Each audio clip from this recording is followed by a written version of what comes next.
And we're back. Another successful day in progress. Huge thanks to Chris coming in for the 8 months at the beginning of the stream of support and kindness. Chris, thank you for the fancy resub of Bad Decisions for almost a whole year now. So, Lockjaw's coming in, solidifying the 180. Lockjaws, thank you for the 180 streams in a row of support and kindness as well. Thank you for that. What's that?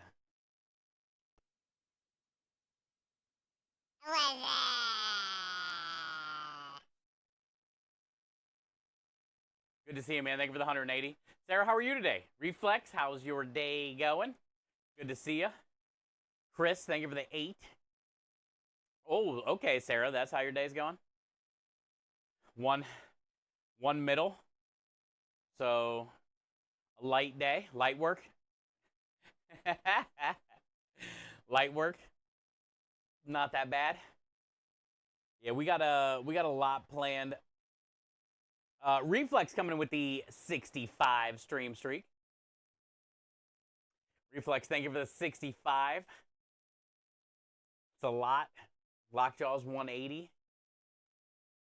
200 is Mahler's streak right now. Jesus. But yeah, we got marinara that I'm gonna get started. I got to get some fennel toasted off for sausage later. We got to make sausage today, which is gonna take a bulk of the day. I got to put away the pasta that we made yesterday, get it bagged up and all that stuff. I'm gonna make pasta bowls again today. Yesterday was a disaster. My head was not in the right space, and I was exhausted. So, the pasta bowls did not turn out well yesterday, twice. I actually finished it around 1 this morning. I made another batch after stream. Our internet crashed last night. The router went down for some reason. I'm not sure what happened.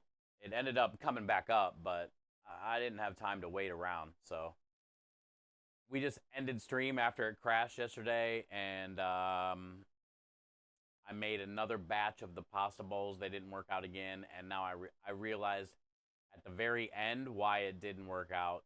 So today we're going to make some more, but that's okay. They don't take that long, and I did get a little bit figured out yesterday too, so internet's not that strong. Yeah, here in the driveway, the internet doesn't work good that well. I mean, we always have kind of issues here of OBS cutting out, reconnecting and disconnecting. I kind of thought that's what happened yesterday, so I sat here for a minute or two and was waiting to see if it would reconnect. And then I looked at the router and it said basically it crashed. So I didn't start it back up again, you know. But anyway, I figured out last night around 1 in the morning what I was doing wrong with the pasta bowls. We haven't made them in a few weeks, so switch better cable. I got brand new cables like 2 weeks ago. It still don't work, man. It's just where we're at, the trees, the driveway, the woods, weather. It's wireless. It's just there's nothing I can do, man. Just I'm up. Whatever happens, happens, you know. But at least I finally figured out the pastry bowls last night. It sucks that I had to make a couple batches, but I haven't done them in a couple weeks because we've been doing this limited menu, and I forgot even how we did them.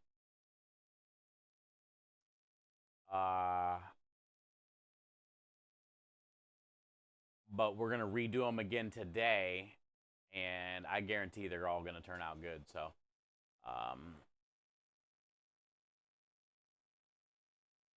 I did stop at the butcher today. They weren't open yesterday, so I couldn't get casings, but I got casings this morning. So we are now full go to start making sausage today. And I got to go to the store tomorrow and get all my produce and Nilla wafers and stuff, and we can knock out tiramisu tomorrow. Asparagus, all the normal stuff we do on Tuesdays, Roma tomatoes, get the truck loaded, all that kind of stuff. So we're still on schedule, but today we got a pretty busy day. So I'm just going to focus on powering through and try to do the best I can, with all the crazy stuff that happens between raids and donations and, I got to actually work today and then try to juggle whatever else happens, which is all good. But we got a lot of shit to do. So good news is we got all day to do it, and I'm getting started pretty early because I got the stores and back pretty early today. So hi, True. How are you? Thank you for being here. Welcome in. Welcome in. Welcome in. Aki, good to see you. Welcome in. Welcome. All right, I gotta go. Let me light this turn on this propane real quick, and we can start toasting some fennel for the sausage later. Sausage. And then I'm thinking, let's just get the marinara going. So a couple hours, and we just stir it every once in a while. And then we work on all the pasta dough out of the freezer, and then we'll probably knock out the pastry bowls. And then we can get everything cleaned off, wiped down, and get things going for the sausage. Get things going for the sausage. But we gotta toast some anise. Whole anise. Nothing but the whole.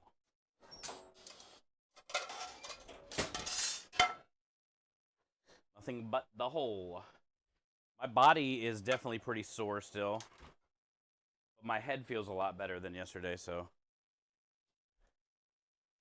I think we're going to be good today.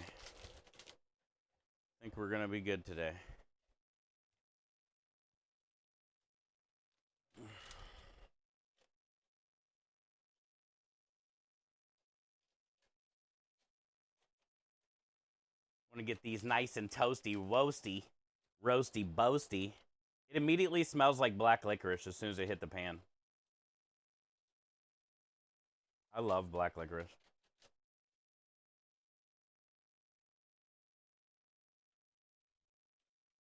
I love that smell.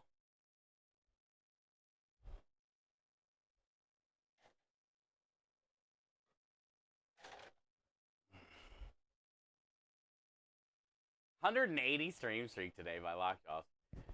Crazy. With the propane and propane accessories. Yeah, I got to deal with it a lot. We should be able to get through this week with the propane, and then I'll have to go get more next week. It's about $50 to fill the big tank.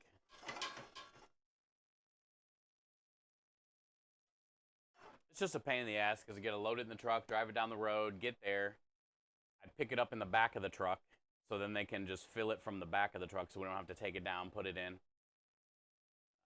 And then I got to bring it here, get it down, roll it. I don't know. I hate getting the damn propane, dude.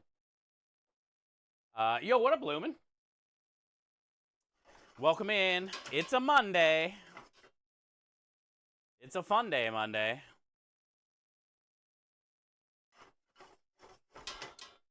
Good to see you, dude. Kenny hasn't been here yet to see the Pepe, but I can't wait. He's going to freak. Hey, what up, Maya? I got your message yesterday. So we'll work on commands here in the next couple days. I'll try to get everybody's commands done. Good to see ya. Brock Otter, good to see you. Welcome in. Tomorrow, that's what I heard, Reflex. I'm not going to get a chance to play. Oh, also, I forgot. Tomorrow, I got to message him today, actually. Let me message him after this.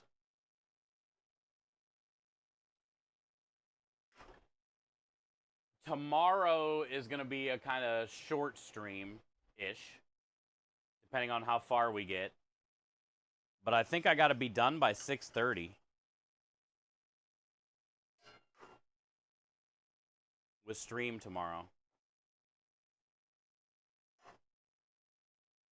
But also, let me message him right now. You play Destiny? I got a Destiny shirt on today. What happened? What's up? What happened last night? Oh, we lost our internet. the router went down for some reason, and I didn't feel like starting back up because then it would just ruin people's streaks, and I didn't have much to do last night. And people's streaks get fucked over all the time anyway because our router is unstable and we drop internet all the time. So that's what happened last night.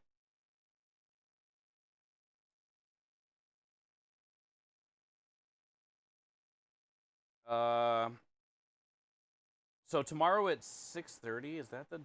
What date did he send? Shit.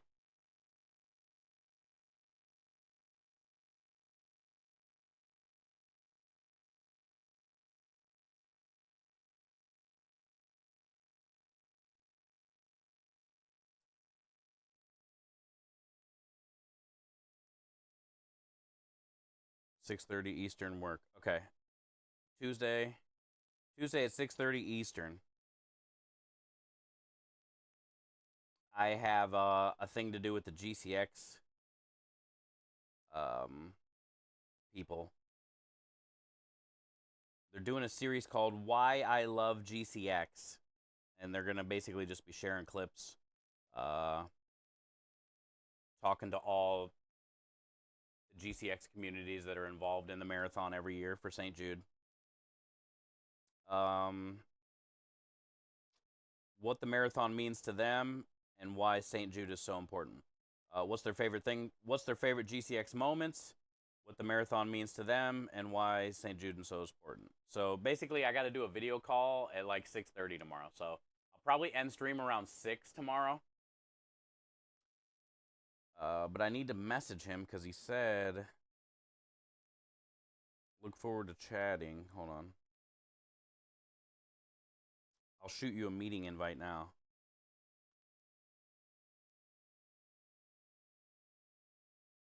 And I never got one.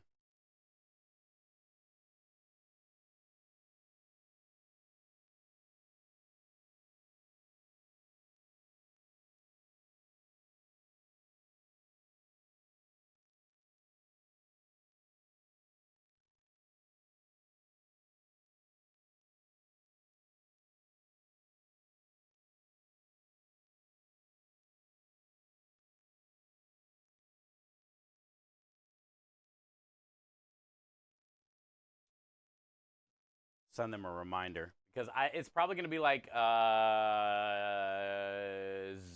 either like a Zoom thing or a Discord thing, and I'm assuming I'll be standing in here, and they're going to record it and they're going to ask me the questions, is what I'm assuming. So, and that's going to be going down at 6:30.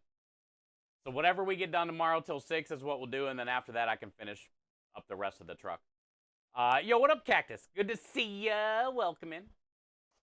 79. Yo, Lumen. Yeah, we're in the it's hot today. It's supposed to be in the 70s and 80s the next couple days. Now, the thing is, there's no sun today. It's like all overcast, so it's kind of nice that it's warm like that and you're not getting beat down by the sun, you know? Good to see you, Cactus. You're good? That's nice. I'm surviving, dude. Yesterday was just a tough day for me mentally and for my body. My head just wasn't, you know, I got my ass kicked, dude. And, you know, Friday and Saturday was rough. And then I'm a day short on prep to get ready for Wednesday, Thursday, Friday this week. I had to get the Valentine's Day menu finalized today and figured out what I'm going to do for 200 people. I had to get the special figured out what I'm going to do for this week. And, you know, I don't know, man. I'm tired. But yesterday, what was rough was, you know, that I had to change my brakes because of what, you know, all that bullshit that went down. And it really set me back yesterday, and I was already sore and just mentally not ready, you know. But today, my head feels a lot better. I'm still sore as shit, though.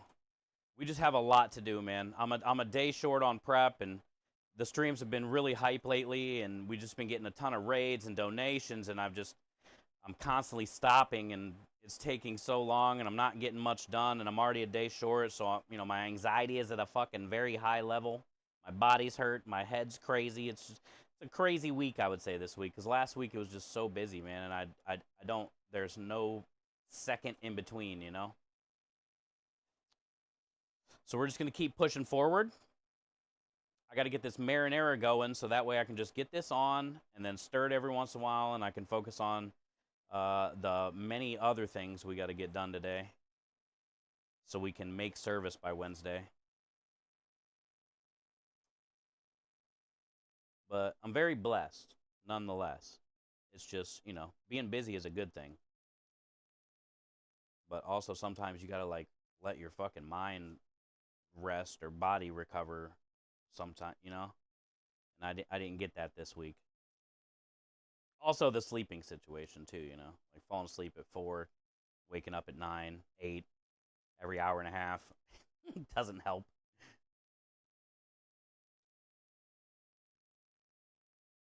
But we're going to keep working through it. First things first, marinara. So we'll get this garlic knocked out. Oh, man, my fucking body. 6 your time would already be 7 Eastern. Needs to end like 5:15 your time. Oh, yeah, fuck, Maya, or Minja. Thank you.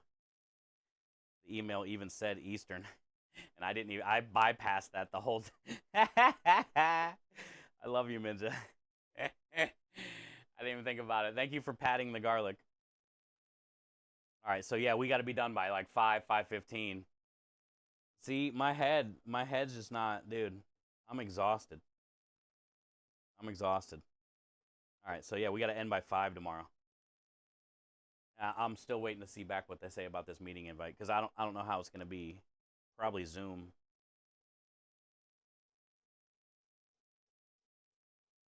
But there's no point to like start stream back up again after I do it, I guess, you know, because we're just loading the truck tomorrow and getting everything ready. So we'll be able to get a good amount done. I mean, I got to go to the store in the morning and all that stuff anyway. So I'll probably won't even be starting until about 1, 2 o'clock.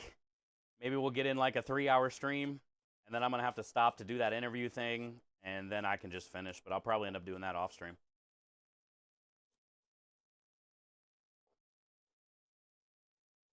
So that way we're not worried about people's streaks. Thank you, Minja. Yeah, I didn't. My head is just effed. My head is effed. I did get the Valentine's menu figured out though. I'm not gonna be able to ship anything this week. I know we got a ton of giveaways to do still, but like I just don't have a second to get all that going yet. Basically, we're gonna give away like the whole whatever win sent, which is I think like 9 giveaways or something. But we might end up just doing like 4 a day.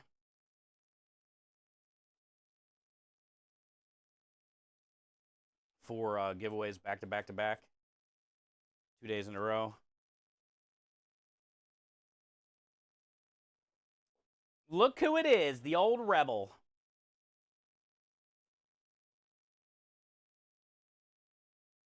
The old rebel.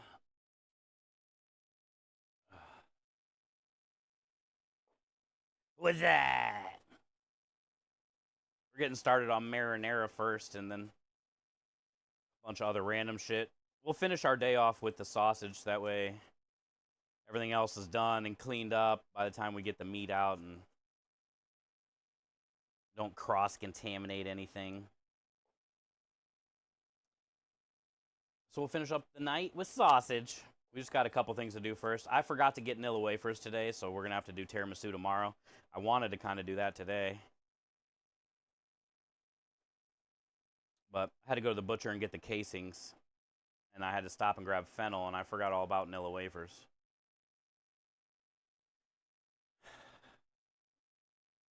Sounds like a great way to end the day. Yeah, sausage. Sausage is always a good thing. And then next week, we'll have to do more meatballs. We should definitely have enough meatballs to get through this week. For the Valentine's Day menu, though, I had Krem send over to the owner at the vineyard We're going to be doing 3 dishes and a dessert.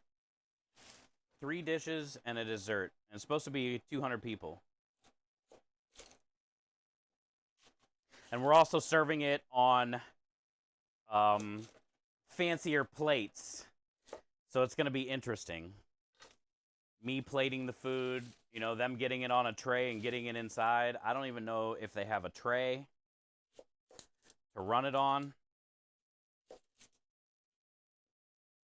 We're going to need a couple trays, technically.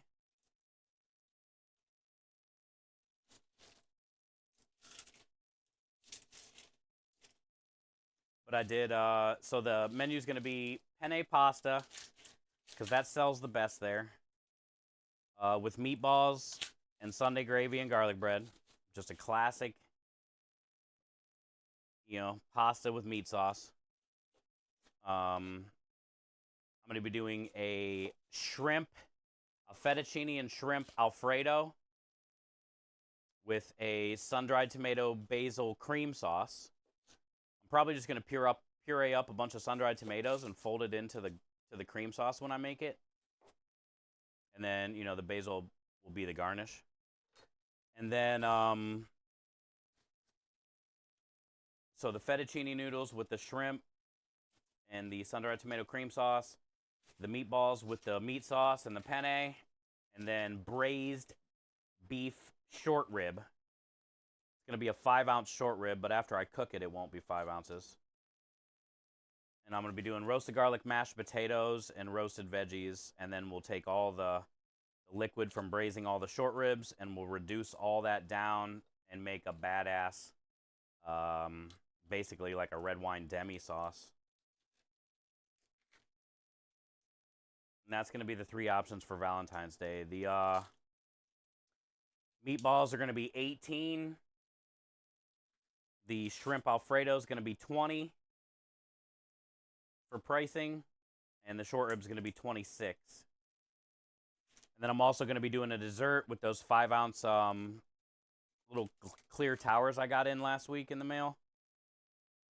We're going to be doing red velvet cookie and creme delish like cheesecake mousse. And we'll just do layers. You know, we'll crumble some cookies, and then we'll do mousse and cookies and mousse. And we'll pre-make, like, you know, maybe 100 of those or something.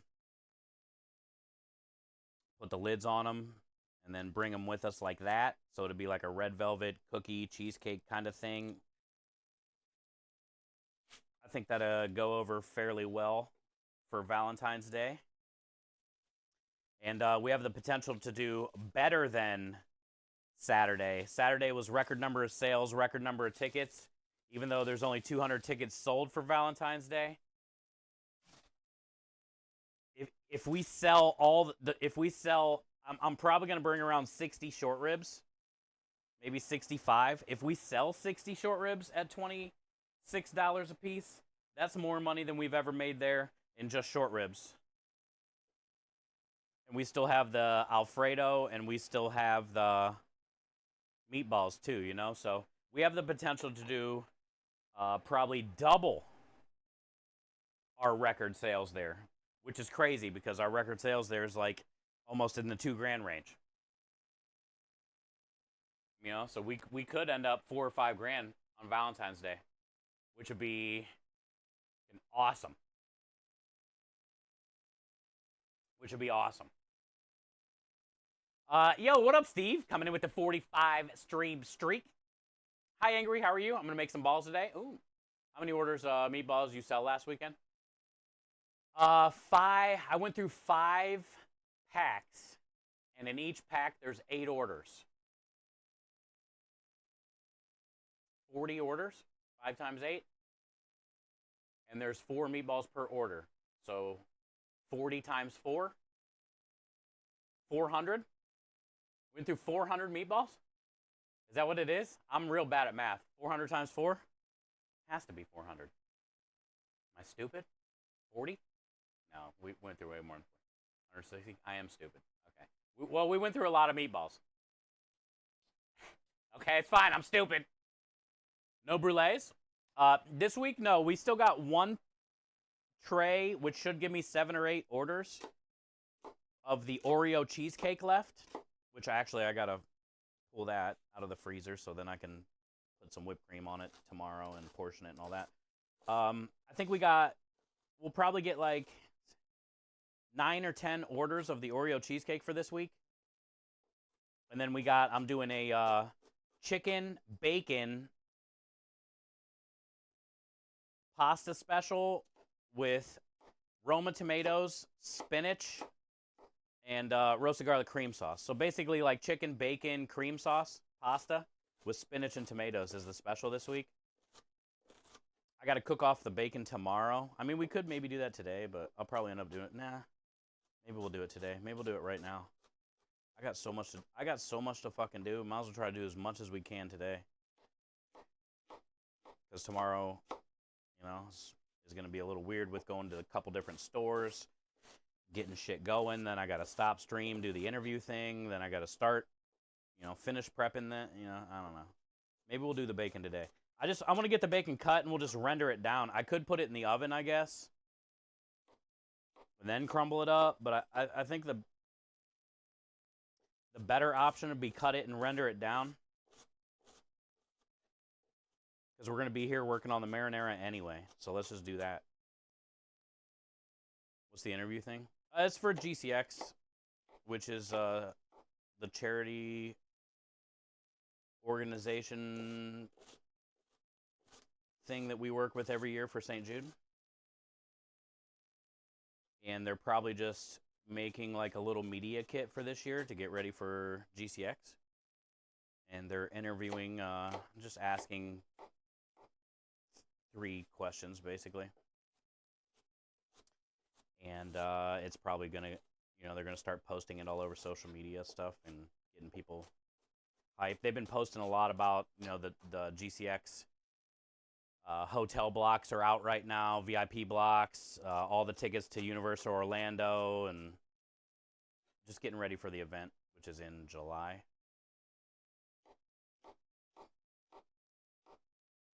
Which also, I assume, then we're going to be a part of the GCX Charity Marathon again this year. But Mrs. Lupo hasn't reached out yet. So, I don't know, but I'm assuming if they're interviewing me.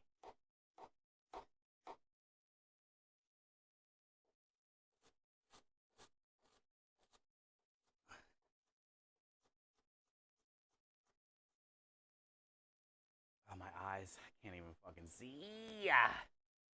It hurts. Get in there. I got like one eye halfway open right now. I got this. Don't breathe. I'm breathing through my mouth.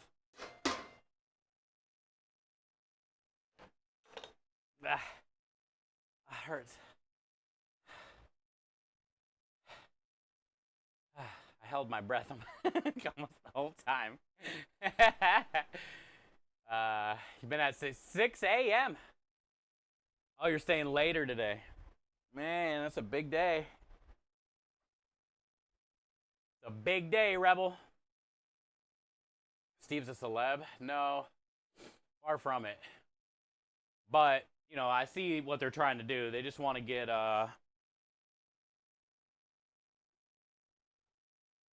some stuff going for the marathon this year and get people hype on it so we can raise more money for the kids.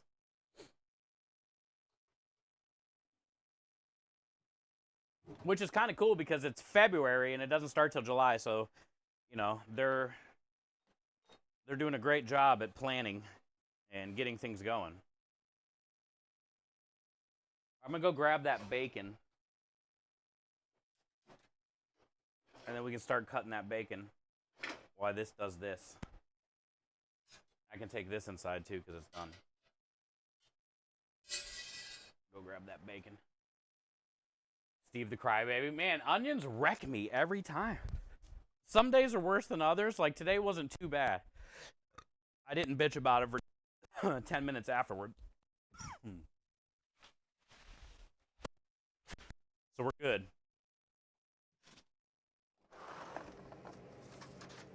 Bacon. Where'd I put the bacon?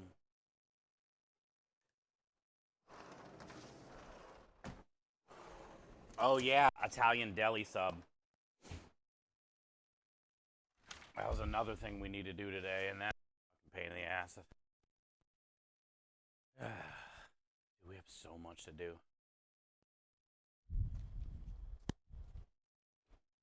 I got 3 pounds. 3 pounds. It's okay to cry. What, when cutting onions? I cry every time. Doesn't matter if it's okay or not. I'm crying. Has nothing to do with okay or not. It's happening. Better than crying over spilt milk.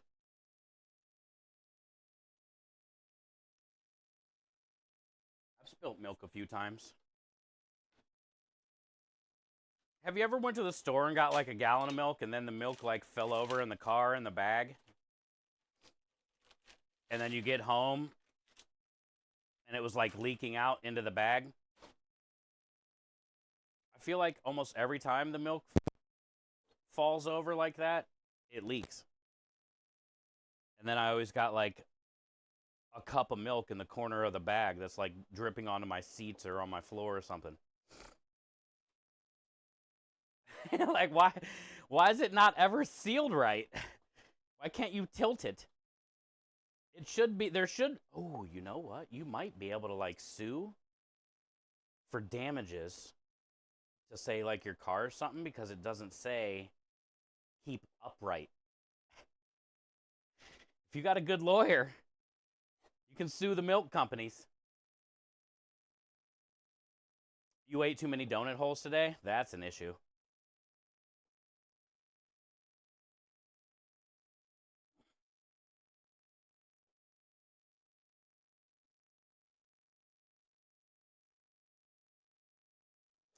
I've had that issue many a times. You would think the donut burps would be good, but after a while it gets old. You're like, oh man, glazed donut burp again?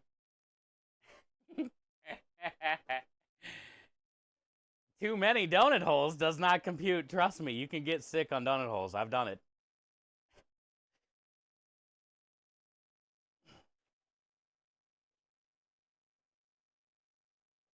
You eat with your eyes, so when you have like 50 in front of you, you're like, oh, this is going to be easy. And then you get like 25 to 30 in, and you're like, oh shit, something is horribly wrong.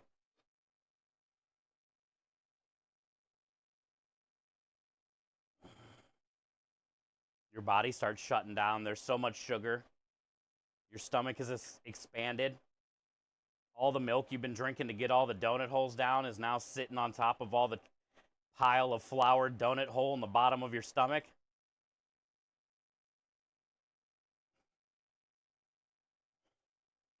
It's a bad night. Little diabetes. I will say, I finally did get to have the Tim Hortons Timbits, they're called. They are a pretty good donut hole. People talk about the Timbits all the time compared to like a regular donut shop donut hole.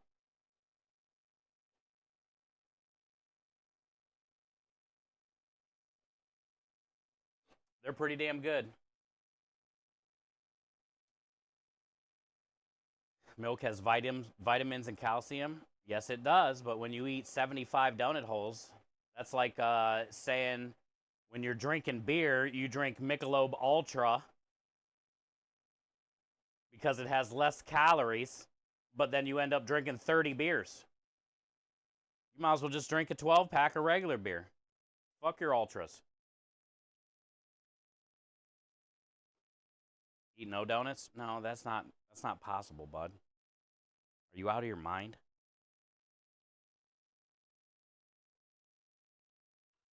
Are you out of your mind, Reflex? What do you mean eat no donuts? Don't you dare say those words. Don't you dare put down the donuts. Donuts are not hot in the Netherlands. Oh, really? Man, they're big here in the States. They're so soft and sugary and sweet. They feel like little clouds. Sometimes there's custard inside. Sometimes there's cream inside. Sometimes there's frosting or icing on the outside.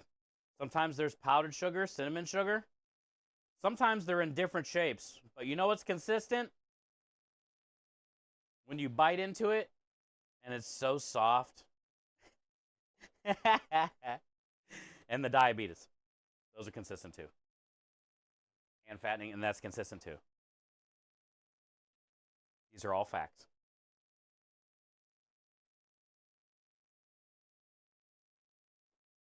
Day-old donuts can bite me. Day-old donuts are great for like a bread pudding or something. I agree.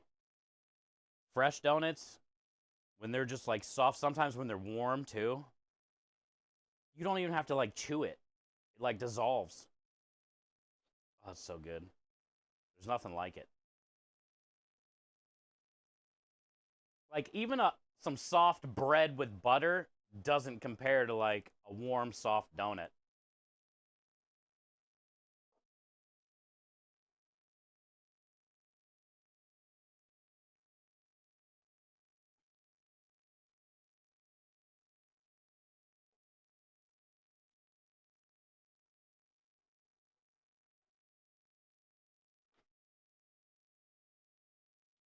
This is a lot of bacon.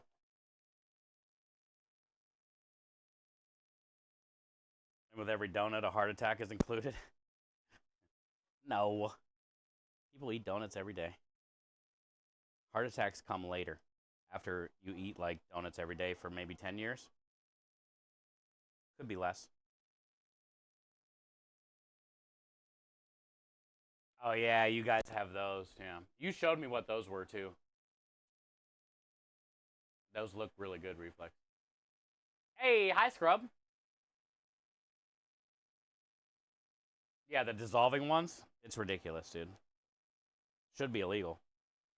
How dare they make something like that so soft and fluffy. Tastes so good. You know the thing about like a fresh donut like that? How much are like one donut? Probably like $1, $1.50 or something. Dollar, no more than $2. $1.50, let's just say. I swear to God, if you charged $5 for a donut, people would still buy them. They're that good.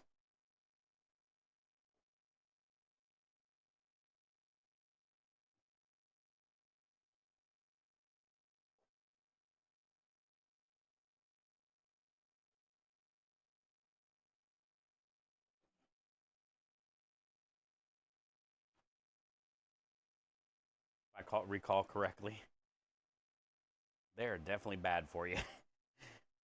Donuts are bad, and Kai. Donuts and drugs are bad, and Kai. Technically, donut is like a drug. It's addicting. It technically gets you high.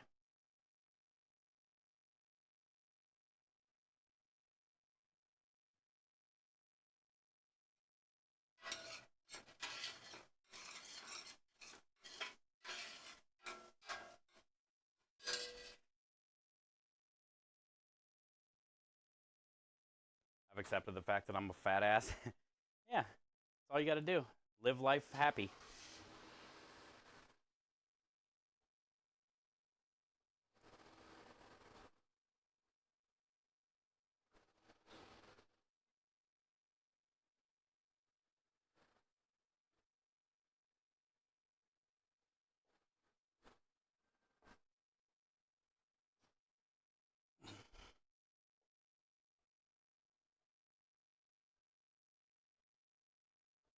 Oh man, so much fat. Bacon is fatty. Got it. Whew. All done.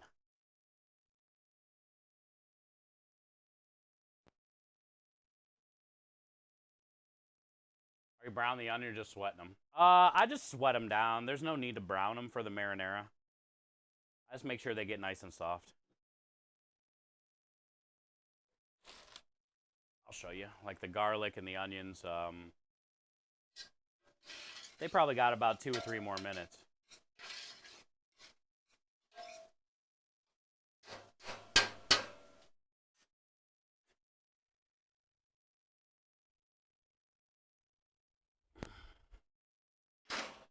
I don't do like really high heat or anything.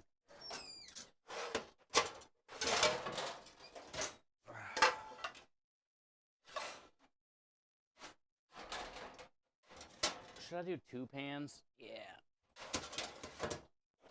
It hurts to bend down. It's bad. That's bad.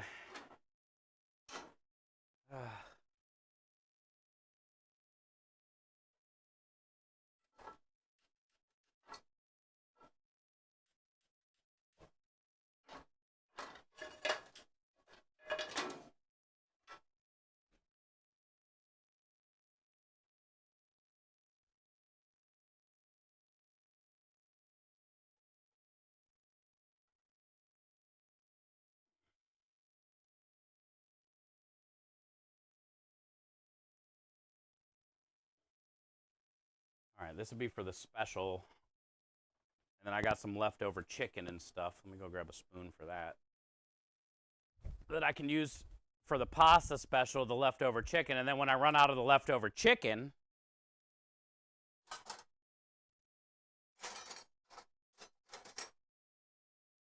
I can just use, you know, the normal chicken I bring after that. So, I just want to get rid of some chicken that I've been saving from the vineyard that comes back.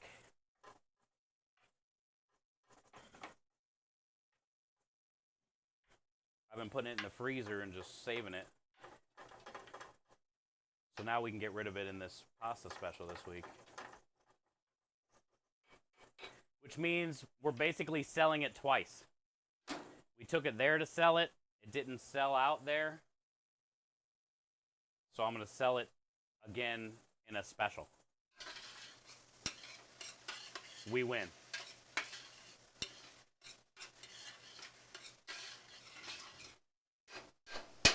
It's like a game called We Win, and we win.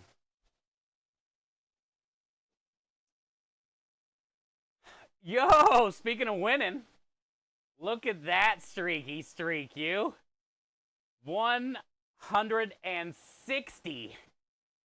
Lockjaws came in with a 180 today. Matt, thank you for the 160 stream streak. Hey, what up, lovies? Good to see you. What are you talking about? Let me see. I'm missing all of it. Donuts might taste good now, but definitely a metabolic immune system destroyer down the end of the road. Exactly true. When you're young, you don't think about that stuff, and you do all that stuff, and you wreck your body, and you eat all this crazy shit, and you're never worried about weight, and your metabolism's awesome. And then we get old. And then you're worried about just making it another year. Most people don't give a shit what their body looks like. They're over people like concerning themselves on what people think of them. Then you're to a point when you get old enough, you just kind of like care about your body and only what you think or what your spouse thinks. But like when you're young, you care about how everybody views you. The older you get, you're like, fuck everybody.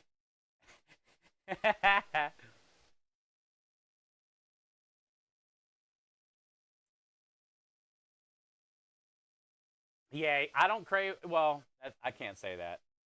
I do crave a lot less sweets than I did when I was teens and 20s. That's all I ate was sweets.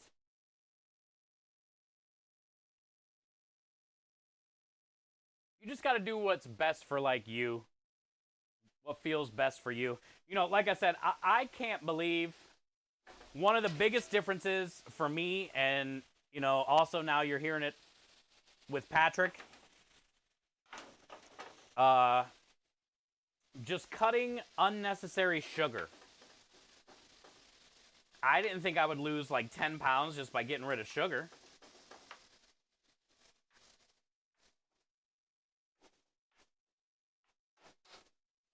You know? Yo, what up, Matt? fuck the mirror, I'm eating. Hey man, this world's too short. This world's too short. You got to do what makes you feel good, and you got to feel good about yourself. You know what's unnecessary sugar? Like three Arizona iced teas I would drink a day, or the gallon of sweet tea I would drink a day, or at least one box of some type of Little Debbie's, like just a snack during the day, and then probably like three more just packs of some type of Little Debbie, plus candy, plus whatever fucking else at like 12 to 3 in the morning. Those unnecessary sugars, you know? The 5 fucking tablespoons of sugar in my coffee for no reason. Yeah. Yeah, exactly. I didn't know that, Ninja. That's crazy. And also, like, I feel a lot better without, a lot of times too, you're like, oh, I'm starting to get tired. I need more sugar. That's how I thought. Come to find out, the less sugar I've been putting in my body, the more energy I have, the better I feel.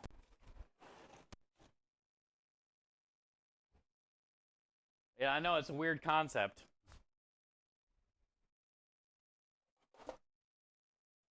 I wasn't ready for it either, trust me.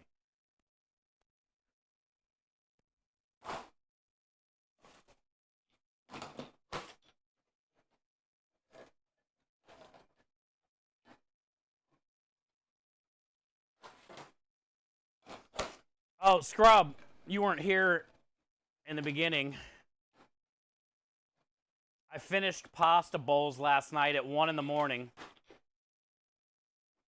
They finally finished baking by 1 in the morning.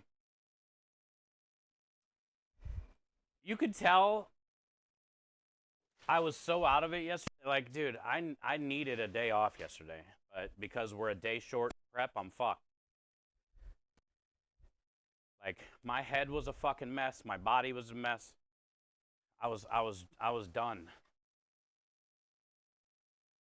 Uh, all the pasta bowls except for the top 2 were bad again. So the first time I made them, bad. Because I haven't made them in like 2 weeks, 3 weeks. I don't even remember, man. And my head is fucked. From Friday and Saturday. And at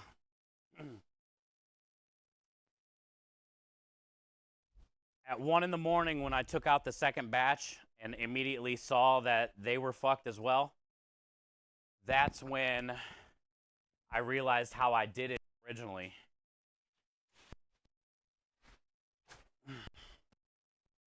Which sucks. Because if my head was in the right place yesterday, I would have remembered how I would have done it, how I did it.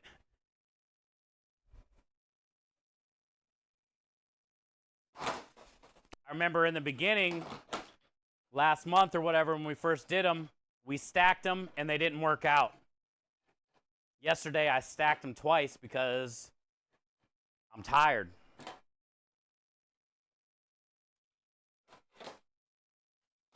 And the second time is when I realized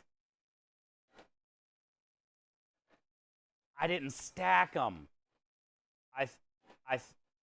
I wanted to stack them originally. We tried it originally. We realized it didn't work. So then I was doing one at a time, like one in a bowl with one bowl on top, And then instead of putting 3 bowls stacked on each other with one bowl on top. And that's how they were turning out. Perfect every time. And I couldn't fucking get my head to remember that yesterday. And I spent all night, dude. 1 in the morning. I finished dishes at like 1:40.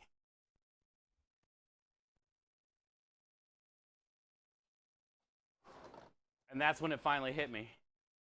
I just do one bowl at a time. Fucking moron, dude. But there is one good news about yesterday. I did, the thing about cutting the puff pastry in 3? and using the little extra pieces after we cut out the design, so that way each one of them can be thick. I did that last night on the second batch, and every bowl was like perfect thickness this time from doing it that way, which is something we did figure out yesterday.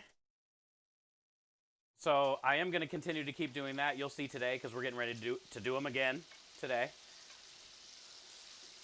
So, you know, we did figure that out yesterday, and then I finally realized at 1 in the morning I got to separate them to get them to come out, not stack them 3 high. I couldn't remember how we did it, and my head was just wrecked, and I was just going through the motions almost, you know?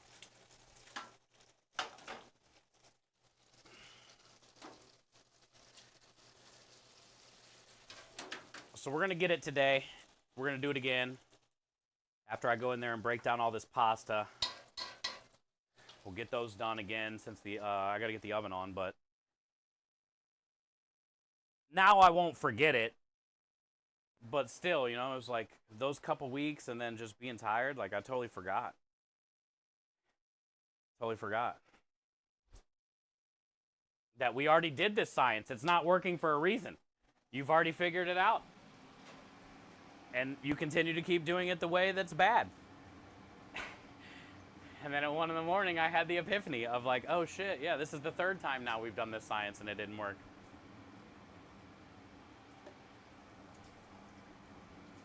Yeah, when they're stacked, the middle won't cook, dude. The bottom, you know, the outside gets nice, but the bottom doesn't cook. Exactly. And I couldn't think of that last night, dude. I couldn't think of it. My head hurt. So now we gotta do it again today. Oh, and another reason that made me realize it too, I had 4 glass bowls that were left over. I had 6 pasta bowls, but there were 4 bowls not being used. And I'm like, something's different. And then it makes sense, because I individually stacked the bowls. So if I do 6 bowls, all the glass bowls are being used. If I stack them like I did yesterday, I got 4 left over. That's another thing that made me think of it. I'm like, why do I got 4 bowls left over?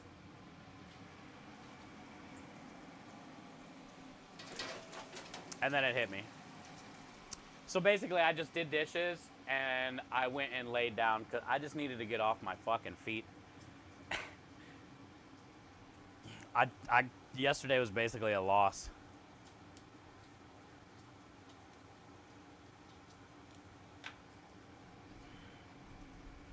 Maybe 3rd time's the charm. It will be now, today. It will be today. Hey, Lovey's getting in on that 10 stream action. Lovey's thinking of the 10 cheeky cheeks. Put some clothes on. It's not that nice out in Michigan yet.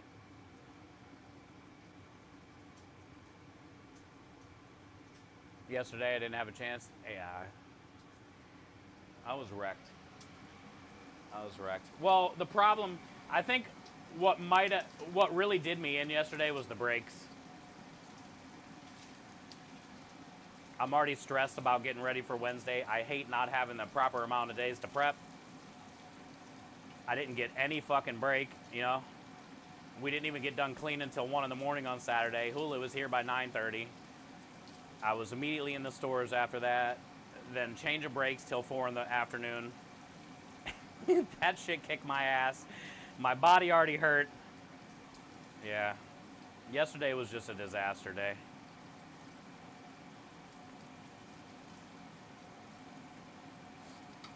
But I did drive around today. Not have to worry about, you know, my life, I guess, in danger. The brakes worked great today.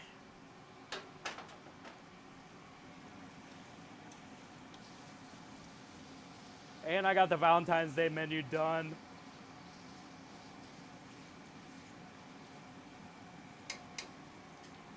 And figured out we're going to be paying about $5, $5.15 per, which is actually a really freaking good deal.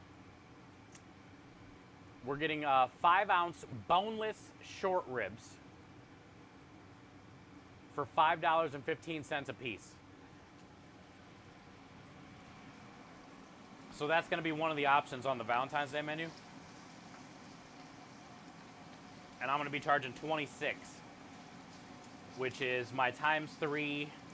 Well, I'm also doing mashed potatoes and roasted vegetables, right? But anyway, we're getting our food cost and some.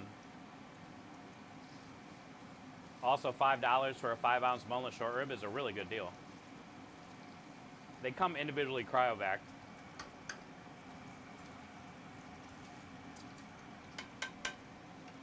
But ×3 on just that would be 15, and we're going to be charging 26. Brake job alone was too much. Yeah, that sucked, dude. My tires are heavy. That really hurt my back. Overload with no recovery makes for struggle. Yep.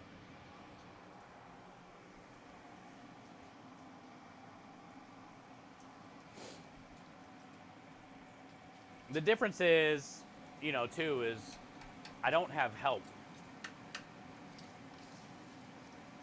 So anytime I lose a day of prep, it really fucks me. And especially after coming off of record-setting sales and tickets. I'm old, you know? We're out of everything. My body's hurt, you know? And then you got to go right back into, like, fucking non-stop mode. And it's... I need to recover. I'm not young anymore, you know? I need a second to recover.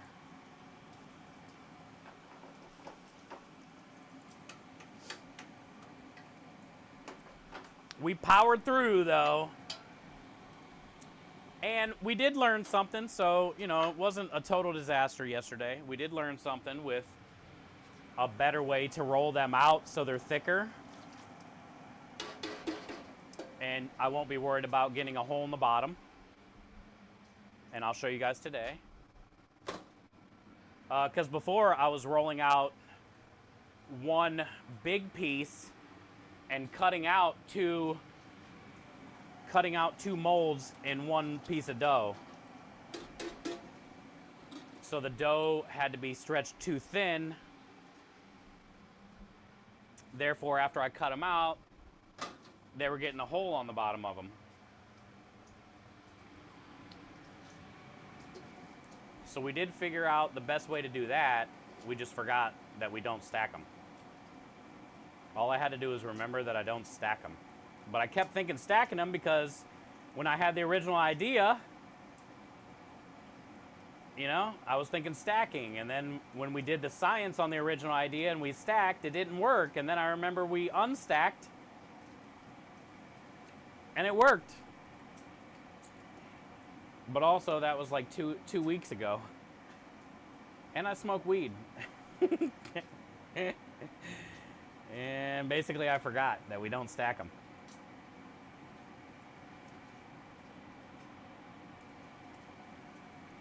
And it took me 2 attempts to figure it out.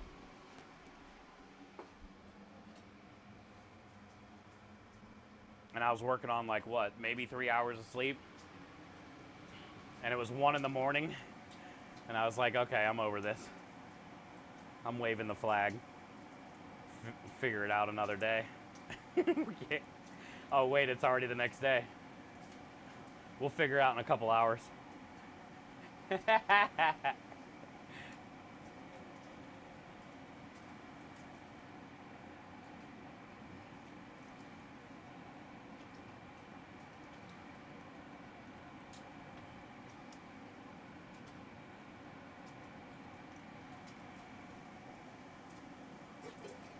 All right. I'm doing something new today.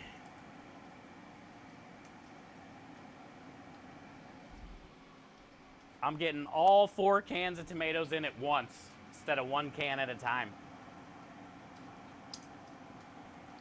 And the tomato paste. And we'll just stand here and squeeze for like 5 minutes. Hey, what up, Double? Good to see you.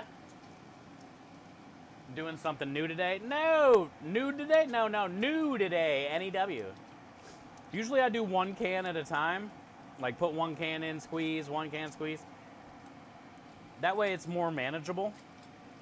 Instead of trying to like search out 200 individual tomatoes, you can do like 40 at a time.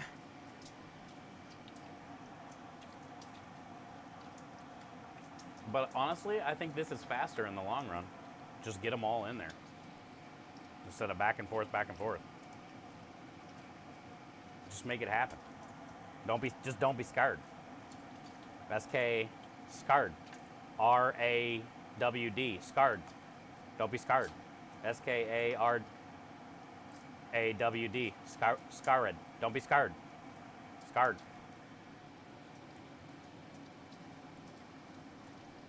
Yeah, I'm gang squeezing. I'm ganging them all up in the corner here and just squeezing like 10 at a time. I'm making them an offer they can't refuse. Exclamation point strong hand.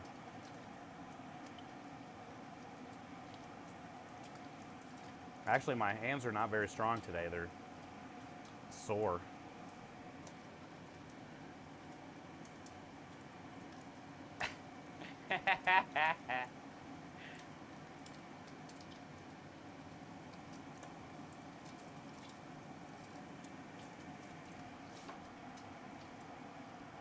Yeah, you know what would be faster actually? Reflex is, I think, right. I think what Reflex is trying to say.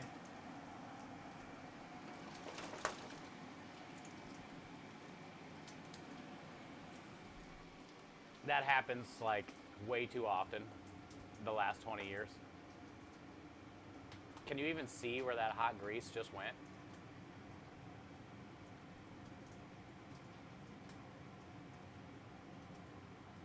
I immediately got burnt.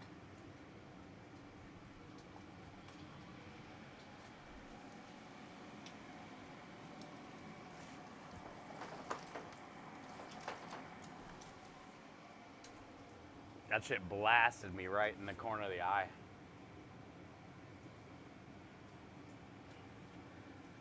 But it's happened like maybe 1,000 times in 20 years, so you kind of get used to it feels like somebody puts an ice pick through your eyeball.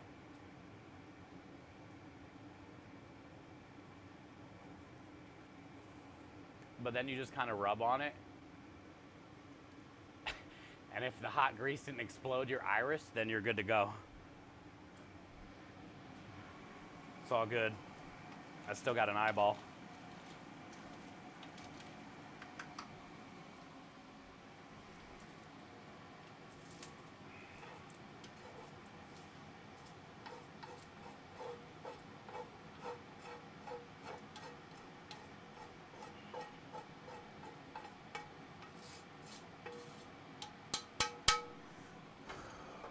Okay.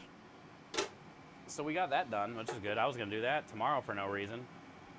Let's do as much as we can today. I'm going to go in there and get a strainer basket, strain all that, catch all that good. Let's get back to squeezing. Happens way more often than folks think. Oh yeah, every time almost.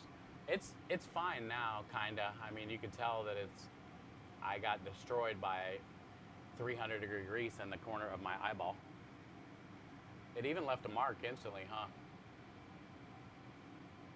It's like red right there.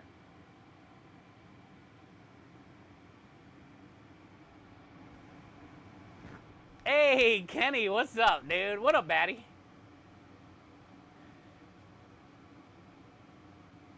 Eyeball grease burn, good times. Sucks. Anybody that's ever worked in a kitchen knows exactly how bad that sucks and how literally nothing you can do. It just happens. It explodes. It's what it does. Kenny, you forgot. I forgot to show you yesterday. There is too much. We have a new Pepe, Kenny.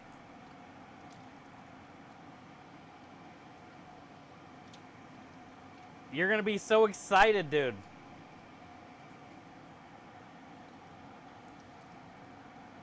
I'm going to go grab it.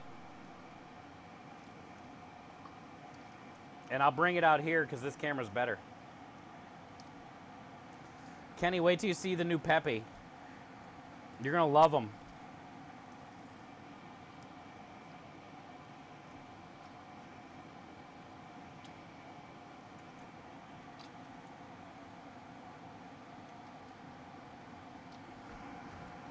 eyeball's burning. Not really my eyeball, just my skin. my eyeball's fine. It's just the skin that is, you know, burnt. Is burning.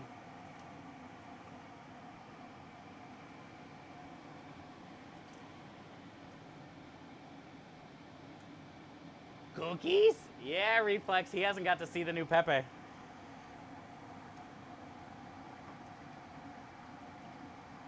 Cookies? Cookies?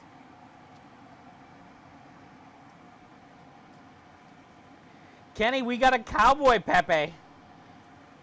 We got a Texas Pepe. But apparently he's from Canada. But he's imported here to Texas. So technically he's born and raised Canadian Pepe.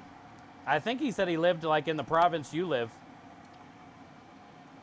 Apparently they have a Pepe factory there. And he said he immigrated here to Texas.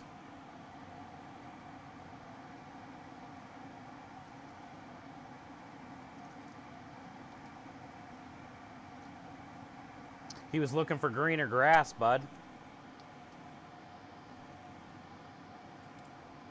Cowboy Pepe needed to be with his people.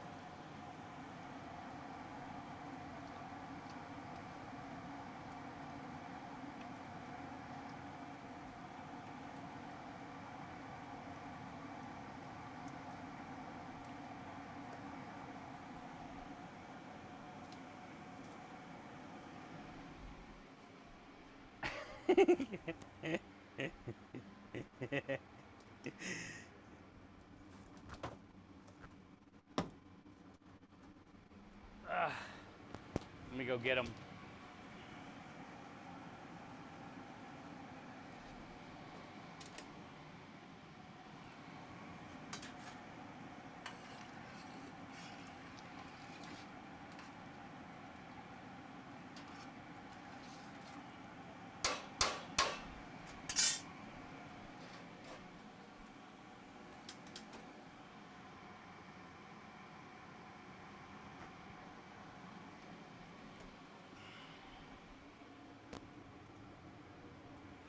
Fuck him. Wait till you see him. Don't say that yet till you see him.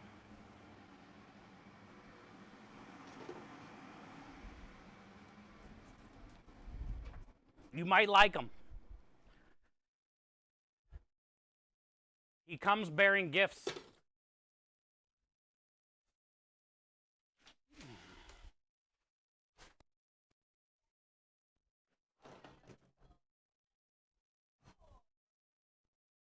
You might like him, dude.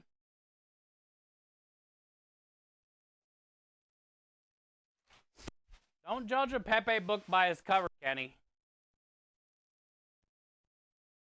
If he wants to be a cowboy Pepe and live in Texas, he can.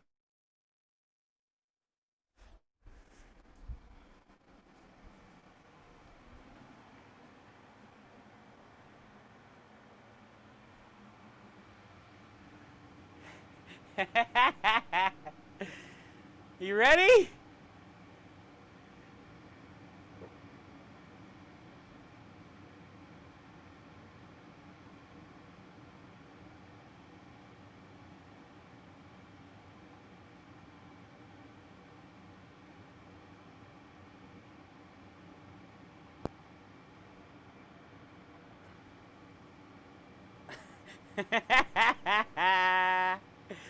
Look at him, dude. Look at his smirk.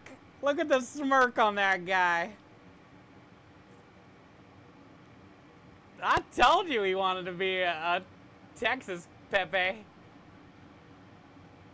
Look at his little, tell me his fingers aren't cute, Kenny. Say those aren't cute, dude. I'll wait. He's all snugged up.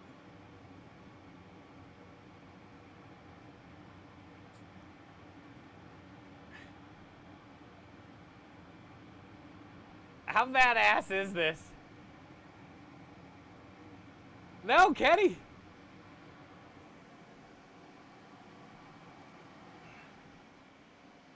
You ready for the best part?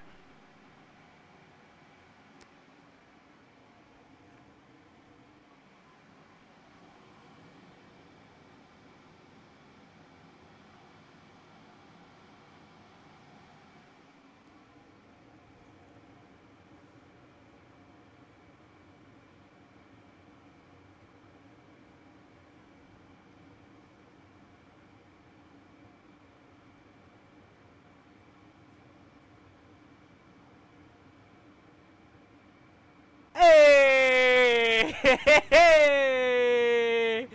Hey! Let's go, dude! I bet you weren't expecting that. I bet you weren't expecting that. Hey!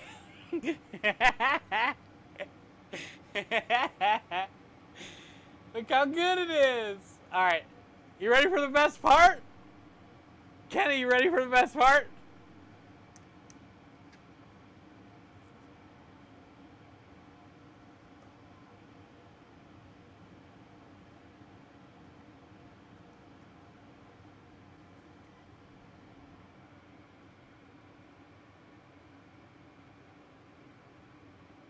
Creepy cookie. The creepy cookie mold. All concealed, dude. We're gonna make creepy pasta, like creepy raviolis. We're gonna be doing creepy cookies. Oh! Oh! Look at that. Look at that creepy emote. Who is that guy? Who is that creepy guy right there? Yeah. Look, it's even got the Oreo cookie edges on it. It's going to be cool to see like how much the emote sticks out in the cookie. Also, I think like a vanilla cookie dough Oreo maybe would show this better than a chocolate, like a normal dark Oreo, but I don't know. We'll do both. And then this is going to be a nice size ravioli too, so we'll see what this looks like as a ravioli as well.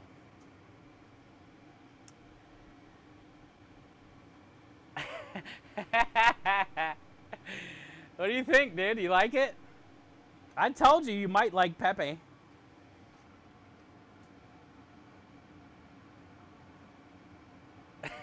Throw that bitch out.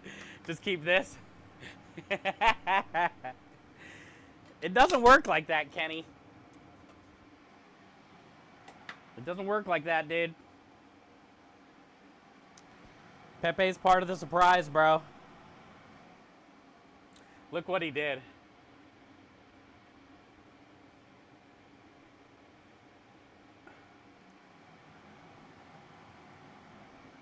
It fits on the fingers perfect.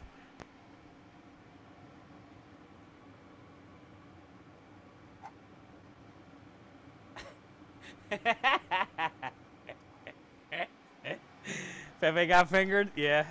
Also, it's funny. It's kind of funny because he's like a little bobblehead. Do they make a Pepe bobblehead? They probably do. Also, I think Lumen nailed the cowboy hat with the like the 3D printed lace and stuff.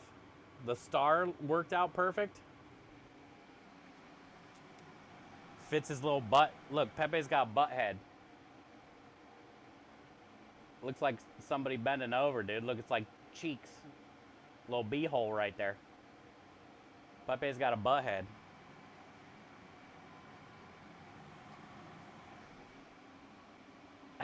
That's so good.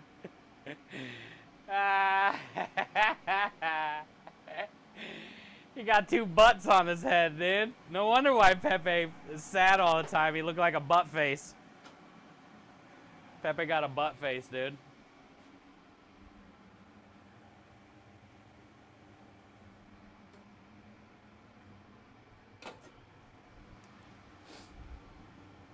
All of a sudden, I feel all tingly. What up, Bear fan?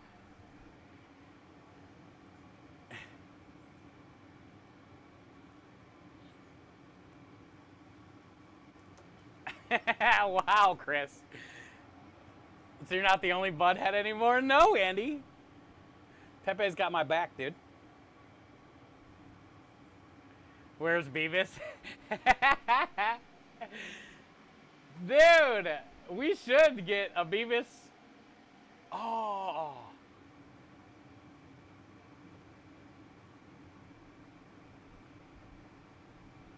I would pay good money for this. Well, technically, I would use your guys' money to pay good money for this.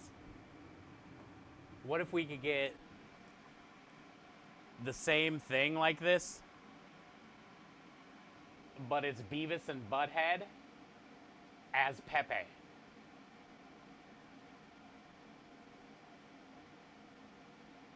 Because Beavis has like the gums, but it would be like Pepe gums.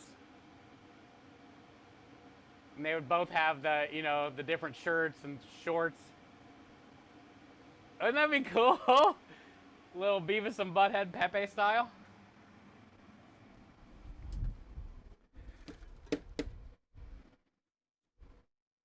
I feel like if somebody made that and sold it, it would be pretty popular.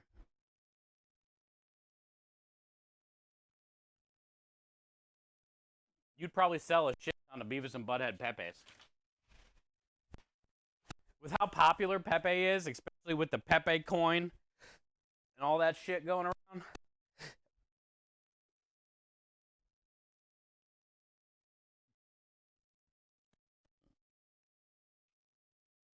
And how many people still can relate to Beavis and Butthead? And say you charge like, you know, 25, 30 bucks a piece for one of those things. You could probably make a pretty good money. I don't know how long it would take to 3D print something like that.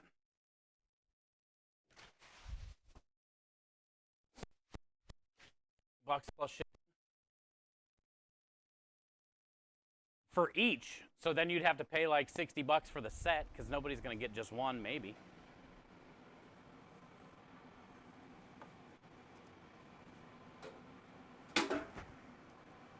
All right. We're going to break down this pasta.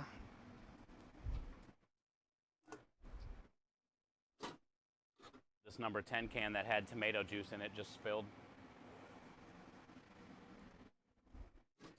Because that's just how my day goes. Which, like I said, is usually a test from God. When stuff like this happens.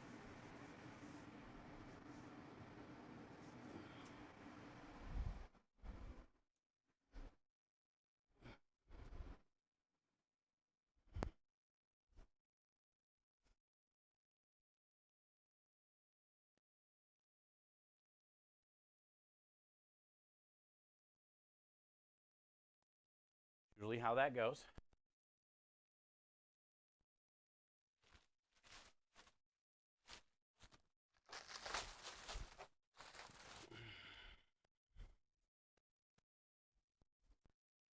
But I can use this squeegee.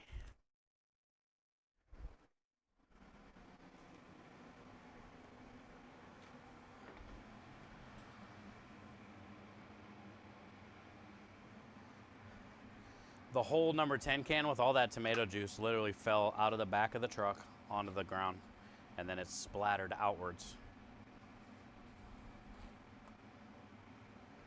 So maybe if I squeegee it all into a pile, plus there's wires that are running through it for the speakers and everything else, which is always fun.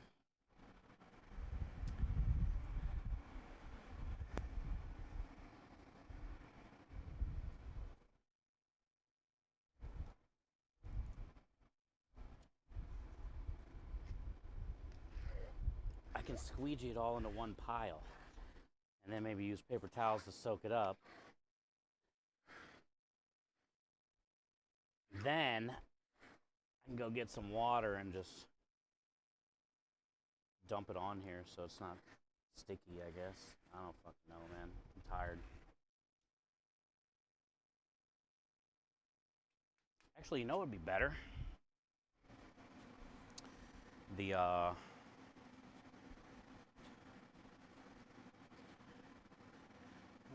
This worked great to get it all into one pile. This was clutch right here. Clutch idea. This thing, this dustpan thing. And then I can just spray out the dustpan. Oh yeah, yeah. This is it. This is the way we roll. We just dump it in there.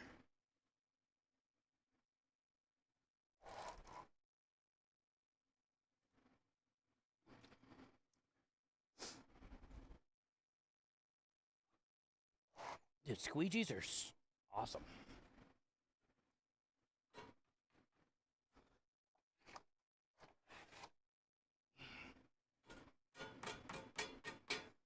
Heck yeah.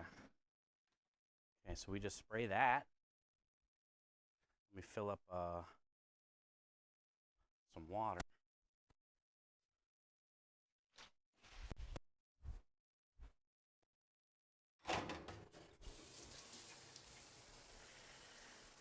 Well, that wasn't as bad as I thought it was going to be. It sucked.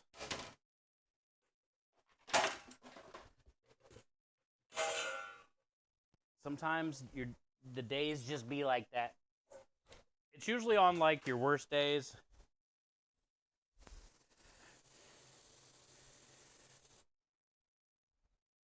Did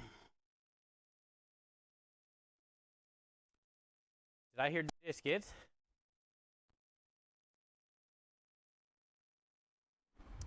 Hi, Miss DJ Skids, if that's you.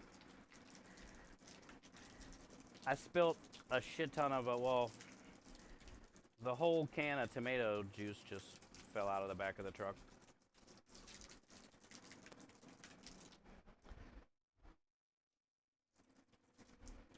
But we're all good now.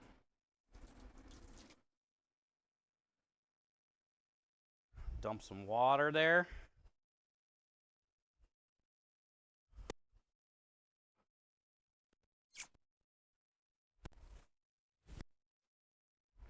If it was the summertime, there probably would have been like 100 flies immediately on the tomato juice.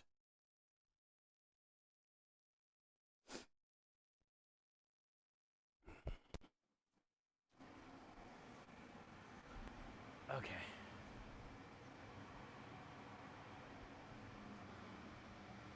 It is DJ. What up, DJ? Good to see you.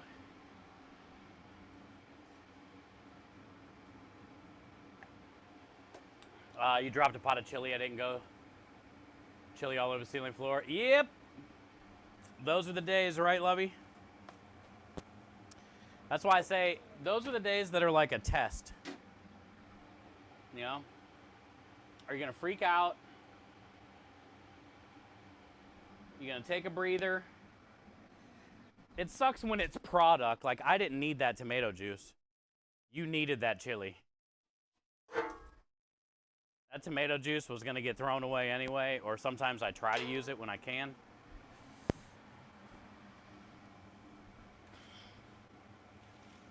But we've all been there. Anybody that's worked in a restaurant has spilled either something in the cooler. You know, the worst is when you spill something in the walk-in cooler and then it runs down the back of the wall, all over the rack, all over everything that's on the rack underneath, and then the rack underneath. You know, then everybody at work is like, well, what a fucking idiot. Now all the prep and everything's fucked. Now he's got to stay in the cooler for the next hour. Now he can't be online to cook tickets. Now I got to work his station. It just keeps compounding. We've all been there. I got lucky today, and it was just tomato juice that I didn't need anyway, you know? The domino effect, yeah, it's the worst. When it's in the walk-in cooler, it's one thing if you just spill it like on the ground in the kitchen, but like when it's in the walk-in cooler, and like I said, it's running down every container that's on the shelves and down the back of the wall. You literally got to take all the containers out, you know, clean them all off, literally pull the racks away from the walls in the walk-in. Clean the walls, fucking mop. Sucks, dude. One time on the barbecue truck, I had a blue lid Cambro of mac and cheese sauce. You know, homemade cheese sauce. Blue lid Cambro, which is I think like fucking what, 20 quarts, 18 quarts? A ton. Also, cheese sauce is expensive. And I was on my way to do a festival, and we had no help at the time on the barbecue truck. That's before I hired Dark Star, and it was just me. Todd couldn't come, and it was for like 700 people. I had to take tickets and cook all the food. And our smoked mac and cheese is a big thing, and all of our cheese sauce was smoked. That thing fell out of the cooler on the highway, came out of the cold rail on the highway, and fell over in the truck when I was driving. 20 quarts of cheese sauce. It started, number one, when it fell, it spread underneath the passenger chair of the food truck, and then there's stairs, and then then the door to get outside. It was devastating. I wanted to cry. I couldn't pull over on the highway where we were at because it was construction, so there was no place to pull over. And it was probably like 7-8 miles I had to drive like that, knowing that it's just leaking. It leaked all the way down the stairs under the passenger seat to where it was leaking out of the door as I was driving. I could finally pull over on the side of the road, not even at the event yet, basically out of cheese sauce. The truck is devastated, cheese sauce everywhere. I'm alone. I don't know where I'm going. You know, we've never done this event before. So I had like 3 rolls of paper towels on the truck. So when I'm on the side of the highway, I use all 3 rolls of paper towels to get it all as much as I can to those steps. And I'm basically just using my hands at this point to scrape it from the steps onto the ground on the side of the highway. But the whole truck is just devastated in cheese sauce because paper towel doesn't clean that up, you know? And I'm out at this point because I only had 3 rolls, and it was like 25 pounds of cheese sauce. So I get to the event. I'm leaking cheese out of my door as I'm rolling up. And the people tell me where to park. I'm late at this point. There's already, you know, all the trucks are already parked, so now it's like impossible for me to barely get through the road to try to back into my spot. As I'm leaking cheese sauce, everybody's looking at me like, why is there cheese sauce leaking out of this guy's truck?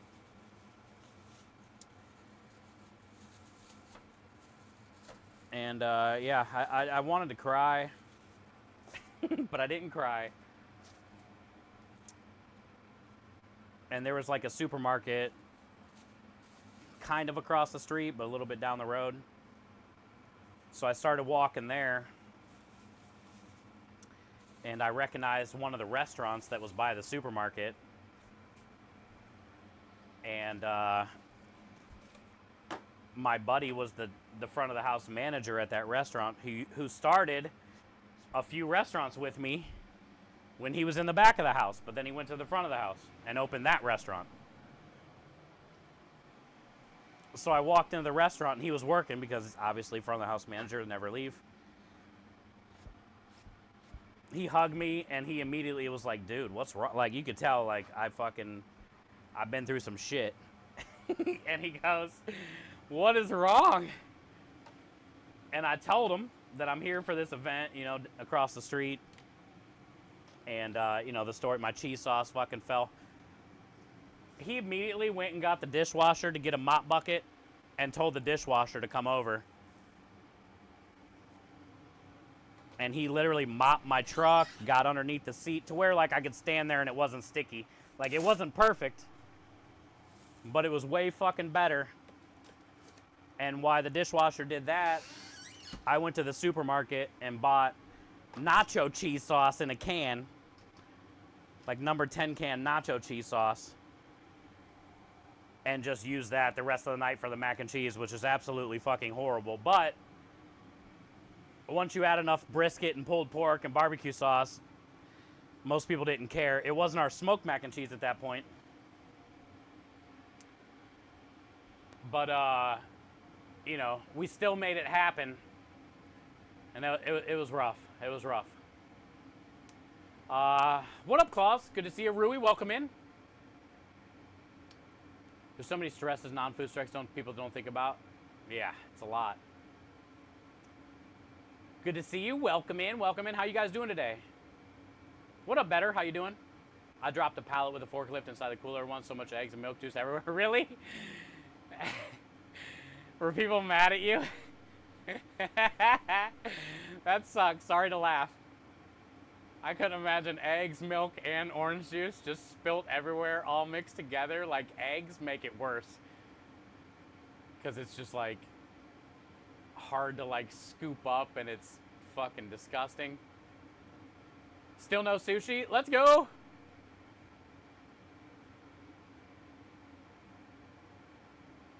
No, he didn't have an extra cam, bro. He sent the dishwasher over, though, at least to clean my truck out for me while I went to the store. So when I came back, I could at least have a place to stand because my truck was full of cheese sauce. And the dishwasher didn't have to do that, but that was my homie, dude, and he saved the day. And it just so happened like that restaurant was right there at that time, you know? Things worked out that day, sort of. We lost all that cheese sauce. It's probably like, you know, $150 in cheese sauce. It's what we had to pay to make it. And then I had to buy $150 of nacho cheese sauce. The cheesy food truck.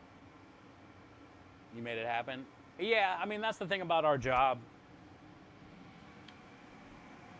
You can't not. There's no option to not.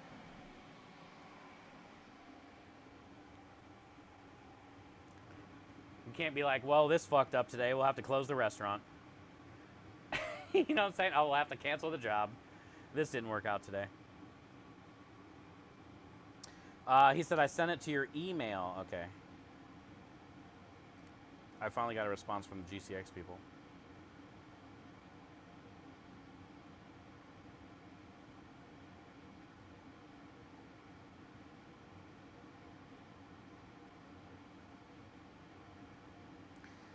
It's not going to the right email, though. Or...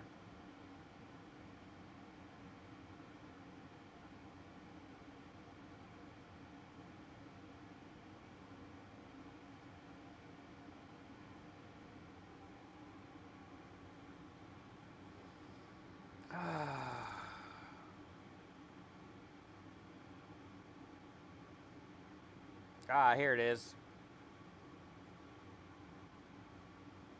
Join Google Meet tomorrow, 5:30. Okay, so they're doing Google Meeting. So that should be easy. It should just see my camera and my mic. It's Google. I'll still, like, click this link and get it all set up, I guess, tonight. Or tomorrow before stream, maybe. I don't fucking know. Alright, let me respond back.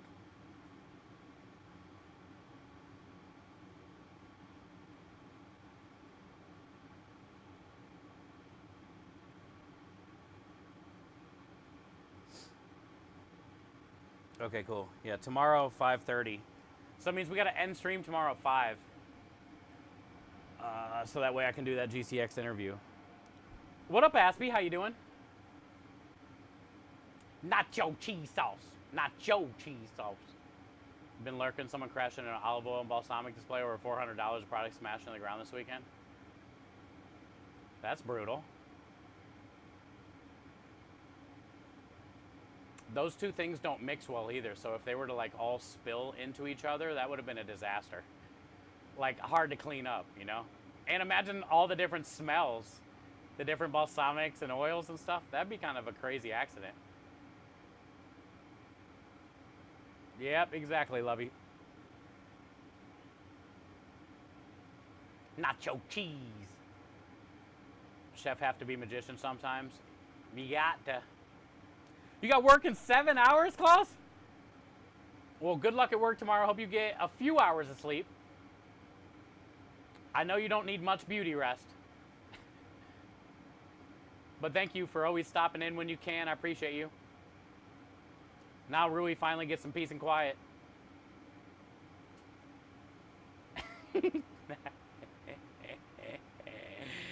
Now Rui finally can get some peace and quiet. She said she's going to sleep, but will she? I'm hoping, for your sake. Yo, what up, Radio? Welcome.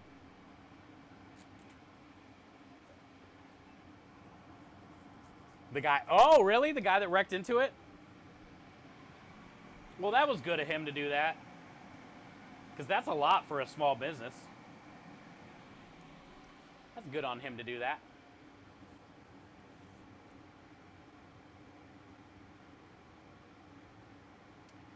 Better gaming? Yeah, Rui can game in peace. You don't got the old lady. Oh, you're gaming again? How long are you going to game? You gaming all night? Aren't you tired yet? You know, it's not good for your eyes. Let me send you a DM about the May trip. Okay, cool. Shoot it on over. You don't have time for games? Ah, writing. You kind of got to focus when it comes to writing. Ask me, you're looking good. Don't you looking good, me? All right, what are we going to do? I guess let's get the oven going so we can remake pastry bowls for the third time. But the right way this time. I got to strain that bacon we cooked off. But that takes a second.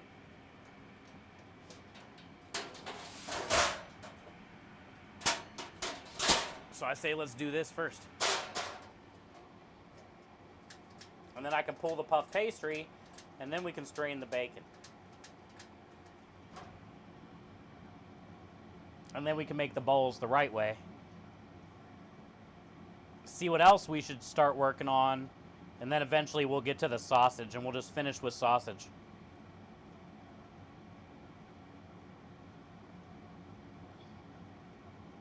We got a lot to do today.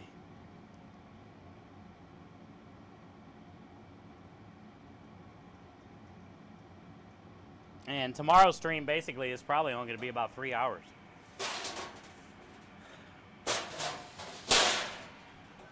But I can finish loading the truck and stuff after that interview tomorrow. Also, my eye burns from where that grease exploded on my eyeball. It burns like right here.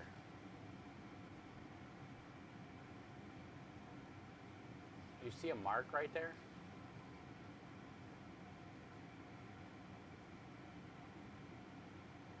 It burns.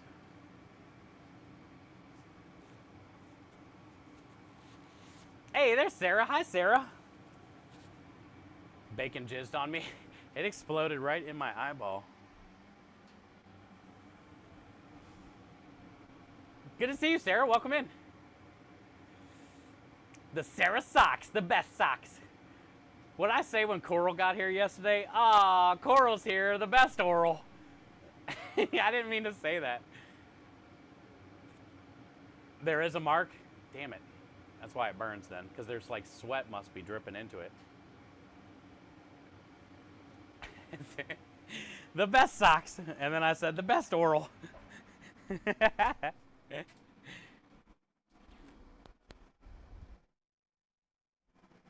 I'm surprised that's the first. I think that's the first time I ever said that to her too. Because usually I say that a lot. Let's go strain some bacon. Radio, how's your day been going? Sliding in. Did you have a busy day? Ah, you must be having a busy day because now you're lurking. Radio's got shit going on today. Oh, is Mahler still here lurking? I went to the P.O. box today, and I didn't have anything in the P.O. box, so maybe to be here tomorrow. But I thought Mahler said we got something was sent into the P.O. box. Your day was good today? Good. to be honest, it's better than dealing with pepper powder. Oh, yeah. I agree, Michael. Or pepper powder on your penis. Just saying.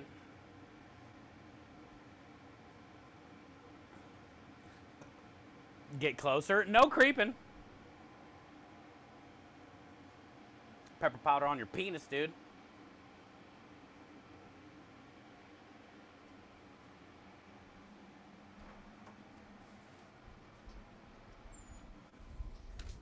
All right. 80. Dude, now the sun's coming out, too. Nice and hot today. It's what I like it. I like it hot. I want wet.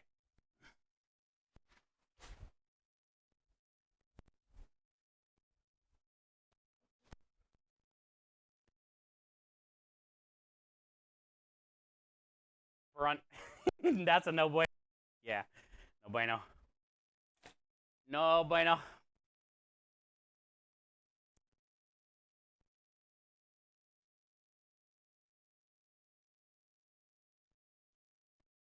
Bueno. We're at 44%. We're gonna die. Plug it in now. Did I just see Keith?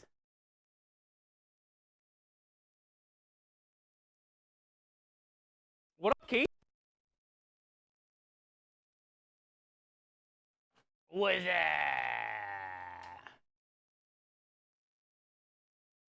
Made that mistake once after chopping jalapenos. Bad times. Oh, Sarah, you went to the bathroom after jalapenos? I never thought about it for girls. I mean, it's got to suck just as bad for girls as it does guys. That's brutal.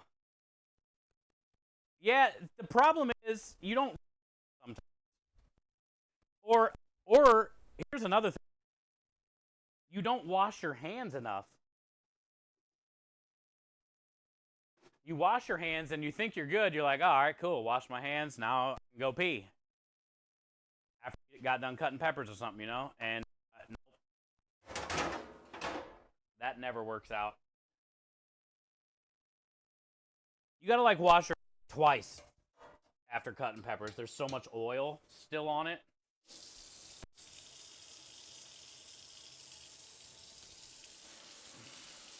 Well, especially if you don't wear gloves.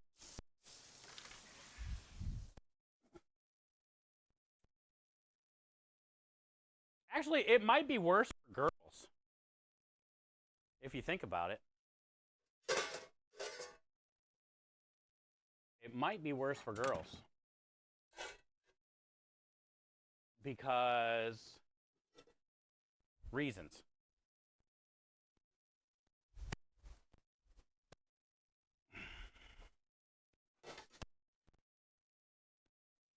Yeah, basically, Andy.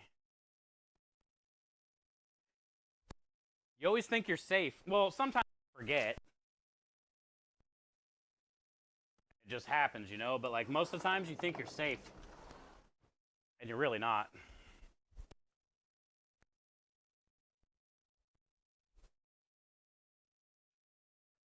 Hi, Keith. Not the bathroom. Oh!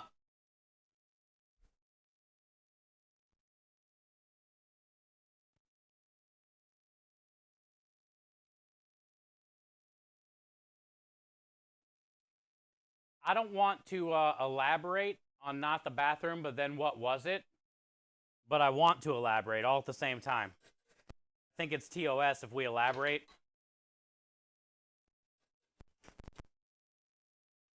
But I'm assuming cutting chilies made you horny? Yeah.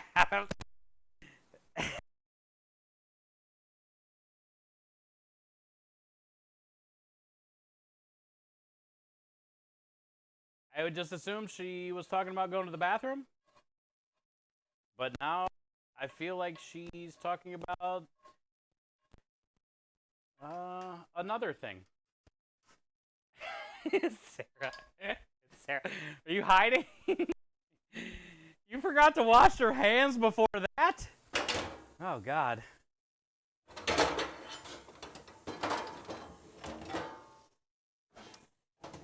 I would feel that probably ruined the moment.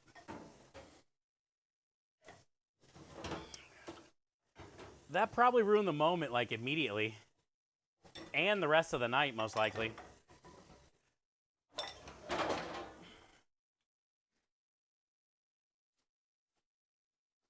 I don't know if you can come back from that one. I think you got to call it quits the rest of the night after that one. You'll be like, maybe it wasn't meant to be tonight.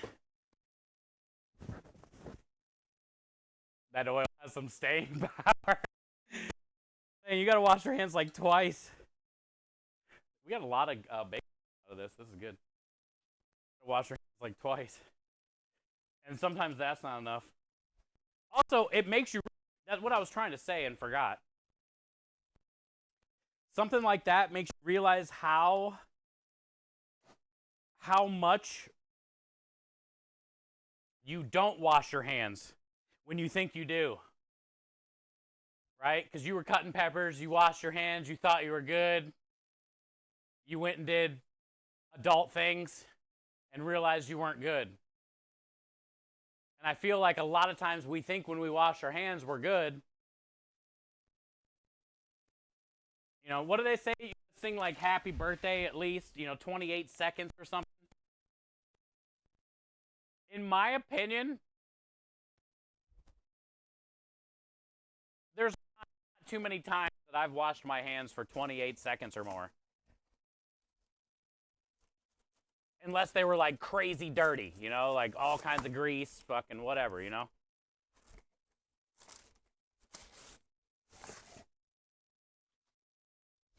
28 seconds is a long time.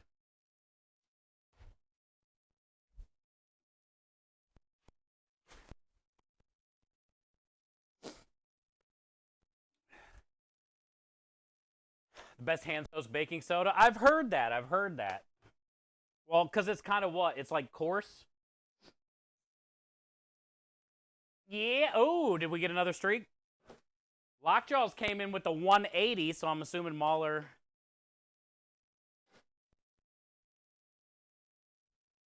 Mahler coming in with the 205, it says.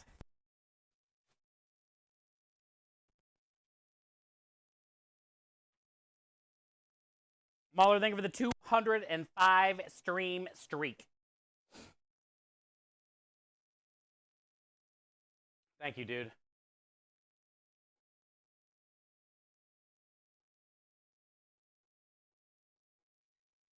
Yeah, man, that's crazy. A lot of streaking, bud.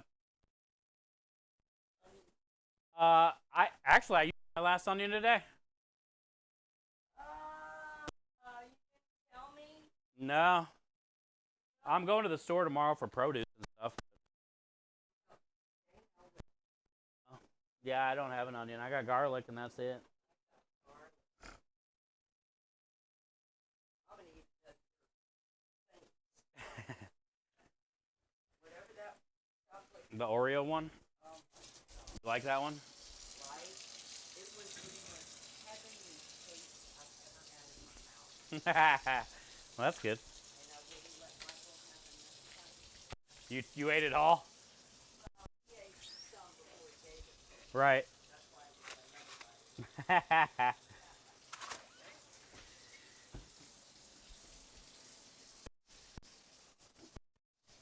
Thank you for the 205 cheeky days, man. We've had a lot of good streaks today. Appreciate you, dude. It's a long time. Rebel says, good to know. Yeah, Rebel, don't get horny after cutting peppers. Bad move. Take it from Sarah. Take this advice from Sarah.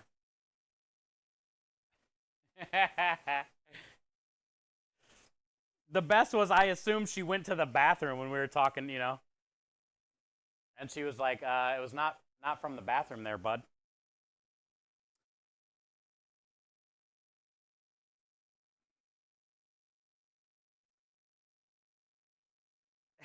Wow, Double made a sweat emote with the wiener and then a chili at the end.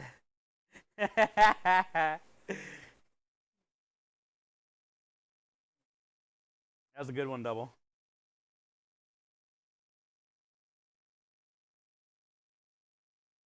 Thank you, Scrub, for the amplify. That's why we wear a condom. What? No way, dude. You're crazy. You're silly.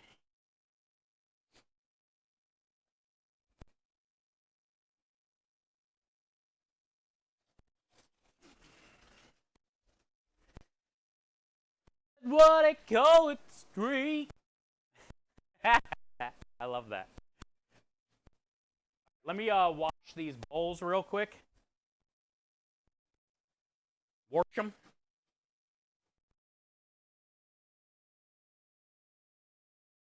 Last night at 1 in the morning after they finished cooking, and I realized they were basically all screwed like the last batch.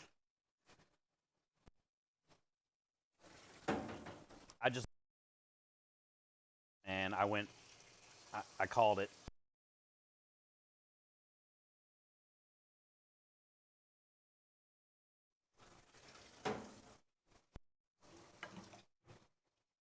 But watch today. Oh, perfect. I can believe I forgot, but also I can't believe I forgot.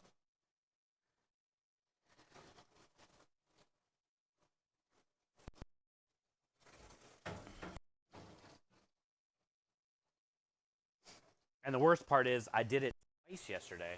The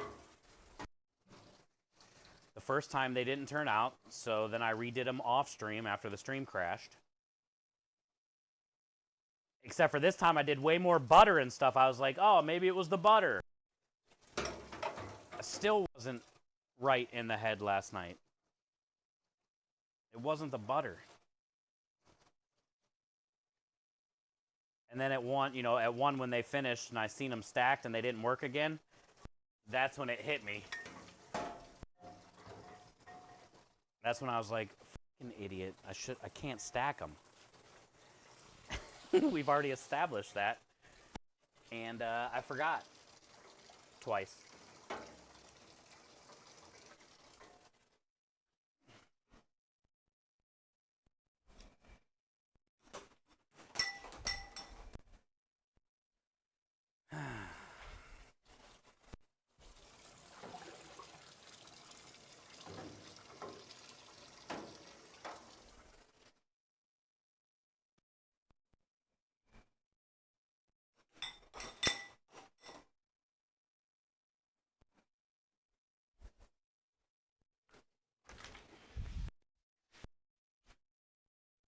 I got the other bowls out here. Yep.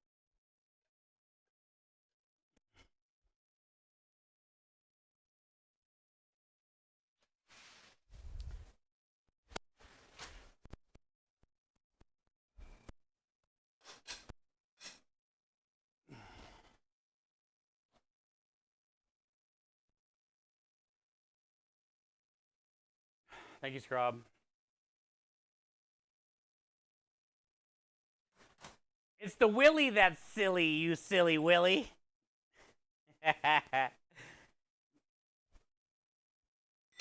It's the Fuzzy that's wuzzy, you fuzzy wuzzy.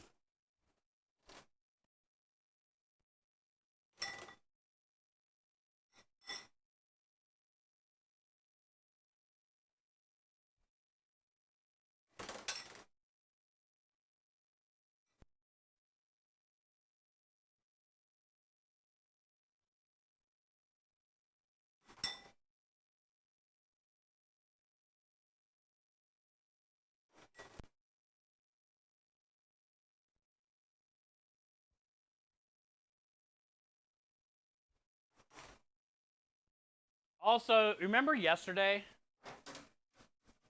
when I was making them originally the first time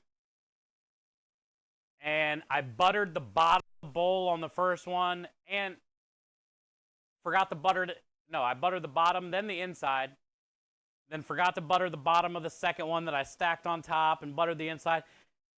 I was so confused yesterday, and now I know why.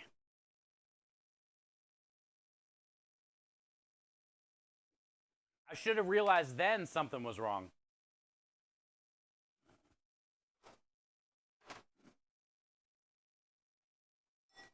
Because literally all you do, since I'm not stacking, because I'm an idiot, all you do is butter the inside.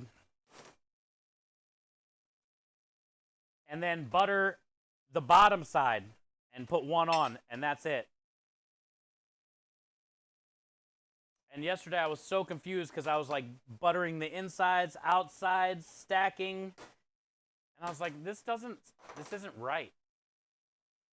This isn't right.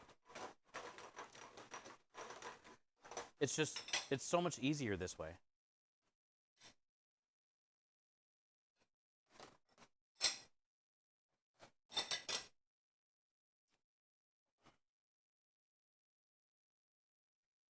I'm missing a bowl though, huh?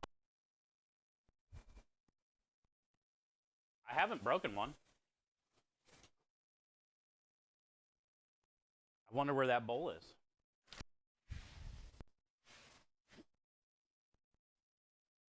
Maybe it's inside?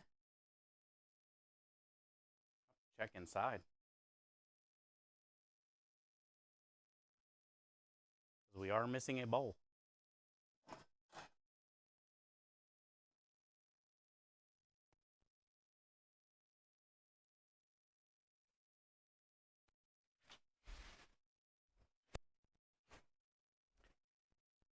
All right, well, let's do it. The oven's on. 1, 2, 3, 4, 5. That sucks we're missing a bowl. Because now I can only do 5 at a time. I need to do 6. I want to do 6. I'm going to go look inside real fast. See if it's in there. Because it's not out in the garage. And I haven't broken a bowl. How you forget, brother? Dude, I don't... Like I said, we've had this limited menu for a couple weeks from the winery.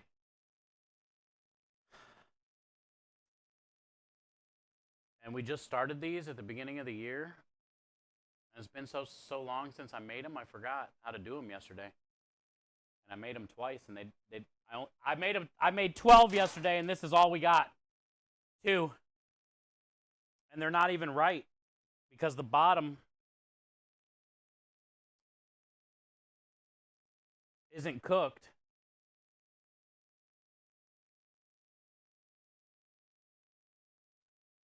So I think once I would put them in the oven and they would start to heat up, this would get all soft and they would like deflate. So I don't think these are going to be good anyway.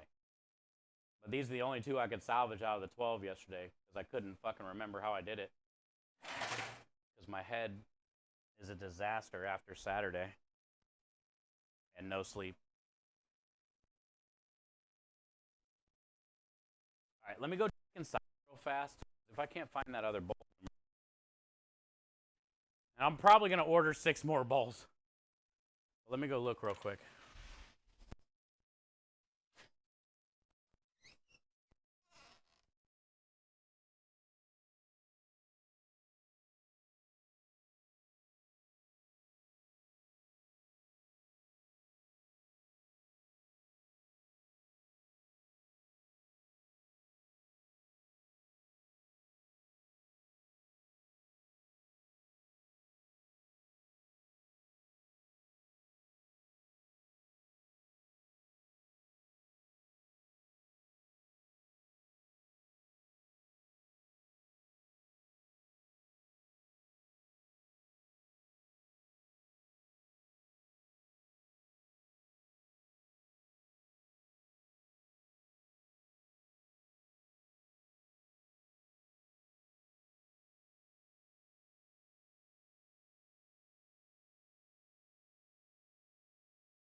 nice out right now.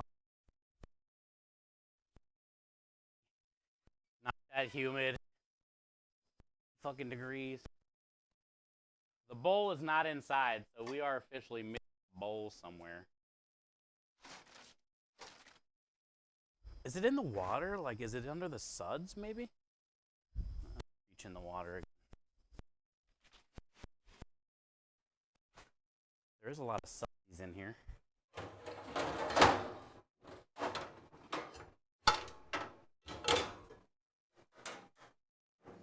It is the fucking Jesus. In here.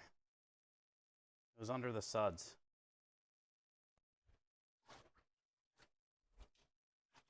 I didn't see it. Two suds. God. Now we can do 6 again. That was a very important piece to the puzzle. Sometimes, like, I'll put sauce in it and take it inside or something, so, you know, I don't know. So I thought maybe it'd be in there, but it was actually in the sink under all the soap. I didn't feel it, though, when I grabbed the other ones out of there and washed them. All right. Now we remember how to make these. It took till 1 in the morning last night. And 12 bad pieces of puff pastry. Asshole, man. But you'll have that when literally physically beat down with no break in between. And one less day to prep a whole menu that you don't have because you haven't ran in 2 weeks.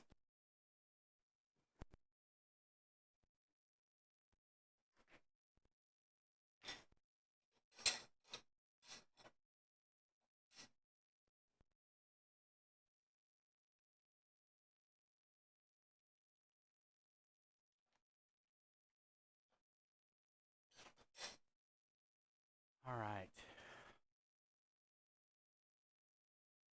Yo, what up, Kev? You have an Alzheimer's moment? No, I lost a bowl in the soap water, and I thought it was inside, but it was actually in the sink still. We're good. Good to see you, man. Krem, what up? Here, Krem's here. Thank you, Scrub. Till 1. Yeah, 1 o'clock is when they got done baking. I didn't finish dishes till 1:30. Hulu was here around 9:30 yesterday. I didn't fall asleep till almost 5 in the morning. Then I was up by 9. Was watching Hulu stream for a little bit, just laying there. My body was sore as shit. My head was fucked from Saturday. And yeah, yesterday I needed a break. And we can't have a break because I'm a day short on prepping for the job, but I have literally nothing for the job because we haven't ran this menu in so long because we've been doing the limited menu.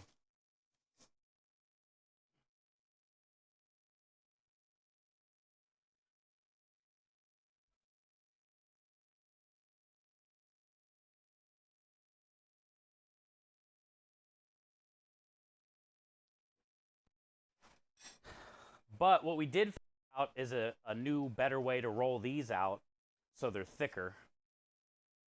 And I'm not worried about the bottom being thin like the last time.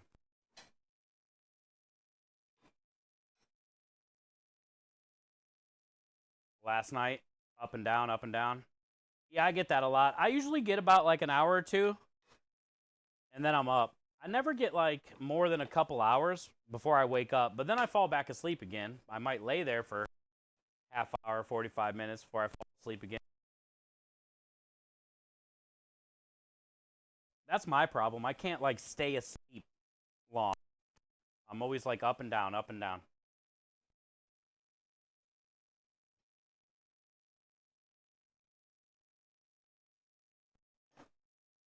But we're making it work. Making it work.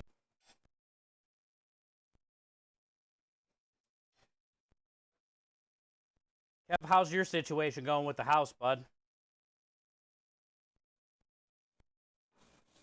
Any different news on that?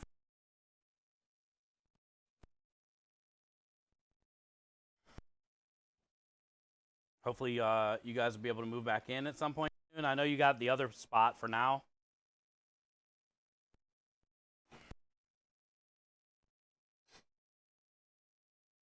Hi, Craw. You should have remembered the stack thing. Yeah, I'm not gonna. I don't. I know you guys know how to do. You know, it shouldn't be up to you though, Scrub. You know, I should have remembered how we did it 2.5 weeks ago for the first time. You know what I'm saying? It's definitely not on you.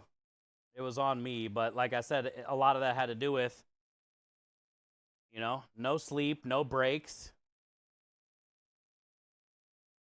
I literally, I had no business working yesterday. My body hurt. I had to change my brakes. I was behind on prep. I was stressed the fuck out. I just wanted to get it done and get it going. Like we had no time, and ended up making it worse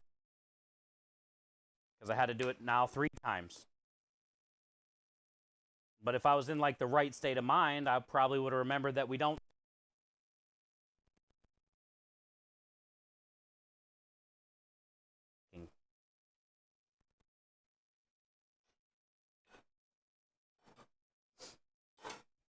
But I do like this better. These are way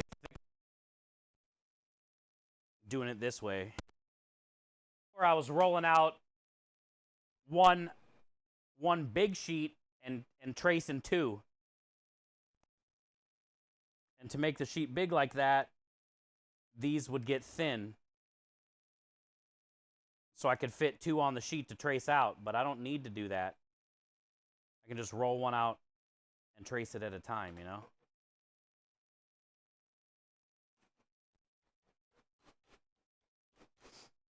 Now watch, today all 6 are going to be perfect.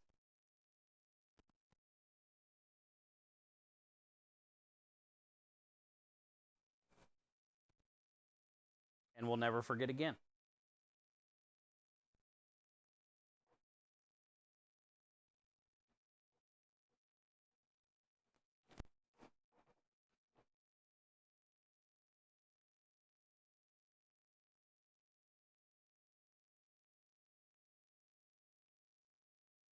I kind of like rolling some of these edges here like this.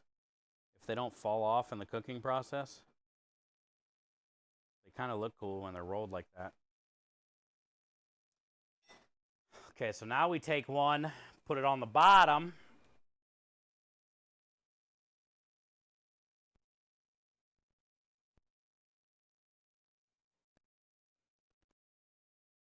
That's it. Yesterday, I stacked 3 high, like an idiot. Because I forgot. That's not how we do it anymore.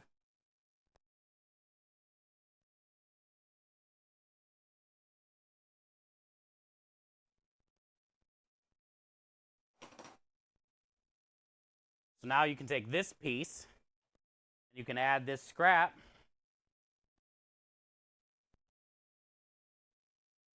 And then it's thick enough, and you're not worried about the bottom being thin. You can just roll them out one at a time. That's the good thing that I figured this out before, and this is going to be way more helpful.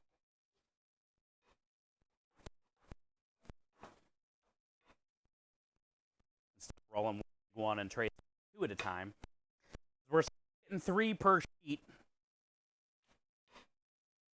With 1 per sheet we're on cones. We're only getting 2 cones per sheet, but we're getting 3 bowls per sheet now.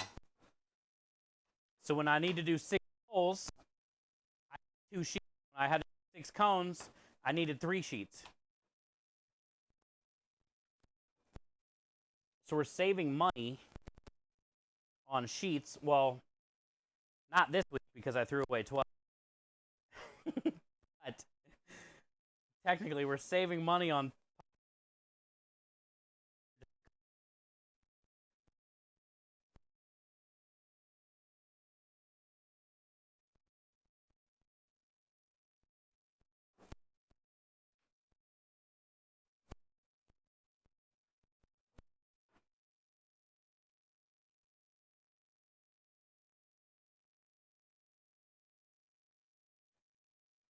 And they can be nice and thick.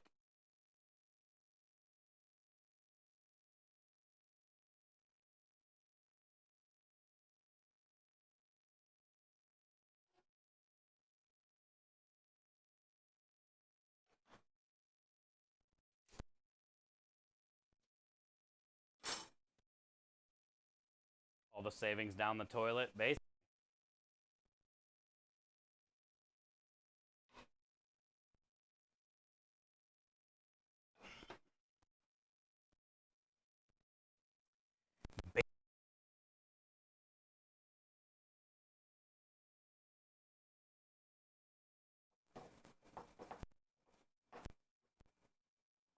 Just from being essentially tired, you know? Place yesterday. Had no business being in the workplace yesterday.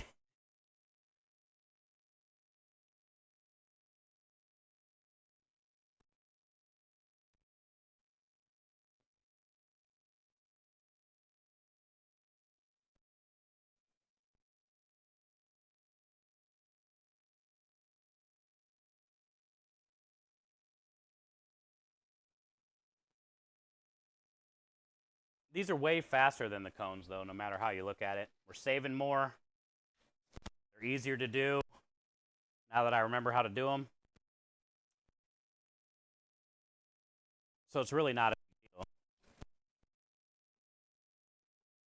They're 100%. They turn out 100% of the time when you away.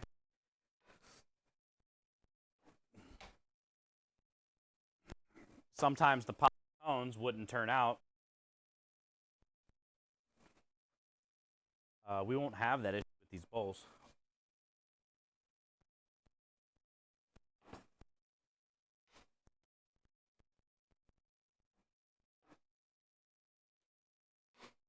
Pasta going bowling. We're going bowling. Pasta bowl. Has to change that word on the handheld.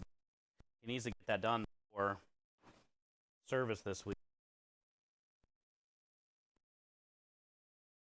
And his pastry bowl, and then one comes in as pasta bowl. And it's fucking confusing when you're busy to try to decipher all the fucking words. So he needs to put it back to, you know, cone or something that's different than pasta bowl. Anything different than pasta bowl. Or change the normal pasta bowl. Something needs to be changed, though, before service.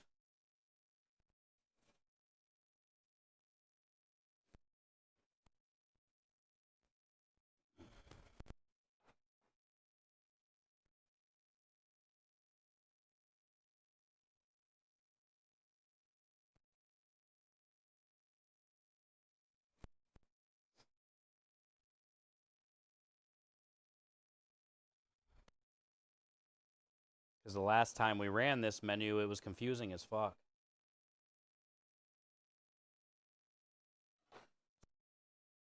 Taken care of.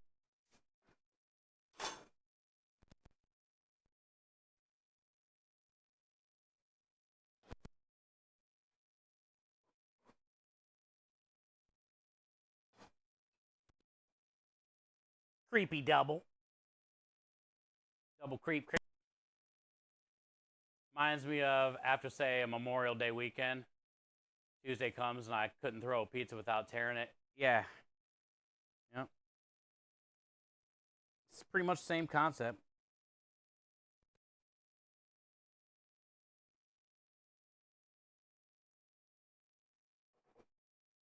$70 tickets is a lot for one person, especially somebody that's 44 years old.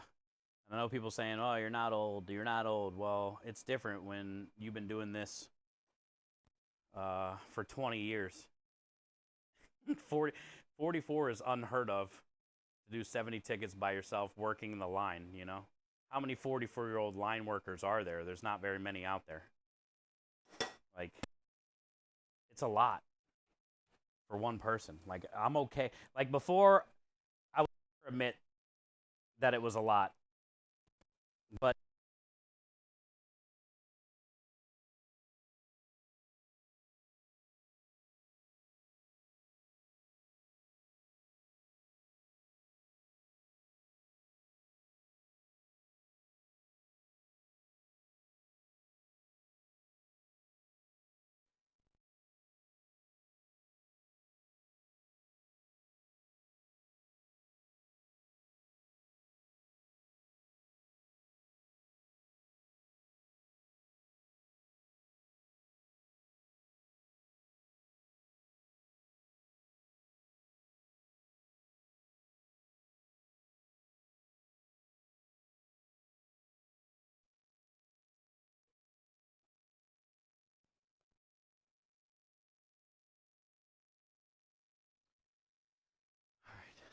Ease in.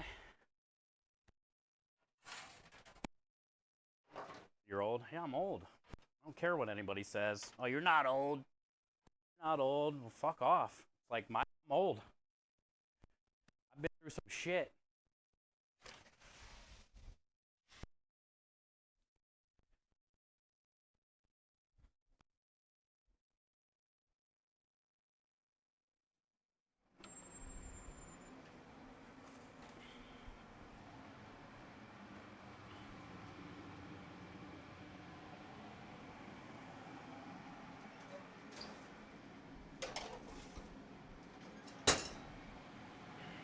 All right. First 3 are in.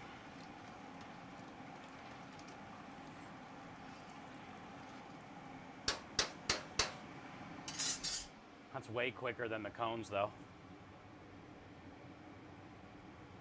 He's old, so the kids can call him Uncle.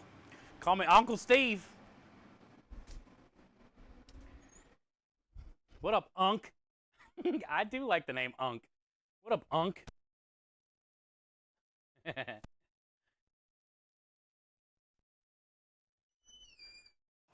up, Unc?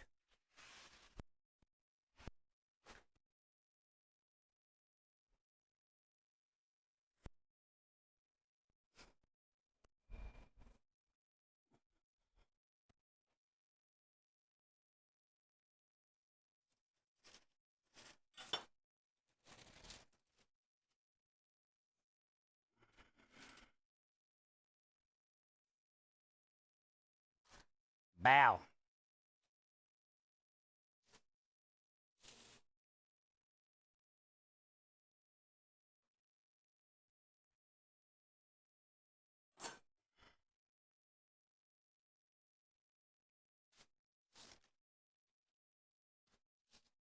Scraps.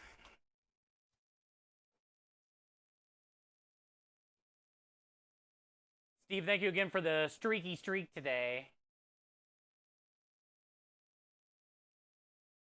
You're lurking and working. Nice. Thank you guys for that. Thank you for always being there. We did pass $1,000 yesterday, though. I mean, there was a lot of good things that happened yesterday. We got the brakes fixed on the truck. Very minimal issues.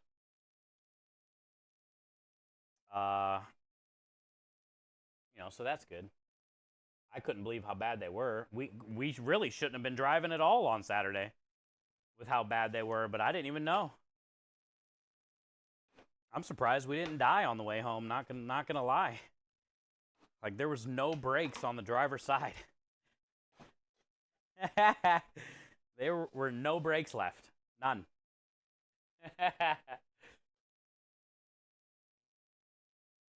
That is dangerous.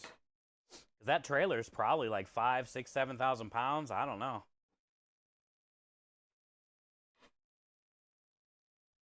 It's so weird, though, that the passenger side wasn't even halfway down on the brake pads, but the driver's side was literally no pad left. Metal to metal, scraping, rotor fucking scraped away.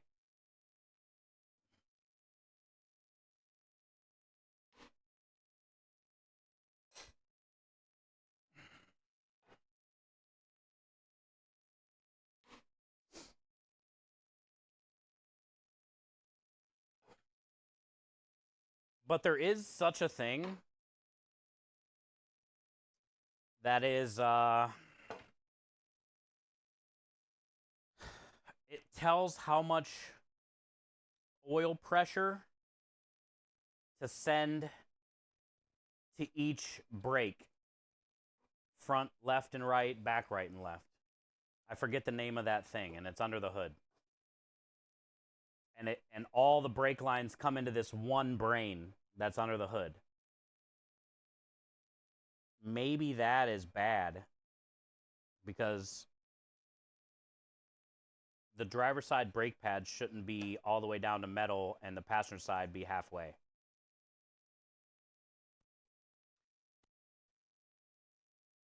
And it's hard to say that it would be the caliper because all the lines, the calipers, and the rotors, I changed those all less than a year ago. Everything is brand new as far as brakes in the front.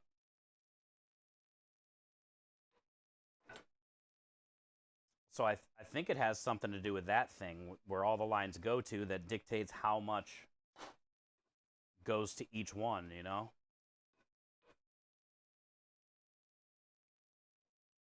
That thing might be the thing that's broken.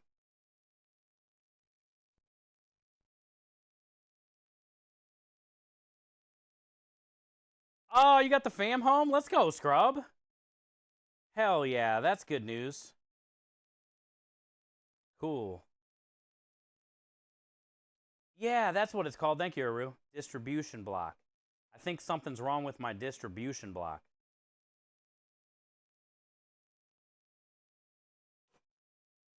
Thank you, Aru. That's what it's called. Hey, welcome back, Radio. We are chilling. We have to remake these bowls. After this, though, I think we're going to get started on deli sub stuff because that's annoying. It's going to take a while. I got to slice like some salami and capicola and ham and stuff like that, or whatever, mortadella. And then we got to portion everything. I think I only got one Italian deli sub to sell that's portioned.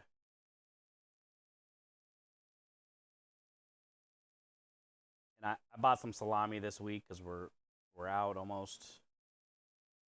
And I bought a little pack of ham instead of a big one because we don't need to portion too many. We don't barely sell any. So I didn't spend like 40 or 50 bucks on a ham like I normally would. I just got like a pack for 10 bucks or something. I did buy a big salami though. It was cheaper to buy the whole log than just buy a little pack.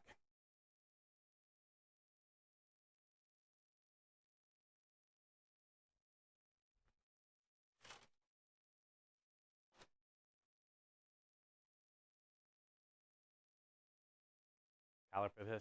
No, they're all brand new. I checked yesterday. The pistons were perfect. There was oil and all. Everything was lubed. Everything moved fine. Everything's brand new. The lines are brand new. Like the big black line that's connected to the caliper that has the oil in it. I changed both of those out too on each side. Literally everything up there is brand new.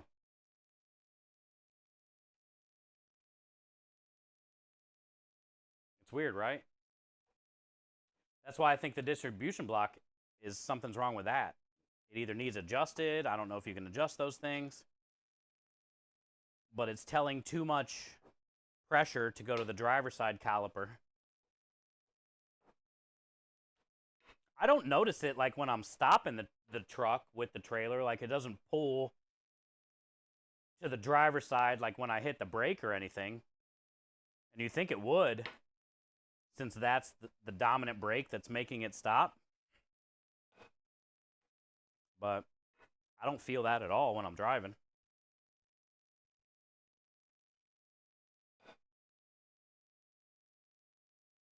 I went off-roading. We didn't go off-roading, but we almost did if it wouldn't have stopped. We would have been off-roading. If the brakes go out and I'm pulling that trailer, that's the first thing I'm doing is driving that thing right into the ditch.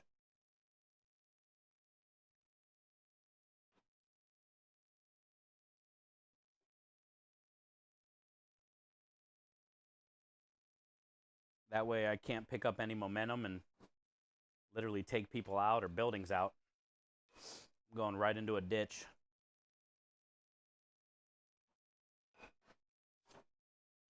Wheel balancing? I don't think that has anything to do with it, but you never know. I mean, I just got the two front tires, but that was what, 3 weeks ago? Those brake pads on that side were well done 3 weeks ago with how they looked. So, you know, maybe because the previous tires were definitely not balanced compared to the new ones. So that could have had something to do with it, Steve,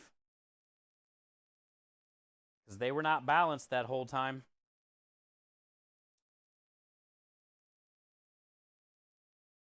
But now that I got the new tires, it definitely drives way better.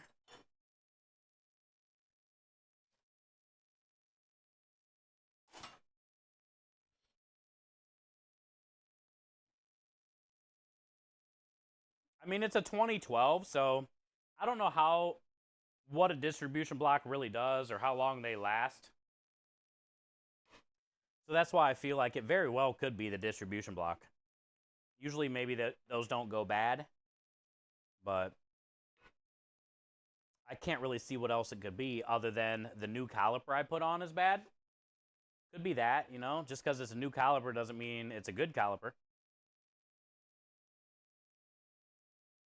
But it's not frozen up anywhere, you know, like I used a C-clamp to push the pistons down after I took the caliper off to put the new pads in, and I barely had to turn the C-clamp. Those things move like real smooth. There was still a bunch of liquid in there.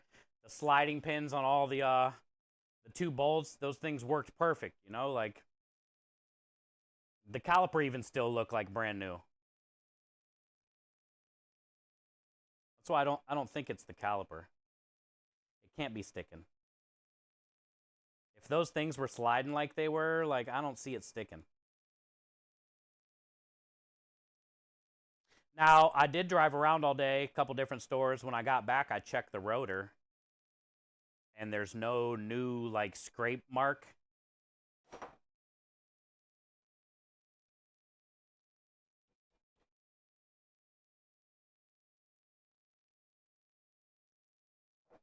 That I could see.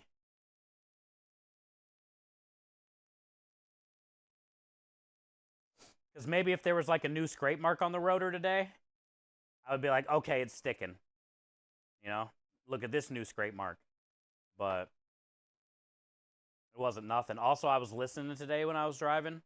I didn't hear any grinding. Like we heard on Saturday on the way home. Like it was grinding bad. Obviously, I sent a picture in Discord. I mean, you could tell. But today I didn't hear any grinding. The rotor didn't have any marks on it when I got back. Because I was wondering that too. You know, maybe it is the caliper. Maybe it is getting stuck somehow, even though it doesn't seem like it should. But then you would think you would see some new marks on the rotor, and I didn't see that.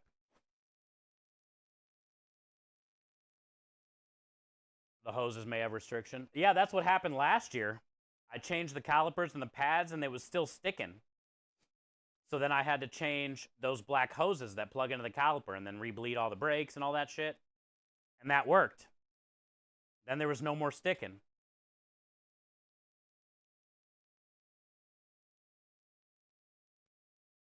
But I was reading about those black hoses. They're braided metal on the inside, so that kind of makes sense. Like after so many years,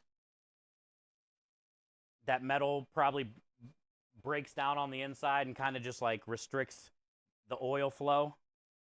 And then that's why your caliper sticks when it closes against the rotor and then won't open back up again. But that's not my issue. It's not doing that anymore. You know?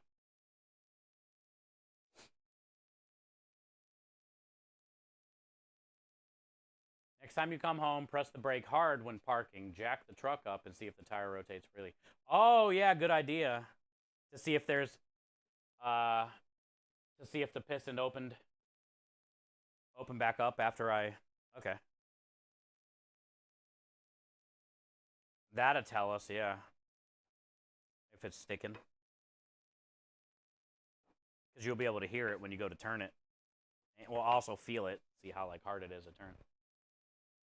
A kink if and the metal inside. Yeah, that's what happened last year. Because I was like, I just replaced all the calipers, all the brake pads. Like, why is it still sticking? And then Krem's brother-in-law was like, well, did you change the black hoses? I'm like, no. So, yeah, I changed both of those last year. So those are both brand new as well. Which leads me to believe that there's no kink in those hoses after a year.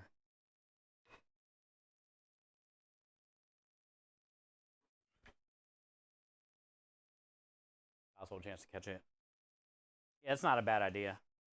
Because even though if I think it's not dragging or rubbing, maybe it is. And that's what's causing those pads to go down compared to the other side. It's not the distribution block. It's not the whatever. It's just, well, obviously it's something with the piston not letting it open back up again, but yeah, we'll find out. I'll do that tomorrow when I get back from the store. See if it turns freely when I get back home.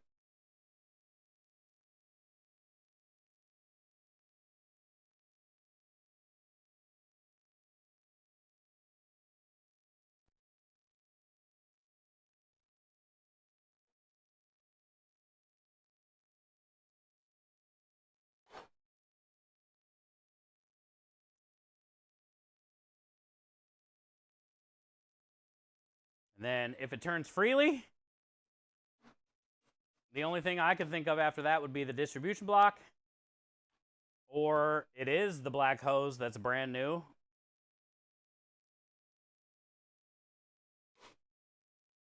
And somehow it's kinked in there still. I don't understand how, but it could be. A lot of times you might buy something new and it just doesn't work. Like, that's how it is. I bought in like speaker wires and USB stuff like that before. It came broken. So it could be that black wire or black hose.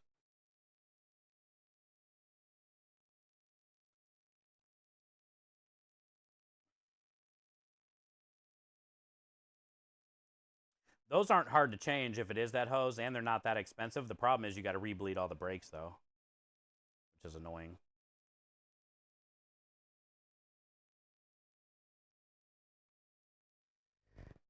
But they're pretty easy to get to, and you don't even have to take the caliper off to do it, which is good.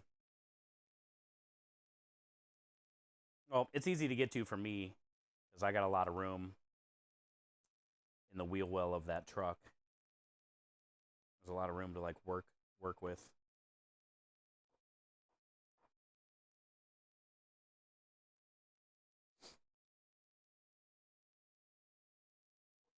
Cool. We did 6. Look how fast 6 is compared to 6 cones.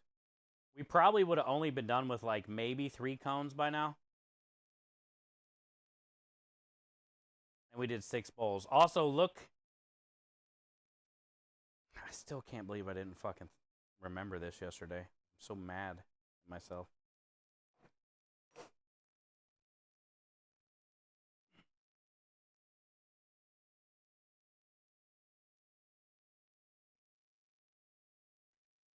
You should have seen my face at 1 in the morning when I realized this is how we did them the first time. After the second time of stacking didn't work. I probably look like I lost my puppy and my favorite teddy bear all at the same time. That's what my face looked like. I was so sad. I came in here with my head down, did the rest of the dishes, left all those in the bowls overnight, and went inside. I gave up. I was like, how could I fucking do that? How could I fuck up twice?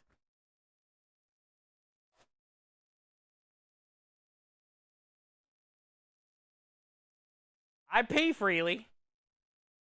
You live in Alaska. You can do that. You can pee wherever you want to pee, bud. Not here in Houston. There's too many people. Somebody might get bad that they see you peeing.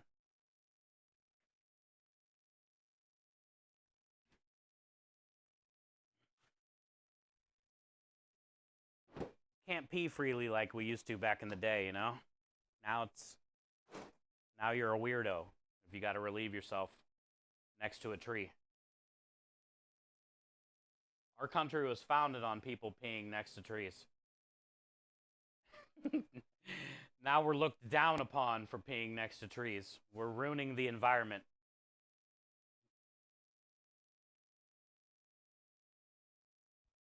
There's children going to preschool 15 miles away from here.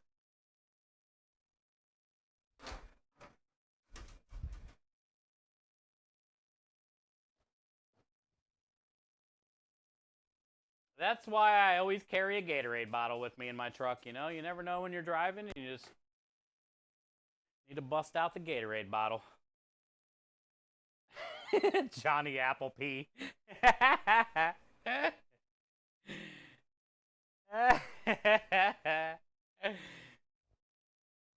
You know, a weird stat that I never thought of that I heard the other day, reading some random shit about Mount Everest.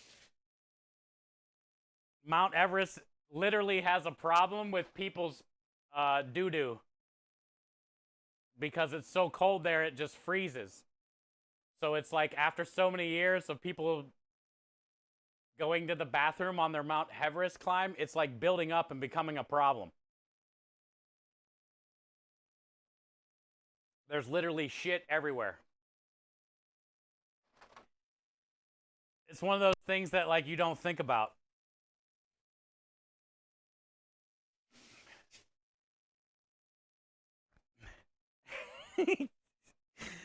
Imagine like 100 years of shit just building up.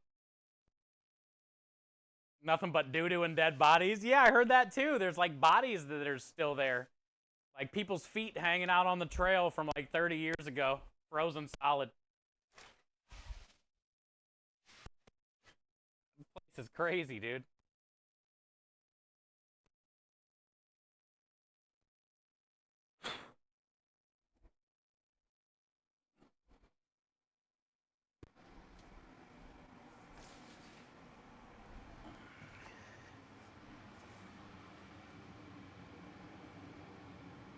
Hey, Phoenix PC Raid. I saw you guys were streaming today. Welcome in, Raiders. What up, guys?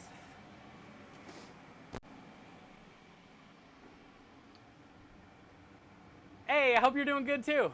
Good to see you. So far, so good. The year has started off great. What about you guys?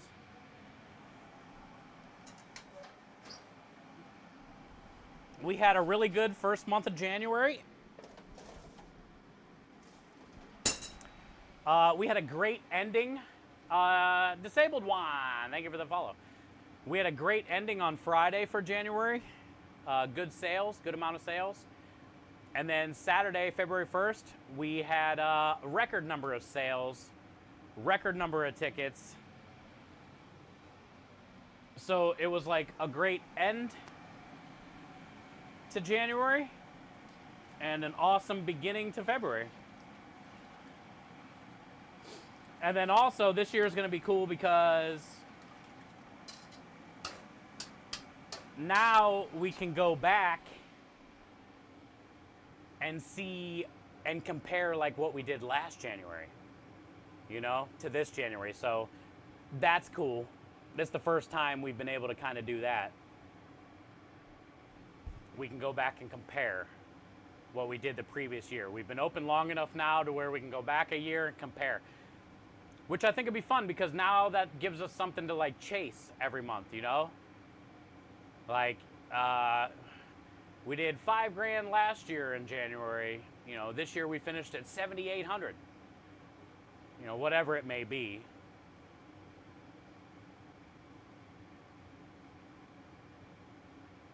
It's kind of cool, you know? I feel like that's cool when your business can start doing that. That means you've survived long enough to be able to do that. Thanks, man.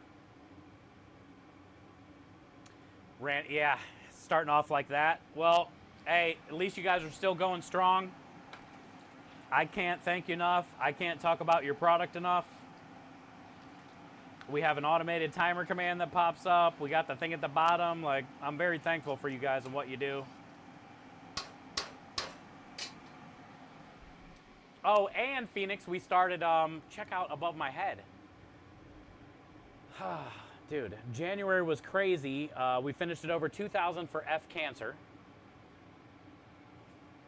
We're doing our first American Heart Association campaign. I've been trying to work with them the last 3 years, like fit them into the team schedule, and haven't been able to, but just by chance, it happened this year. They were in stream the other day and whatever. So we dedicated all. We should watch a video actually. We dedicated all month long. Let's watch the Ron Swanson video to American Heart Association, and I think we're going to do that moving forward. I think we'll dedicate every February every year in this channel to American Heart Association. And the cool thing is, this is their 100th anniversary. So, no better time to start helping raise money for American Heart Association. Heart disease is unfortunately, heart disease is #1 killer here in the United States and globally. I had no idea it was global. But yeah, our mission is to be a relentless force for a world of longer, healthier lives. This year is our 100th birthday. Heart disease is the #1 killer in both U.S. and globally. I had no idea. That's crazy. And that doesn't even include any type of cancer. This is heart disease. Heart is very important. But yeah, let's watch a quick video because we haven't got to watch a video today. I know, but Mahler, like, okay, here's what I'm trying to say, I guess. Think about it. I guess in my reasoning. On the other side of the world, more people are dying from dirty water than most cancers, right? Like not having clean drinking water. There's millions of people that don't have that die every year because of that. And it's a huge issue, right? Cancer, let's not even talk about, right, all the different types of cancer, how bad cancer is, especially not in the U.S., in those poorer countries. When they hear the C word, they immediately give up. There's no chance, right? Now, St. Jude does come find kids in those countries, bring them back, help fix them, but a lot of people in those countries can't get to here or get to St. Jude or contact a doctor to contact St. Jude, you know? I guess I didn't think about like how much heart disease. I knew it was a problem here because you hear about it. But I guess I didn't realize like when they say globally. I understand everybody has a heart, but I didn't realize like how bad it is. How bad it is. You know, I'm not educated on like what causes heart disease other than cholesterol and family tree stuff, right? And maybe weight issues. And, you know, I know like a few of the things, but like I didn't realize like how crazy of a thing it is in a way, you know? I didn't realize how crazy it was. And that's an issue. And the thing is, I feel like heart disease is an issue. Cancer is an issue. Drinking water is an issue. I feel like heart disease is an issue that can be solved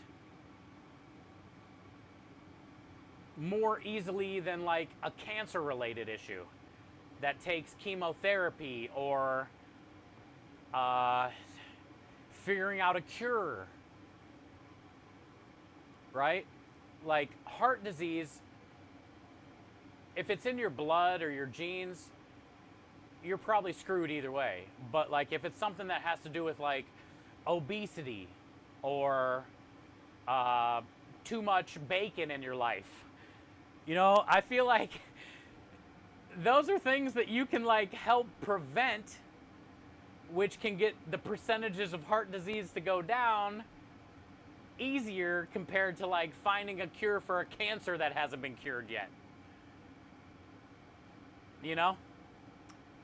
So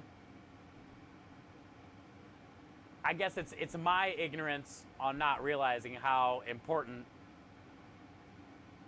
American Heart Association is and what they do and how much of an issue it is across the world.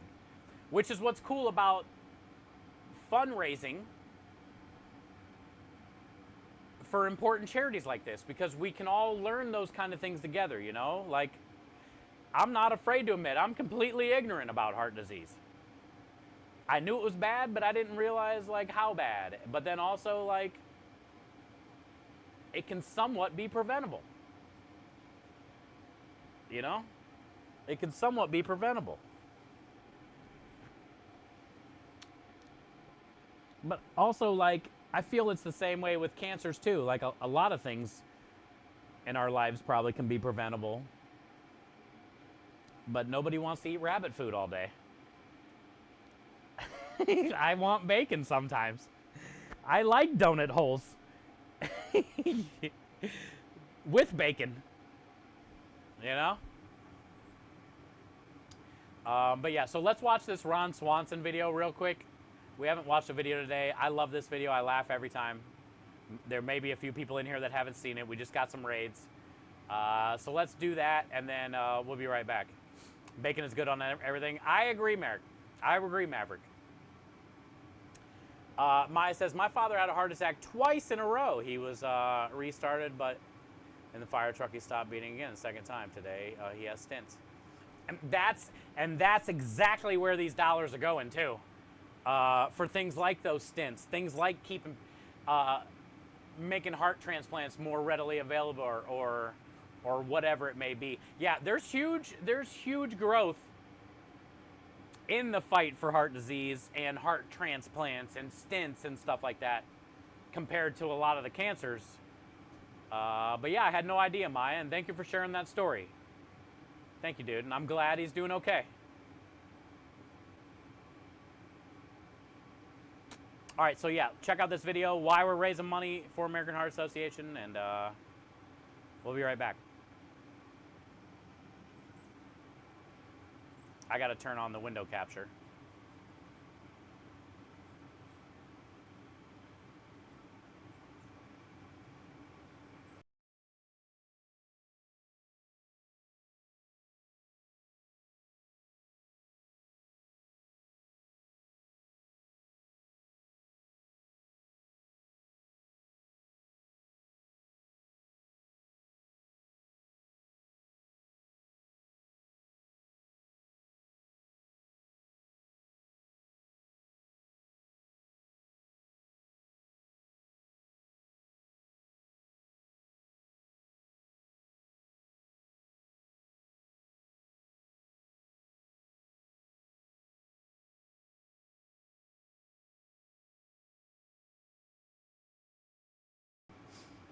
I do too, radio. I do too, bud.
Which is why I like mine with ranch, you know what I'm saying, chat? I don't know how you like yours, but I like mine with ranch.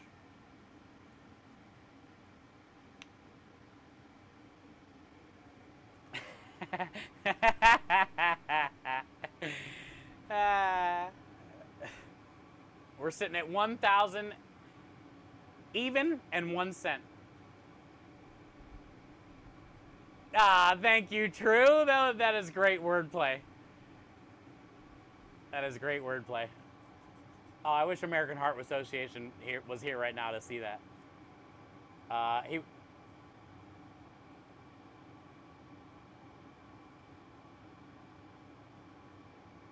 Yeah, yeah. Actually, Maya, we have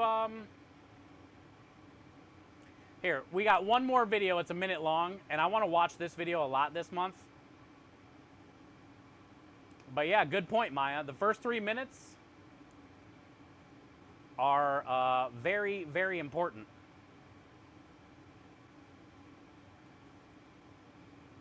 You make a very good point.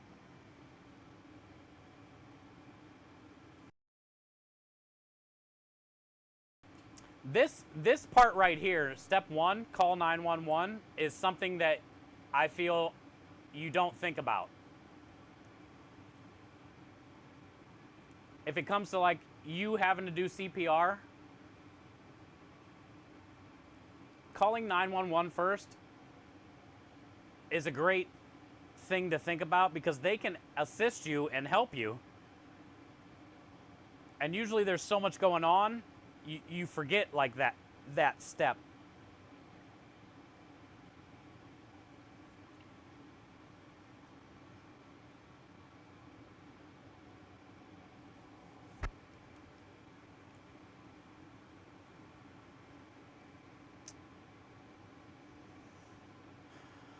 I didn't think about that step. You know, when you think about CPR, and also like if somebody is choking or needs CPR,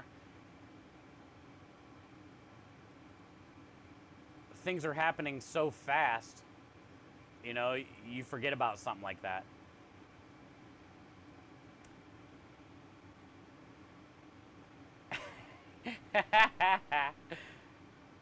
A doctor's included with those meals? No.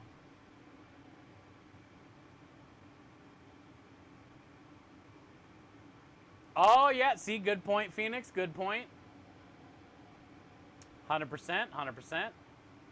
What up, Coral? Good to see you today. Welcome in. Hello, Coral. I was taught that in first aid. Yeah, those are things like you don't, because there's so much happening, right? Like everybody's scared, fucking anxiety. That's like one of the easiest things to do too. Number one, call 911, get professionals on the way out there, but then also like they can help walk you through that shit. So then you're not running around frantically.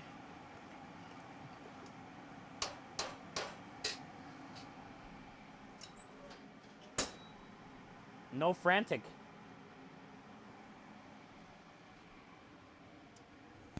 Hi, Maggie. How are you?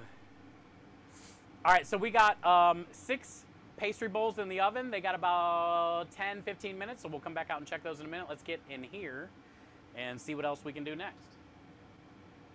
Let's get in here and see what else we can do next. Good to see you, Maggie. I'm making homemade vodka sauce for my mom's birthday. Oh, you are? I just made some this week. Well, that's good, Aspie. The customers really liked it. I just used our marinara. What I did was I cooked down a little bit of shallot and garlic.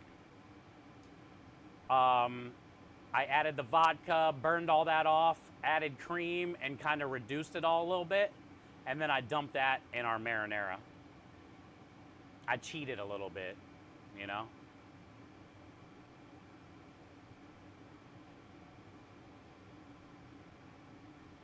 Yeah, you could say you made some. I'm doing good, Maggie. Thank you. Thank you for being here today. I've always wondered how things like CPR and Heimlich would work on me with my barrel chest and my curved spine. You know, the main thing is radio. Like when you find that area, doesn't matter what your barrel chest, how big you are, if you're in a wheelchair like you are. I feel like once you find that spot, now Heimlich's different, like where you're actually like blowing into somebody's mouth and shit like that. But like for just this, I feel like the contour of your back or the issue of you being in the wheelchair or your weight issue or whatever should still be pretty easy to find that spot, you know? Now when it comes to like blowing in your mouth, that's that's a different story. I don't think I'm providing a Heimlich maneuver. Wait, oh, Heimlich is when you get behind, right? What's the one where you're blowing in their mouth? CPR, different type of CPR. Heimlich, I feel, okay, Heimlich is different. That makes more sense. I think it's the blowing in your mouth part that I'm not willing to try on anybody until I take a class. You know? Like, I'm not worried about getting cooties, but I'm also not, you know.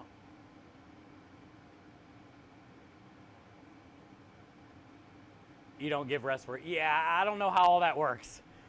And I don't want to fuck up. But I still feel like even if you're in a wheelchair or what, like you said, if you get behind somebody and you're like, you know, or if you're on them and you're hitting that spot, I don't think that should matter too much. But it is a, you know, definitely a proper question, radio. I highly recommend everyone take CPR class. I definitely need to, Aru. I once watched a single engine plane crash right in front of me. I was alone, called 911 with stabilized for. Oh, no shit. Was that in Alaska? That's crazy, dude. I had no idea. What a fucking hero, Aru. I had no idea you did that. Phoenix says, okay, so for the Heimlich, it's under the rib cage, so it wouldn't be a problem. CPR, they don't recommend you blowing any air anymore. They recommend just doing the chest compressions. It's better to break ribs and live than the alternative. Yeah. That would be weird too, having to give CPR to somebody in that moment, and when you do that and you feel like their ribs breaking, that's gotta fuck you up mentally a little bit too, you know? Couldn't even imagine. 2 kids and 2 adults, fucking crazy, man. That's crazy. Well, GG's, dude. Yeah, so they're not talking about respirations anymore. Okay. I was gonna say, that seems confusing. Like, I would be holding my nose. Like, I see them, like, hold their nose. And, like, I don't know what like, what are they blowing? And, like, how hard do they blow? I'm not willing to try that until I take a class on that. But you're saying they don't even do that anymore, really, so. You know CPR? I think it's something that I feel like everybody should know. I feel like that's something that they should teach in school. Maybe they do now, but when I went, they didn't really teach that. Fart in their mouths? No fart. Hey, that might make them wake up. If the rib cage are not injured by CPR, that means you didn't push. Oh, so it's a good thing if you break the ribs, sort of. That shit will wake anybody up. Yeah, it's gross.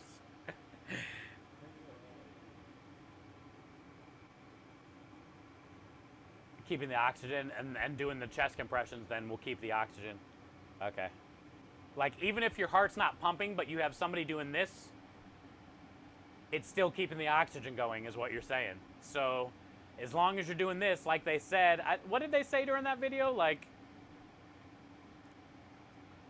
100 and something of those a minute you gotta do? That's actually a lot. Like, and I bet when you're doing that in the moment, like, a minute feels like a fucking hour.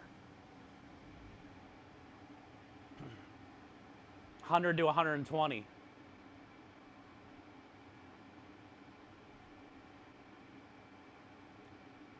Yeah, that's probably the big thing too, like trying not to freak out and stay in rhythm. You know, not like freaking out. You know? Like trying to stay in that fucking rhythm, keep your mind, like not be scared, fucking ribs cracking, people screaming. Dude, I don't know how anybody does it. It used to be 80 to 100, now it's 100 to 120. They suggest a breathing device for that shit now.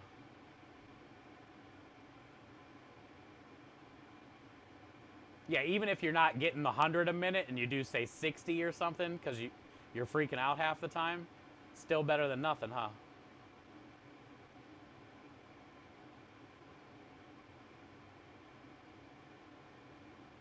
Oh, really, Mueller? Don't spaz out. Yeah, that's probably like the hardest thing. Because you're scared.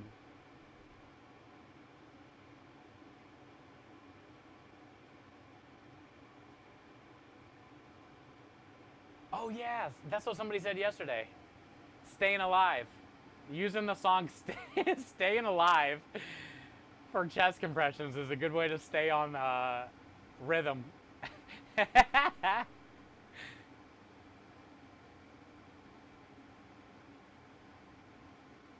You keep a CPR in my trauma kit? Me. Yeah, you had to know it though because you were a public servant technically. You know, you drove bus. Uh, uh, uh, uh. I like that they use "Staying Alive" as like the thing to try to stay in rhythm, like the meaning of the song itself, and the fact that you're literally giving CPR someone to keep them alive.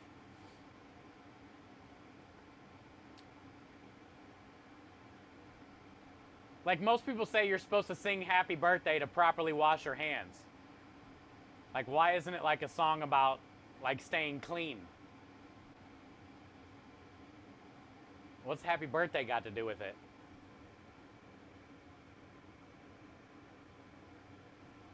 Personally, I lock in during traumatic situation. Everybody slows down. I just do what needs to be done. Yeah, I mean that's what has to happen, right? You got to stay focused and not stay focused in the moment. It's odd how it's changed.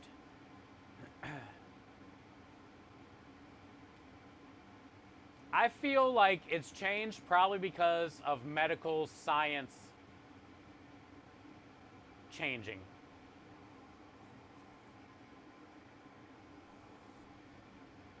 You know? Like they've learned more. So they've kind of like updated it. Not that like the old ways wouldn't work anymore. Oh, you're saying you do like 4 pumps and then you breathe in someone's mouth? That's what they used to do. I was an EMT firefighter. Oh, really? Oh man, so yeah, you're well trained.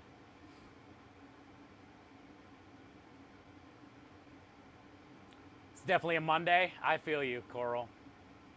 Just know that you are loved and it's good to see you here today. I believe in you. Every day. Hey, and we got Swan. I'm glad she's back home. Swan's back home from the hospital.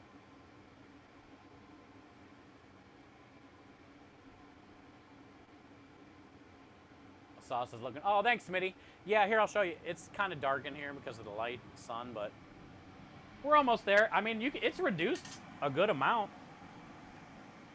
We're almost there.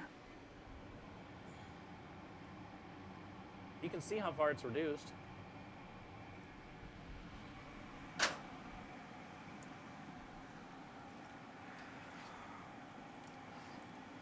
I did 4 6-pound cans of whole peeled tomatoes, 4 onions, 2 cups of minced garlic, 1 cup of salt and pepper mix,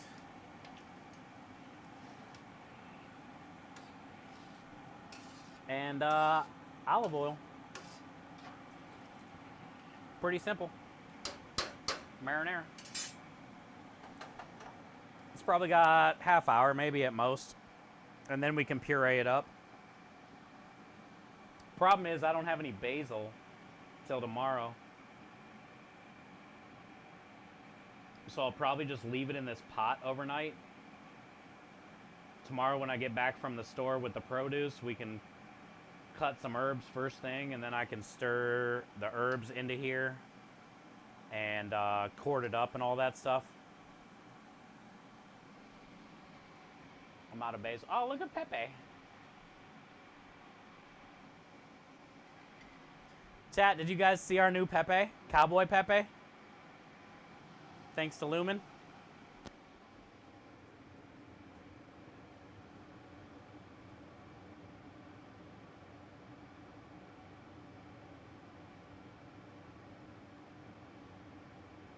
Look at the smirk on this guy. Swan, did you see this, by the way? I don't know if you saw this, because you were in the hospital. So smug. All right, check it out. You guys ready? Look what we got. So we got Texas Pepe.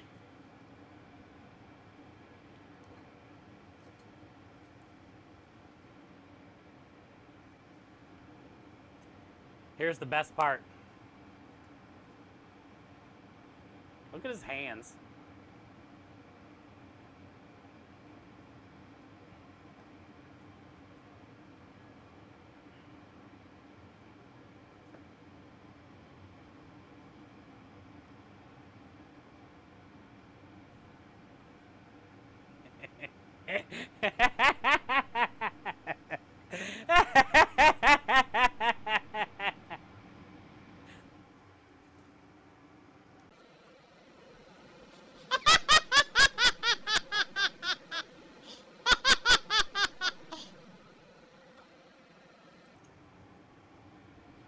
All right.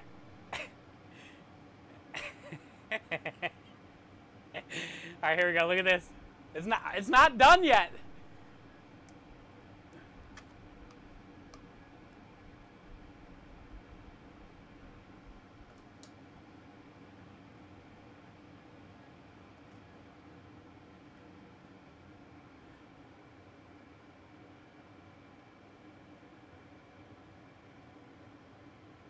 The creepy cookie mold. Here it is for the giveaway cookies. We're going to be doing creepy Oreo cookies with my creepy emote. So this is our creepy emote. It says creepy cookies in Italian. And it's got the Oreo edges, you know? So when we stamp this, and this is a good size cookie too. This is like double the size of a regular Oreo. Yeah, look, it's the creepy cookies. Who would have thought? You guys weren't ready for that to be the cookie stamp, were you? It's hidden in its own little thing. It's so good.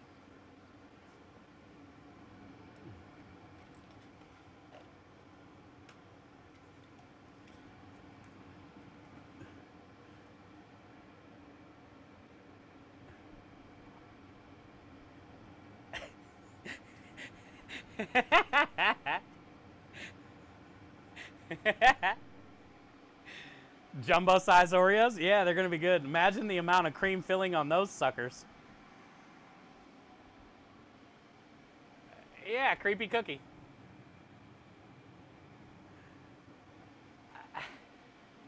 That thing's badass.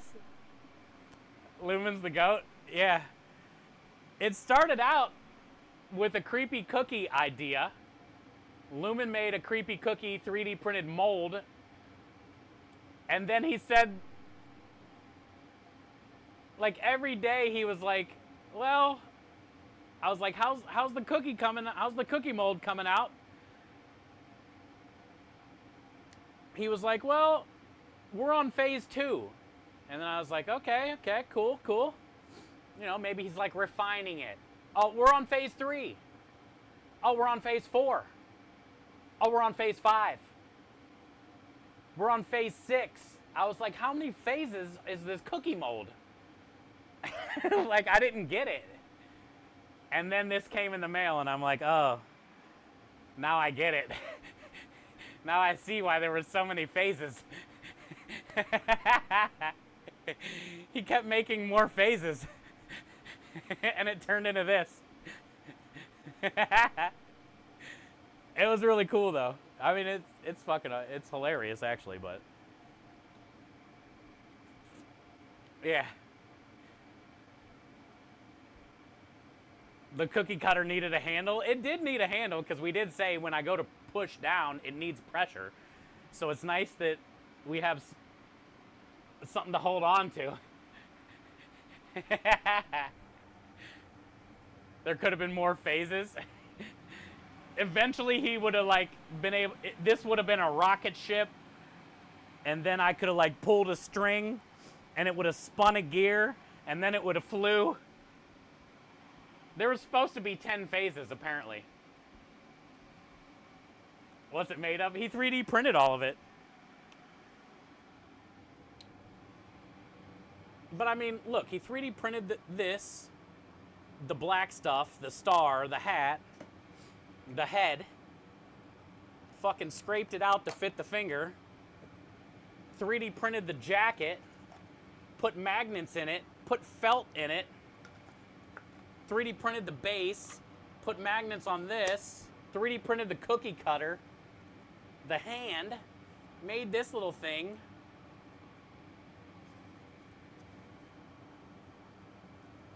This base is a different 3D printed color that he glued onto this base that is separate from this base, which is separate from this base, which has the gray thing on. There's so many fucking things.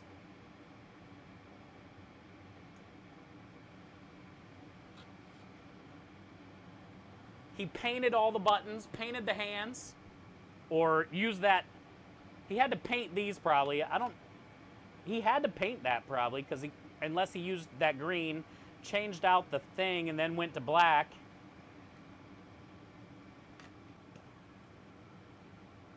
I'm assuming he had to print this, stop it, change it to red, stop it, go back to green. How did he get the eyeballs? Is that white in there, or did he have to paint those? I don't know how he did any of it. Look, Pepe's got a butt head, though. Look, it looks like a butt. Pepe's got a butt head.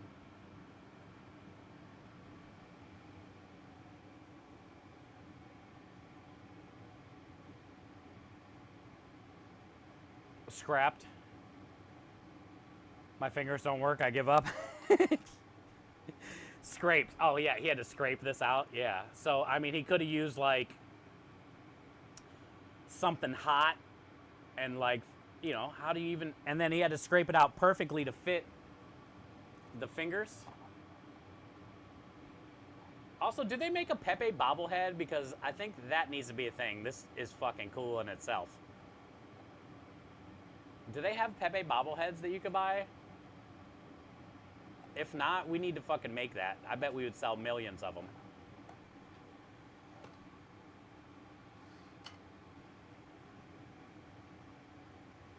It should not bobble. Push his head on. I'm afraid to push it. Oh. Ah. I barely pushed and it went on. Yeah. Ah, okay, Lumen. I don't know why I was afraid to push. You barely got to push, but yeah, I mean, it really stays on if you push. I never pushed hard. That's way better. It works way better. I didn't even know, dude. I was always afraid to push on it. He's cute. Thank you, Andy. I think he looks cute, too. Kenny hates him. You always felt like you needed a body? Yeah, he looks good. You almost glued the hat on. I like that you didn't. Because I like him like this, too.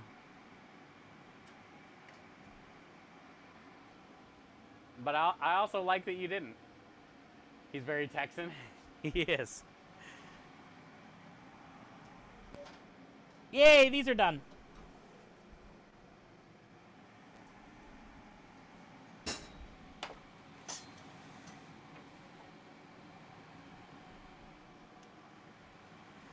I'm so mad at myself from yesterday, man. I can't believe we did 12 of these before I realized.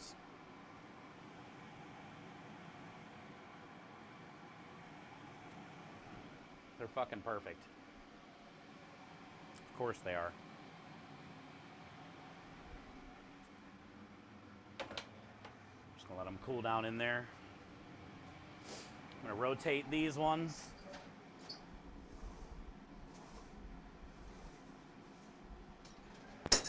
Probably got about 3 minutes.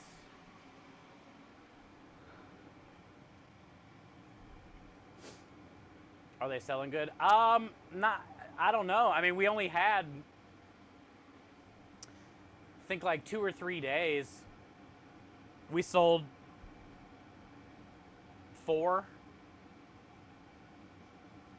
And then we've had a limited menu the last 2 weeks because of the vineyard. So we've only ran them like once. I would say they're basically selling the same as the cones. They're not something that everybody gets.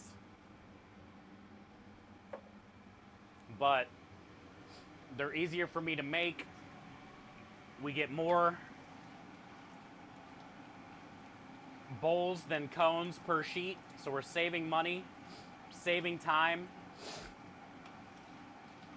and they look better. The pasta looks better in the bowl.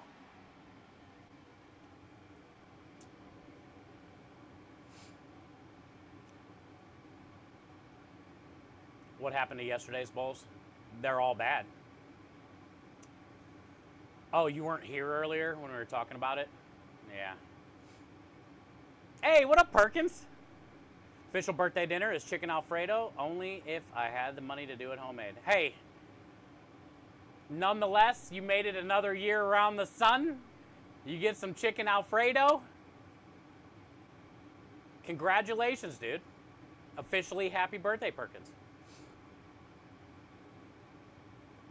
Not salvageable for even home din-din. 2 of them out of the 12 I salvaged. The rest were done. Thanks, Rich.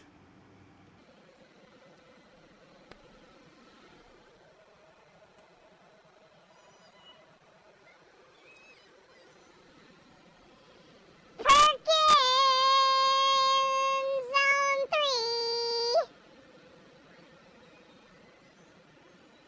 Bing bang. Happy birthday, Perkins. Yeah, I heard you talking about it the other day.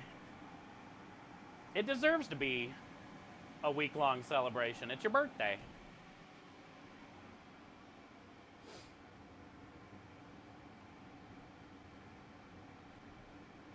Yeah, Lumen, I fucked up yesterday, man.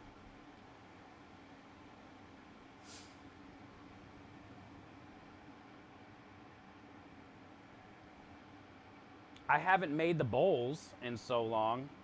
I forgot. And I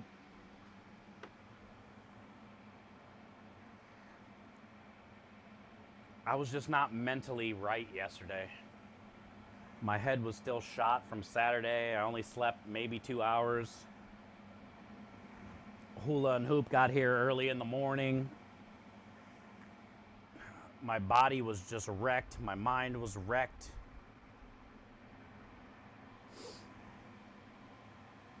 Then the brake situation happened, and that really fucked my body even worse in my head. Then I was behind on getting started for prep.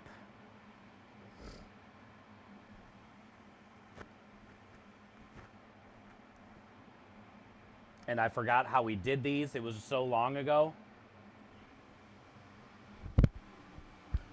And I was doing them the way that I originally thought about doing them, which is stacking them in the bowls, 3 high, and it didn't work. And then stream crashed. We didn't start stream back up, and then I worked on these till 1 in the morning. I made a whole nother batch. They finished at 1 in the morning, and all 6 of those were bad. And then that's when I realized I don't stack them. I do them separately like this. And look what happened. All 3 of them worked out perfect.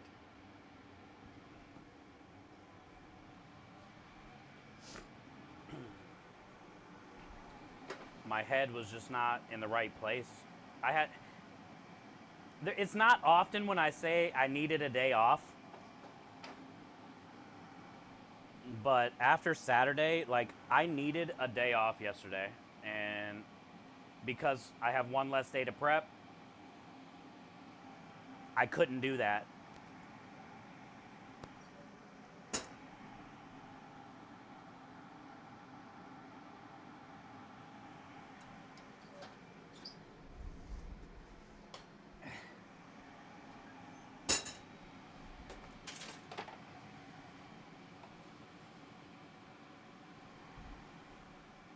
Yeah, 6 for 6.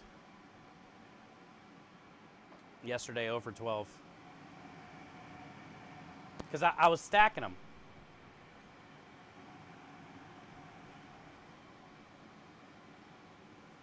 Look how perfect that is on the bottom.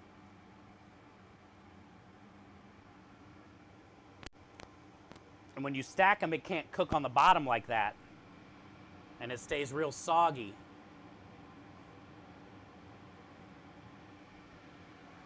And we've already done that science the first time we did these a couple weeks ago, but it was so long ago I forgot that we even did the science and all that.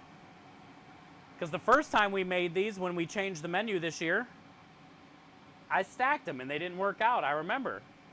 So then I was like, well, let's break them down to individual like this, and it worked out. And I was like, cool, that's how we're going to do it. And it was so long ago, and my head was so effed yesterday, and I was so sore from Saturday getting killed. I forgot twice, technically, because then I worked on it all night, and they were bad. And at 1 o'clock, when I pulled them out of here in the morning, and they didn't work again, that's when I remembered this is how I did it. I couldn't remember, of course, before we started doing any of it the whole day, but it was at the very end of the night is when I remembered this is what I did. You know? Get in my belly. Well, it'd be better, Angry, if it's filled with pasta first, but then yes. I mean, they're good how they are now, but it's better with pasta.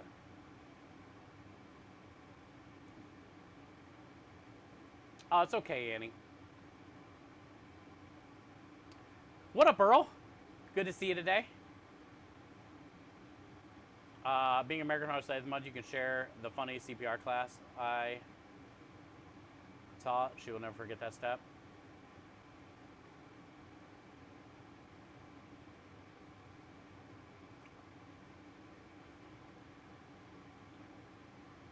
Got him! Earl, you need to finish that off with this.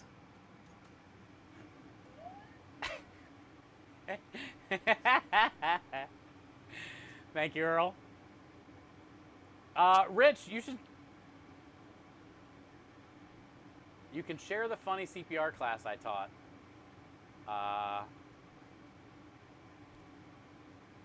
You should send me so I can share.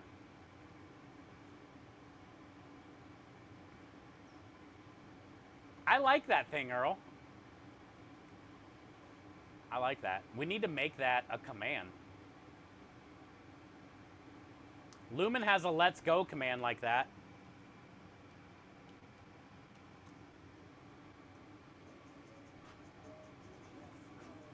I added the music to it. But Earl, if you send me that file, I can add like the D's Nuts or the Got 'em audio to the command that would pull that up. That would be pretty funny, actually. I don't know what we would call the command. I guess we could call the command Earl. We don't have an Earl command.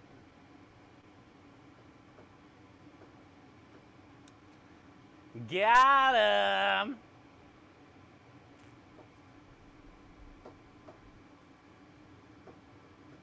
All right, let's go inside. Everything is out of the oven. We had Pastry Bowl Redemption today. I'm glad we redid it. I feel a lot better about it. Now I remember how we do it. We learned. We conquered. What's next? Hush, what's next? We got our bacon that we can put in a container. for the special.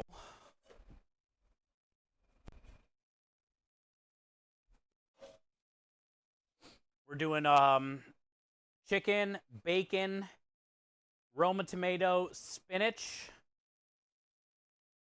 with a roasted garlic cream sauce. That's going to be the pasta special. Chicken, bacon, Alfredo, basically, with tomatoes and spinach.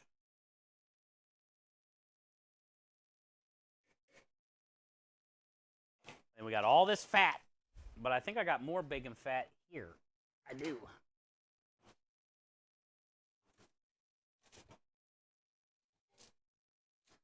We're going to have a full pan of bacon fat.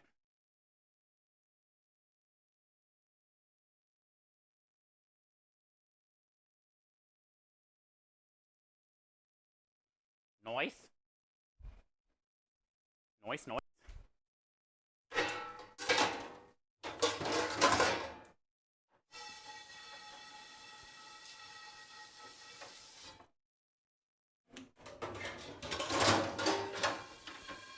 We definitely need to do something with it.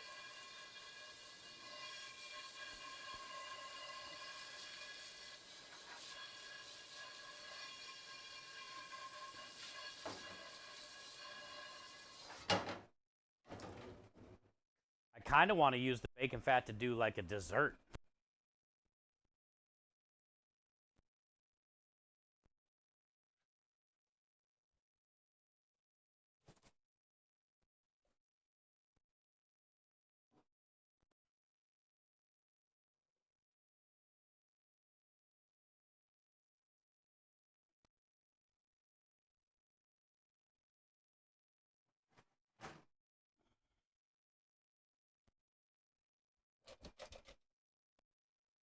Okay, this is done. Just need to take it to the truck. Oh, fennel. Yeah, let's grind that. I toasted this fennel today. Let's get that all ground up. And then pretty much get ready to do some sausage here in a minute. I stopped at the butcher and got casings today.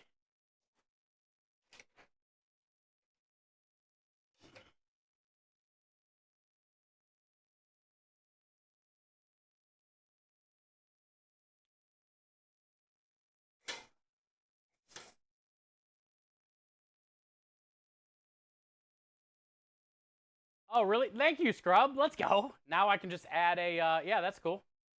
Now I can just add a sound to it. I'll download, like, you know, a noise we can add to that. Back when I was at ET, I used to teach American Heart Association and CPR. I had this one student that I will never forget the way I used to teach CPR as was. Read it on my phone because that keeps moving.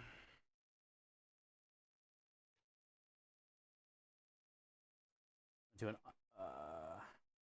conscious choking that went to an unconscious choking, and every time she would do the abdominal thrust, she would go up and immediately give a breath, and I would tell her that the airway was still obstructed, and then she would go down and give the abdominal thrust again, and then go back to me and give her breath. What am I forgetting?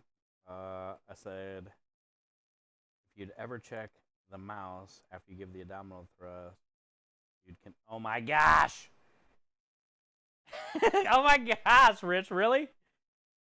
That's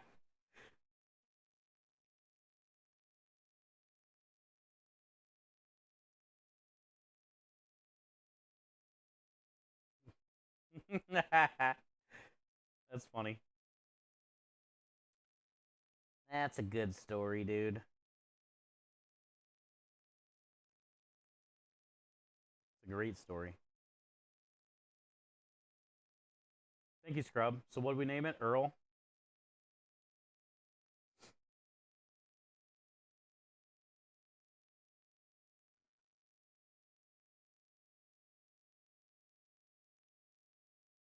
Awesome. Yeah, I'll put some something that says either got 'em or D's nuts or something. Well, we already have the D's nuts with the neg, so I'll do something that says got 'em. Got 'em. I'll record that voice. And then when we do the Earl command, that picture will show up, and then it'll say, got him.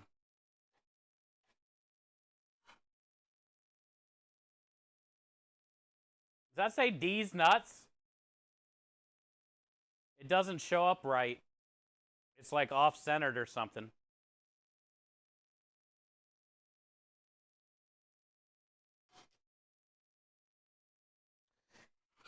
Get it. Looks good on mine. Maybe it's just because I'm on a tablet. Or maybe if I turn my phone the other way, it might work. Yeah, it works if I turn my phone up. When my phone's sideways, it stretches it. And same thing with the tablet. The tablet's sideways. You can still kind of see that it says D's nuts, though, when it's like sideways.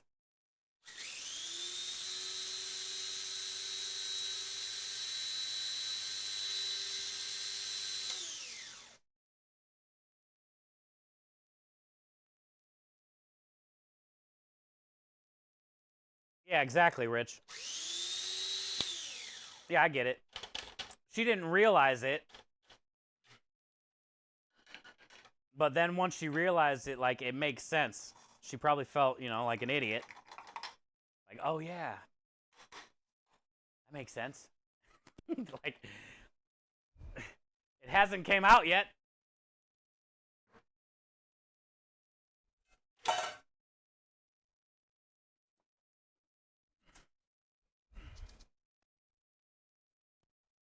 Honestly, she probably tells that story, too.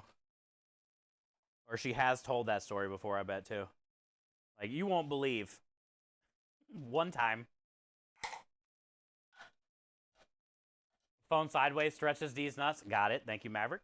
Got it. Good way to put it.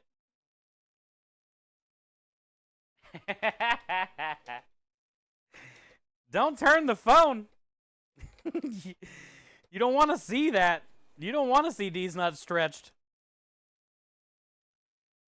You guys remember Waiting or whatever it is? The restaurant one where they would like, what was that one called? Something bat? Batwing? The bat?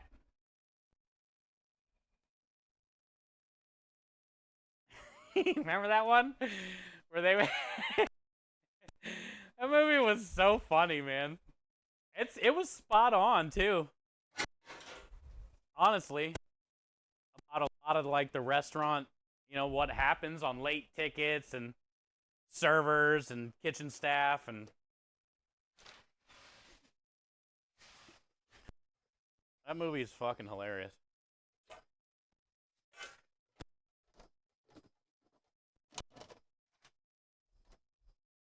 Also, whoever that Spanish guy is that's in that movie, that's in like all the funny movies.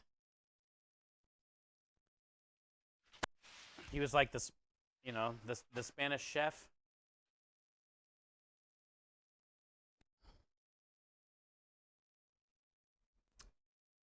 All right, I say the thing is going to be deli sub prep just to get it done.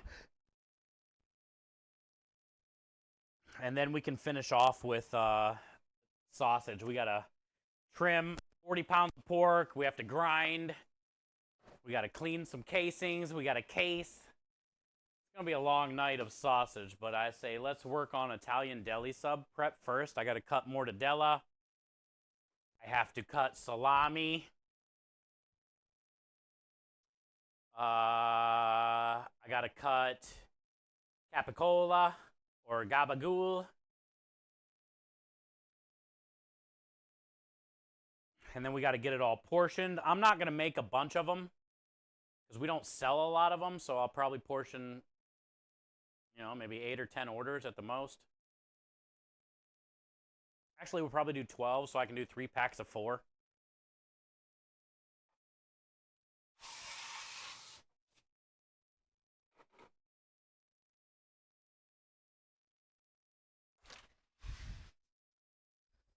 So let me grab the meat. Then we got to clean the freaking slicer, which is the worst.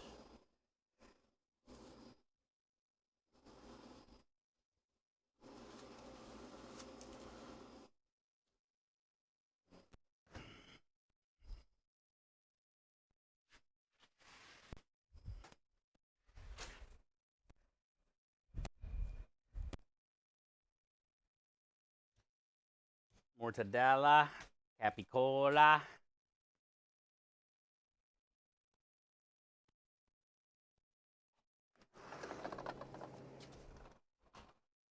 Look at the size of this salami.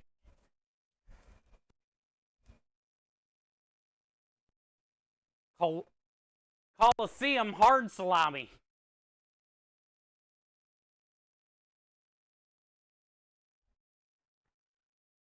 Coliseum hard salami. This is 7 pounds. Gluten free.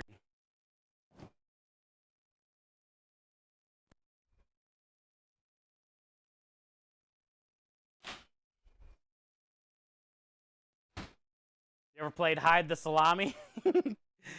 I play that all the time. I wake up like that every day.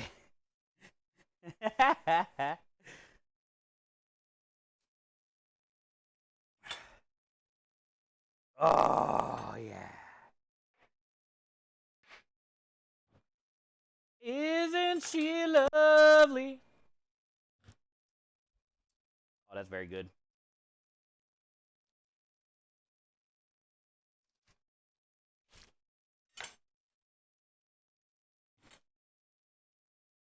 Dude, that's smoky. Nice. It is smoked. I wonder why it's smoky. Usually I get the Genoa red wine salami, but they didn't have it. So I got the Coliseum, but I didn't know it was smoked.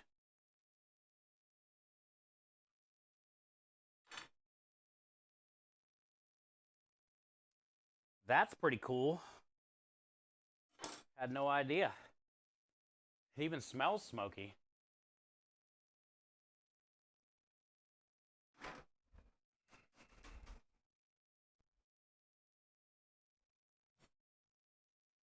I only need to cut 2 of them. Actually, I only need to cut 1 of them.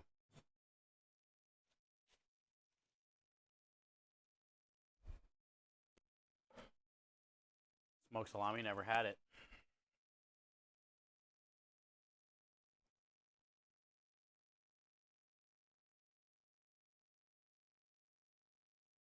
Says pork, salt, dextrose, which is like citric acid basically, for the pH balance of curing. Wine, garlic, starter culture, potassium nitrate, sodium nitrate, and natural smoke flavor. So it sounds like to me, and you can see this casing is a natural or a synthetic casing. So when they grind up and blend all the meat together and then stuff it in this casing,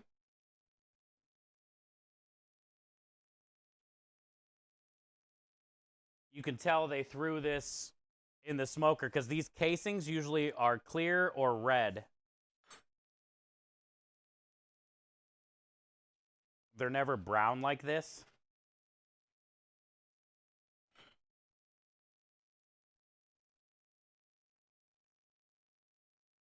So that has to be all that like smoke flavor.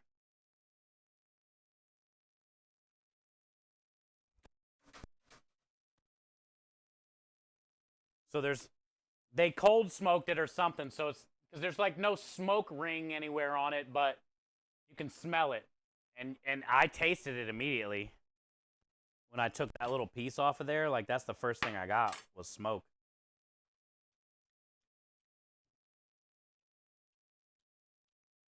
It's good. It's a good salami. It's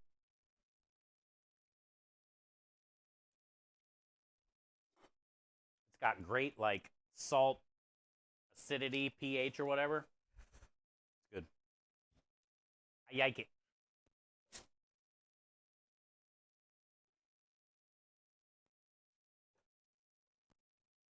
You're drinking, I'm not sorry. That's good. Enjoy yourself, Earl. It's just good to see you today, man. Hard to get it, but whew, salami smoke hits hard. Oh, it's good. Yeah, it's great. I don't know why I always get the red wine one. Now that I've tried this, I'm going to start getting this every time. It's way better than the red wine one. Flavor-wise. I'd rather have that little bit of smoke on my Italian deli sub than the red wine. I mean, there's still wine in here, it says. But it's not as winey as the other one. The other one, you can definitely tell there's wine in it.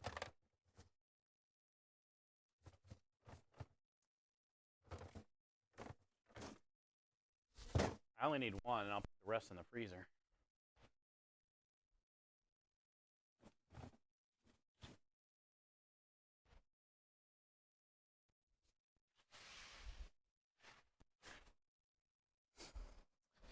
Okay, so I guess I'm going to do the salami first, then the mortadella, because it's more wet, then the hot and spicy capicola, because that's just going to ruin everything on the slicer. So that's how we'll do it. Salami, mortadella, then capicola.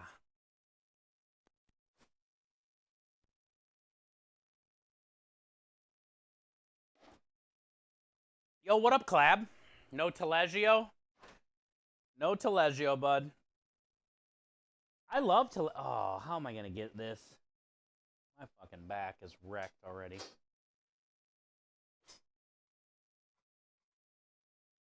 Might have to have some of my magic. Where's my magic powder or smoke? Where is that? Is that on the truck?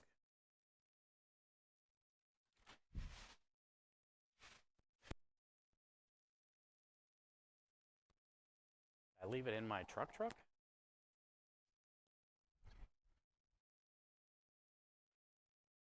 I really don't want to get this slicer. I don't know if I can pick it up today.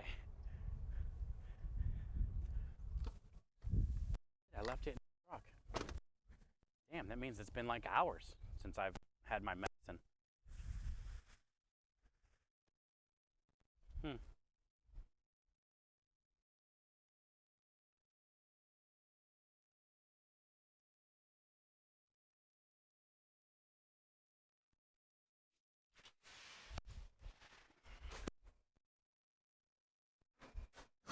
All right. What up, David Moon? Slippery When Wet. That was the best Bon Jovi album in the history of history, Clab. Good to see you, David. Patrick, appreciate you, brother. Good to see you. The ones I've seen were red. Oh, the synthetic ones? Yeah. Yeah, they usually come red or clear.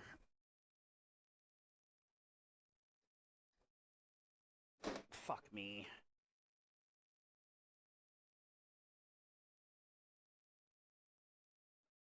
Ugh.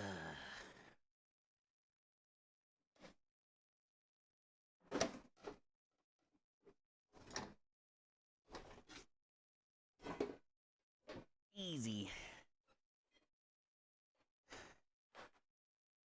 Problem is this thing, clearing this thing is always the hardest part.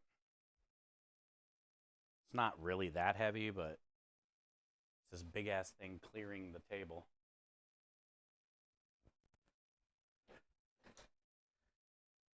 And the fact that the table isn't straight. It's got a warp in it.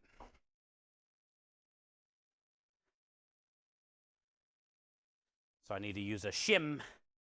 I have to shim it.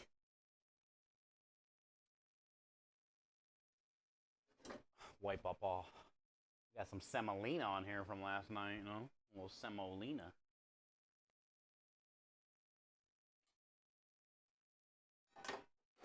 Did I ever start the Spotify or no? Do you guys hear any music? I don't hear any music.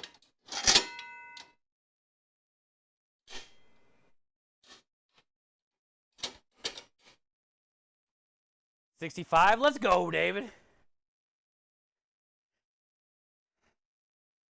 That's good, bud. You haven't heard any? No music? Okay, let me go start it. Forgot to start it today. Have you been outside today, David? We hit 80 today. It's fucking nice out right now. It feels so good outside. I think I'm going to turn this off too. All right, all the pasta bowls are out of the oven. Marinara's done. I think I'll probably go turn off the propane for now. Forgot to start the music. Not that we can play cool music or anything anymore because of YouTube. But, you know. You took a bike ride? Oh, that'd be fun. How far'd you go, bud? You hit 40? Damn, Steve, it's like summertime over there. What'd you do today? Did you work on your car today in the driveway? Did you do a little bit of raking before spring?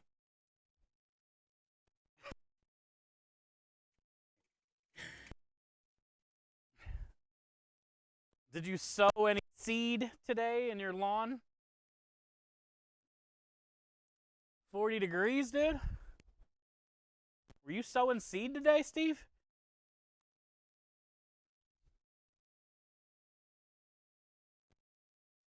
Yeah,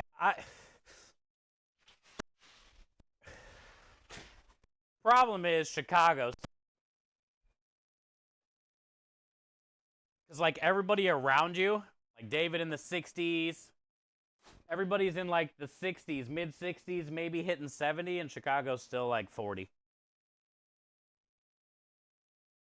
83? It doesn't feel good, John. It feels so good. I had the windows down today when I was driving. Hair was blowing.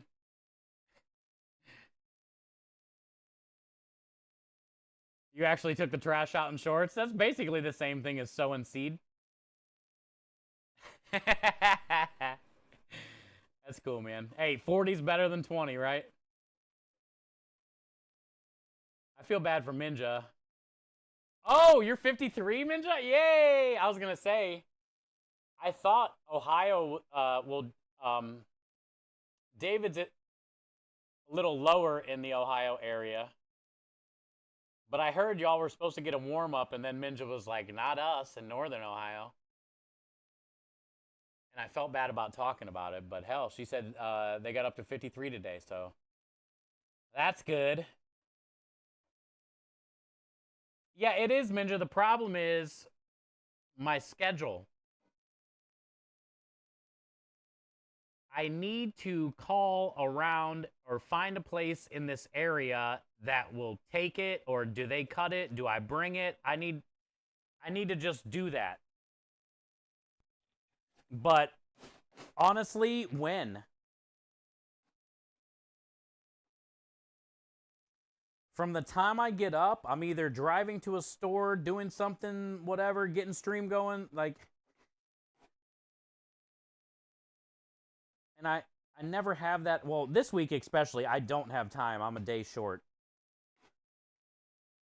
But maybe next week one morning I need to make like an hour to just like call around to different, I'm assuming, salons. It's not like I can call Best Cuts.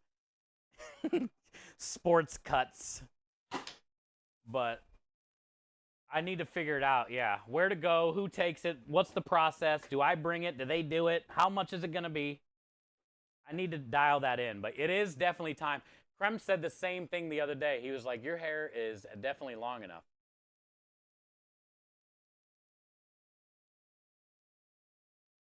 I just got to figure out like how to do it now. I love when meals are brought from relatives. Oh yeah, you got the macaroni salad, the app. Oh, did you get to the apple crisp yet? Today, Swan got basically her grandma's, her kids' grandma's, but homemade apple crisp and macaroni salad and some other shit. I forgot everything she said other than apple crisp. You know that's gonna be good. Anytime grandmas bring you something.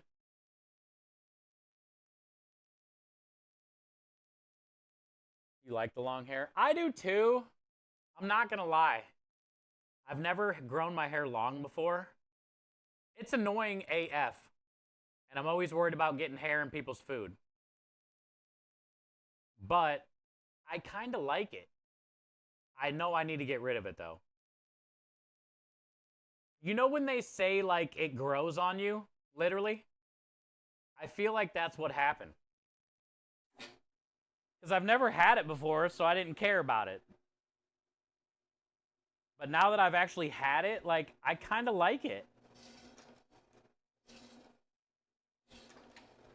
I know we're getting rid of it regardless. I got to donate it. That's the thing. That's the rules. Everyone knows the rules. We raise the money. We hit the milestones. I'm donating the hair.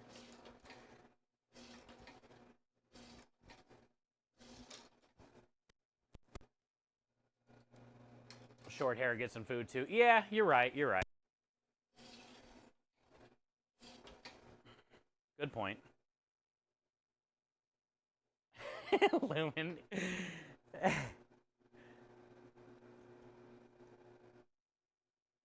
Hey, look who it is, chat. We were talking about you today.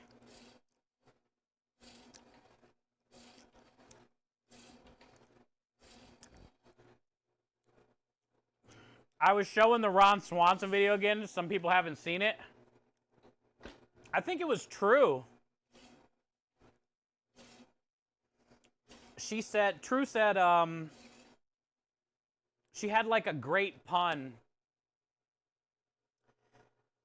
with the video, and I was like, oh man, that was perfect. I was like, I bet if American Heart Association were here, they would have got a kick out of that one. And now I already forgot what it was. That didn't take long.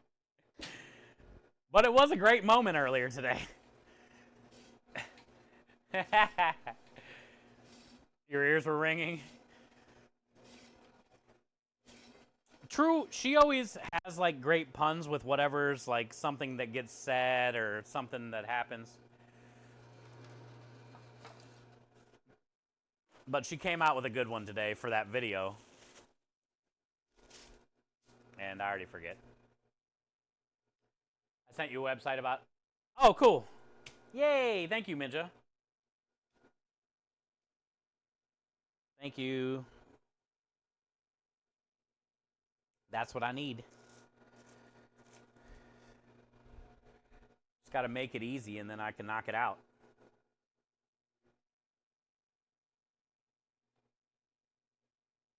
Thank you. What up, John? Good to see you today. So, yeah, we're doing good. We're on what? What is this, day 3? We're on day 3. We've had a few people out there sharing the Amplify links. We got the team campaign up, so keep trying to recruit some people from the team to maybe join and help. Also, we passed $1,000, as you can see. And yesterday,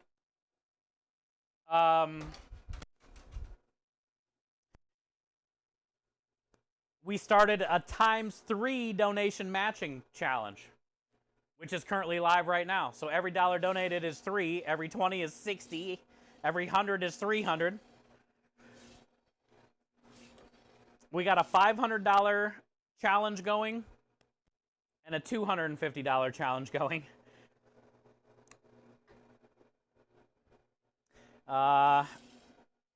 Yeah, we've been watching the videos. We've had a lot of people come in, you know, and mention it, talk about it. Not just like people from the community have been donating. You know, some of the newer people that maybe have like come in from a raid or somebody that found us on the recommended page and just felt inspired to donate. I would say it's been pretty solid. Pretty solid start.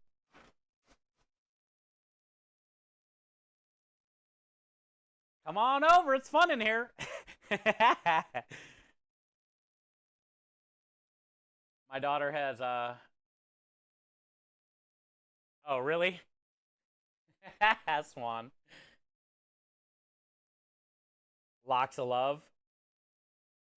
Yeah, she probably sent me a website that has like different spots that do it, and you know, that's basically what I need, a direction on a place that I can just call, you know, that's close to me, and just go do it, you know.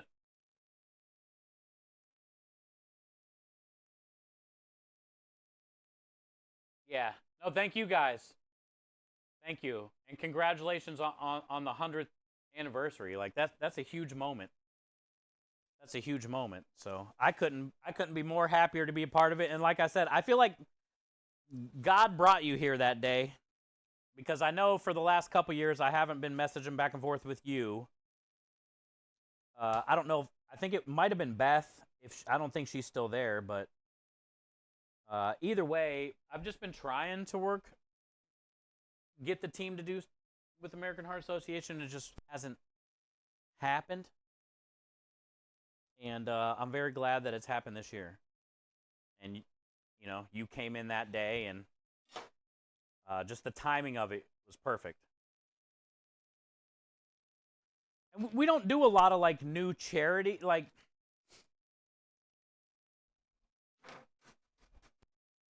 basically, you know, this all started because of GCX and St. Jude. So, you know, the St. Jude Play Live and the GCX and anything with the St. Jude is is where we started, and it has always been our priority. So we have like special months designated for all those different things, and then Starlight in general, and we dedicate September's and December's and March for them. Uh, you know, so it's hard, and I get emails all the time. You know, for different people wanting to help. I really want to help charity water as well, and I can't find time to work them in because the water situation is absolutely horrible. That there's people in this world that can't have access to clean water. Um, so we don't get the opportunity to do new charities a lot, and I like new charities because we can all learn more. You know, today actually before you got here, I mean, we watched the CPR video, and we were talking about that today for maybe like 25 minutes in chat, and people were sharing stories, and people were saying, you know, they're CPR certified, and bringing up comments and talking about things that involve that, you know, and it's cool to learn new things and be able to have those conversations while we try to help and raise money. Um, it just sucks sometimes we can't help everybody, you know, and we can't do a lot of new stuff because a lot of our stuff is already set. Um, but yeah, so this year's awesome. I wasn't expecting to be able to have a new campaign this year, uh, and we officially have. And I want it to be every February from now on. We can just dedicate the whole month, and you know, now maybe charity water at some point down the road or next year. Try to get them in, and that's probably it. That's it. Then it would be Starlight, St. Jude, Fuck Cancer, Stack Up, American Heart Association, and then charity water. So that would be 6. And I would say that would probably be as much as we can do.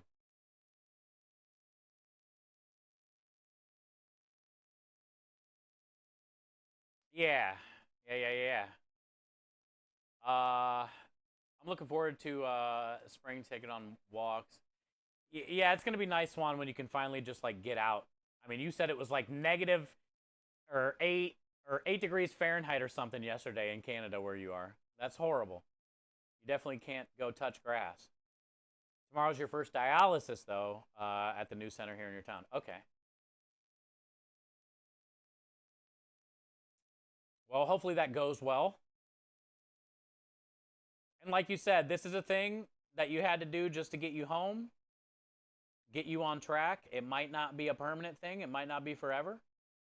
But it's good that, you know, your dialysis is like close to your house and you're not 2 hours away at a hospital. Yeah, new beginning. You spent the first month of this year in the hospital, and that's fucking horrible, and I feel so bad for you. Yo! What happened? Hey!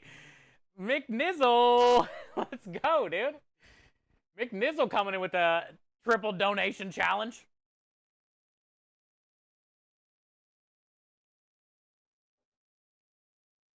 Yeah, sending positive thoughts. Thank you. -7 Fahrenheit. That's ridiculous. I gotta decide if I want a new transplant or not. It's a horrible situation. Let's go see this donation. McNizzle, thank you for your donation, dude. Whatever it was ×3. I have no idea what it was because I'm old and I can't read my phone. It's too tiny. So let's come on out here. Yo, SVT, how you doing today? Thank you for the 100 biddies. Let's check out the donation. Also, McNizzle, good to see you today. How you doing? Welcome. It was a $10 donation ×3, so that's a $30 donation. Also, there was no message, so I'll just say it. Fort Kids. Thank you.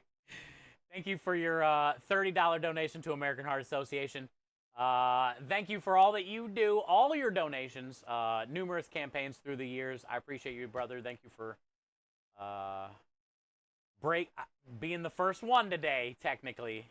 The first one today. Yesterday, it was pretty nutty in here, but thank you, man. So that puts us to 1,030. And also, 500 was our original goal, which I always kind of start low. But then I made it 1,500. We basically, we have 9 giveaways to do. I don't have time to do the giveaways. I have to get stuff done for the jobs on Wednesday. But I promise, we got 9 giveaways already done. And once we hit the 1,500, that's going to be another giveaway. So that'll be 10 giveaways we have to catch up on. I'm thinking about doing, like, whenever I can get a breath. Probably not tomorrow either. But going into next week, we'll probably do, like, maybe 3 or 4 giveaways a day until they're all done. But you guys have been absolutely incredible this month already. We have a lot of days left in February, even though there's only 28, and there's less than that now. You guys have done incredible things already in this short time. So I appreciate it, and we got to catch up on 10 giveaways, you know? And a lot of that has to do with WinSing. So, you know, huge shout out to Win for donating all the worry stones. I think we have 4 of those. The 9 bags, the little crocheted handbags that she made. Plus the other 2 giveaways that Minja won and Dannerbean won that I still have to send. So yeah, you guys are killing it this year. You guys are killing it this year already. And it's just starting. It's just starting. So thank you guys for everything. And thank you, McNizzle, for the $30 donation. So yeah.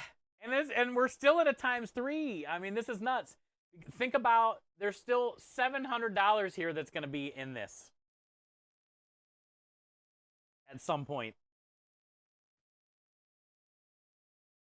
And we got a lot of month left. We got a lot of month left, so you guys are incredible. Literal heroes. Literal heroes.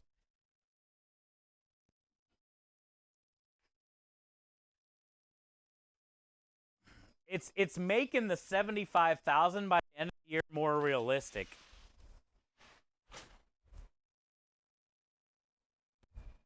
It's making $500,000 by December, like, more realistic.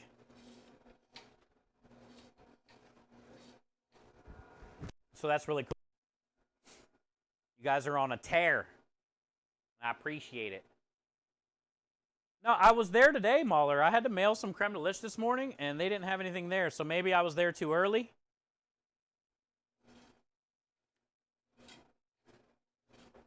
But I checked, man.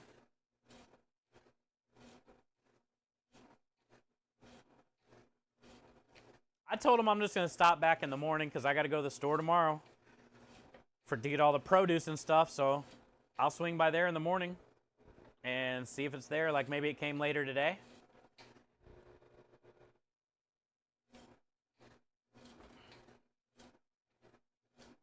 Yeah, it's crazy, Scrub, when you look at it that way, right? Even $1 into 3 is a lot, but when you talk about like 20 into 60 or 100 into 300,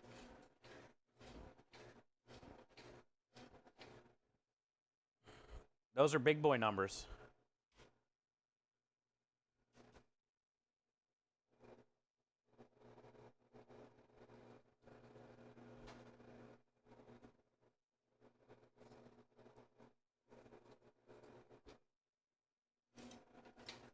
Remember, tomorrow we got to end the stream by 5 for the GCX interview thing with Broman.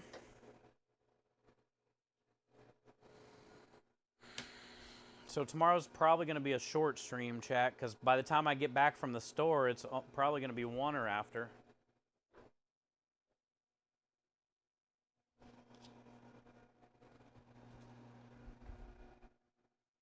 Swan, when's the hockey game? Friday? Oh my god, this apple crisp is way better. Yay! It should be. Shit. That's grandma's apple crisp. Let's go! Now, just think of that, Swan. A couple weeks ago, you were at the hospital eating some apple crisp. Now you're in the comfort of your own house. You can eat apple crisp naked.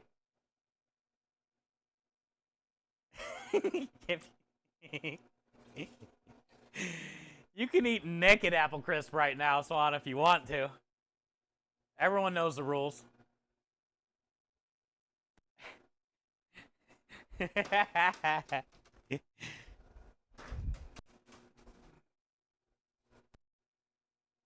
Oh, your son's home? Yeah, fuck that. Tell him to go outside. It's 8 degrees Fahrenheit. Stop being a bitch. He'd be like, but Mom, it's freezing out. I used to walk to school. I gotta eat my apple crisp, son. Go outside. To Spring, Texas. Yo, what up, baseball? Maya, no creeping. You know I'll be inside the house for a week. Yeah, Swan was in the hospital for the first month of the year. 2 hours away.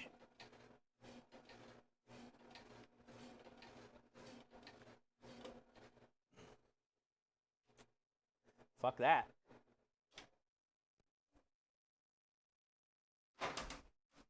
Fuck it that.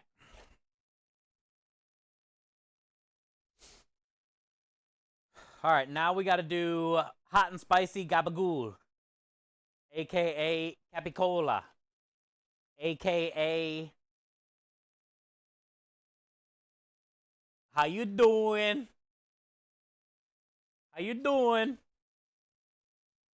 This is my favorite deli meat on any type of like sub, Italian sub. And this is cool too because this is a whole muscle meat. It's not like your salami, which is basically a force meat,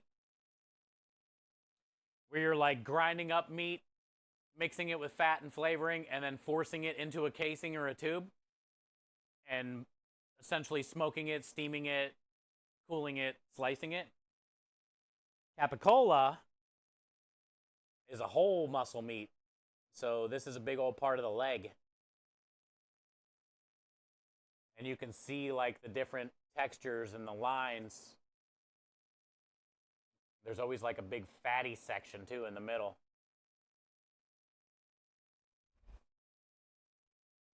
I think that's why I like the capicola so much, because it's a whole muscle compared to, ground. This is mortadella, which is a force meat. Same thing. It's ground up pork. And then they mix in fat and black peppercorns. And to get the fat to do this, they take pork back fat and they cut it in chunks and parboil it and then shock it in water.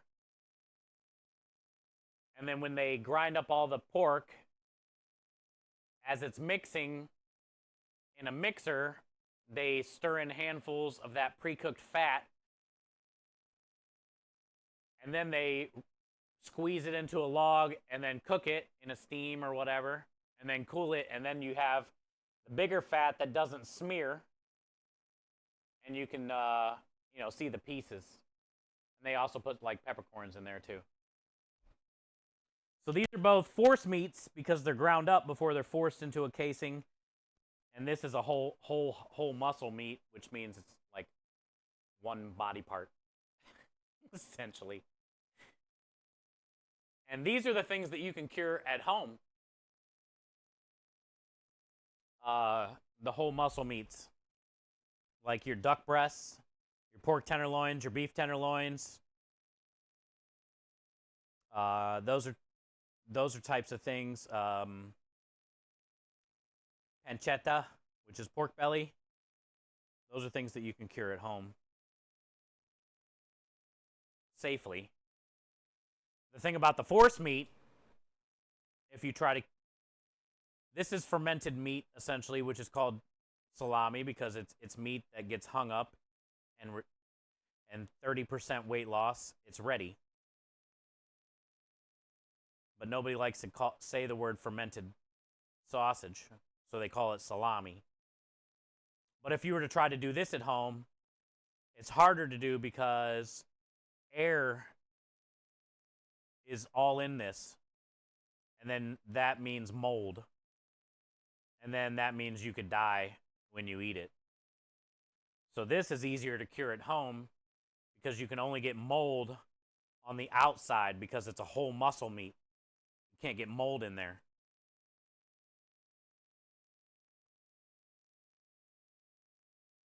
That's why this is the stuff you can cure at home. Yo, what up, Wood? Good to see you. Welcome in.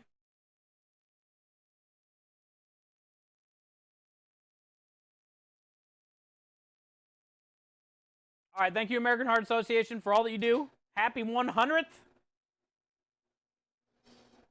And we're going to keep kicking butt.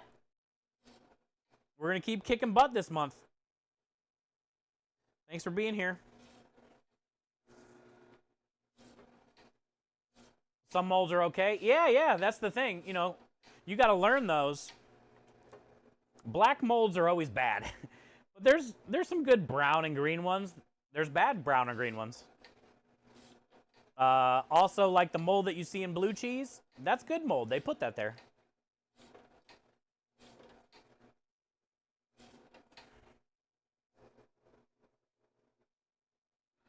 So a lot of times, have you seen things hanging, curing, that have the white coating on the outside of them? You guys ever seen cured meats with the white coating? That's mold. And you mix that. It basically has a certain pH level, acidity level. And you spray it on when you first start curing every day. Usually for about a week or two. And that will keep building up, and then that'll put a layer of good mold on the outside of the meat to keep the bad mold off of it.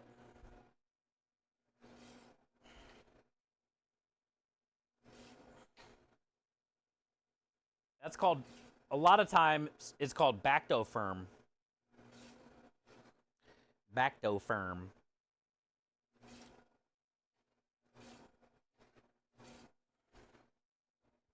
But you don't need to cure and spray that stuff on there, it's just like a good defense. It's a good defense. Really, with curing meats from home, the main thing you're looking for is 30% weight loss. Once you hit that, you're good to go. So as long as you weigh it before you cure it, and you weigh it and it's 30% less, most cases you're not going to get sick, unless obviously it's like covered in bad mold or something.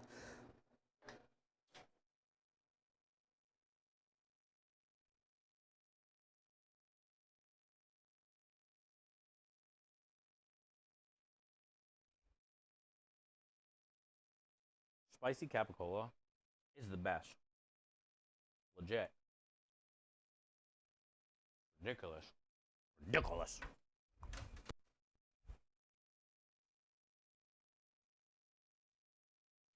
I DM'd you tracking number. Okay, cool. Thank you, Mahler. So did I miss it? Is it there now? Was I there too early? Sorry. And I can't scroll up because my hands are full of meat. Juice. Meat juice. My hands have meat juice on it. What up, Texas Dad?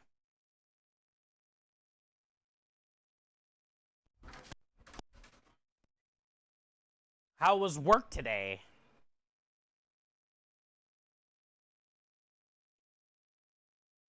Says it was there yesterday? Oh, shit. All right. Well, I'll check it out.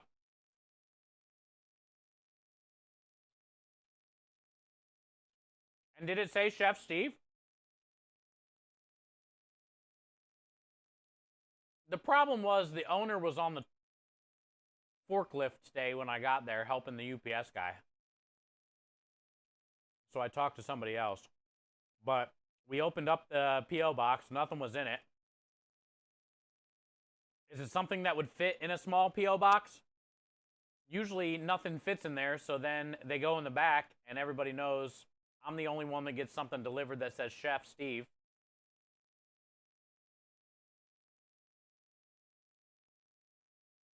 Oh, it'll fit. Is it bigger than a bread box? Yeah. I think Mahler said it'll fit in a P.O. box. Okay. Well, that's weird because we looked inside of it today. Well, once you gave me the tracking thing, then I can just show Jerry that when I get there in the morning. And we'll figure it out together. Jerry's the UPS owner. Oh, okay. That's good. Okay, so that means it's not in the box. It's somewhere in the back room. So it's probably there then. They just, like I said, the owner, I didn't talk to the owner.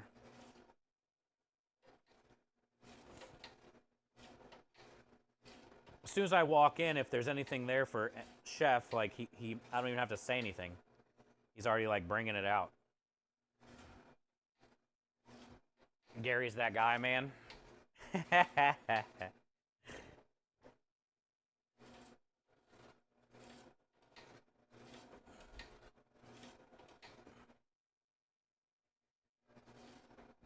All right, Radio, enjoy your supper.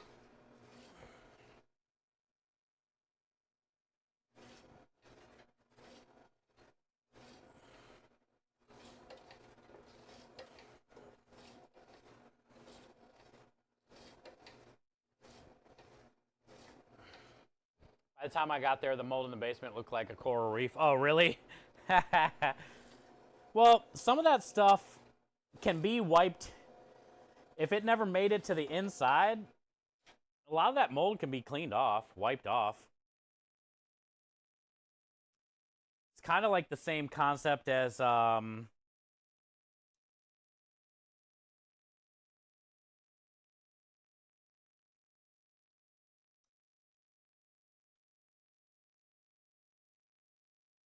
aged steak, where you got to cut the aging off of it on the outside all the way around. Oh, you know what I saw today at the butcher? Speaking of ridiculous, they had a bunch of, dude, they had an Australian tomahawk. I mean, the marbling was gorgeous, don't get me wrong. It was a big-ass tomahawk.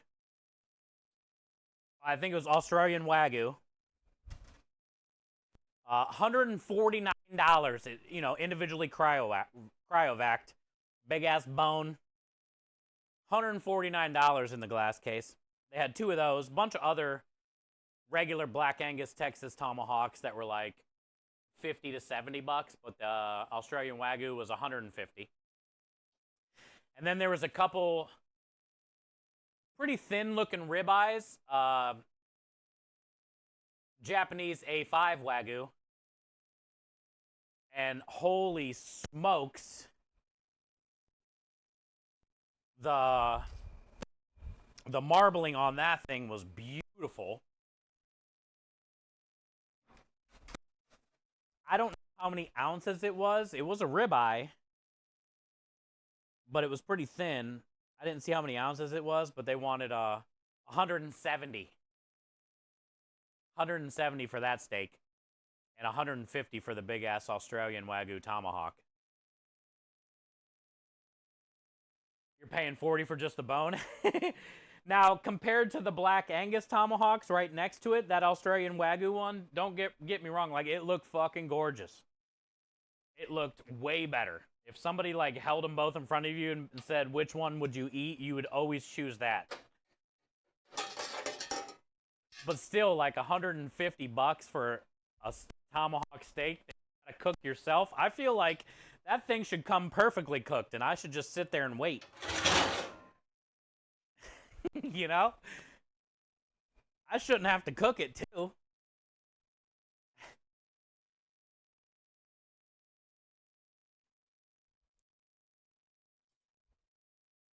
I didn't realize, like, that was what the pricing is these days. But it's not everywhere that you're going to be able to find, like, Australian Wagyu and A5 Japanese Wagyu. You know, you don't find that all the time. It should cut itself and feed me. It's a lot, man. It looked badass, but I don't know. Money at that point, money almost has to be like no object. You know, you must have to have like money to burn to be able to like do this for dinner tonight.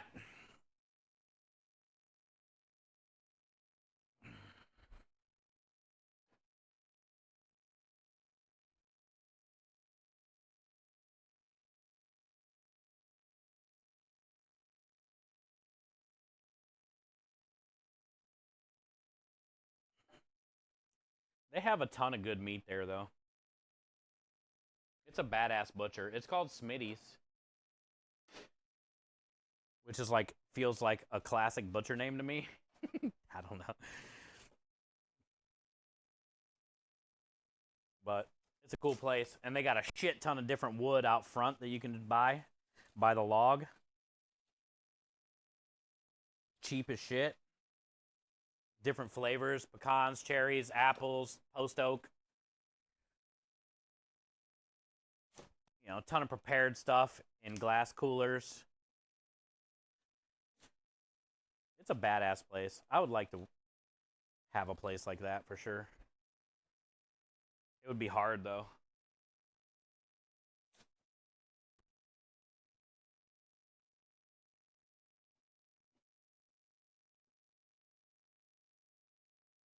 Everything there, though, always looks really good. They got a ton of, like, beef jerky and little homemade beef sticks and stuff, too, for cheap. For the car ride home, dude, you gotta at least have a beef stick on the way home.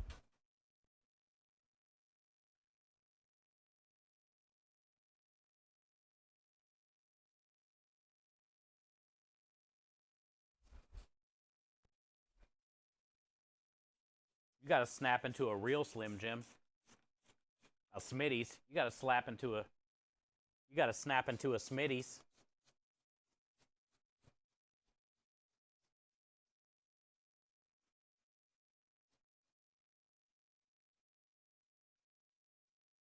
Butcher by me has homemade. Oh, really? How many times have you went and got those? I feel like I would always be going to the store and grabbing hoagie buns and then stopping there on the way home.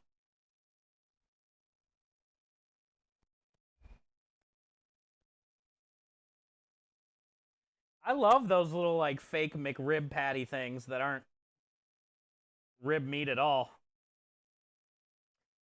It's basically pureed up force meat, just like the salamis and stuff, in a mold to make it look like ribs.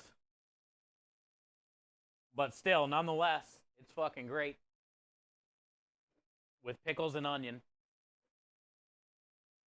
You went twice? They're delicious.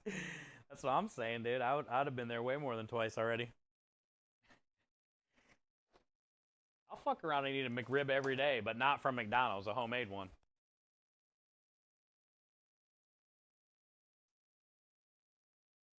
You know, like the frozen family TV dinner section has those McRib-looking steak things? So you can make homemade McRibs. They're absolutely horrible. You know, they're not like what you're getting at the guy by your house, but still, like, even those are good.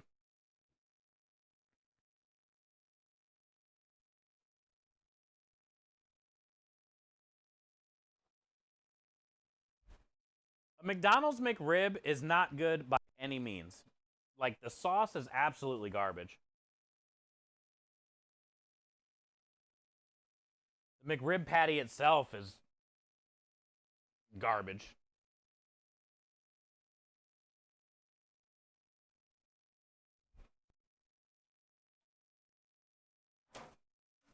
I see the hype. I get the hype. It's just not good.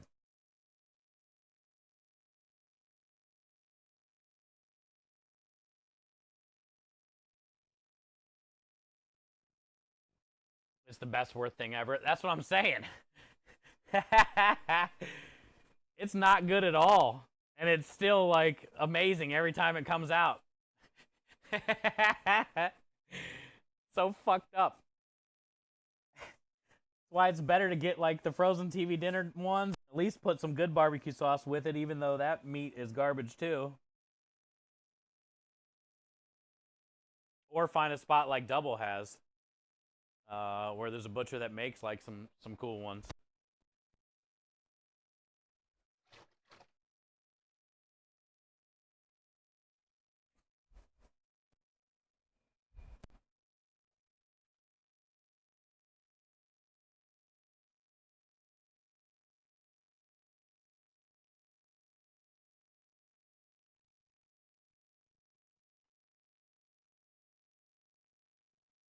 There's meat guts everywhere.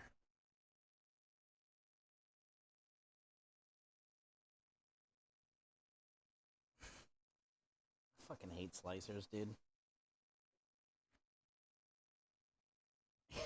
Can't get your hands in there.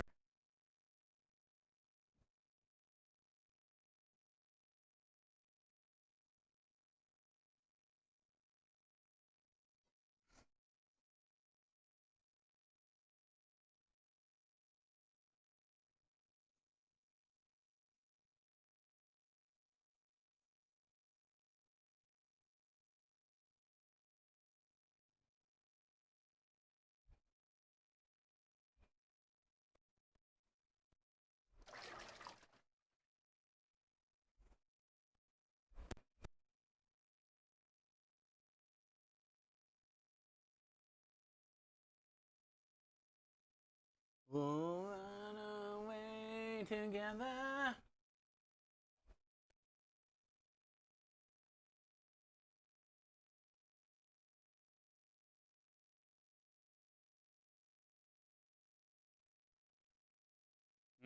Thick cans. It is an issue.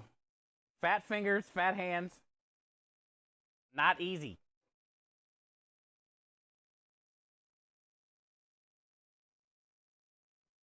Some days they're fatter than others. I don't know why sometimes they swell up, sometimes they don't. I think it's my carpal tunnel that's like either aggravated or not. Or some days, one hand is fatter than the other. It just depends how the night goes.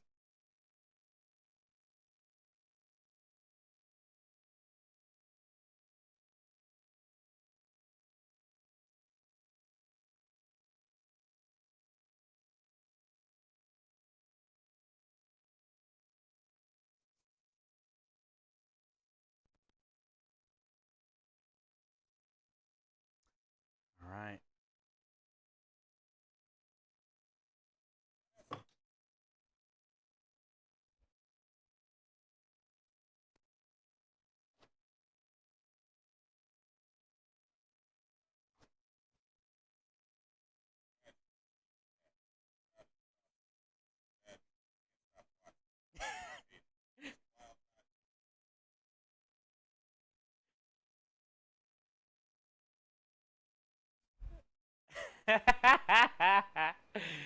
That sounded so real. It sounded like he was like right there. It's like a bad movie. You can't stop watching. It sounded so real. Dude, thank you, Down South. Thank you, Sam Jackson, for having my back, kind of.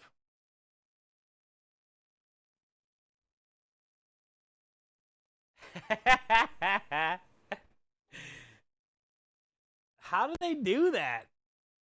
How do they know what to say?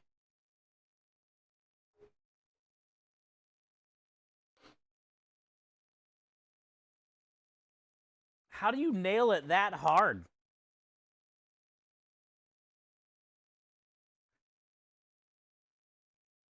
How do you mic drop? How do you AI mic drop like that?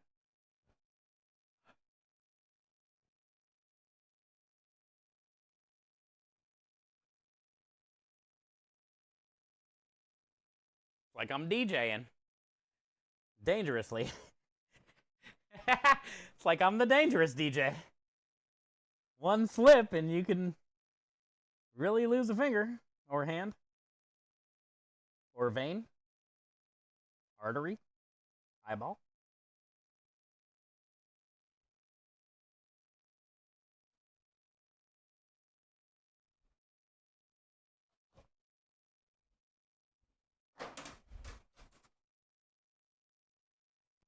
One slip and off with the tip.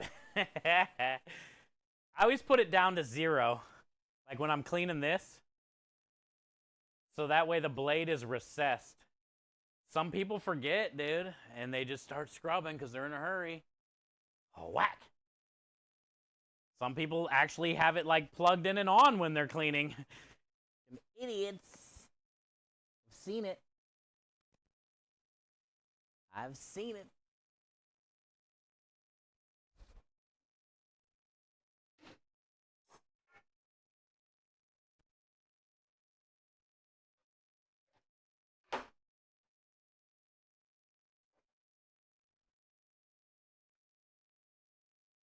Too much salt. What's that? Oh, in the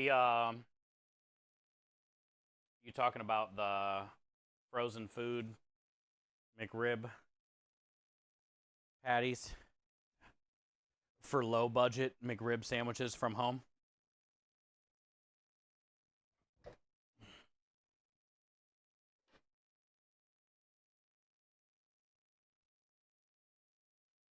All right, we got to get this under the table.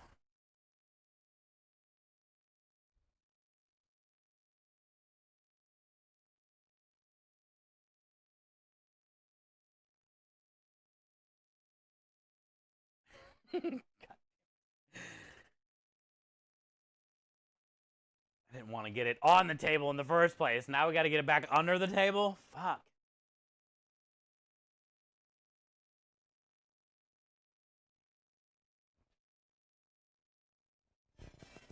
Oh, fuck yeah.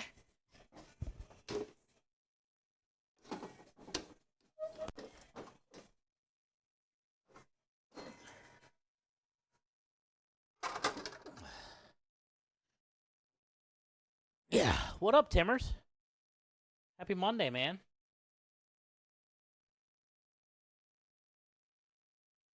Perfect timing.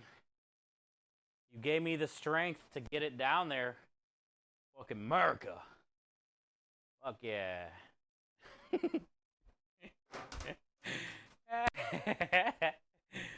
Thank you, Timmers.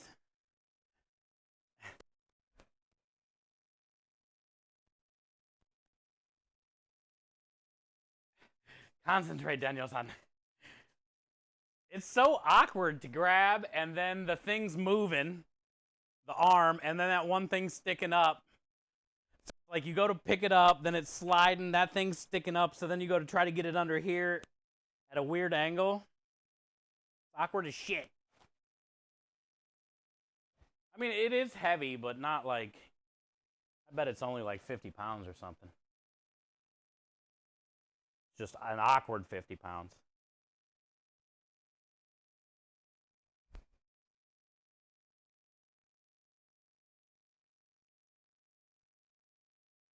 Your daughter's back in London after spending a weekend. Oh, cool. She made it back safe. Good. Now, like you said the other day, time to start planning a trip to London.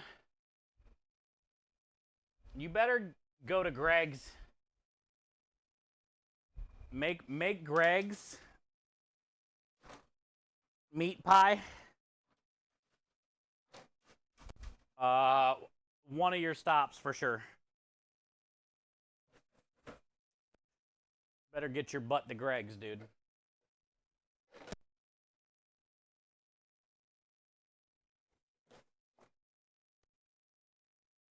Sounds like an orgy. No, they have like it's like a chain sandwich shop kind of, but it's like a really popular one over there that everybody goes to, especially like late night. And you know how they are about their meat pies. Basically like fancy Hot Pockets.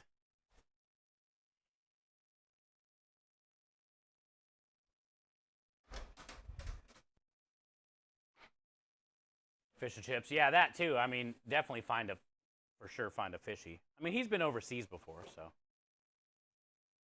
I'm just saying, these days, Greg's is where it's at. You want like a little snack while you're walking around.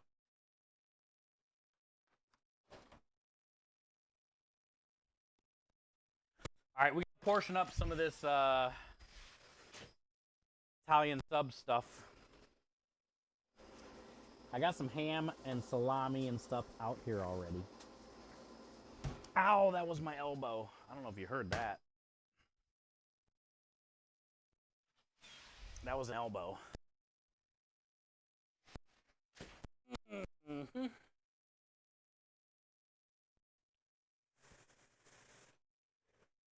Hi, Timmers. Hopefully you had a good Monday. Mortadella,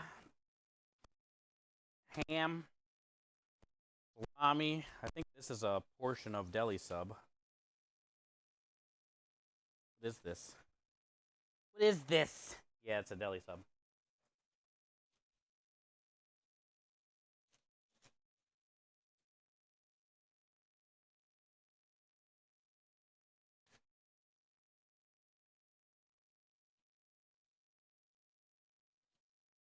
One.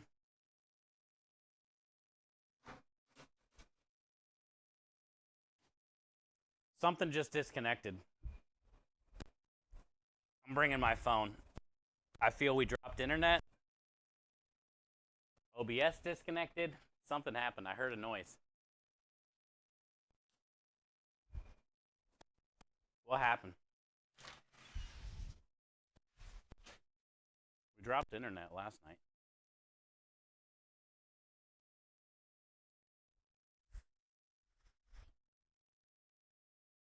Yeah, it says we got 4 bars. Doesn't say what it said last night. Are we here? Let me see. Oh, thanks, Rich. We are here then.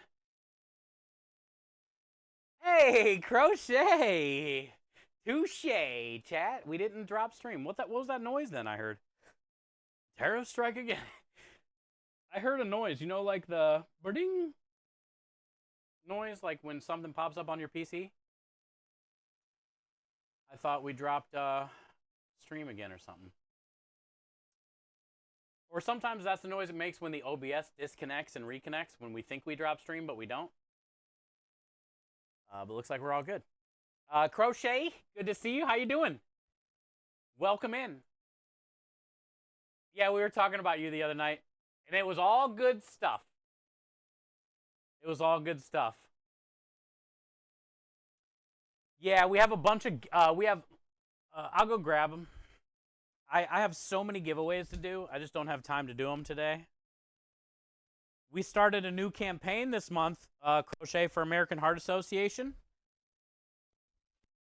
And we're learning about heart disease and how bad it is. And, you know, it's their 100th anniversary this month. Or this year. So we are helping them out. They were actually just in here hanging out for a little bit. But anyway, Win Sing, she sent us a whole box of goodies. And we hit every one of them. This is only day 3 and we're at 1,000. She made all these. Oh, you did? I'm so sorry to hear that, Crochet. I didn't know how. I didn't want to ask. I knew that was a thing. That was the thing, but I didn't know how it happened, you know? That's horrible to hear. That's horrible to hear. But yeah, so we were talking about you the other day and just saying how, you know, amazing you are and how grateful we are for you and your community and Winsing and yeah, all these are gone. 1, 2, 3, 4, 5, 6, 7, 8, 9. And then she sent 4 worry stones. But these were technically supposed to be included with one of these until they ran out. She made some worry stones. Here, I'll show you. And I was gonna sign the card with an inspiring message. They're like pink. She said she tumbled them and made them all smooth.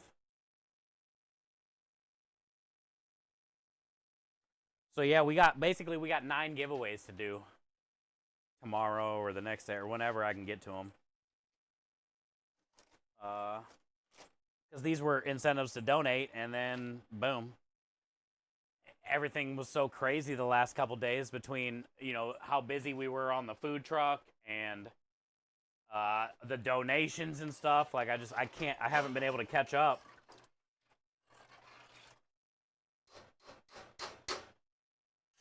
Marinara is done.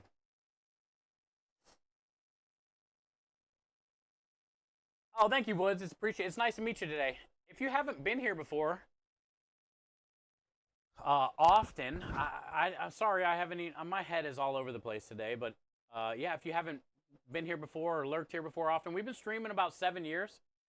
We have a charity Italian food truck here in Houston. I used to have barbecue food trucks in Cleveland. We've been charity fundraising for all 7 years I've been streaming. I started a charity stream team in 2021, though, called Good Cause Crusaders. We're less than 75,000 away from 500,000, so this year we're trying to push. We passed 80,000 last year as a team, so if we can stay on the same pace this year, actually less, get to around 75,000, we'll be at that $500,000 milestone since 2021, which is pretty huge for this tiny little community with the big old hearts. We stream on food and drink category, which doesn't get seen by very many people, you know, and it takes a lot of time to grow on this category. But yeah, I mean, we're less than a few hundred followers away from 10,000. All kinds of fun stuff is coming up in 2025, and that's the beauty of what we do. We cook food and we hang out and we prep food and share stories and try to raise money and inspire along the way. A lot of the tips on the truck go to the charities as well. And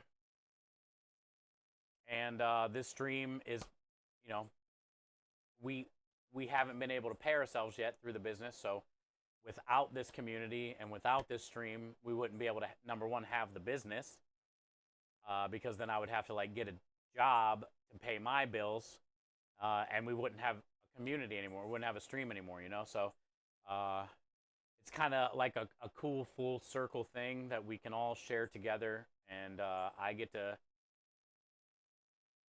just be me and do what I love to do and live my dream. And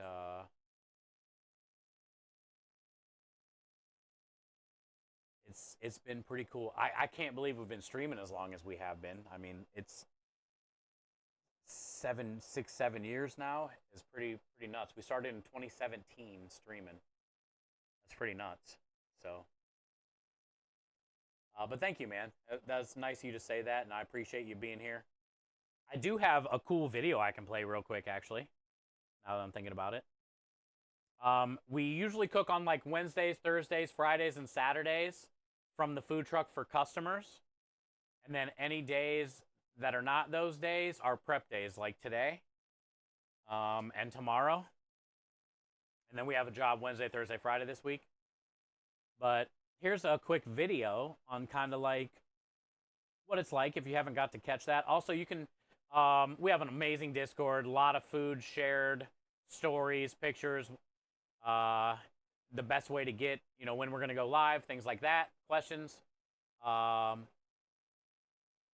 Most importantly, though, all of our VODs are saved to YouTube, all of our clips, stuff like that. So you can go back and watch any of the streams on YouTube. Chef Steve 33 on YouTube. So, but yeah, we got a quick little video I'll play, and you can kind of see what it's like real fast. It's more than pasta, it's cuisine for a cut. A $5,000 donation courtesy of Twitch for the kids. Yes, sir. Thank you. I'm going to give it to the kids. Thank you so much.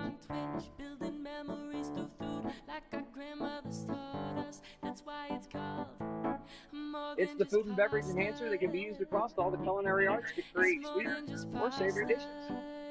Let's go! Let's go! Thank you so much. $10 more for the kids! Creme Delish Culinary Powder is the food and beverage enhancer. This is my friend. He's going to hang out with us this month. He is full of hot air, though.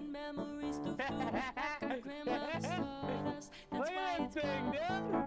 More than just pasta. It's more than just pasta. It's more than just pasta. Cool. And then Crochet said you got a package you're working on. Good. Yeah, we'll take anything that you have. Actually, I can show you guys some stuff that Crochet sends us for giveaways for you guys. Which helps incentivize, you know, raising money for the charities. Crochet made a pickle for us, an emotional support pickle. So cute. Also, don't let this pickle fool you. It's got a danker. And then Crochet made us a cool little meatball with marinara on top. Sometimes you just gotta grab life by the meatballs. You never know. Also, don't let this meatball fool you. It's got a little danker on it.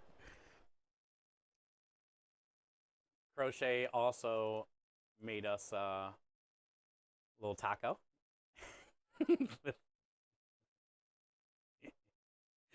Life is like a taco. Fill it with peace, love, and good food. So yeah, these are some of the things that Crochet does, and she sends to us that we get to use for giveaways. You guys never know. You might get an emotional support meatball yourself.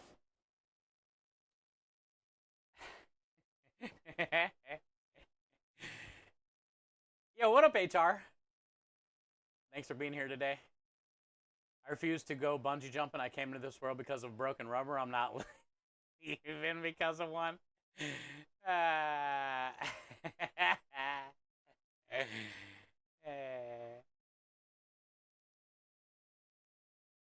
but yeah, that's a little bit about us, Woods, and it's nice to have you today. And thank you for taking time out of your day to be here.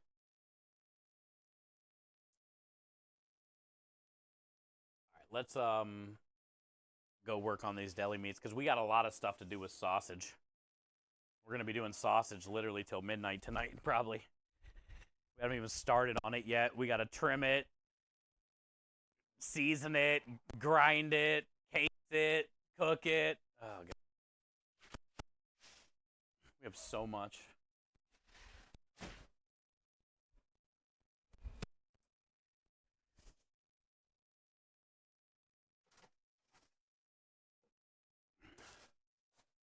I'll surprise you with something very okay. Yeah, no rush, and we appreciate everything you do for us.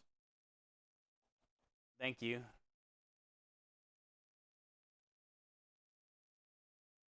always good to see you.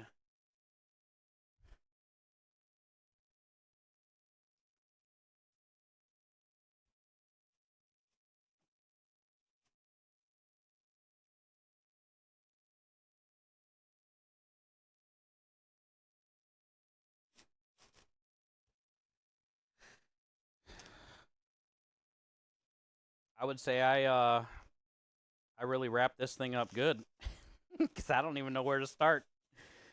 Jesus, what did I do? Oh, it's like 2 in 1, huh? Okay.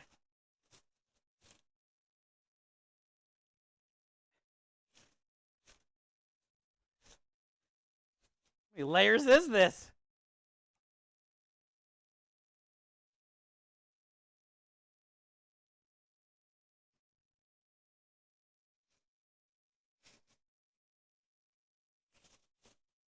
Yep, it's good.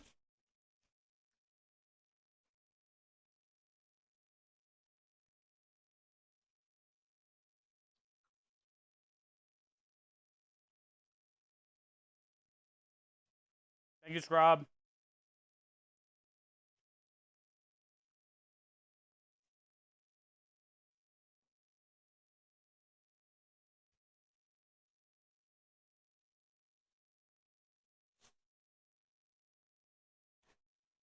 Dude, is everything triple wrapped? Do I triple wrap everything?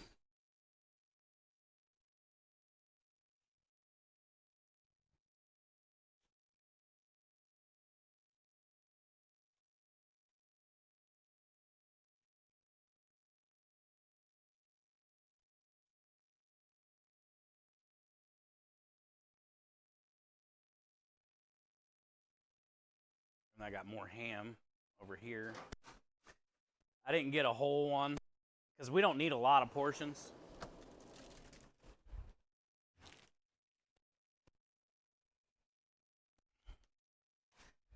So I got some sliced already for me, so I didn't have to slice it.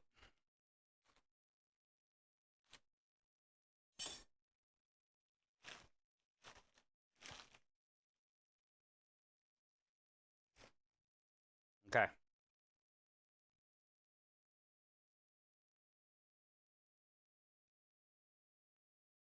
Thank you, Lovey. Same to you, man.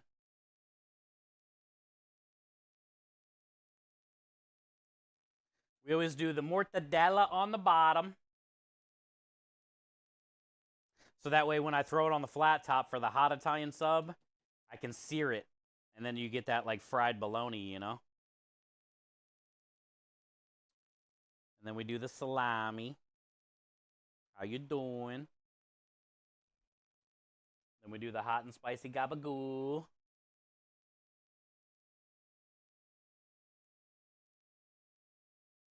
How you doing?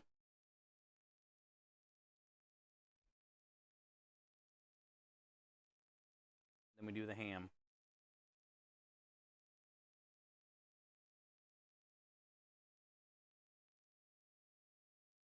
How you doing?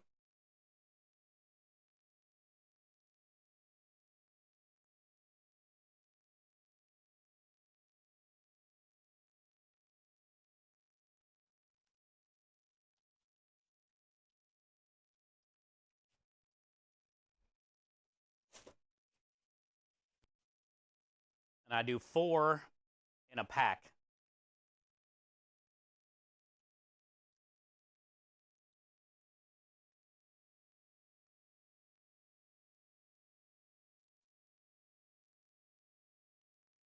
We'll probably just do like 2 packs, 3 packs maybe. We don't need a lot. Yo, what up, Dr. Green Thumb? How you been? Happy New Year.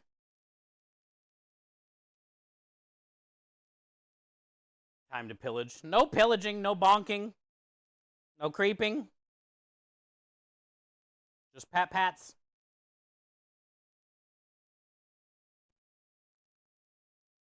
Where'd I leave my phone? Who knows?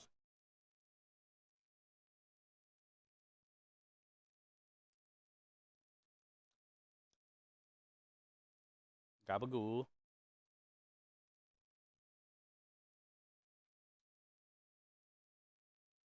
We're getting ready to work on Italian sausage after this. I got about 40 pounds of pork shoulder.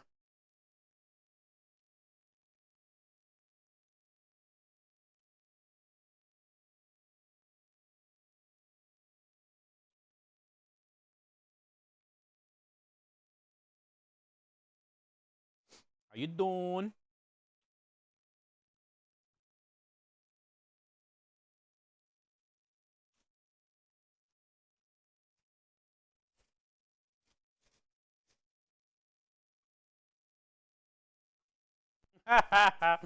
That's how it goes, huh, Rue?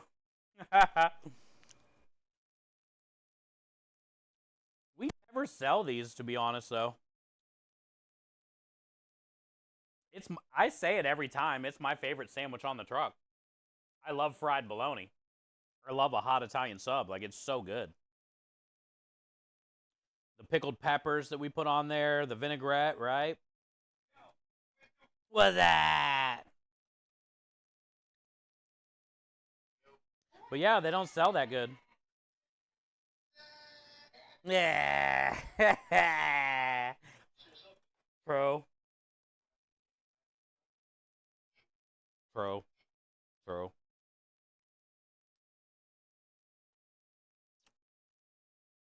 Who is that? Is that Rockstar? It is Rockstar. I called it. No bonking. What up, Rockstar? Can't stop, won't stop eating deli meat scraps. Technically, they're not scraps because I'm just like,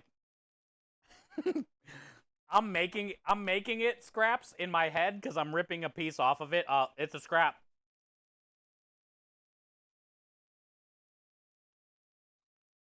Look at that, little ham scraps.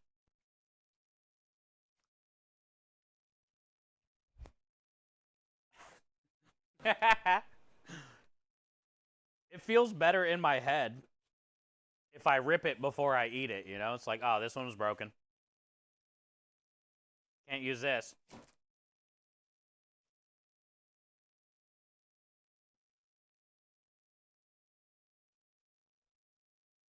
It's the same thing, like how basically, like, it's the same thing when for instance, with this, I'm going to label this 1-1, February 1st. So that way I get an extra couple days out of it. You know? It's the same thing. You just got to knock it back a couple days when you label your stuff. You get a few extra days out of it.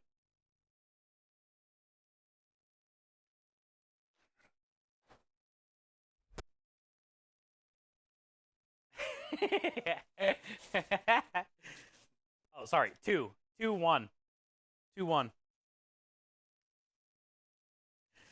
Timmer says, no, you don't. Okay, well, maybe I want to sometimes.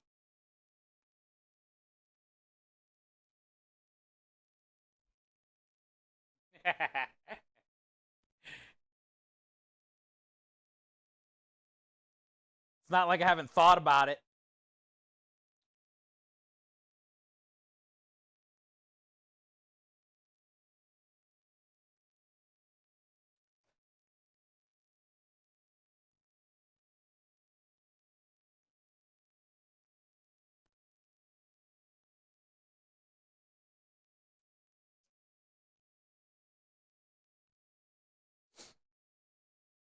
Little gabagool.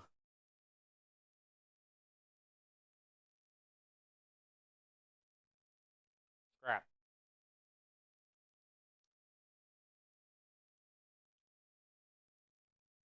That was like a really fatty piece. It was so good.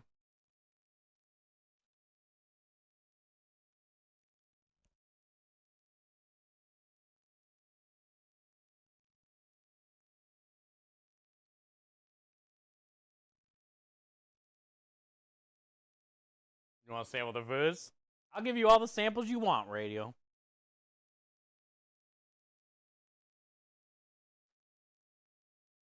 I'll give you all the samples you want. Somehow you just got to talk your mom into it. Which shouldn't be hard because your mom likes food too. Now you guys got to make a trip out of it. I know it's probably fucking not that easy for you to do that kind of stuff, especially, you know, the whole wheelchair thing.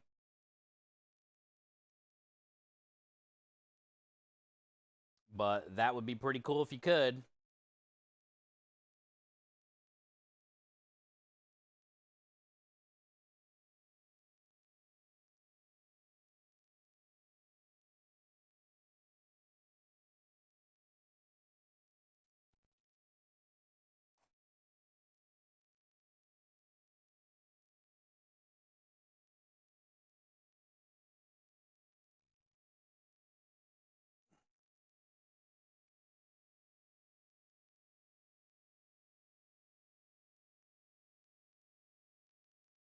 When's the last time you guys ever even had a when's the last time you had a flight, Radio?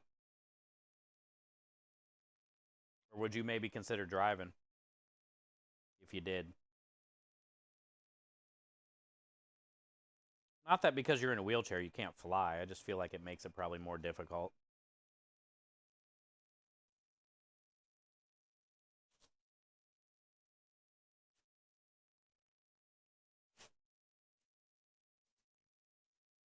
Yo, Rockstar coming in with a 3 streak, huh?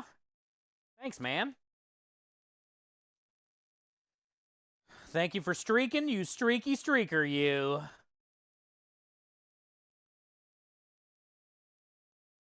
Rockstar, tomorrow I'm going to go look for those Nutty Buddy oatmeal cream pie hybrids when I'm at the store. Don't let me find them.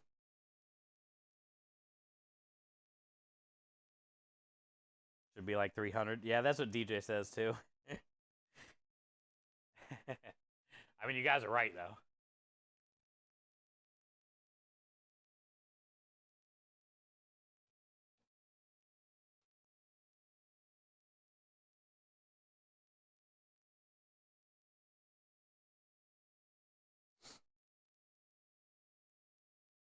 But also, Rockstar, think about it. Look how old Mahler is, and he hit 205 today. 205 stream streak.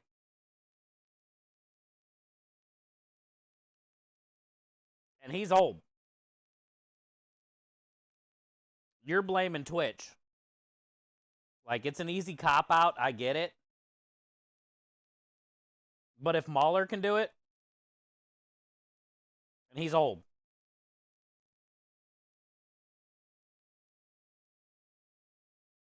Oh, thank you, Crochet. I appreciate you so much.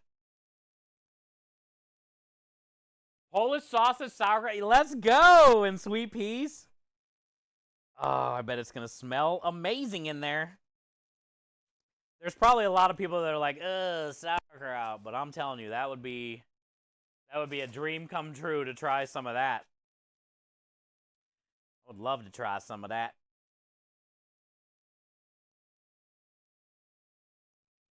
Thank you, Crochet.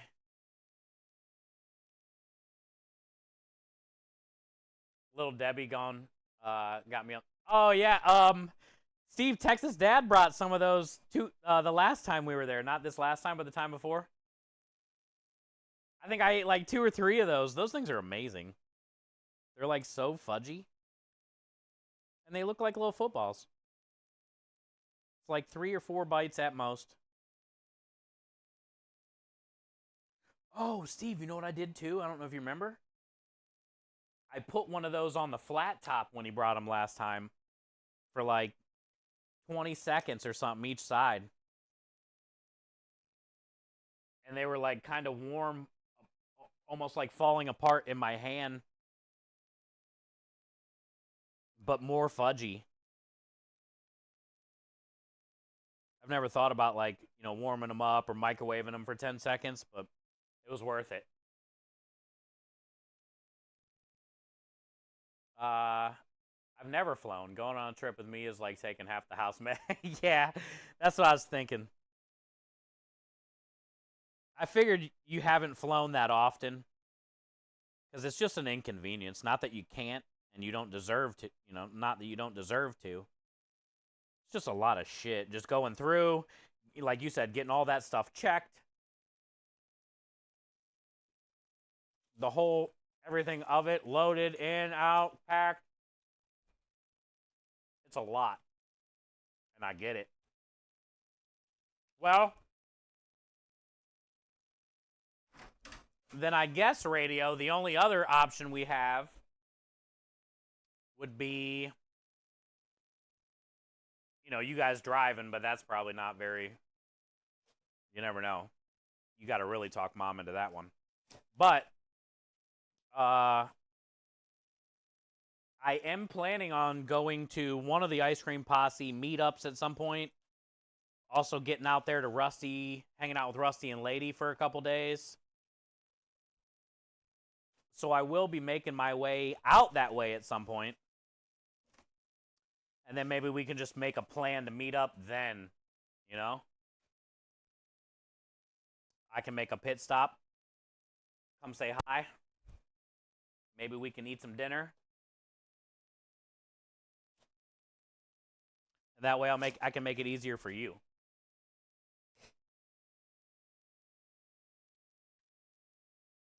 Oh, you were in an ad break, so you probably didn't hear anything I said.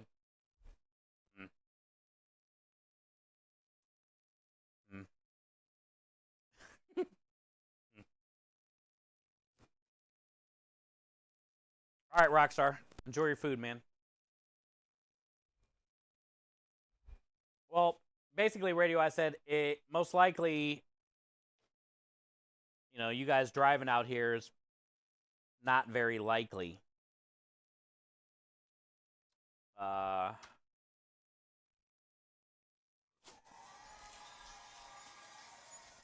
Yay! Radio got a sub. I don't know who did it because my phone is not in here, but thank you guys for gifting that sub to radio, I'm assuming. Somebody gifted. Appreciate that.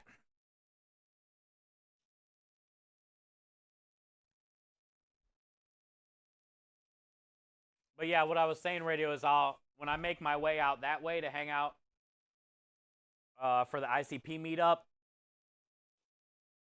and you know, I'm gonna go hang out with Rusty and Lady at one point too for a few days. We'll make some time and swing by your area, and we can have some dinner or something. Hang out with you and your mom for a little bit. I don't mind that at all. And that way, Grumpy gifted a sub. Thank you, Grumpy. And I don't mind that at all, man. Also, all that food your mom be making anyway.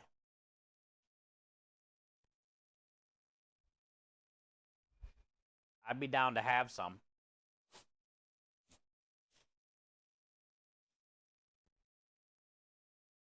And thank you, Grumpy. Thank you for the gifted sub. Thank you for all that you do. Appreciate you, brother.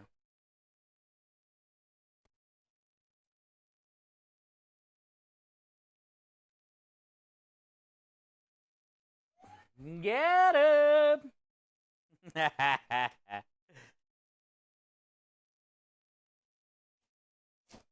What up, Chef? Got him! Didn't we make a got him command today? Chef, we got a new command today. Scrub made it. He's lurking. But I think it was got him. Or no, it was Earl. Exclamation point Earl. And then I think I want to use your voice or something. I don't know. It's exclamation point Earl. Jesus. Thing took up the whole screen on my tablet. Sideways.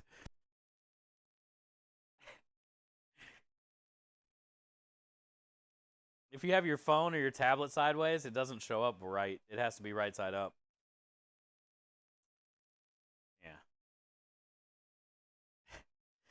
And I want to have it, I want somebody's voice going, got him.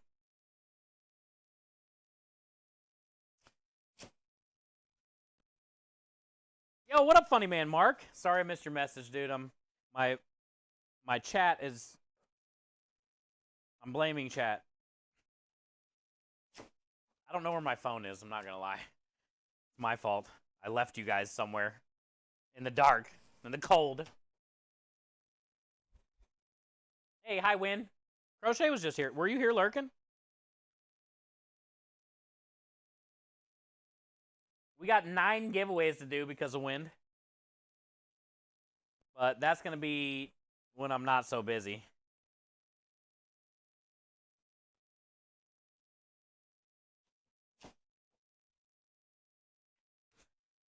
Chef, we passed 1,000 in 3 days for American Heart Association. We have 9 giveaways. Oh, by the way, the other day... Were you there on Saturday? We,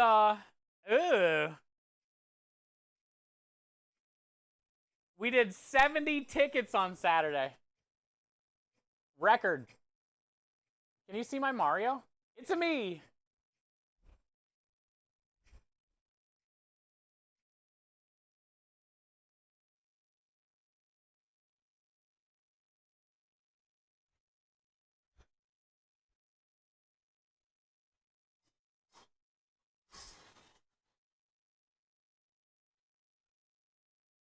It's a me. You hit 60? Yeah, we ended up getting 70 tickets.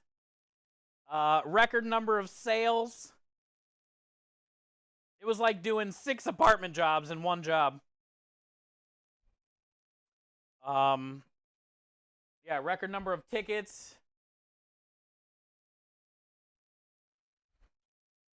Pretty insane. Pretty insane. Look at all this gabagoo.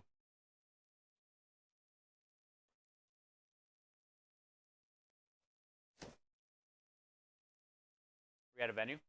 Yeah, we go there quite often. It's called Deep Roots Vineyard.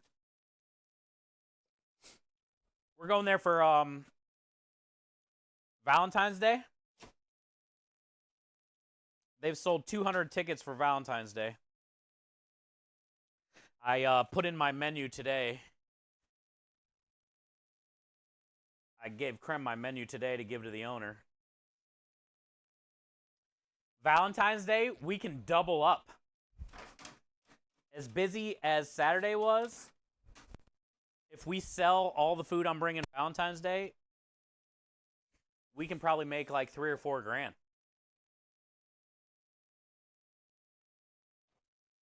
That will be badass. It's 200 people, and I'm doing 3 dishes.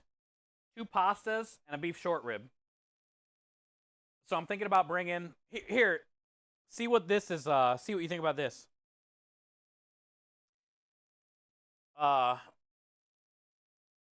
thinking about bringing like 60 to 65 short ribs. You know, 70 shrimp pastas, 60 to 70 shrimp pastas, and 60 to 70 meatball pastas. What do you think about that? Because if it's 200 people, I'm not bringing 200 of each dish. There's only going to be a set amount, and when it's gone, it's gone, you know? What do you think about those numbers? You like that? Yeah. I feel like I should bring more of the pastas than the short ribs, number one, because of cost. And I think I'm going to do 5-ounce boneless short ribs. that come individually cryovac, and I think 35, I believe, come in a case. So I might just do both cases, because if I have leftover short rib, then I can just shred that up for a ravioli filling, you know?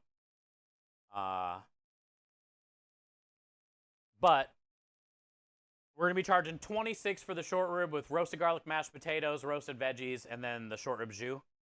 $26 for that. And say we sell all 60, that's more money than we've ever made there in just short ribs. And then I'm doing a shrimp Alfredo with a sun-dried tomato roasted garlic cream sauce. And the shrimp's going to be with fettuccine. And then I'm doing the penne pasta with the Sunday gravy and the meatballs, because the penne pasta is the most popular there, unfortunately. Everybody loves the Sunday gravy and meatballs, so that'd be a choice. The fettuccine, shrimp, sun-dried tomato, roasted garlic cream sauce, or the short rib with the roasted garlic, mashed potatoes, seasonal veggies, and short rib jus. Those are the 3 choices. And then the dessert, I'm doing a red velvet cookie mousse cup. I got these little things in the mail. And they come with lids. And I'm thinking about doing about 100 of these and just bringing 100. And what I'm going to do is I'll just bake off a bunch of red velvet cookies. And then make the creme delish cream cheese mousse filling and put it in a piping bag. And then I can do like crumbled cookie mousse lid. And I think I wrote $8. I think I wrote $8 for these on that menu. So hell, if we sell 100 of those at $8, where's my phone? So I can read chat.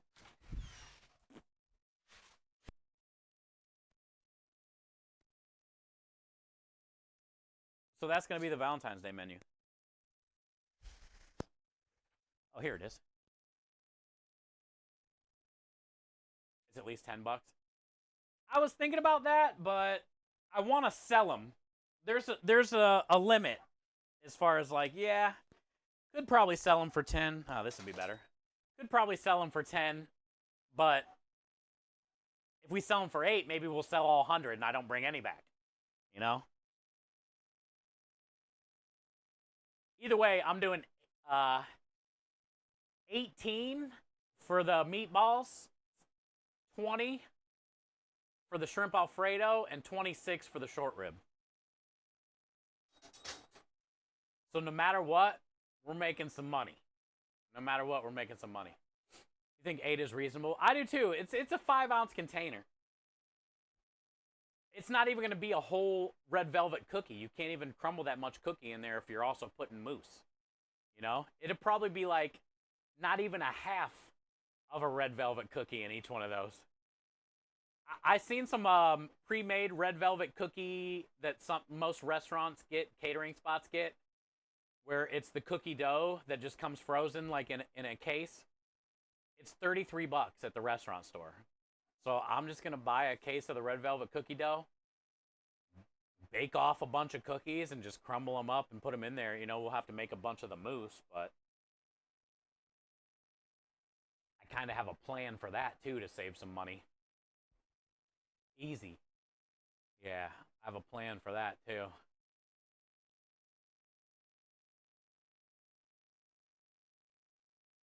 And I was looking at the short ribs today, 5-ounce fresh, individually cryovac, $5.15 a portion. And then I'm doing roasted garlic mash and probably like, you know, roasted carrots or something, whatever. So honestly, we're probably going to have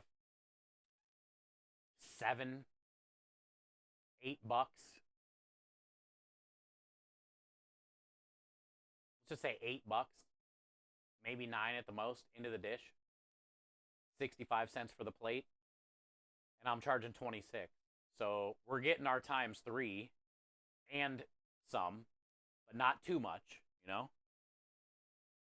We could probably do 28, but then it's like, what if we don't sell all 60? Like, I want to sell out, so I don't want to be greedy. I'm fine with the 26 if we sell more instead of 28 not selling as much, you know? About to do some mechanic work. A friend has a nail and tire. Get her done, double. Get her done. Smoking deal. Not bad, huh? Yeah, $5.15 for a 5-ounce boneless short rib, individually cryovac. That's why I'm doing it. I was like, this can't be real, but it's real. It's a thing. And I think they said 35 comes in each case, so I'll just get 2 cases, and that's what I'll set, you know. Hey! Funny man Mark, sorry I missed your messages earlier. Here's my funny man joke of the evening. So, when a grandfather went to see the Titanic, he kept saying the ship is going to sink. Crashed into an iceberg and went on and on till some movie usher came and removed him from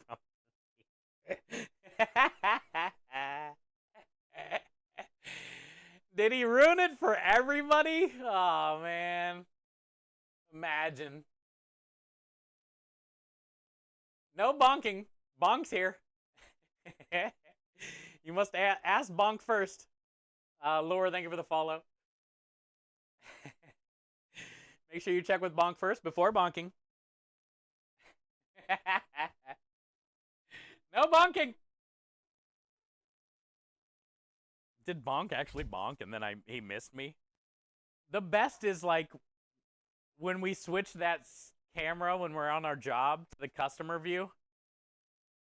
You guys are literally bonking the customers.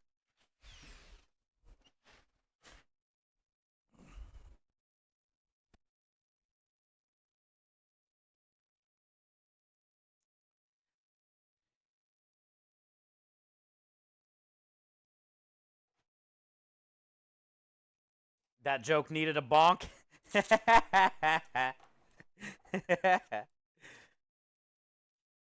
right, so here's our Italian deli sub portions. We're not even going to sell those 4. I got 8 total, but we only need 4.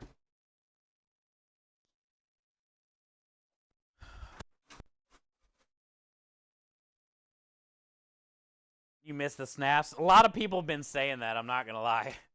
You bringing back the snaps? I can't do it, Chef.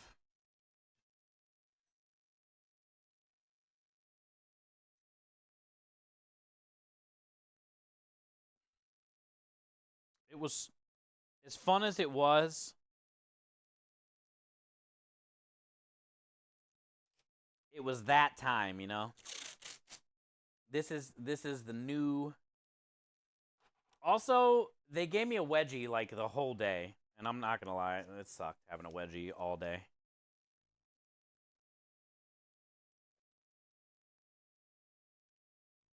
I just want to be comfortable while I get my ass kicked.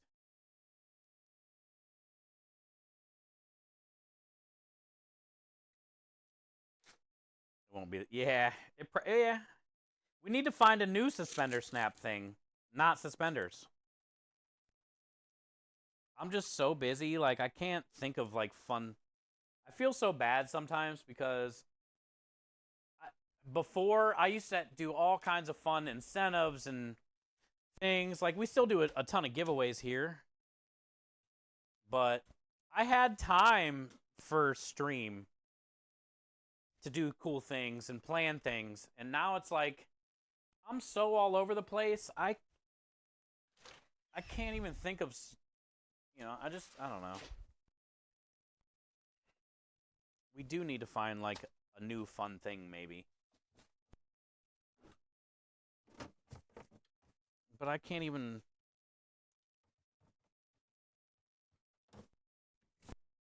I'm lost.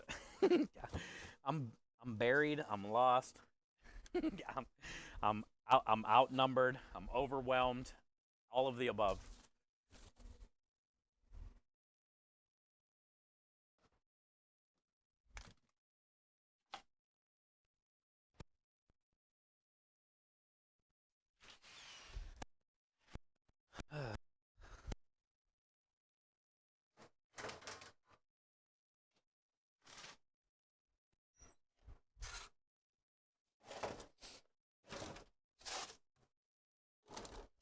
So we got 4 of the Oreo cheesecakes.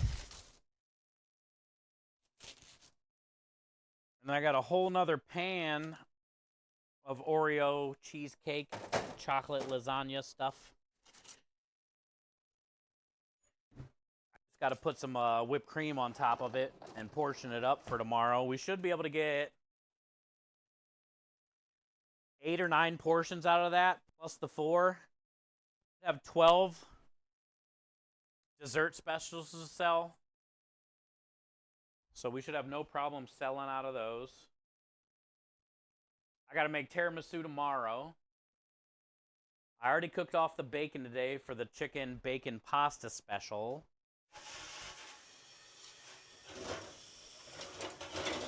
We got Italian deli sub stuff done. Let me put some of these dishes in the water. Because now, the next probably 5 hours, we're going to be fucking with sausage.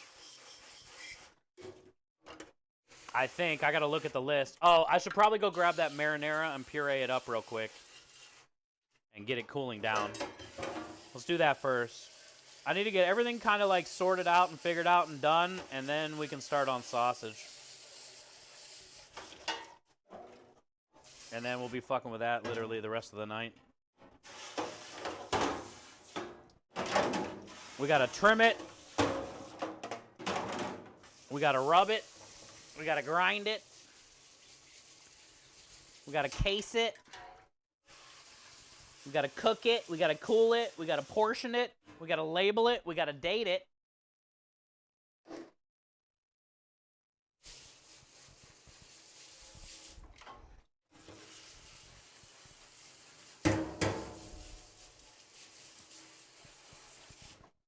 I got a lot of bacon fat today, though. We got to think of some kind of cool dessert we can do with that.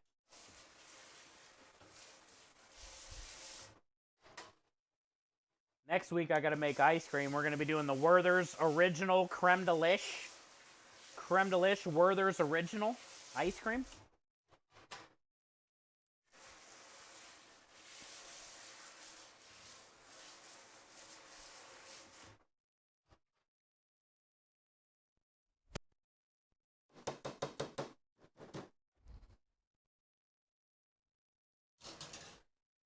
All right. I'm going to go grab that marinara and bring it in here so we can puree it. I don't have basil, so I can't put the herbs in it yet. We can do that tomorrow. I got to get produce tomorrow. Yo, what up, Patrick? Patrick, foot cam is always a hit. No foot cam. No foot cam. Nobody wants to see my broke-ass foot. My foot does look pretty bad from where I dropped that propane tank on it.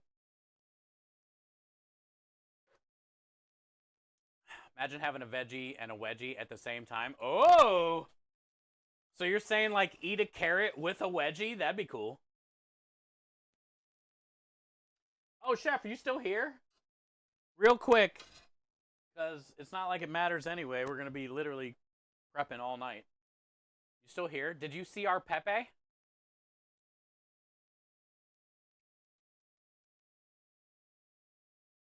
Need more foot prisons. Did you see our Pepe? Our Texas Pepe? Who's Pepe? Everybody likes that little. Look at that little. How can you not like that? Other than Kenny. Kenny doesn't like that. Look at his little smirk. His little Texas cowboy hat. Look at his cute little fingers. What do you think, Chef? All right, you ready, though? But wait, there's more. He's so stoned. He is, dude. It's the best thing about him. But wait, there's more.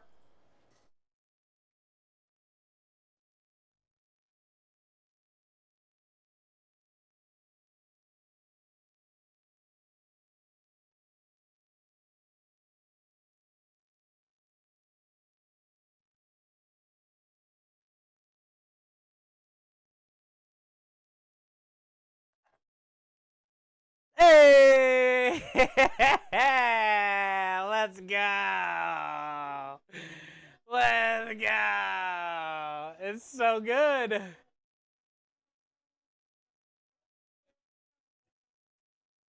But wait! Ah, don't shoot the fool, Giuseppe.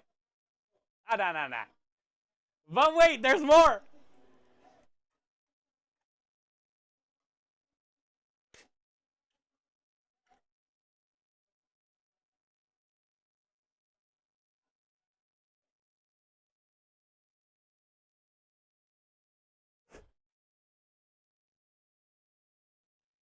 Hey! Look, we got creepy cookies! Creepy cookies with my creepy emote. And it's got the Oreo edges. So now we do giveaway cookies every 100 stream streak. So now we can send creepy cookies to everybody. And we're going to make creepy pasta ravioli. Can we get creep faces in chat? We're going to make creepy pasta ravioli. Yo, Rue coming in with the speaking of streak and streaky cheeky. Now show the best part. Yay, look at the little creepy faces.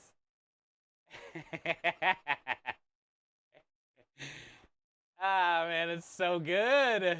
It's so good. You guys are going to be so excited when you get creepy Oreos. You're going to be like, I love them. I feel like this is like double the size of a regular Oreo, though. So they're going to be big Oreos.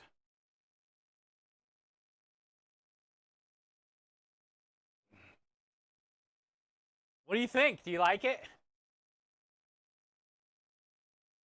Lumen said he found... Oh, who made it? Yeah, Lumen. He made it for us.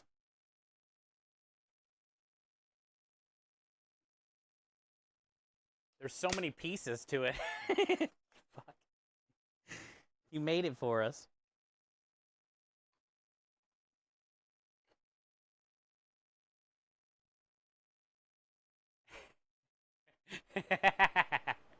It's so good. Yeah, I'm so lucky. I mean, it was a fun idea of the Oreo cookie cut, the creepy Oreo cookie cutter. It was a great idea. But then to do that with it was like...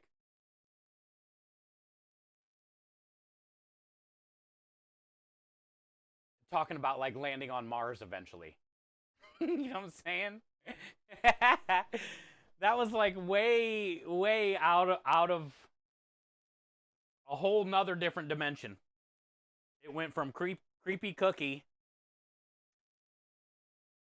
mold to hidden concealed creepy cookie mold with Italian hands handle cowboy western stoned Pepe.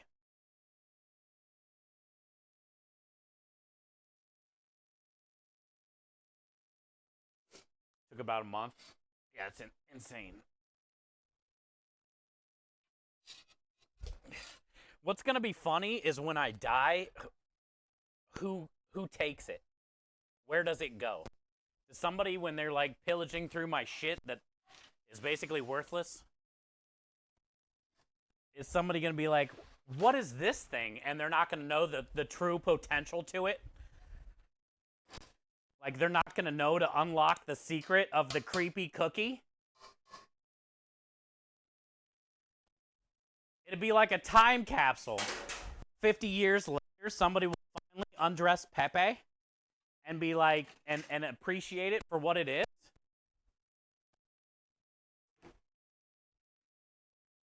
It might end up with Sotheby's.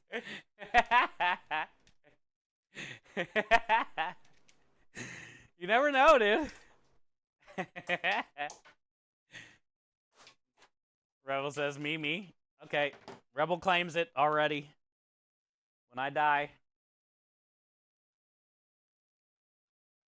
the creepy cookie is going to Rebel. I feel like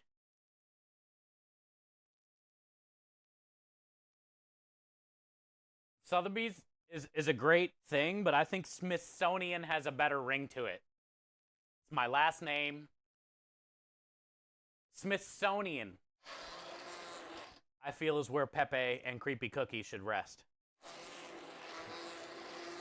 Sorry, Rebel.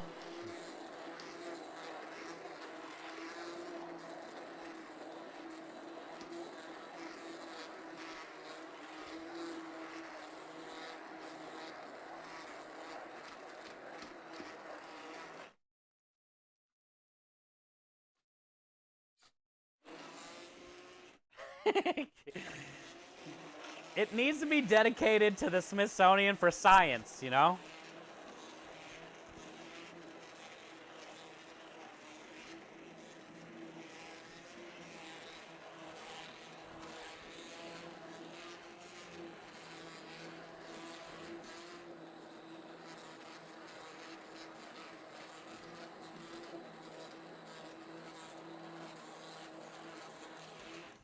I keep everything that you guys have sent for the last 7 years, literally. I have a pile of everything that you guys have sent me.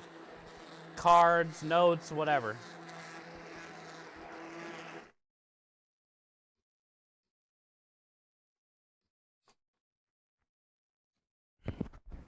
That thing's like one of the coolest things that anybody's ever sent. Unfollowing, unfriending. No, Rebel. Don't make me bonk you.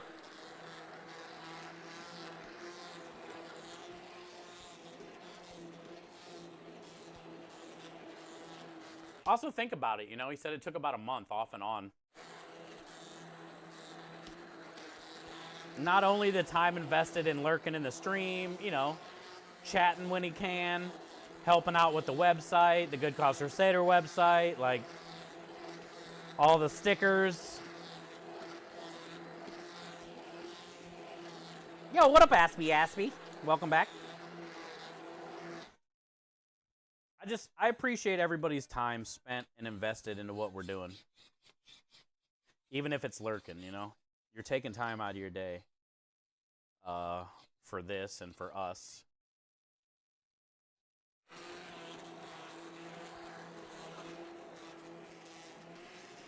You were chatting with a friend? Nice, nice.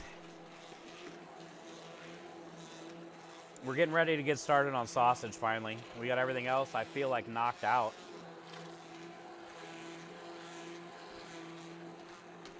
I just got to go grab the other pastry bowls from the trailer, take them out of the glass bowls themselves, get them put in the container, and then I think, I'll look at the list, but I think we're ready to finally get on sausage.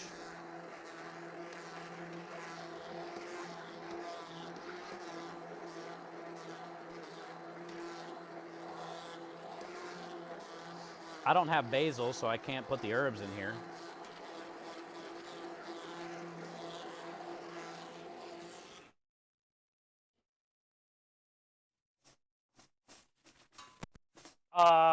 Wait, what? You mean two-hand it? Yes.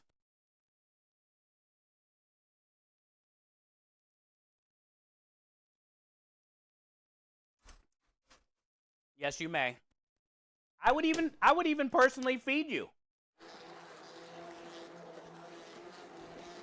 Riding, that's a different stream. That's a different online website.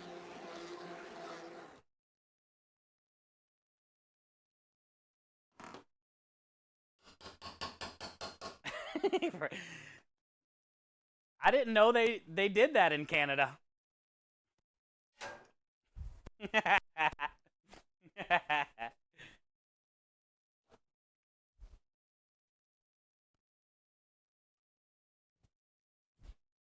This tastes really good, even without the herbs. We nailed that marinara.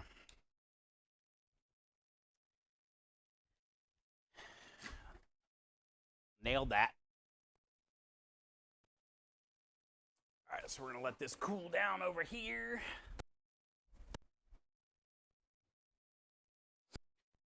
Okay, go grab those bowls. Grab the bowls, not bowls, bowls. It's starting to get dark. What a great day today. 80-something degrees. Yeah. It's been an amazing day. It felt good. We needed it.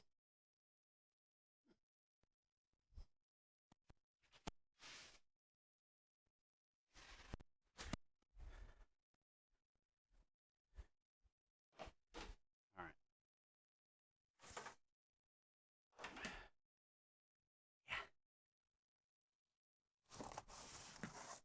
Yeah.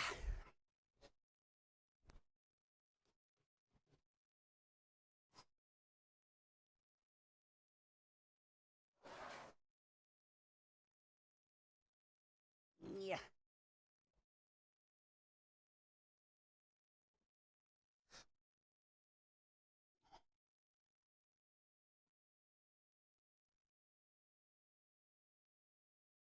Yep.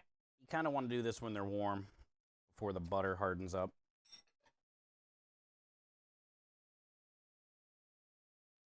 Mm.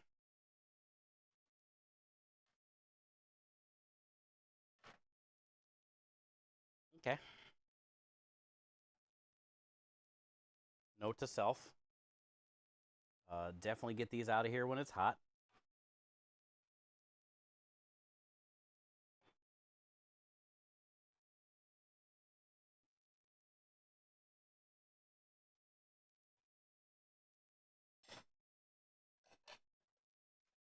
Mm.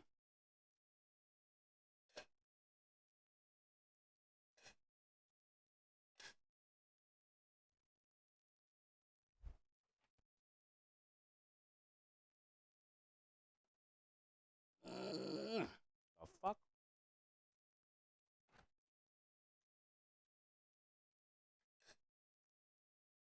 All the edges are falling off.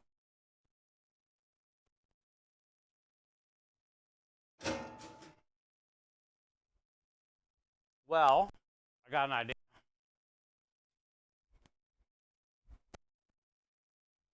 I got an idea. It's a manly idea.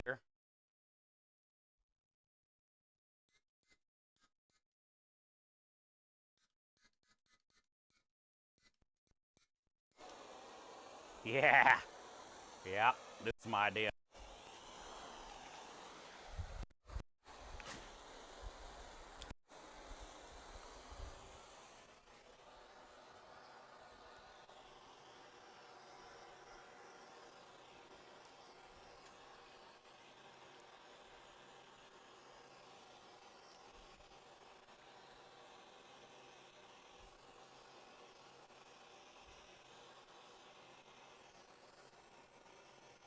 Did you hear about the doctor that discovered he created a prosthetic toe made out of breath mints? He called it a tic-tac-toe!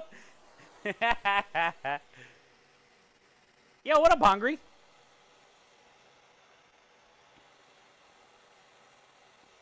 Really?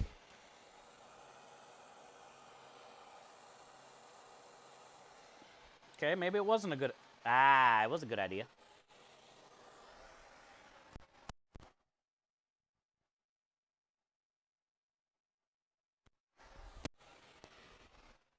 Okay, it was a good idea.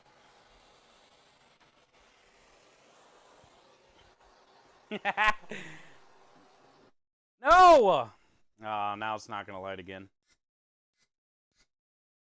Oh, worked.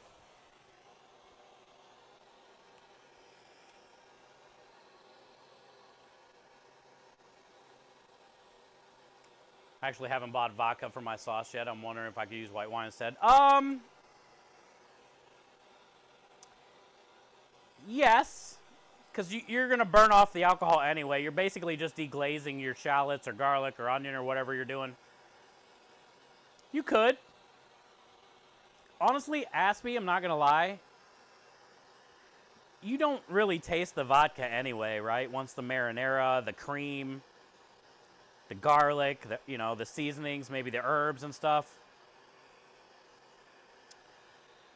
You're not really going to be like, dude, I really taste that vodka. you know? So honestly, I think you'd be okay, Aspie. I wouldn't even say anything either. I'd still call it a vodka sauce. Oh. Oh.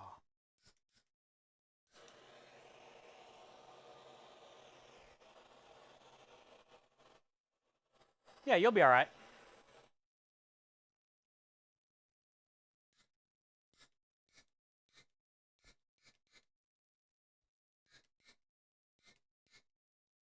Man. Can't ever work out right.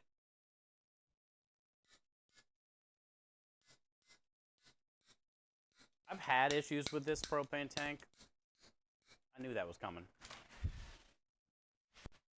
should have just went out to the and got my little torch, which I'm doing now.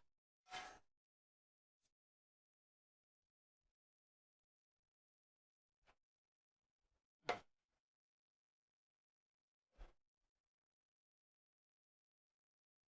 torch at. Here it is.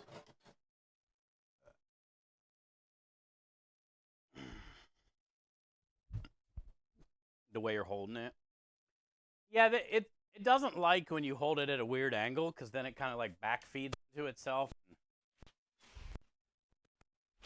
cuts itself off.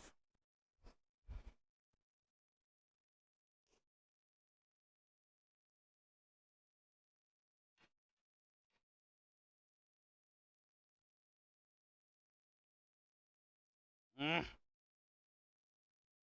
Mm. Fuck.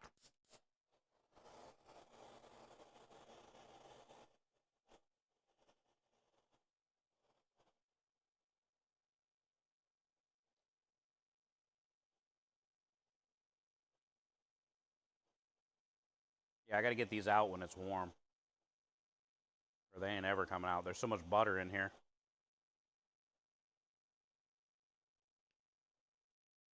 That butter's like glue.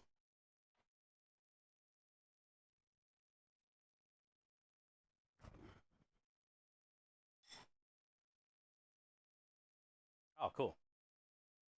Made it easy.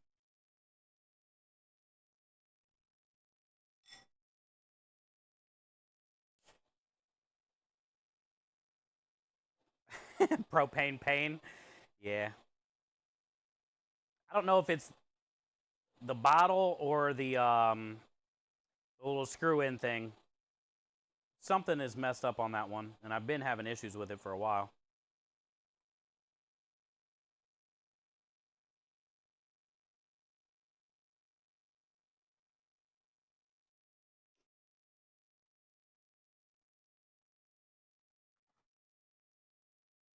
Nailed it.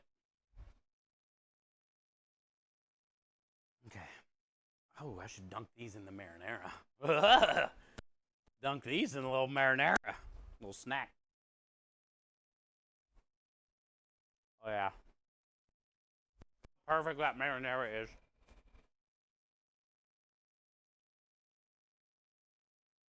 It doesn't even run. It's like perfectly thick.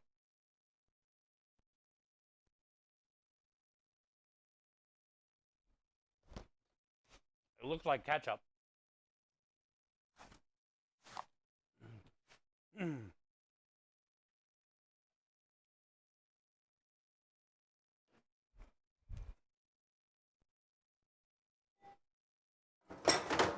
Mm-hmm. Mm-hmm. Get all these in the water so they can soak. Soak them if you got them.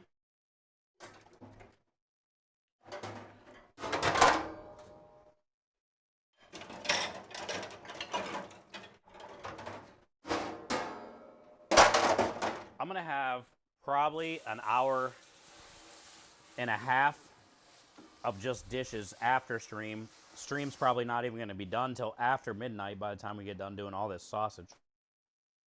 I'm probably not going to get done doing dishes till like 1:30 in the morning.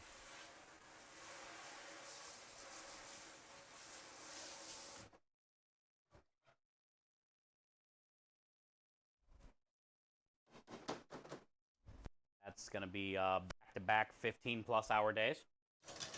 Awesome.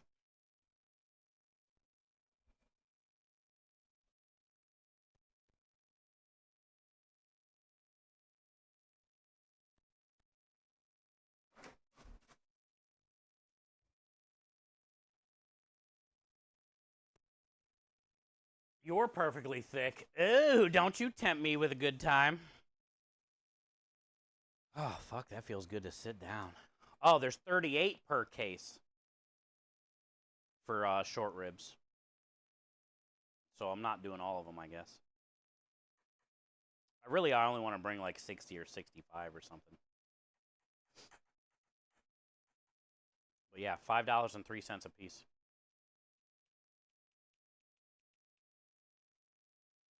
All right.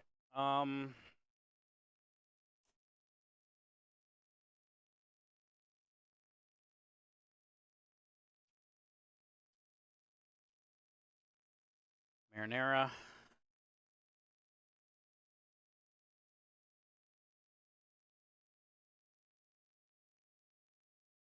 Oh, chicken. I got to pull that last bag of chicken thighs. I'm going to do that right now. Italian sub prep. Might as well cross off sausage because we're doing it now. So that means tomorrow will be tiramisu. Tomorrow, tiramisu, Roma tomatoes, cut mushrooms, cook asparagus, cut herbs, load the truck.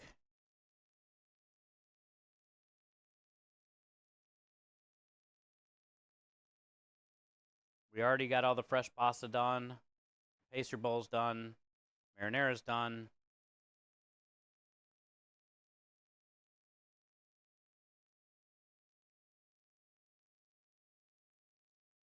Cool. And then I got that thing at 5:30 with the GCX interview thing. And so, honestly, tomorrow I got to go to the store,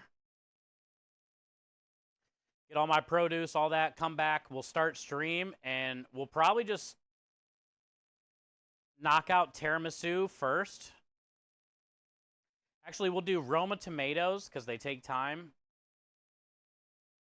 first tomorrow, then tiramisu, and by then we're probably going to have to end because it'll be like around 5. And then I can finish like loading the truck after stream and stuff, or after that interview. But it's doable. If we get sausage completely done tonight, and I'm not stopping until it's done, no matter how long, tomorrow is definitely doable. Tomorrow is definitely doable. So that's good.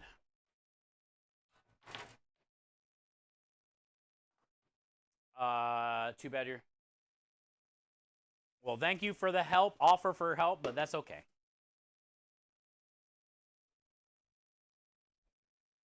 That's okay.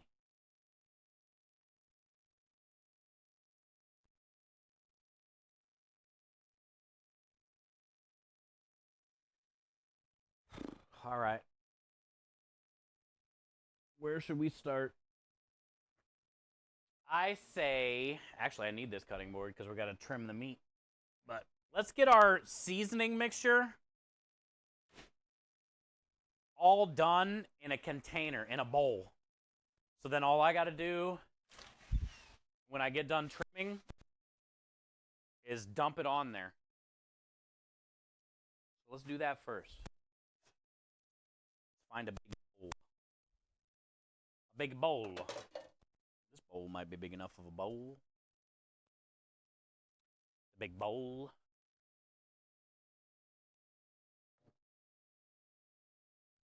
And then we'll get all the seasoning done, where then we can trim, season, grind. I got the casings today, so I just got to rinse those off. The grinder is now inside the warehouse, so I don't have to carry that thing across the fucking room.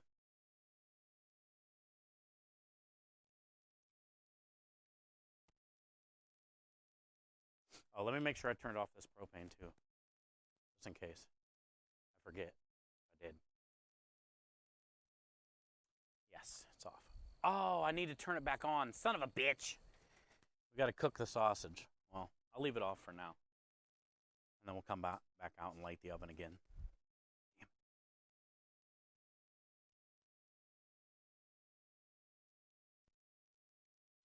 Damn it. Must have turned it off after the marinara.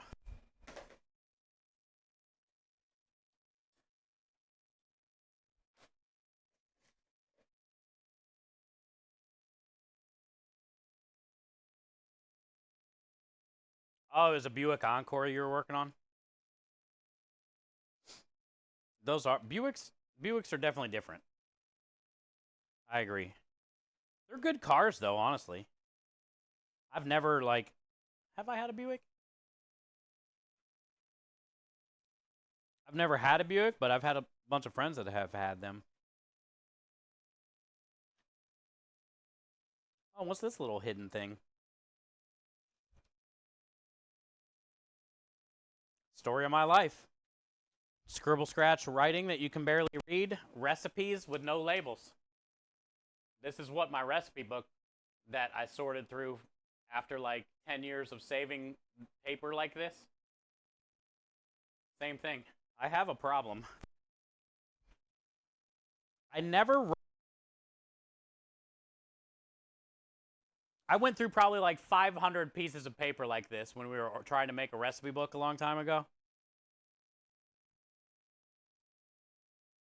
None of them had names, so you gotta like read the recipe. And none of them had directions either, it's just the items.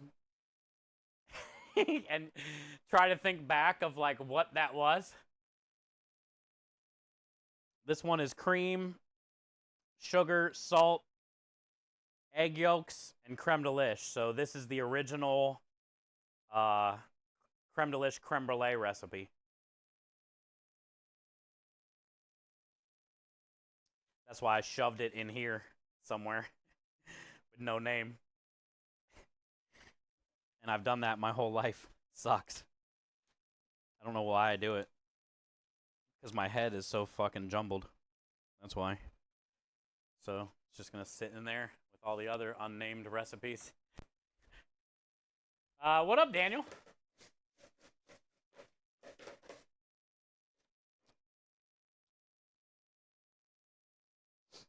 All right, so we got about 40 pounds of pork.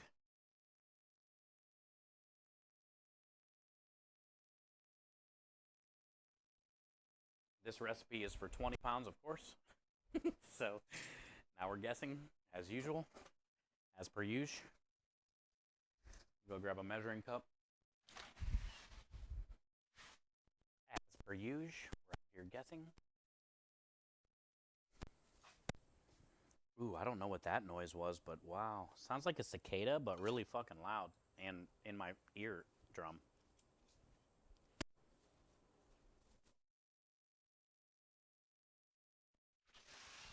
It had a crazy high pitch.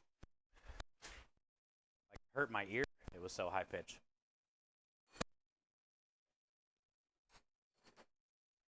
You do the same thing.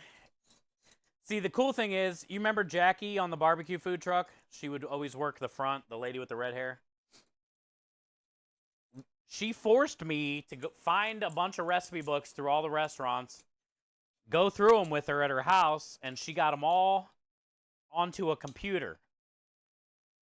And we went through every little scribble scratch piece of paper and like fixed it, sort of. So I have like probably a couple hundred recipes on a computer somewhere of all kinds of random shit. Which is why it was going to be a weird recipe book. It was going to be more like, originally the plan was to have it be more like I don't know what you want to call it, an autobiography or a memoir or something of my journey. Because the recipes were all over the place.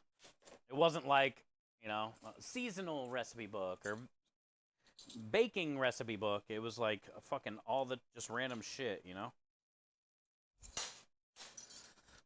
But what I wanted to do for it, which sounds cool, and this is what happened, which I've talked about this before, but when we were going through all those little pieces of paper, trying to figure out what each recipe was and read the writing, it would trigger memories of like, oh shit, that I ran that as a special here. And we did this with it. Or there was like always a good story about it. I remember that. I was here. So it was going to be like a recipe book of stories of each recipe and where I was. And Cosmic Irony was going to illustrate it with like, he was going to draw pictures of like the scene. And I thought that would be like a fucking cool book about me. And every recipe would have a fun story to it. And I don't know what happened. I moved to Texas, and she has all my stuff. Maybe. I mean, if it's on a computer, she probably still has it.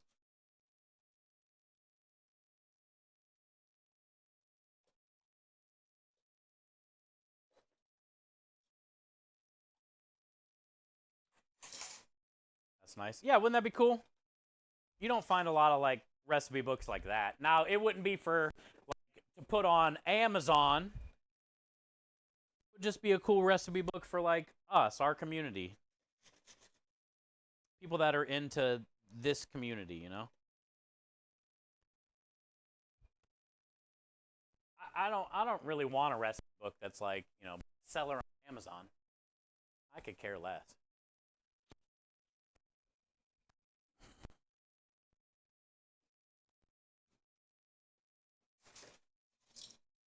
Going head first through car windows. No, that did not help. Multiple head first. Well, Timbers, I mean, I don't talk about it a lot either, but I have talked about it a lot. I know that doesn't make sense. But you know, when I was getting in trouble and stealing and my drug habits and stuff, you know, I did a lot of huffing. There was a 2-year time period in my life where I was disgusting.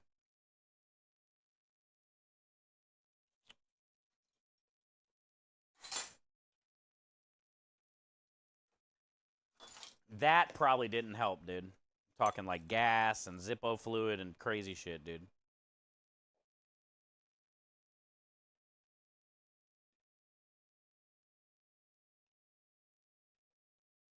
Video head cleaner, whippets. Don't, jeez, so many whippets.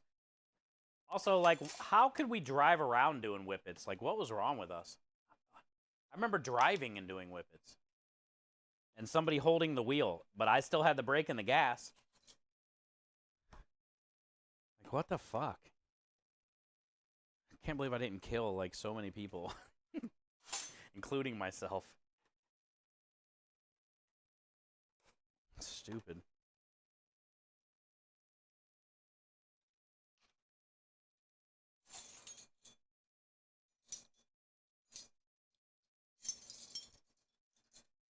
Yeah, I was bad, Rebel. One time, you know, it sucked too because my mom, single mom, and I was out of fucking control. But, you know, there's one time she came home from work, opened the garage door to park her car in the garage, and I'd be like in the middle of the garage floor, passed out with the gas can in my mouth, like the red gas can with the yellow nozzle. She couldn't even pull in because I'd be passed out with a gas can in my mouth, covered in gas, because I would like drink it after I would get so high.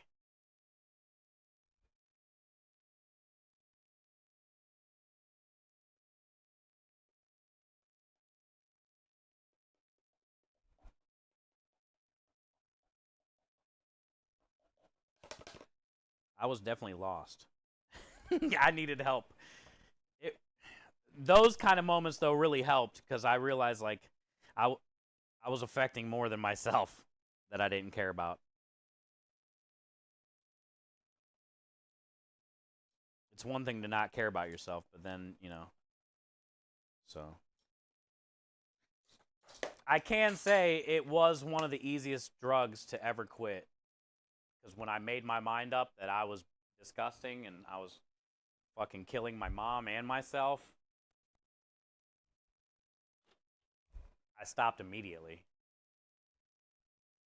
But it doesn't take back the 2 years of bullshit, you know, that she went through.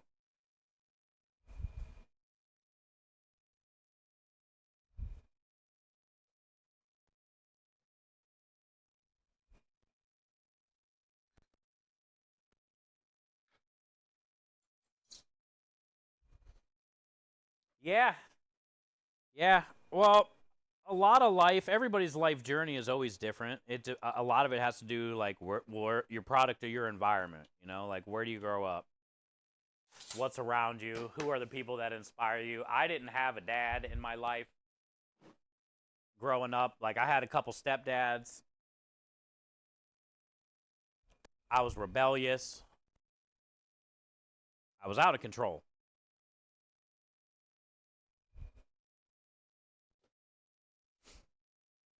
But there has to be a moment in everyone's life where you have a stop moment and look at yourself. I've never had a like I want to off myself moment. I've never been suicidal ever. But I've hated things about myself or like probably everybody. But there has to be a moment where you like have had enough. And like sometimes it's good to hit rock bottom. Cuz there's only up to go from there, you know?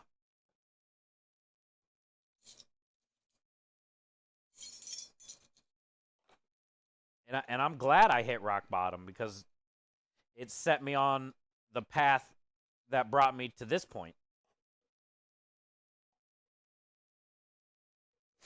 So then I get to, which is why I always talk about my life so much in the last 7 years. And, but you never know who needs to hear that shit because I always get messages and emails about people that were like, man, I needed to hear that shit. Some people, don't want any personal stuff in their community. I've always been transparent with everything that I've done.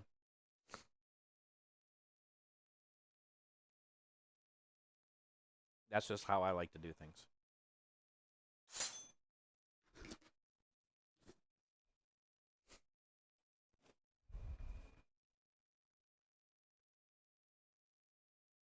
Family trauma absolutely derails anyone. Yeah, for sure.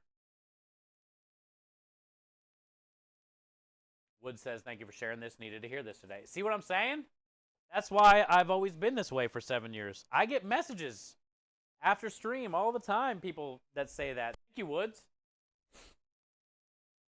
I don't know how religious you are. I'm not the most religious dude, but I swear God brought you here today. God brought me to Texas and put me with Krem and brought this community around me.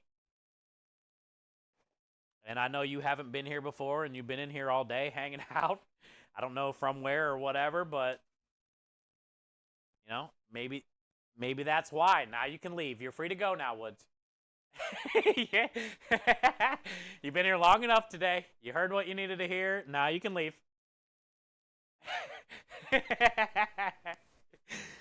But that's why I've always been transparent, Everyone always says the same shit. They're like, you say so much shit. You can't ever keep a secret. You say everything. Also, I don't care, like whatever. Everybody messes up or does something stupid, I think sometimes sharing it and being real is what people need, just like Wood said.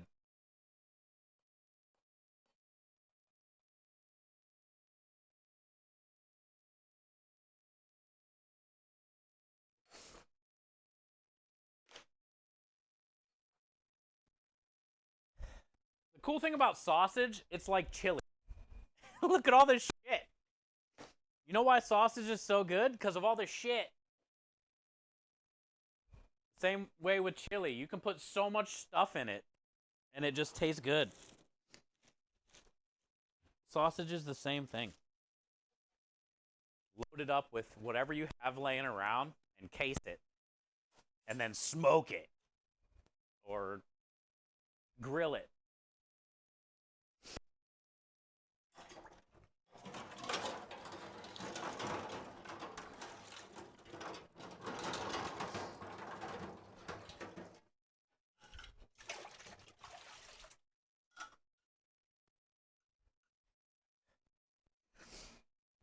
I ain't cutting garlic. Fuck that. I got shit to do. I'm digging that thing out of the sink. I'm wiping it down and we're grinding. I got a badass brand new butcher knife thanks to Timmers and Johnson, but I ain't cutting no stupid garlic right now. Not for you, sausage. Not for you. If you ain't cheating, you ain't trying.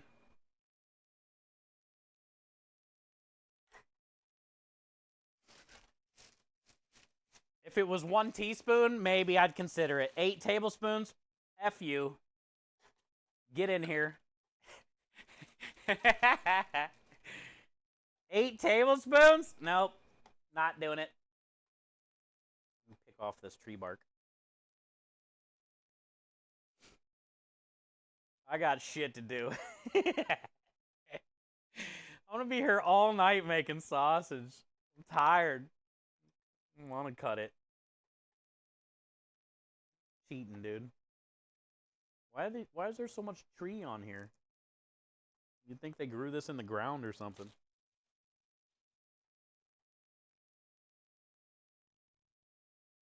Still mad at my 2 Rottweilers. Oh, Temperance.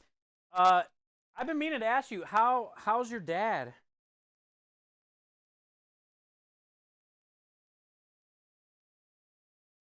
How's your dad? Like, how you doing? How you been? I haven't seen you to ask you how you been.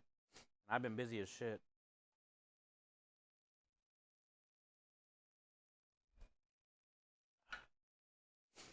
Driving me bonkers, but he's fine. Oh, okay, good. Well, that's good to hear. At least he's like fine. Still kicking and driving you bonkers. You should sick the dog on him for licks. Sick the dog on him for licks in the face. Piss him off.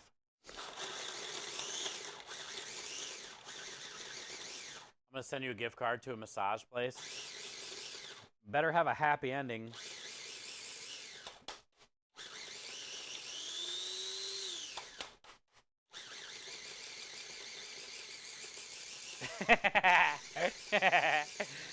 I've never been to a massage.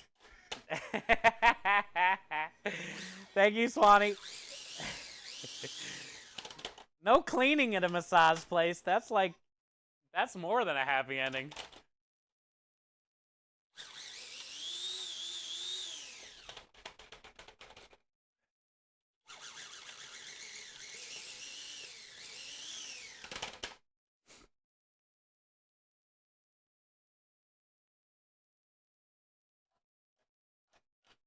There isn't? Welp. Count me out.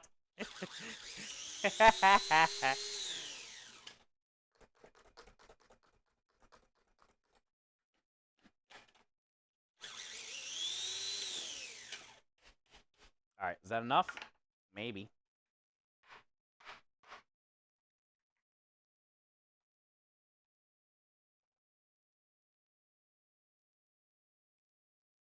There's always like almost a tablespoon in the lid.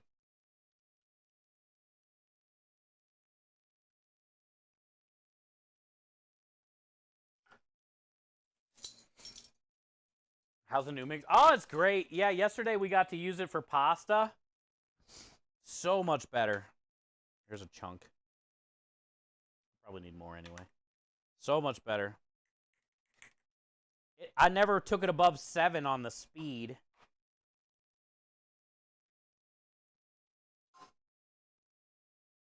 And it goes to 10. it was more quiet.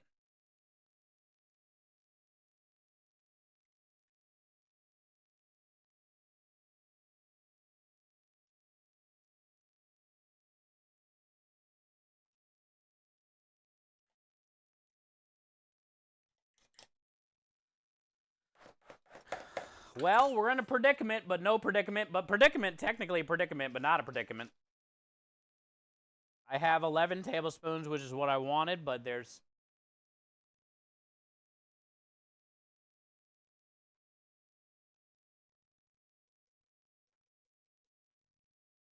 Like, what's the point?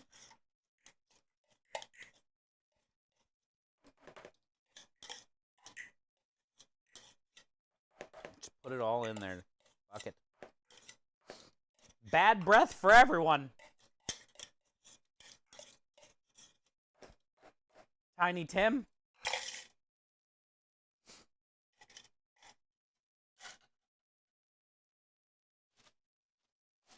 Measure with your heart. I just did.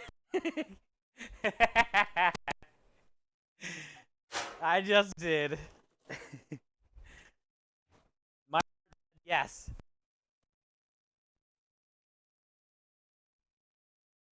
Nothing wrong with more garlic.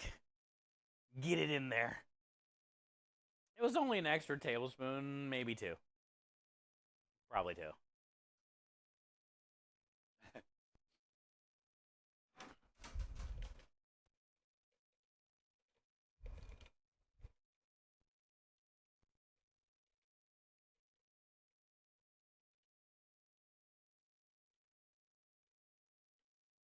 All right, I'm wait for the second time, but I bet we're gonna need it again tonight, probably.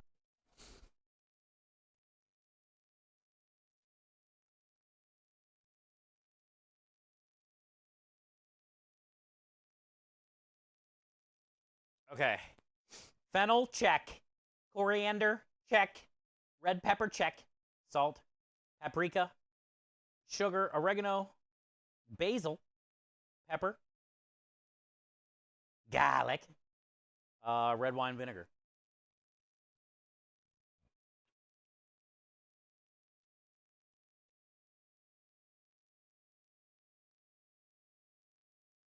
And chocolate chips. Actually, you could probably put chocolate chips in here and nobody would even know. Because, like, when we cook... when we cook the sauces, like, it would kind of, like, melt down, right? So nobody would really even know there's chocolate chips in there. I bet, like, it wouldn't be... I guarantee you wouldn't bite into it and be like, ooh, chocolate chips, gross. You probably wouldn't even know they were there. I always want to do that. Because I told you guys about when my friend worked at the ice cream shop when I was like 15. And I never had any money. So to get free ice cream cones and milkshakes, he would have to do stuff to it. So, like, he would put, like, chocolate ice cream in the cone at the bottom and then put, like, mayonnaise and ketchup and then put chocolate on top of that. And he would do this mustard and whatever in the milkshakes. And that's how I could get free stuff. And ever since then, since I've been in cooking, I've always thought about doing shit like that to people's food to see if they notice. Is that weird? But I never do. But I think I can get away with chocolate chips in my sausage. I can almost guarantee it. And I always want to do it, but I don't do it. But I want to do it. Now add 1 clove of garlic, throws recipe book in the trash. Maya says, real question, slightly strong breath following that food has been eaten ever stopped you from kissing anyone? Never. Sometimes chicks dig that breath, Maya. Sometimes chicks are like, ooh, garlic? Get in here. Let me get some of that. Where you got to watch out, Maya, is if they ask you to burp and then, like, blow it in their direction. Then you know there might be a little situation. You know, a little, maybe she's a little freak.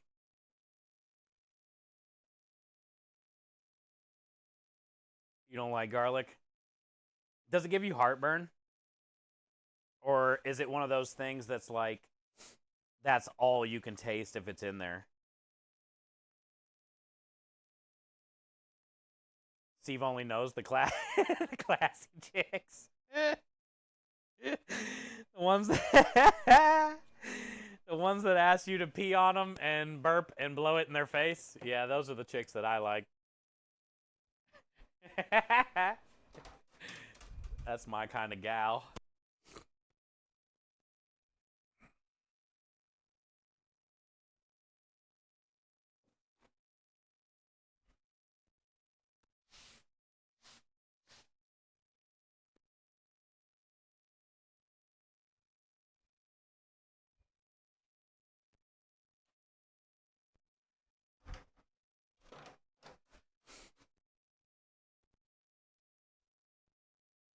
All right, let's go. I'm ready.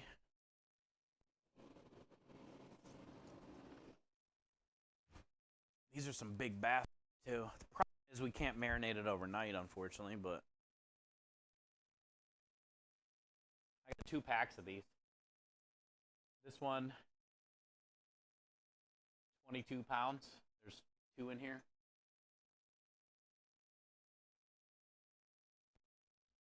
I got 2 more in the fridge.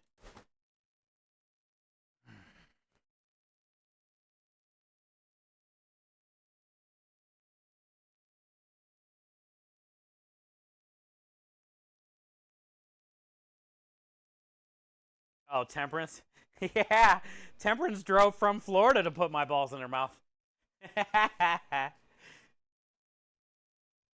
sucks she had to go early, but it was cool, you know, to meet her and get to pet the dogs. It sucks she had to go early.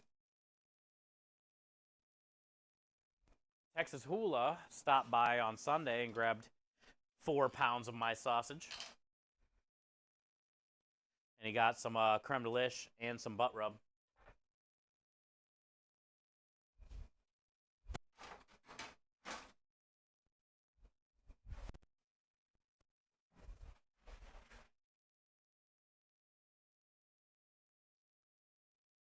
Yeah, I'll be there this year. So we'll definitely meet up. We'll be at the park in Universal. That's where it's held. I think they said this year it's going to be in the new... What's the new place called? Unveiling a new thing? Epic? Or I don't fucking know what it's called. We're basically going to be in the sound stages area. By the Hard Rock, probably. I have no idea. Yeah, they're unveiling like a new part at Universal. I forget the name of it. Maybe it's called Epic.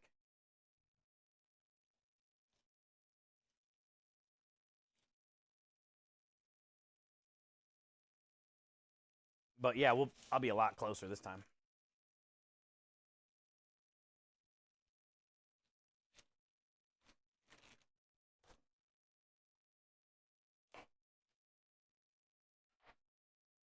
Epic Universe. Yeah, that's what they're doing.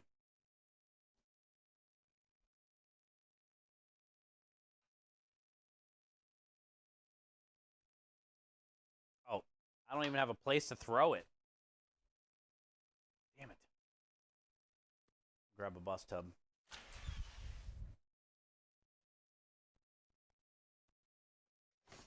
I don't even have a place to put it. Where am I going to put it?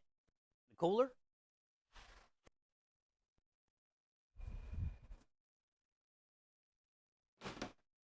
How about here?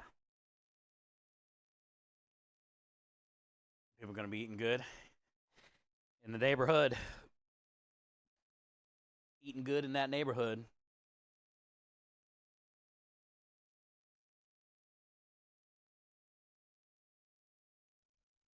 I'm kind of excited to do our menu, in a way.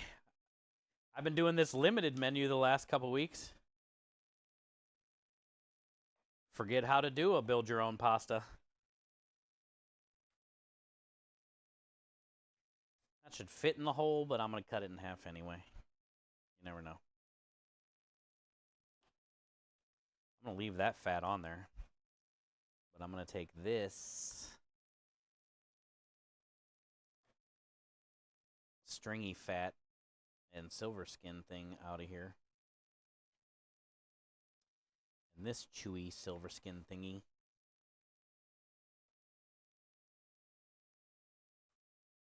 Guess I'll take some of this off.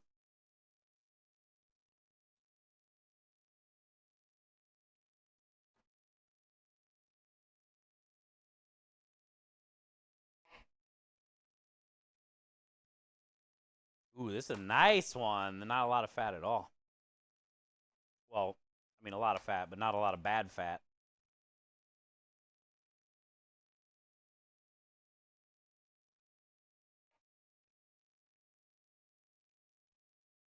We're going to get a good yield.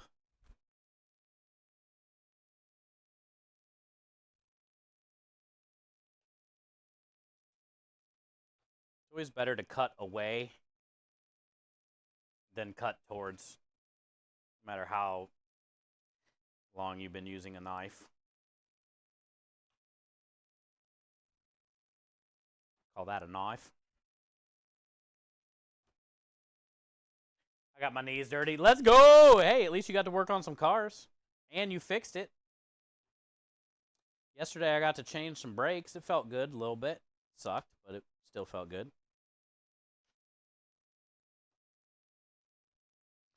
You're really into that shit, though, you know? Technically, you got to touch a little grass, Double. And you saved somebody's day. Basically, you're a car hero. Think about it. GG's, dude. How's your foot doing? Suspect. I don't think it's ever going to heal at this point, but it's just part of the process. It looks pretty gnarly still. Like, there's a weird imprint / different color difference. Like a deep bone bruise that never went away. So the skin is even colored different there. Also, I still don't know why my big toenail never fell off, because half of it's still black and blue. But it's never fell off.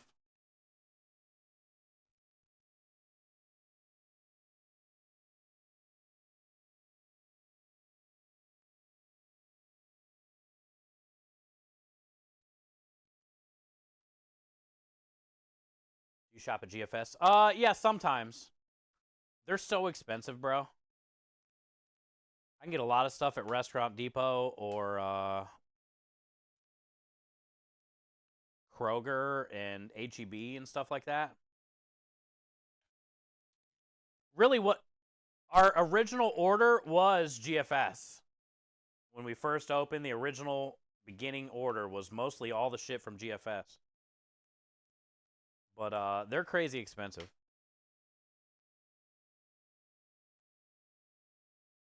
So I get a lot of my stuff at like Restaurant Depot. They have better quality stuff at way better price and better selection. Sort of. GFS, you know, you got a rep, so you can go through their whole catalog, special order stuff, and all that. It's just the problem is the price. Everything they have is way more.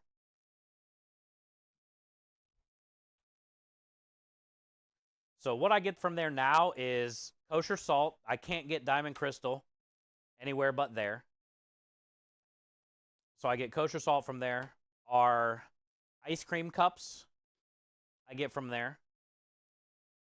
And bottled water sometimes from there, because it's like, I don't know, $4 for like 24 of them or some shit. And then I think there's something. Oh, roasted red peppers in a can.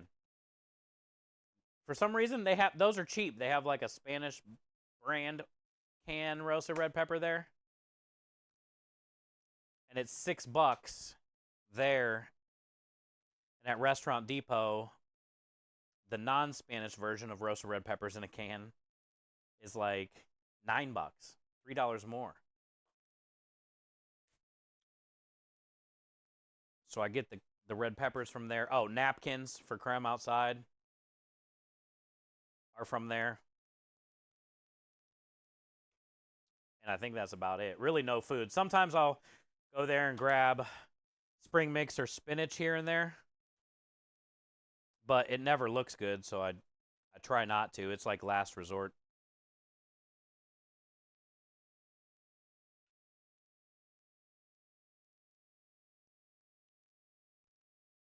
They do have free popcorn samples, though, every time I go in there.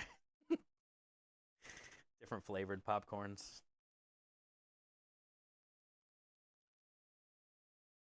Texas was kind of a birthday trip, too, because... Oh, okay, yeah, good point. Forgot about that. It just sucks, though, because the hotel situation was all effed up. You know, the dogs randomly getting... Basically, you drove here to then drive back, you know? You drove here to drive back. And you had a lot of, like, bullshit that you had to deal with. It's good that you did get to drive out towards Houston, though, and go to that barbecue spot I told you. Because that's a cool spot.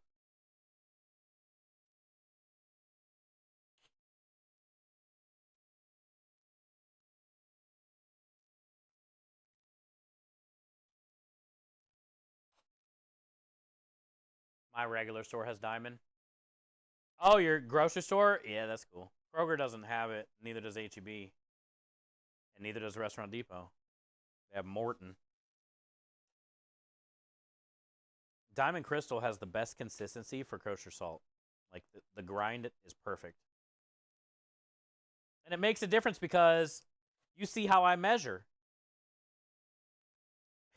When I'm putting the salt and pepper in the marinara or the Sunday gravy, it's in a quart container, and I'm either using 3 fingers and sprinkling or leaving it in the container and sprinkling. Because I've seasoned so much with Diamond Crystal, like I know how much. And then it's effed if you use a different brand. Because then it's different size, different everything. So then you're either over-seasoning or under-seasoning everything. Salt's one of those weird things that every restaurant is the same way. Whatever salt they use, that's the only salt they fucking use. It's kind of how it has to be. You can't be changing it up all the time. Negan says the same thing. Yeah, same. That's one of those things I feel like a lot of people that don't work in restaurants never knew about or think about. Something as simple and easy as salt. But it's like the main thing. It's the most important thing to people in the restaurant. Fuck, we use salt in everything. It has to be, you know, whatever brand you use, it has to be that one and only that one. Or it just messes everything up, dude. It's a bad day when the order shows up and it's not there, and you know what I love? When they automatically sub something. Oh, the rep says, oh, it was out, we just subbed this. I don't want your fucking this.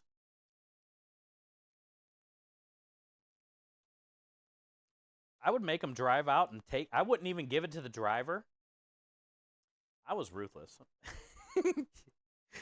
I wouldn't even let the driver take it. I would cuss out the rep, and I'd make him drive out and pick it up. So then when he came and picked it up, I can cuss him out more. That's how I used to be. Over salt. It didn't matter what it was. Could have been anything. You do the same? I was a fucking asshole, man.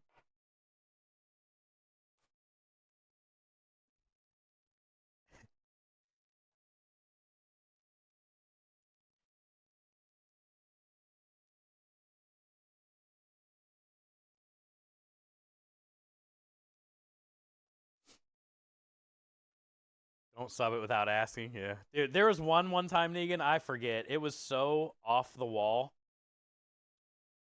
I'm telling you. I got a new rep after this one. I can't remember exactly how it went down, but basically they were out of whatever I ordered, pork chops, something with pork, for a special, that motherfucker talked me into getting anyway. You know how they try to talk you into getting shit because, you know, sale on this, we got to get rid of it, do me a favor. All the bullshit they hit you with. So he talked me into getting something with this pork bullshit, whatever. Made that the special for the weekend. It was already, you know, written in stone on the menu, printed out, waiting for it to come in.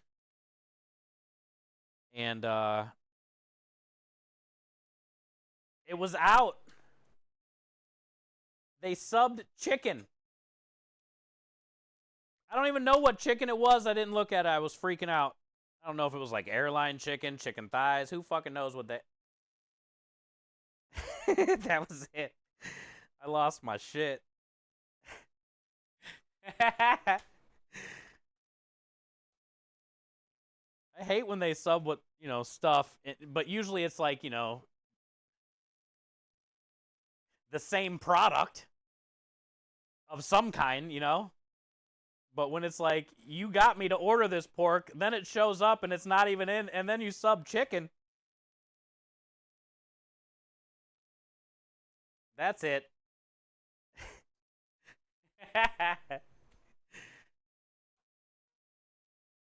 Yeah. That's the only time that's ever happened, though. Like, anything that stupid.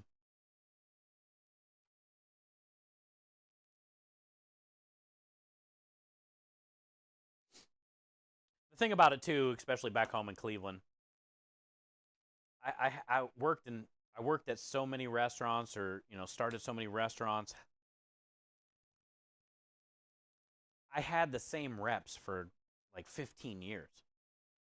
Every once in a while, you'd get a new one, but like every place I went, I would always have the same reps. Like I went through the same places, the same purveyors. If the new place I went to wasn't using that place, I would get that place there. So you get pretty familiar. When you have a good rep, you get really familiar with them and you stick with them, you know? So situations like that don't happen where they sub chicken for pork and stuff because it's a weird rep that doesn't know anything. Hey, there's the Redbeard. What up, brother? Chef, he's getting ready to get his restaurant going. Like real soon. Like my regular tomato paste that was supposed to be delivered today, and instead I got crushed tomato. Yep, that happens. Especially, oh, and you're getting ready for opening day, too. That's the best. The opening day order that comes all fucked up. That's when you make them come drive that shit out. Put that shit in your trunk. Get me the right shit. Take this back. Number one, take it off immediately. Credit. I'll keep it right here. You come get it. Bring me my shit. That's pretty much how that conversation goes.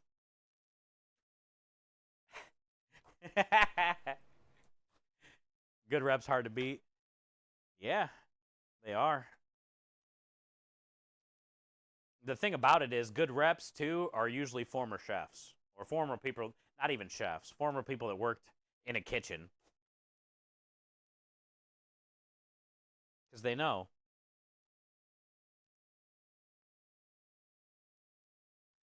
And really it is. It's all about trust.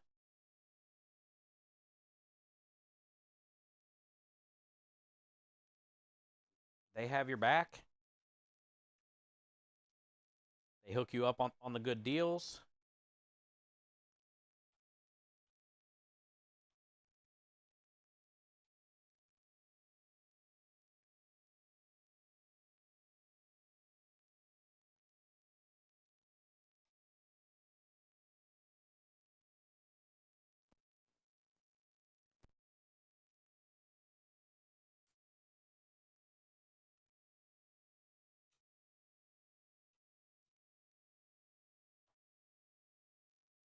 This was a good pack of pork butts right here, man. There's not much silver skin, weird, gross stuff. My seasoning mixture might be a little shy. We'll see when we make the taster, but because we're gonna get a good amount of meat instead of sometimes how it normally is.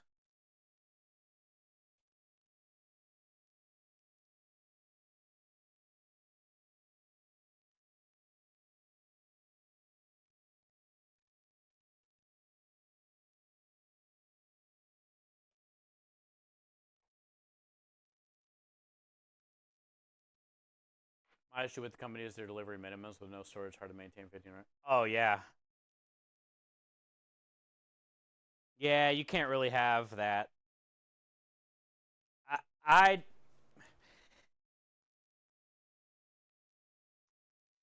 I would try to never go with places that have the minimums. There's other places, but I don't know about you. You know, Canada's different. Sometimes too, Redbeard, like myself, in this situation I'm in, same thing. I can't get a delivery here.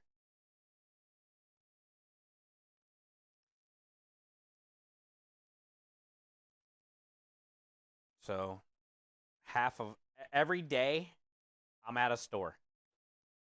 And on Tuesdays, like tomorrow, that's a 3 hour there and back trip between all the few stores I got to go to and the shit I got to get.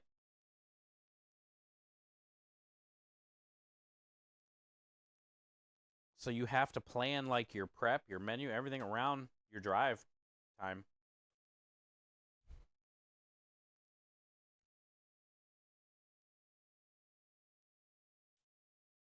But which I've never had to do. One thing I can say is as bad as it sucks because I have to do everything. Once we do grow and I can get employees and stuff, it'll be a lot easier. But the point is,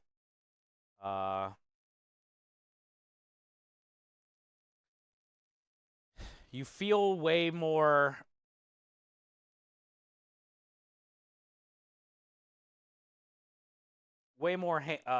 I guess I feel like I have less anxiety doing it this way because I'm literally picking what basil I get or what mushrooms I buy, and I know where they are or how much I have or where they're going, or some people put shit in different places, or you know, there's so many.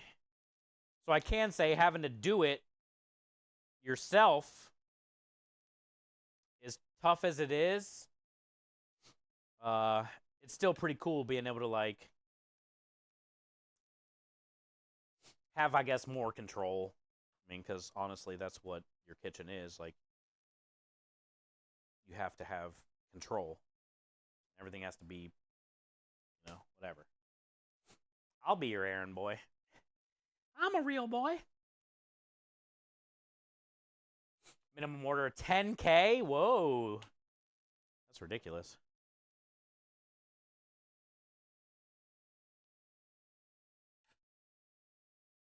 That's a lot of K. I think Scrub, the kids these days call that a band. They call that a band. That was a whole band. That was years ago.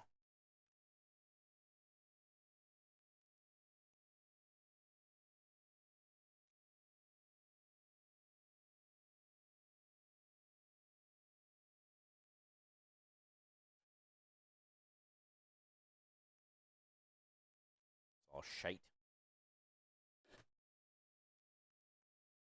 It's all shite. Hey, you nailed that faceplant. Let's go. Nailed it.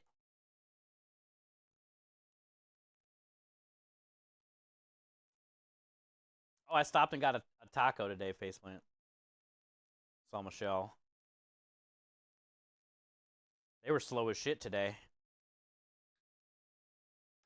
I got there at maybe like 10:30 or something. 10:15, 10:30. The pan of chorizo and scrambled eggs. didn't even have a mark out of it. The other pan of potato and scrambled eggs only had like 1 scoop. Like everything was full. Everybody was just chilling. They had a slow Monday today, which is rare for there.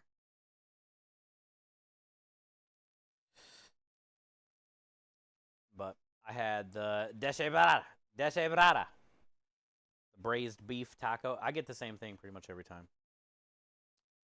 Braised beef taco with queso, which is just their shredded cheese, cilantro, diced white onion, beans, and salsa roja. Spicy as shit, too. It's good, though.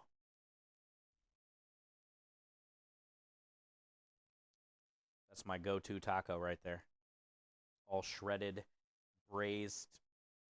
And it has like that birria, like the taco shell itself is just covered in that orange birria fat. Your hands are just stained orange.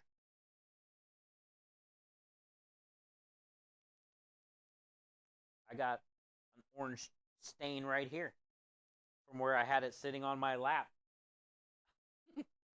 That stain's been there all day since that taco. Deshebrada. Deshebrada. Deshebrada. Deshebrada. Deshebrada. You gotta like roll your deshebrada.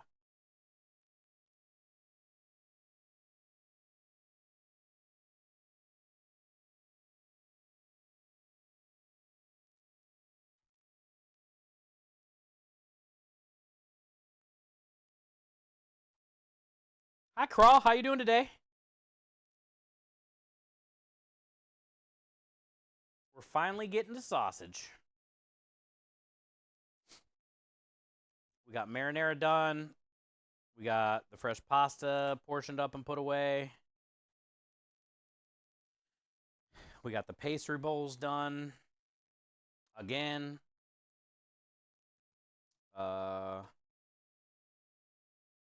We did some other shit today, too. We got a lot of stuff done today.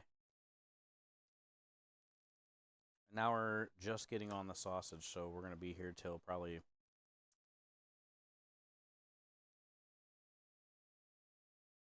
would say at least 3 more hours, 4 more hours, 3, 4 hours.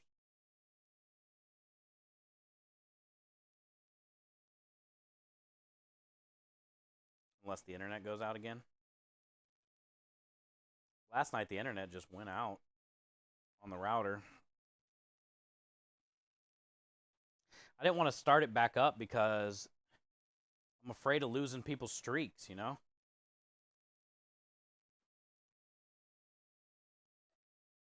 It was kind of later. We were almost done anyway.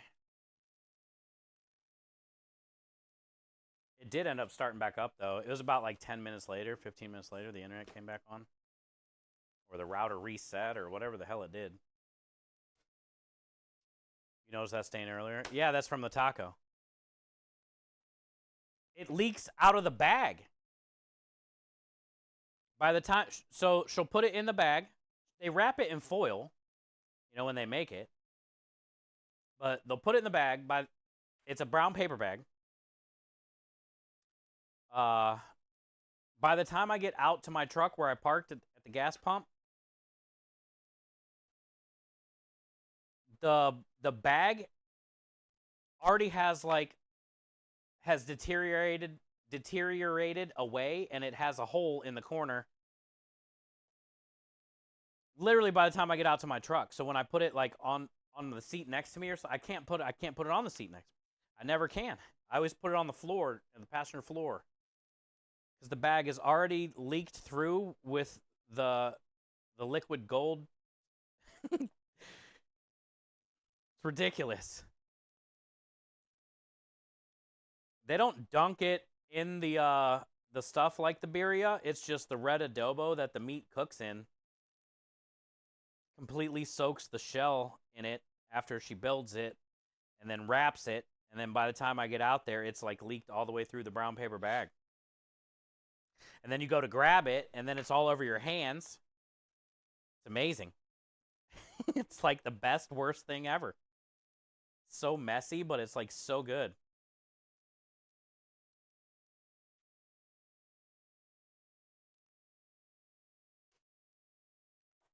Get Michelle her treats. I didn't oh, you're saying okay. I see what you're saying. Yeah, I didn't get no Tic Tacs. I thought you said did you?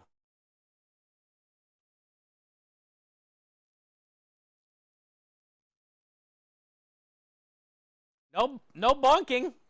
Wait, it's bonking. No bonking, not boinking. Boinking is legal. Well, not on Twitch.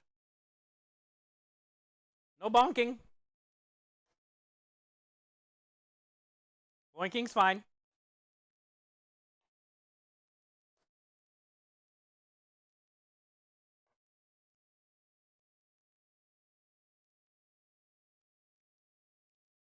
More from 2. Let's go. Cool. Yeah, thank you, man. Yeah, I got to check at UPS tomorrow anyway, and head out to the stores and stuff. So that'll be a positive, great start to the morning. I usually get Creme the pork. He eats the beef too, but usually I get him the pork, and they cook that in the adobo sauce too. But it's like big chunks of pork that just like shred away when you bite into it.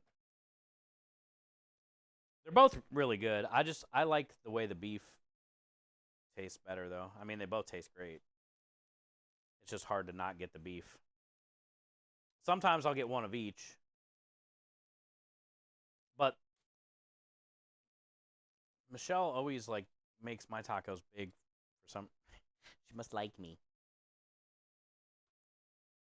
So sometimes just like one taco is plenty.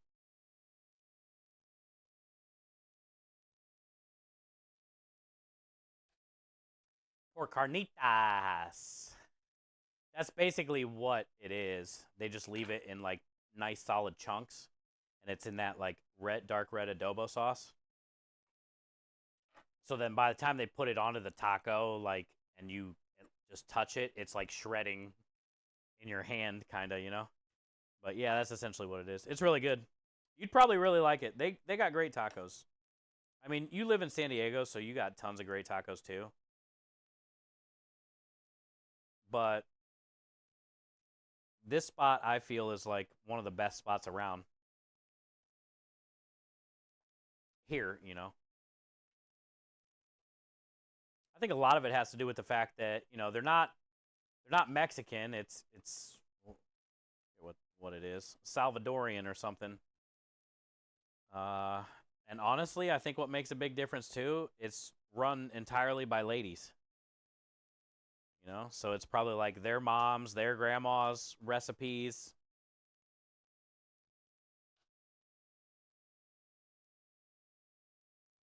Now, one of the owners, her son works there. He's the one that runs the register and stuff and goes and gets the order and picks up all the shit, carries all the heavy stuff. But he doesn't do any of the prepping and stuff. Basically all done by ladies. For the ladies.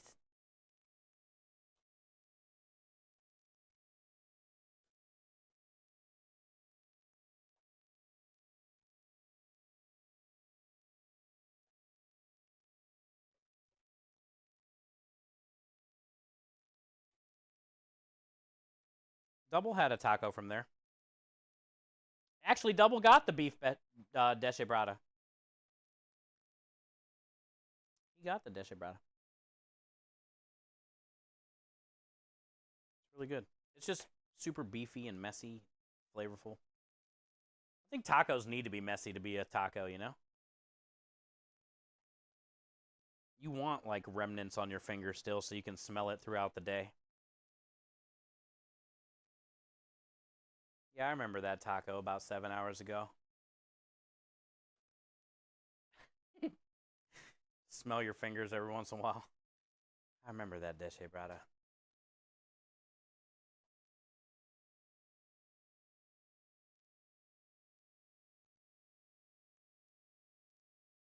We got a crazy yield out of this.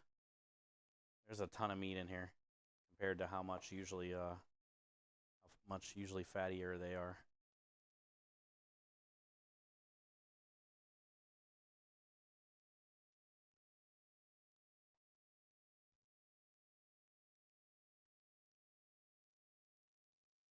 All right.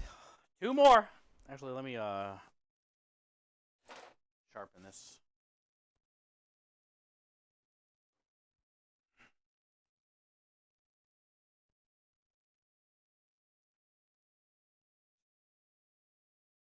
Boink emote needed. What do you think it should be, Win? Like the hammer itself, because I might be able to do that myself. The boink, well, I don't have time to do that anytime soon, but are you thinking like the little boink hammer itself? Or are you thinking like the little Mario guy with something boinking him and maybe like a little asterisk or something like where he got boinked?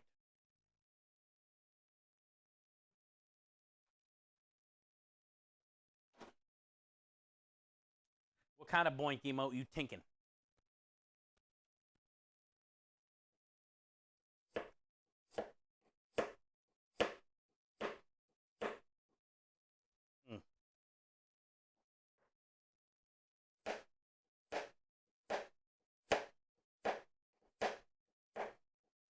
Thank you for the follow.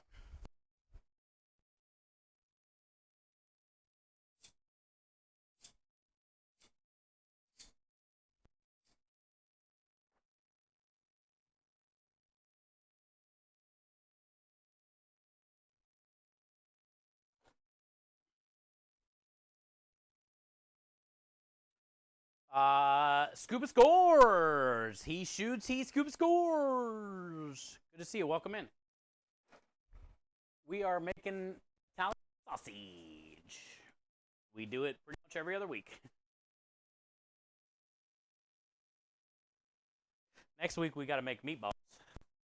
So I want to get sausage done this week, so then next week meatballs. So it gets to be a lot when you got to do them both the same week because they take a lot of time.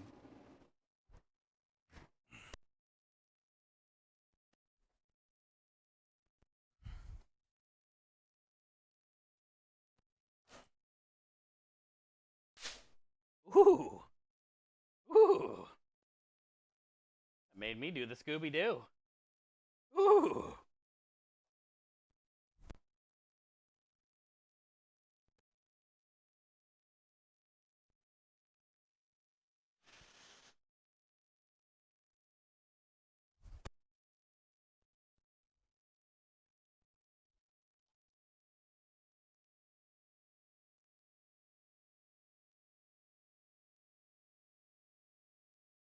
Now that my apple crisp is worn off, I'm having some macaroni salad. Let's go. Keep going. Keep going, Swan. Get all that. Get all them nutrients. Also, you got homemade food from a grandma. Hell yeah. That ain't no like store-bought macaroni salad. That's the real deal, dude. That's that love.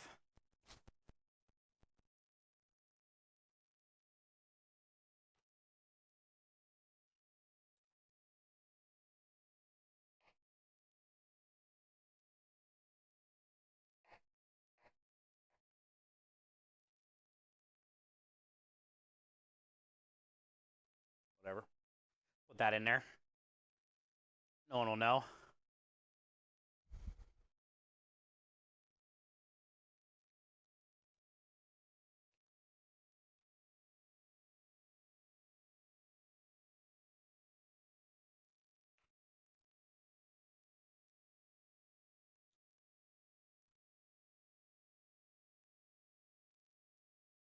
Really? That thing runs all the way, huh? Of course.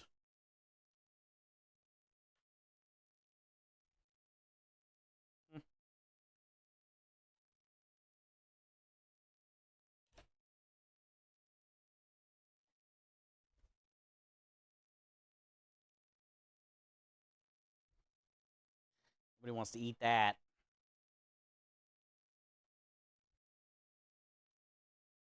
Denied.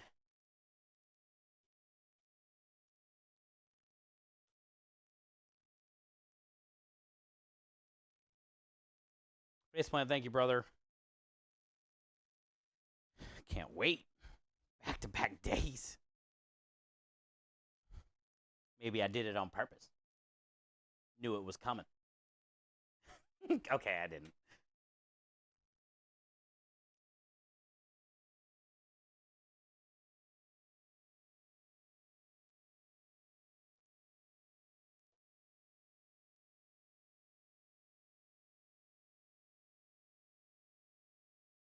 She makes her own, doesn't use mayo.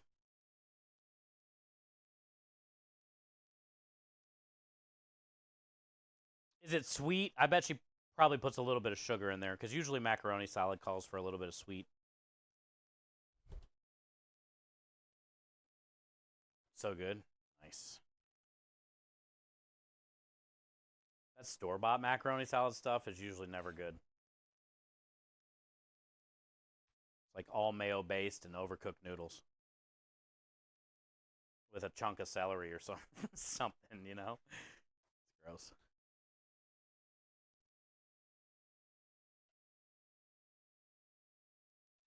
Some store-bought potato salad is edible, but it's still not even near like a homemade potato salad.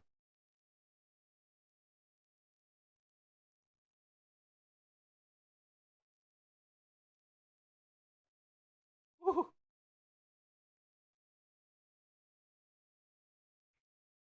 Tangy goodness. I don't know. I think I like potato salad better than macaroni salad, even though I love pasta. I love potatoes too. And if there was a bowl of potato salad or macaroni salad in front of me and I had to choose one, I would probably choose potato salad. I like them both.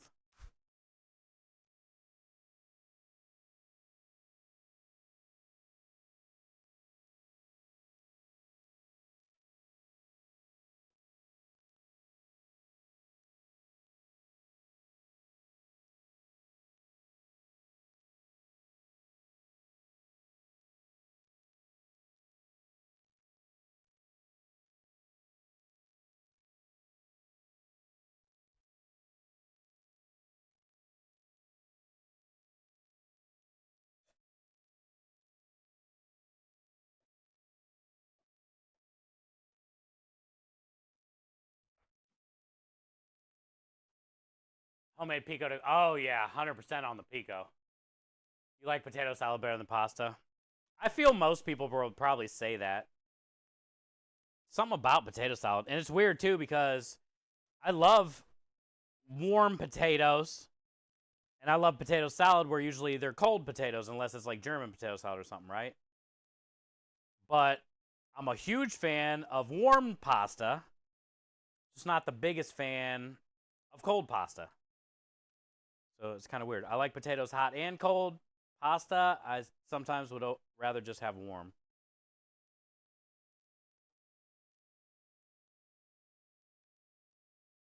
Yeah, I feel more people are probably potato.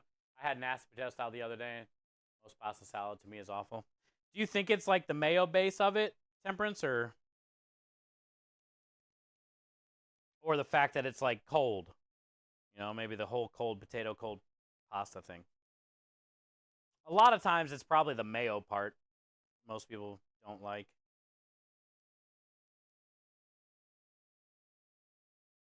Found out at Wingstop chicken sandwiches don't come with any toppings or sauce. I was just, wait, really? What? Wait, Wingstop?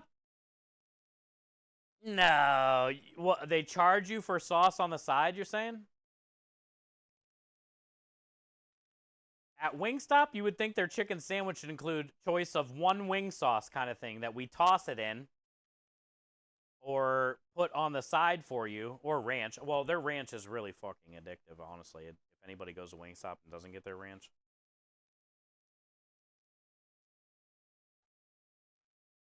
Nurses, I have the old center. Oh, that's good, Swan. Cool.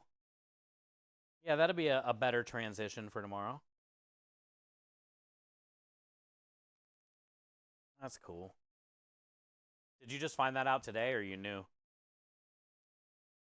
That's good.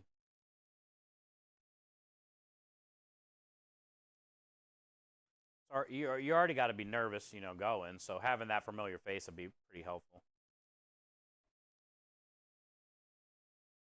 Just today. Oh, good. That's cool. That's a fun surprise then.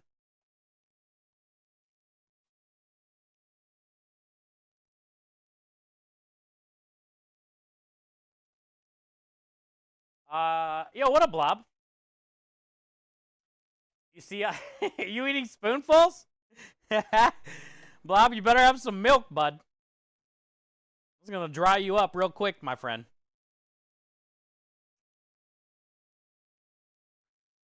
You better get some milk, dude.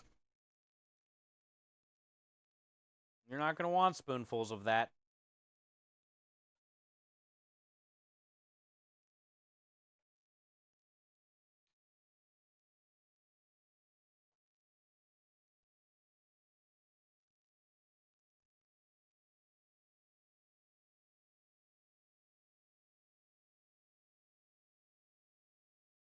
Aw, face plant. That was perfect. The smell and the taste. Oh, okay. So yeah, that's a big part of them too, Temperance. That's why you're probably never gonna like them.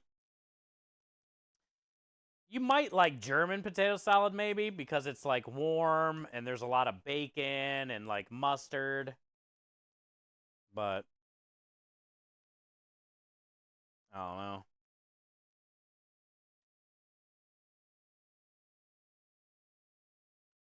6:45. Damn, that's an early, Swan. I'll probably be falling asleep around then. I guarantee I'll be up around then at least once. I wake up like every hour, hour and a half. And it's not even like I gotta pee or anything. I just wake up. My head, like, oh, you've been out for an hour. You better wake up, and you might be missing something.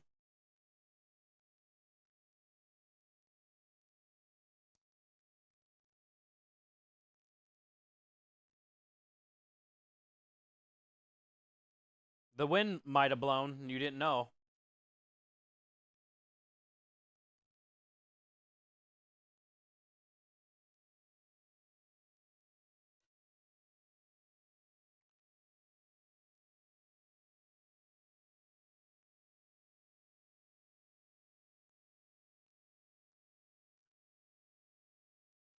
Oh, okay. So yeah, you're never gonna like them.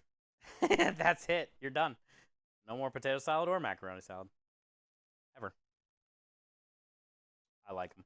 They remind me of like every time I eat them, I always, like barbecue, picnic, family, gathering. There's always some type of like macaroni salad, potato salad.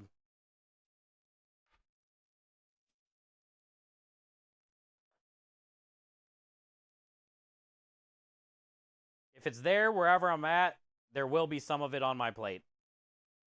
Pretty much every time. No fail.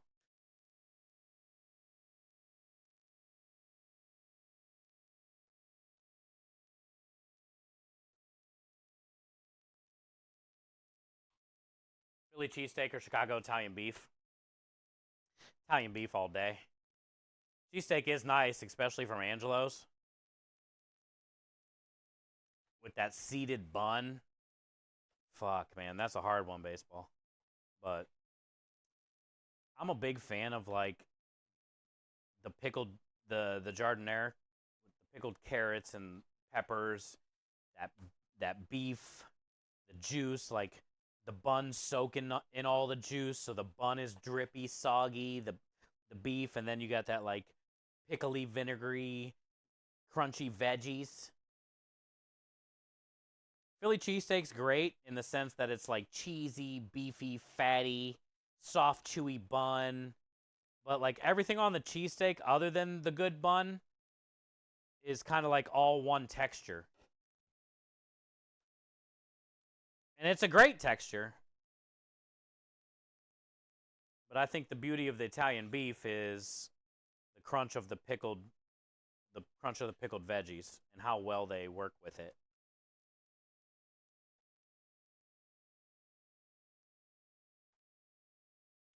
Oh, juice on the side is a better idea too, especially if you're traveling with it less than, 2 minutes. Like, you got about 2 minutes from when you get the bun dunked to when you need to be going in on it. Yeah, so that way you can dunk. That's the way to do it, dude. Money ain't for nothing, but the chicks for free, baseball. Dip for you, love it soak. Me too. But like, if you got to travel with it in the car, it kind of sucks because then by the time you get home, you can't even pick it up. I mean, it's still good with like a knife and fork and having that soggy ass bun. Like, I don't mind it. But yeah, if I'm eating it right away, dunk that shit. If I'm taking it down the road, onside.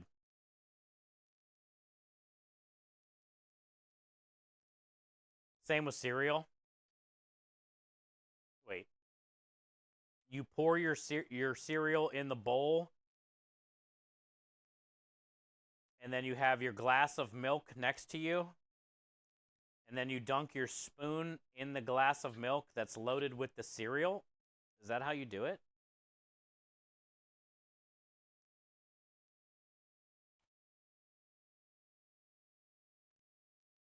You have your cereal with milk on the side?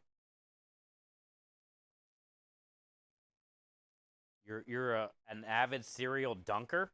Hmm.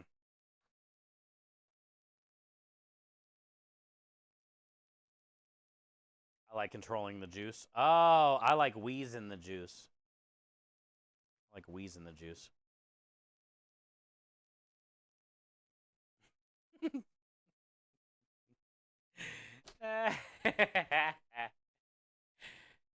Beef wet is the only order. Wet. Make that shit wet. Yeah. We've ran Italian beef on this truck, I think 3 times now, and they've sold every time.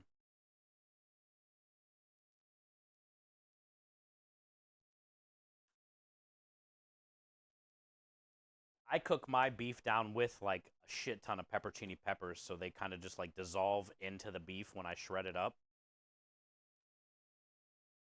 But I'm a big fan of like the pepperoni pepper. I think that was my favorite thing about Papa John's is you always got that fucking big ass pepper in the box.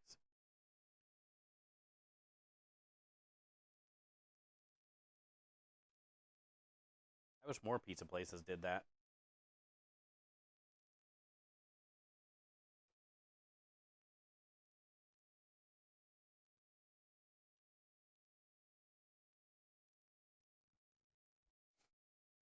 Wetter the better.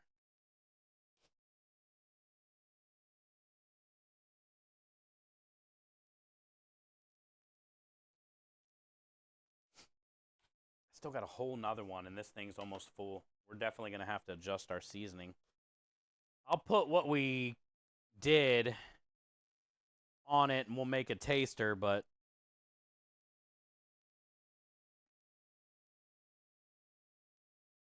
we're definitely probably going to have to add more. We're getting a lot of meat off of this.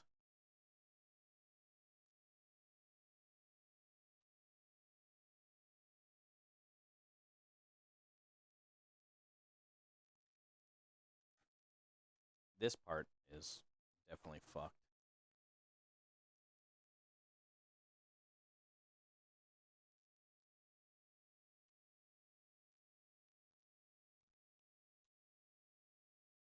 God, I want to get that. That'll work.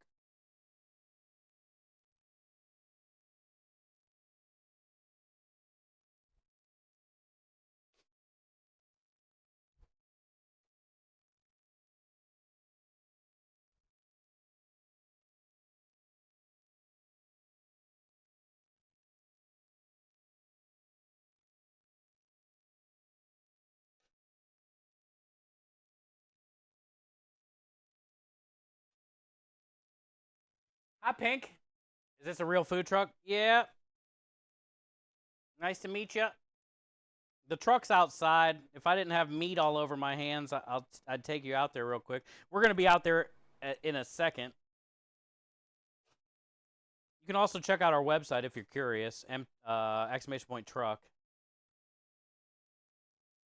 We have a build your own pasta food truck here in Houston. Charity food truck. Tips go to the charity. Currently, we're raising money for American Heart Association all month long. It's their 100th anniversary. And we've already passed $1,000 in 3 days because this community is epic. But yeah, we're in the middle of making sausage. We usually do this every other week. Next week, I'll be making probably 40 pounds of meatballs. I try to alternate them so I don't have to make them both the same week because it's annoying. We usually cook on Wednesdays, Thursdays, Fridays, and Saturdays for customers. And then all the other days are prep days.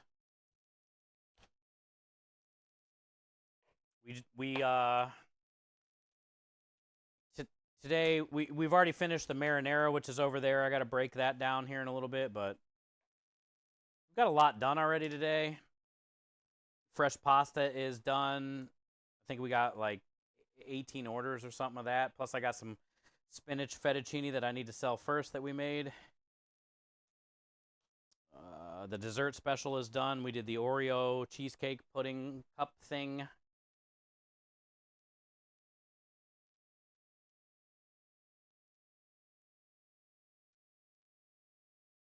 And then,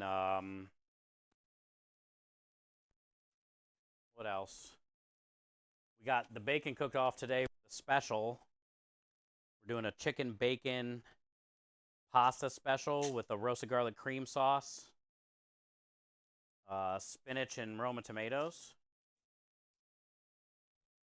The customer can choose whatever noodles they want. This community and the chef are dope. Let's go!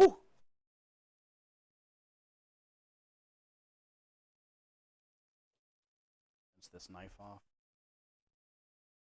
I almost cut my knuckle off.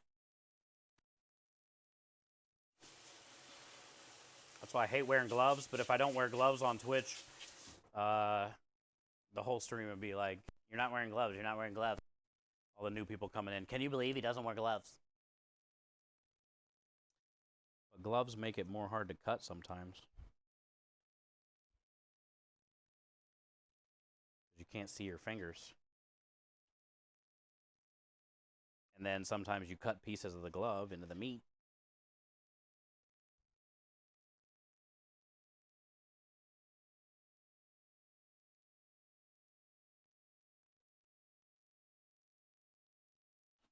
No glove, no love! It just like nicked my knuckle where it's gonna bleed. But if you wrap it with masking tape early enough, the glue from that tape will seal the hole by the time you're done doing whatever you're doing.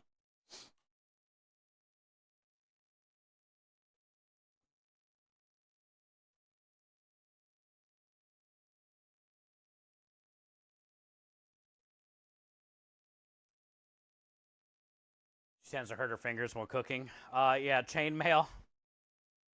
Hey, I've been cutting since 99, 2000 in restaurants. And you still cut yourself. It's just how it is, man. Part of it. Just like when the bacon grease exploded in my eyeball today. Part of it. Pretty much happens every time.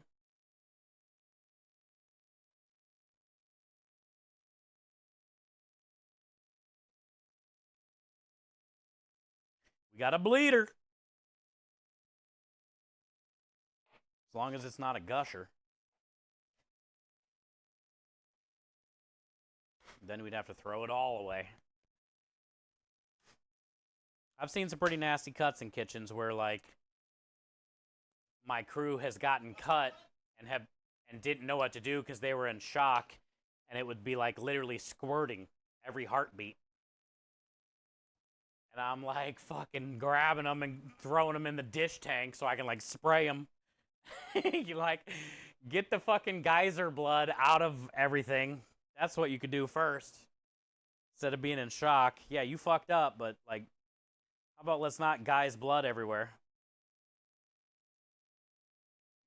You love gushers. It's weird how it like goes with your heartbeat. That shit shoots high sometimes.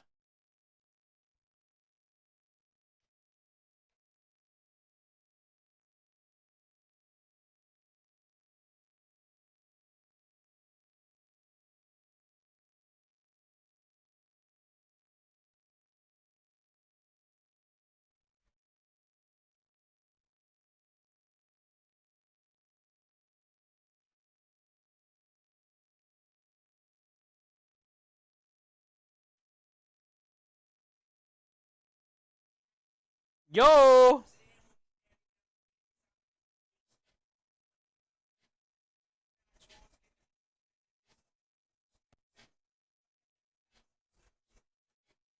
What up, Rockstar? Welcome back.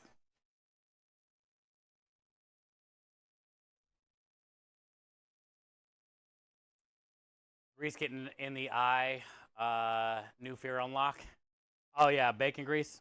It got me right in the corner of the eye today. I got a big red mark right there. Usually happens though. Bacon grease tends to crackle a lot. Like when you're rendering down bacon in a pan, we minced it all up in small pieces and you render it down. There's a lot of leftover moisture that comes out of that. And when your pan has to be pretty hot when you're rendering down bacon, so then any moisture that comes out of the pork while it's rendering down, right, moisture that hits hot oil explodes. That's why, like, say you're having a grease fire at home, you don't put water on it, you know, because it makes it worse. It spreads. If you have a grease fire, just cover it. You know, put a lid on it, put a blanket on it. Dump salt on it, flour, you know, anything that you can kind of like cover it. A lot of people panic and like try to put water on it, and then that's a bad situation.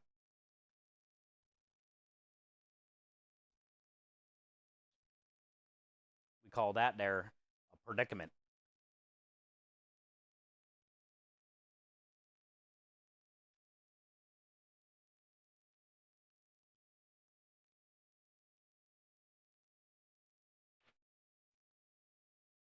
They should invent kitchen armor.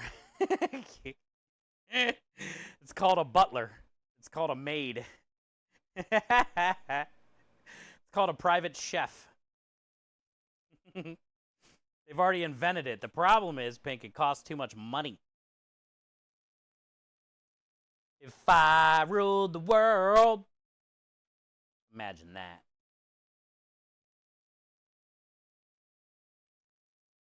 I know money wouldn't be a thing.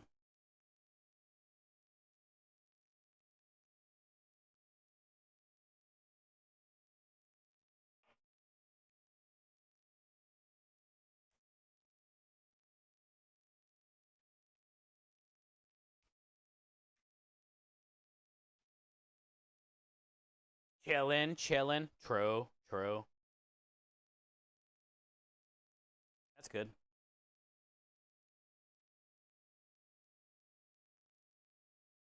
We're almost done trimming finally, and then we can start grinding and casing. I mean, we're going to be here all night, literally. But the worst is, after we're here all night doing this, the next hour or two, I'm here by myself doing dishes.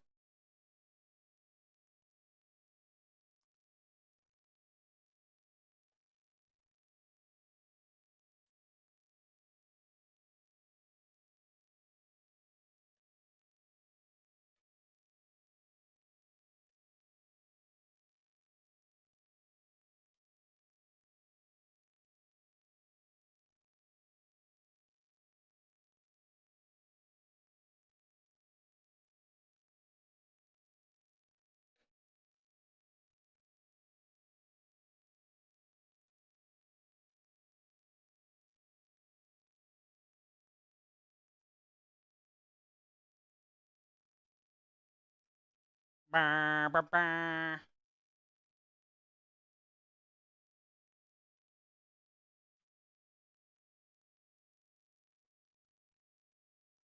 Dude, this is almost full. This is great. We're going to get a ton of sausage out of this.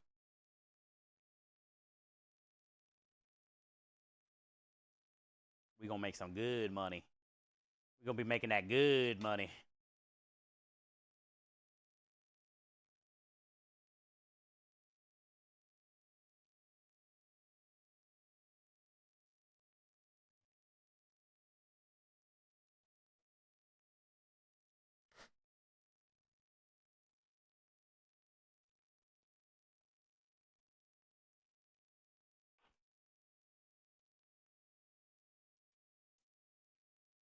Why is some of it going in the trash? Because a lot of this is like a thing called silver skin, and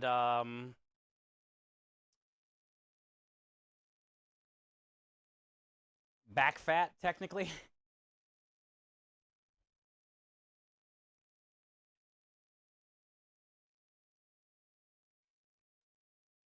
In sausage, you want fat.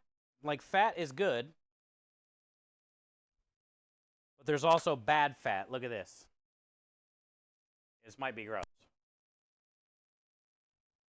This is the top part, and this is a bad fat because you can't chew it, it won't grind, you can't do anything with it. But the backside of it is even worse.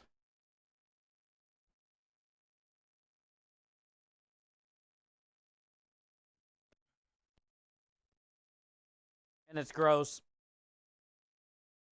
And this is just the fat. This isn't even silver skin.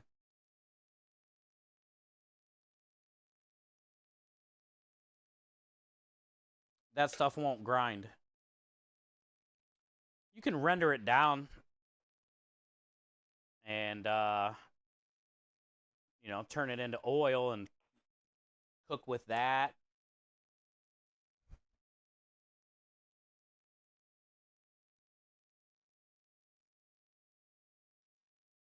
I'm just getting rid of the stringy, weird fat that's not going to grind. I'm saving some fat that's good fat that will grind. And then if I can find a good example of silver skin, I'll show you, but I think, that's not a good example.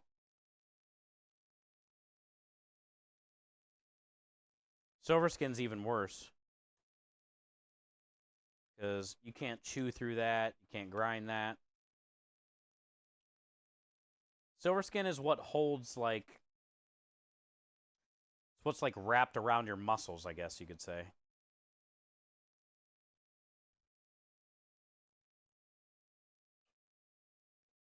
And most times it'll run through the whole cut of meat all the way down in the middle, and it's like what connects the when people like pop their Achilles tendon or whatever, it's pretty much that's what silver skin is. It's pretty much like a tendon where it like holds things in place and connects muscles to each other, and basically you can't chew it.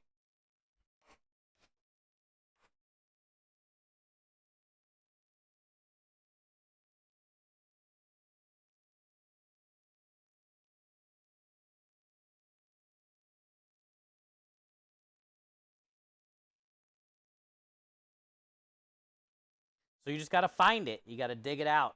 Sometimes it's in the middle, sometimes it's on top. You got to hunt. And then once you find it, you can get tip of your knife in there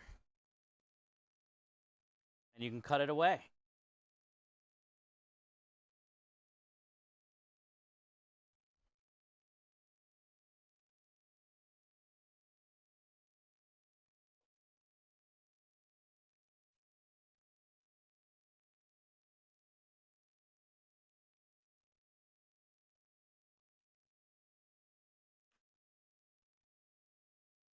without cutting your fingers off.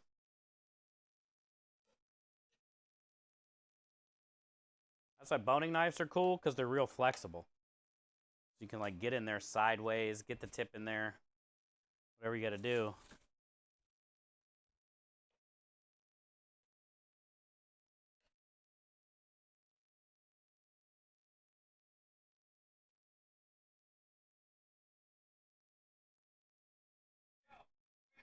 We're dookie, man. Yo. I love that. That first guy is just so excited. What's that? True.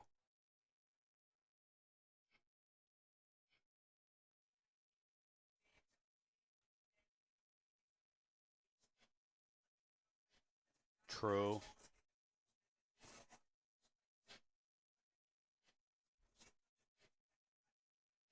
What up, Lumen? I never know if it's you because everybody does your commands all the time. Oh, little meatball mafia, mafia.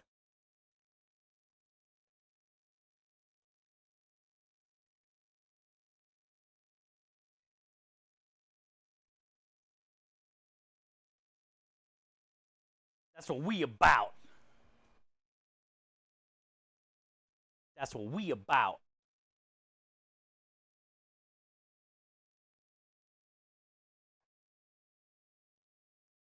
My boning knife is a stiff German steel. My fillet knife. Oh yeah, fillet knife is good like a boning knife too. I like knives that have a good wobble. But everybody has different cutting styles too. Like I've had boning knives that don't move. I don't hate them.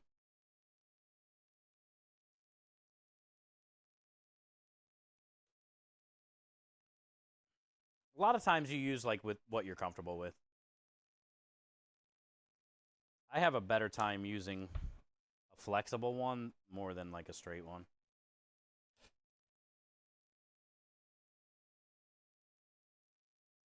It's surprising how good Johnson did with this too. Like how flexible it is, but also still how like firm it is. He did a good job with it.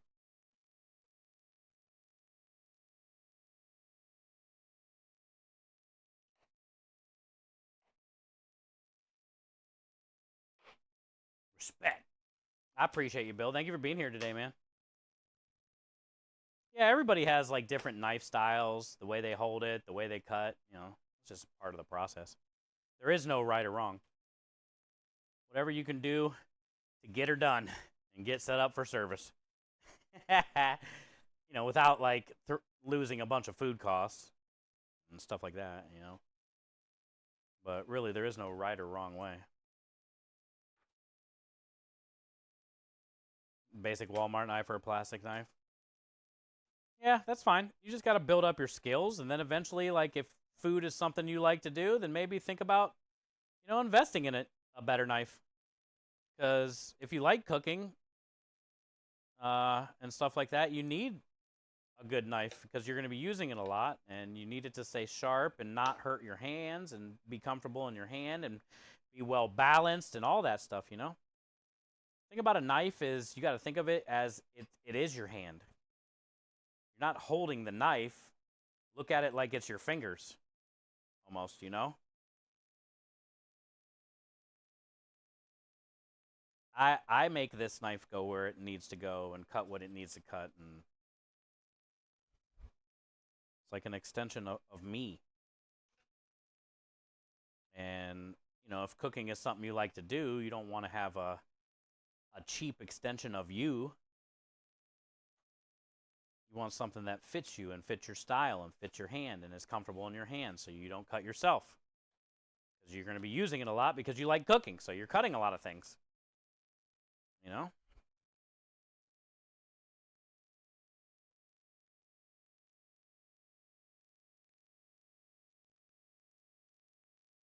You got to start somewhere, though. Doesn't matter if it's a Walmart knife or not.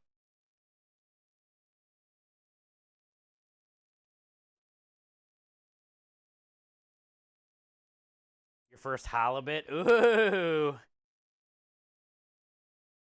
those are kind of awkward, but not too bad. But yeah, I see what you're saying.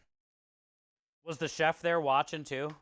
Was it one of those where they were watching you do it as well? Because then it's even more nerve-wracking.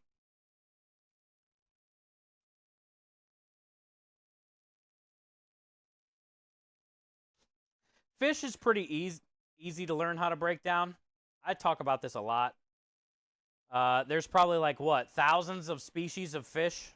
Who knows how many, right? Thousands. There's really only like 7, 8, 9 ways to break down thousands of fish. They all break down the same way depending on what kind of fish they are.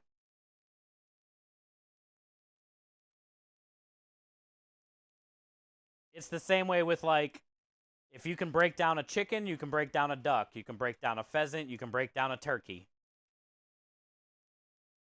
Fish are kind of like that too. There's only, no matter how many species there's only a couple different ways to break them all down.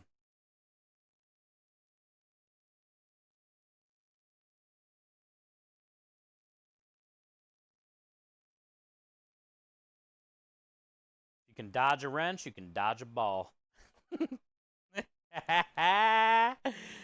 Do it for Dale.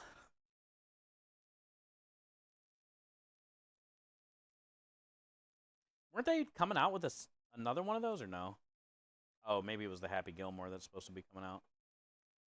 I thought they were doing another dodgeball, maybe.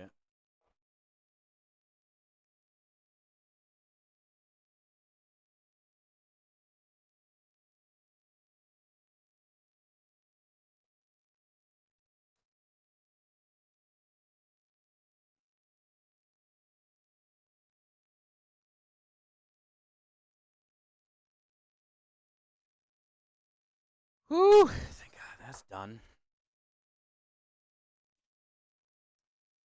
My best friend.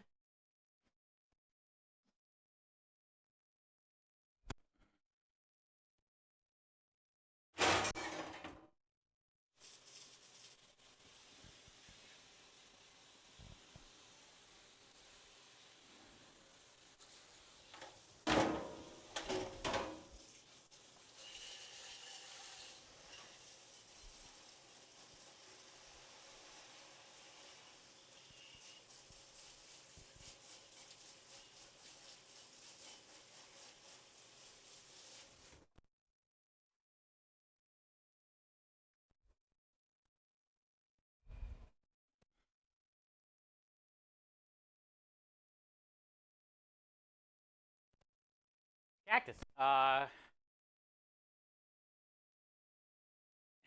Basically, yeah. Three knives that I've gotten from Johnson. The very first unsheathing, I've cut myself. 3 times that happened.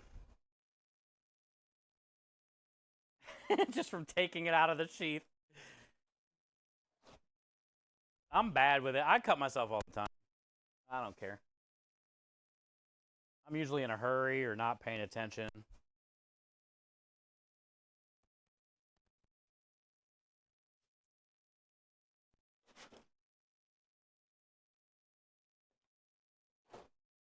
Which is what happened here.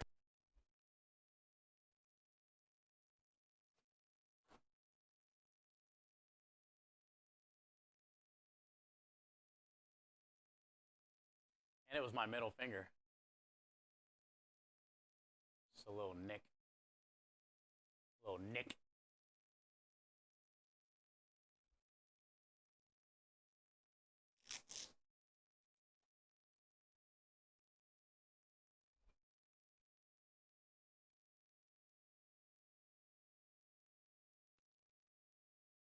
A butter knife? Hey, sometimes those are, because they're kind of like serrated a little bit. I can see that. I've had some pretty nasty butter knives myself. I don't know if I've ever cut myself with one, but I've had some pretty good ones.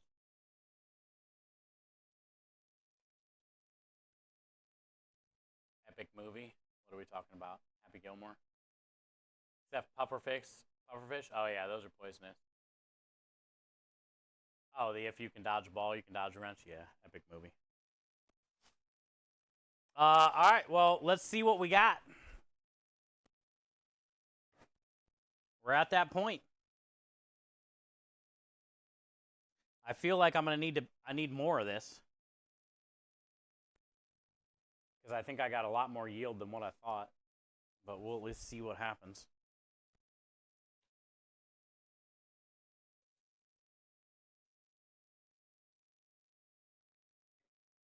Oh, it smells great.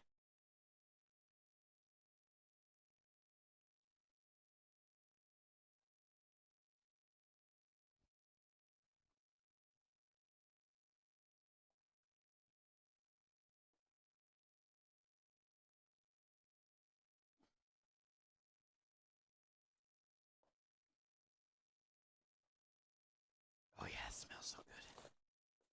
Be smelling good. Garlicky, vinegar.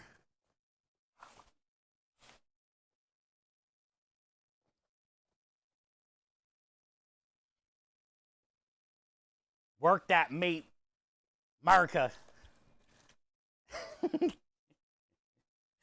Fuck yeah.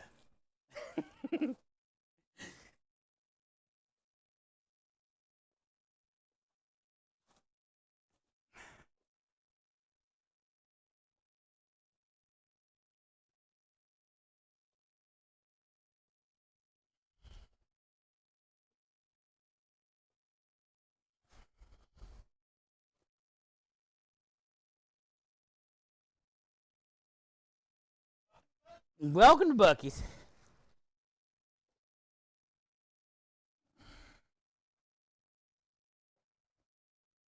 Oh, I wish you guys could smell this.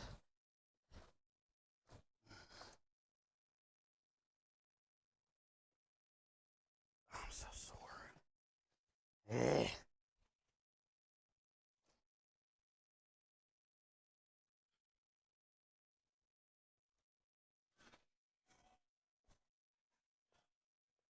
Mm-hmm. Mm-hmm. Mm-hmm. Mm-hmm. Mm-hmm. Mm-mm-mm-mm-mm.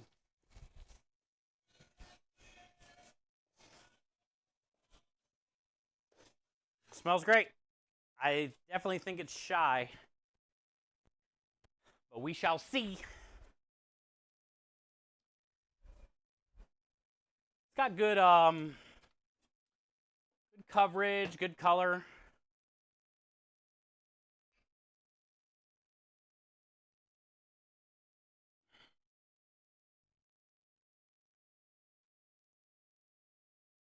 Hey, what up, Kenny? Welcome back, bud.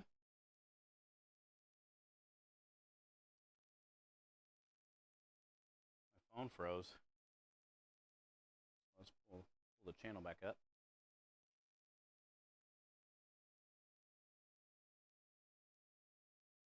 There it is. Yeah, it's got like a good red, orange kind of tint to it from the paprika. Tons of like garlic, crushed red pepper. Like you can see a bunch of black speckles. Smells good. Find out. Find out what happens.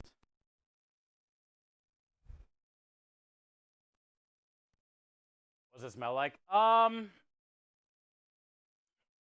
Black licorice, kind of. Because it has fennel, coriander, garlic. So it smells like garlic and black licorice. It smells like Italian sausage, basically.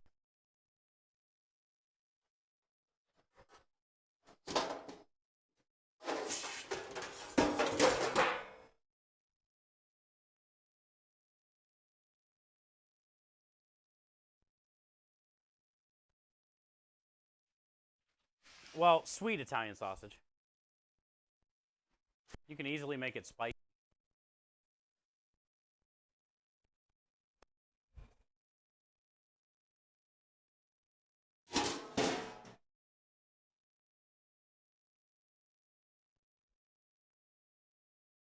Oh, my legs.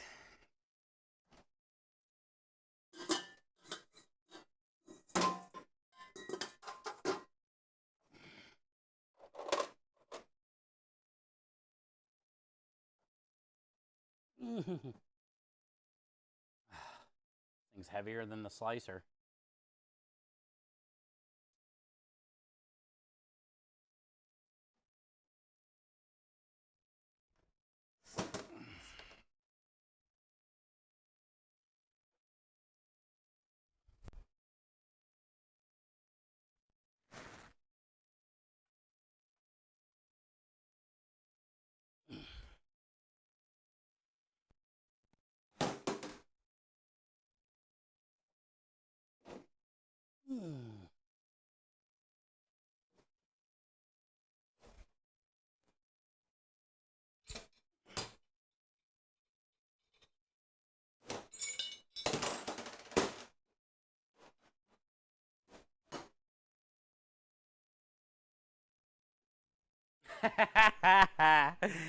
Thank you, Dro.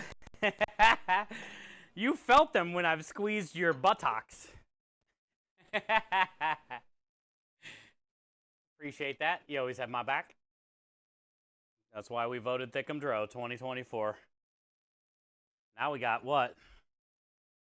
We doing a 2026 run, or what are we doing? For the primaries? Are we loading up, dude? I don't even know anymore. I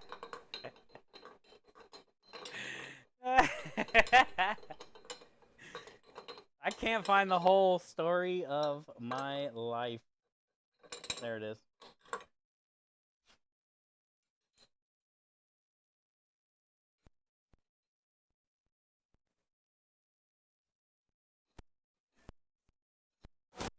Damn it, Kenny. you made me drop the thing.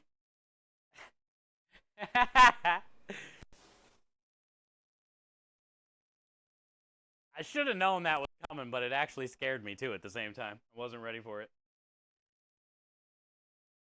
Dude, I'm so weak today. 1, 2, 3. 1, 2.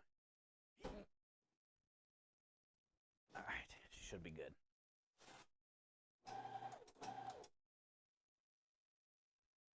Let's go, Timmers. What a boo.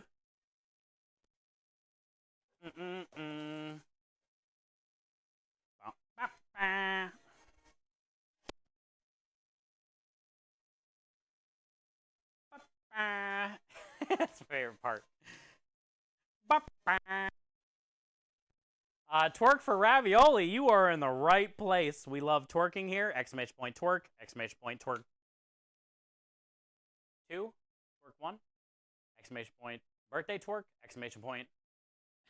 we have a lot of twerking here. We've had birthday twerks.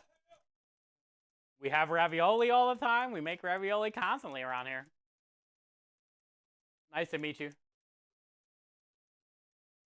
Oh, yeah, wasn't I going to show Pink the trailer? Pink, we got meat.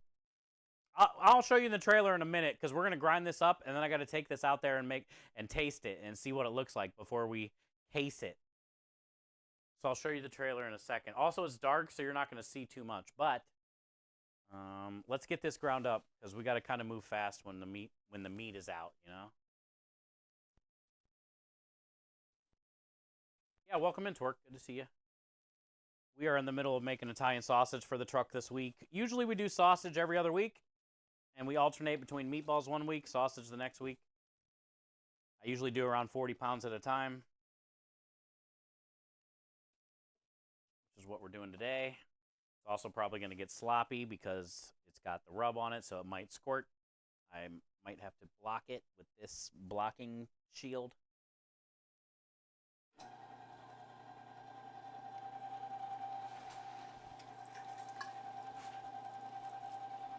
What's it smell like? It smells like chicken. Yep, chicken.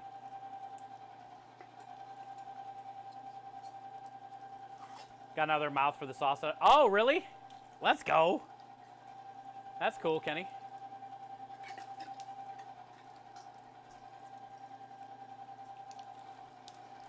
Did you eat any of those shells last night? No, I'm gonna eat some tonight. Oh, Yeah. Oh, she put them away? She didn't even tell you and then put them away?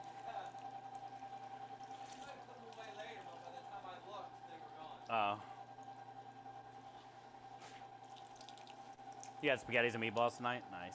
Yeah, I made those shells last night, took them inside, told Krem's wife, and he was upstairs working or something. He didn't even eat any of them.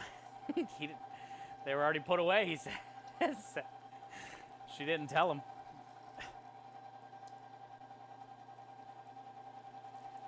Yeah, spaghetti carbonara. Nice. Did you just do bacon, or did you actually have, like, some guanciale or something? Pork jowl. I love carbonara, man. It's classic, it's simple, it's easy. We've ran it a few times on the truck for special. Thank you, Pink, for the follow. He said it smelled like black licorice and garlic. Basically, yeah. I put fennel in my sausage. All my recipes are my grandma's. They're on my website, chefsteve330.tv.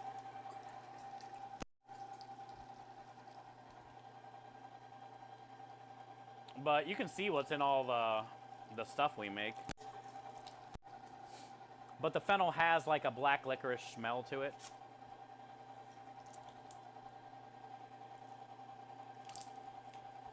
The real stuff. With no cream. Yeah, just the you know, the egg yolk and the parm and some of the fat from the guanciale.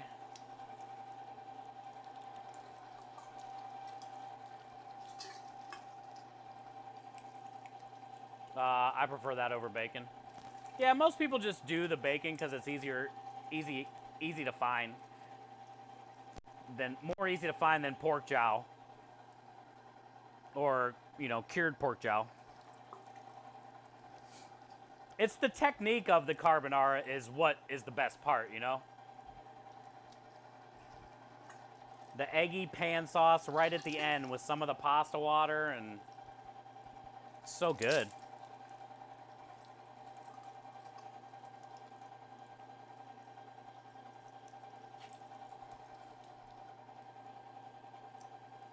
No Gordon Ramsay piece? Okay, thanks. You can't really do a pre-do carbo. No, you can't. Because the problem is the, number one, you can't, like your egg yolks will start to, in a way, get real hard. You gotta whip them again. But then number two, the Parmesan cheese would like, it soaks up all the liquid from the egg, right? So then you would have like a block of this mixture if you tried to pre-do a bunch of it. Like, I don't know how you would keep it at that consistency, you know? Because once you add the cheese in there, it starts soaking up all the egg, and then it turns into the mess. The pasta water thins it out.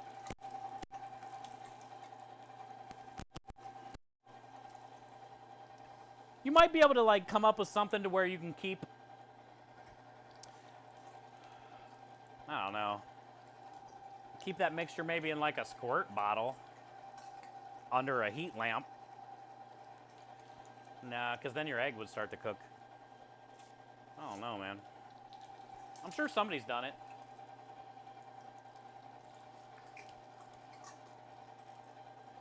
But really, it's something you don't need to do now that I'm thinking about it, like what we're talking about. Because it's a pan sauce that comes together right at the end, and you're using the water and the pastas basically for the sauce, other than the egg and the cheese and the meat, the wall.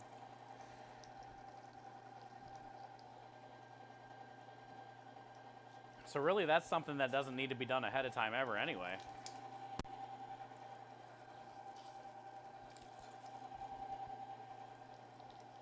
Bain Marie, maybe? Yeah, that might be able to hold it too, you know? I guarantee somebody out there's done it, Kenny. Successfully. Or maybe they just added a bunch of fucking maltodextrin or, not maltodextrin, xanthan gum or some shit, you know? to where then it always stayed that yellow, saucy, you know what I'm saying? That perfect sauce consistency. You just always did it to order. Yeah, that's the best part about the carbonara. Just do it to order.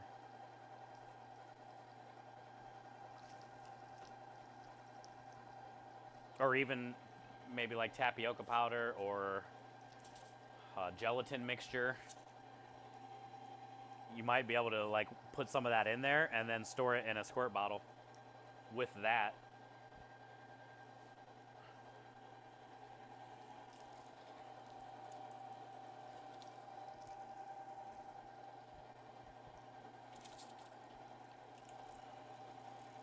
Bacon is kind of basic. Oh, with carbonara? For sure. But it's also what's easier to get. And I'd rather eat carbonara with bacon than no carbonara at all. But yeah, basic.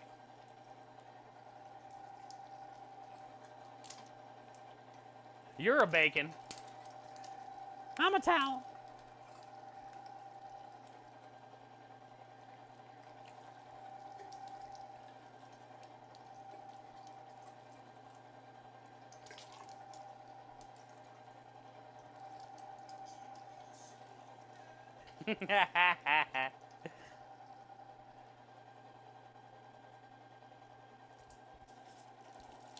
Yo, what up, Lucky Duck?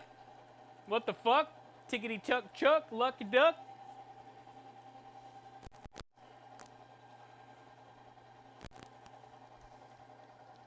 I will case your heart. I will take your heart out and case it and put it back. And your heart will be encased with my love. And meat. Juice. There's a lot of meat juice squirting out of here.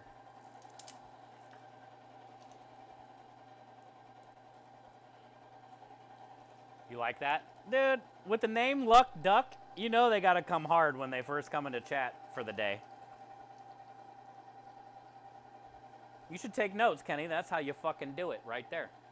Like Luck Duck.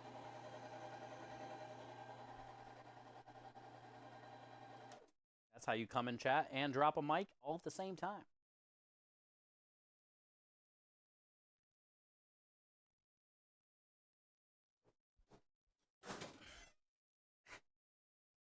Tighten the shit out of this thing. Fuck you, man.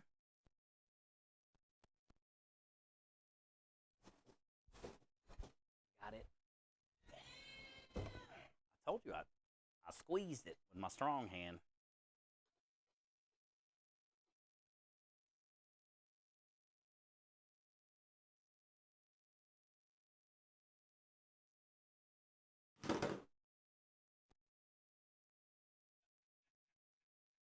I love that. I wish this night would last forever. No Pepe.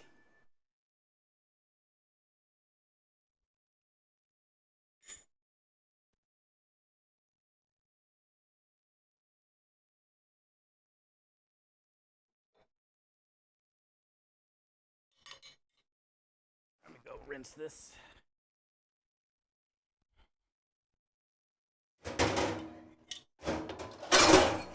Basically. I agree.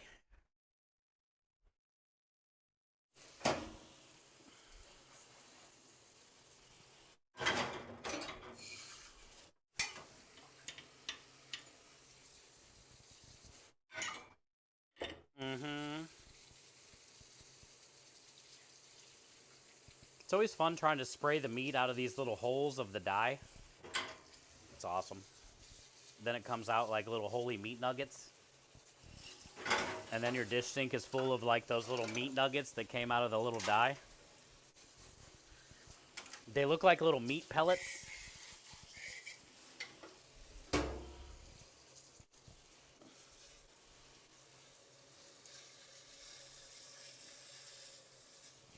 I like meat pellets. All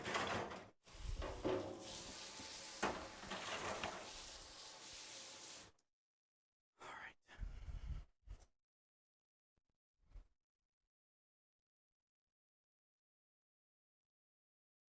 Yo, yo, yo. Do I see Marianne?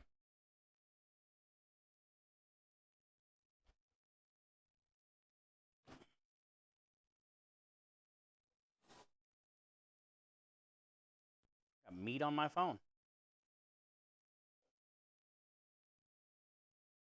Got meat all over this towel.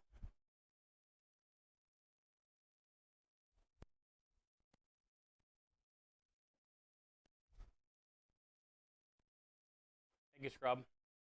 Hi, how are you? How you been today? Welcome in.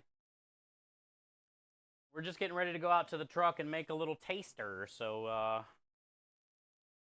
we can see if we need to add any more seasoning before we start casing.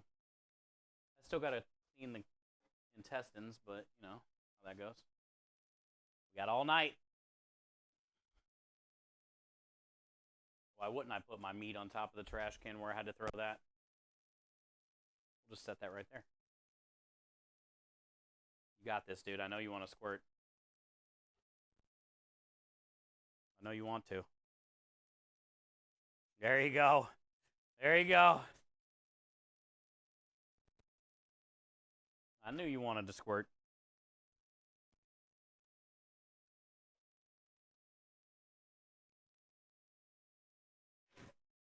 Until it's late luck. I think I know. And I appreciate it. I think I know, though.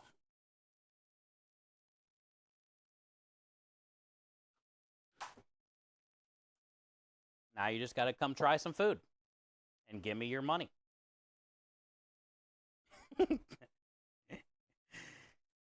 All you got to do is come try some food and give me your money. Give me all your money.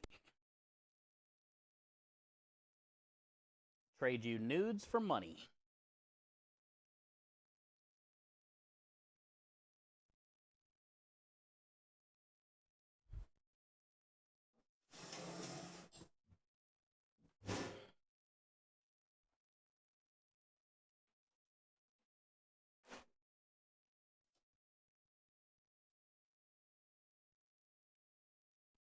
Too far. Pink, where are you from? I'm in Houston, Texas.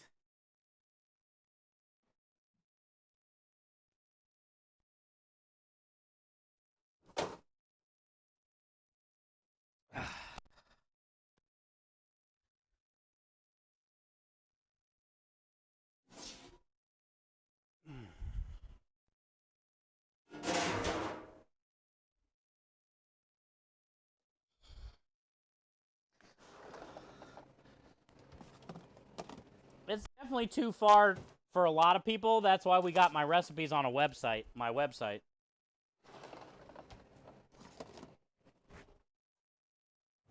There's a lot of people that have made my grandma's meatballs and sausage and stuff.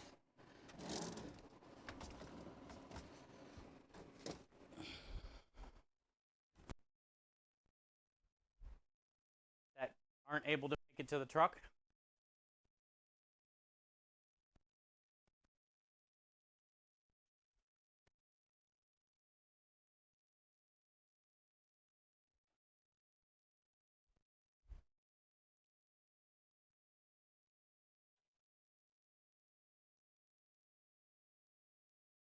I know you're in Florida, and I was saying pink. Puerto Rico, Puerto Rico. That's cool. Puerto Rico. So you know all about the good food. You got that good food out there. That good. De Puerto Rico.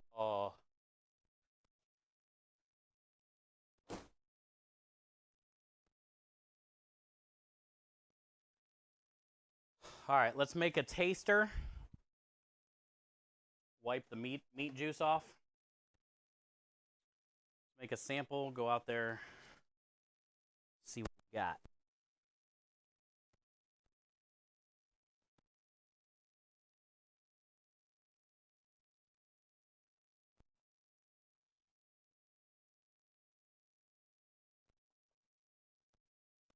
Nice and mixed first, though.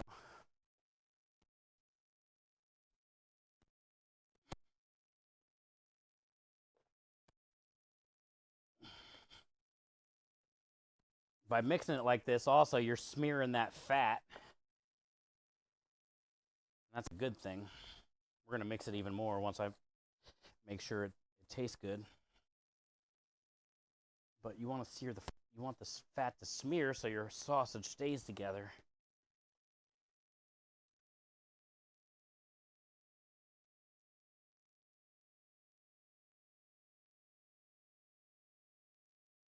Actually, I'll grab some. I'm going to take this outside and put it in the cooler while we make our sample and stuff anyway so it can stay cold.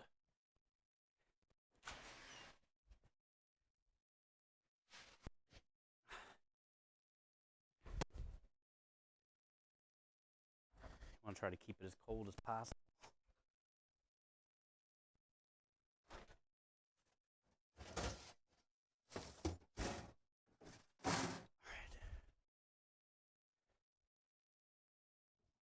Yeah, it's in the cooler.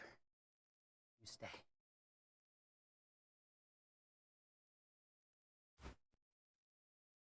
Okay.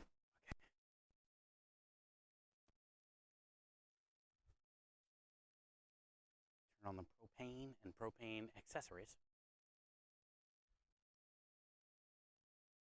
It still feels probably 7 something, or I know I'm hot because I've been working all day. Still feels pretty hot out.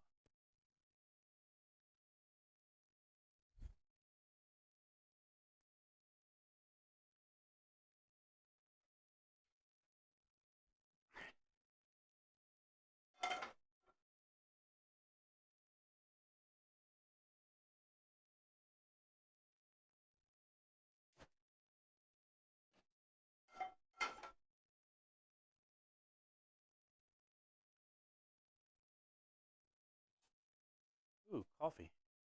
That's done.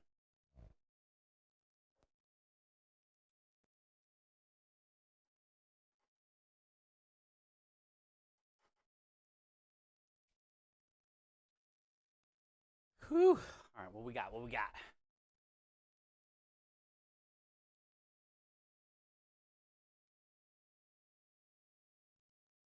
Want to come over, stud buffing? Aren't those the same accounts? Endo? Isn't that like all your names? Are you third person talking to yourself on Twitch? Did you just call your own self a stud muffin?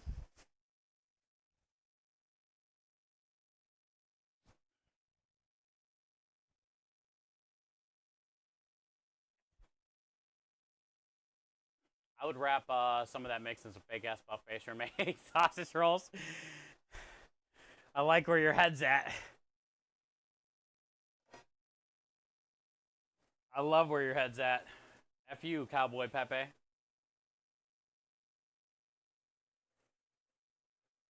No, coming in with the 69 biddies for the kitties. Scrub says people do that. I think, yeah. I would say yeah. Scrub, you never know these days. You never know these days, my friend.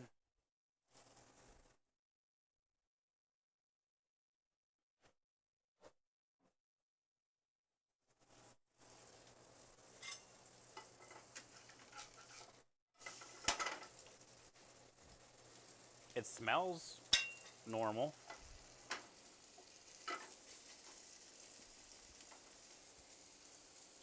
It tastes flat. I feel like we're definitely gonna need some more salt. I put in a whole cup of salt already. 20 pounds calls for 3/4 cup according to my recipe that I made. And this was probably about 35 pounds. So I'm probably a half a cup short of salt, in my opinion. Probably gonna put in at least a 1/4 cup. We're gonna have to make another taster basically after I mix all this.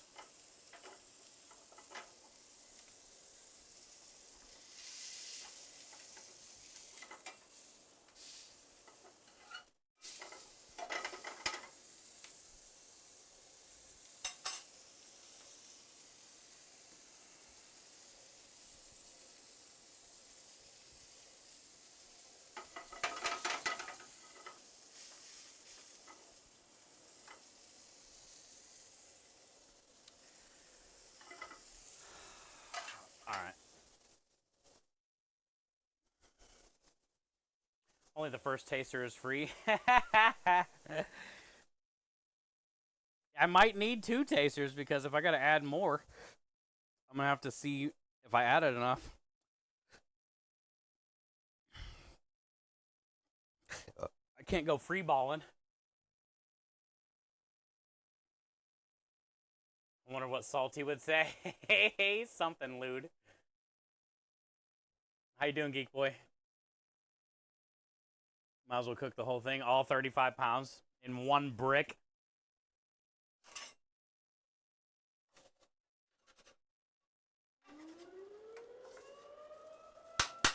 It's about that time of the night. We're gonna get raided every fucking 10 minutes. Who we got today, Raiders? Welcome in. Hey, Big Mike, let's go. What's up? How you been, man? I haven't got to tell you Happy New Year yet. Big Mike raid. Good to see you, dude. Welcome in. How was your stream? How was your stream? 2 for 1 subs at Subway. What do you get?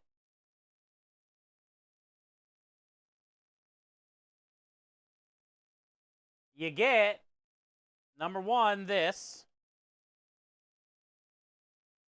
I like them big, meaty, and tasty. The BMT. Does Subway still have a BMT? And then you get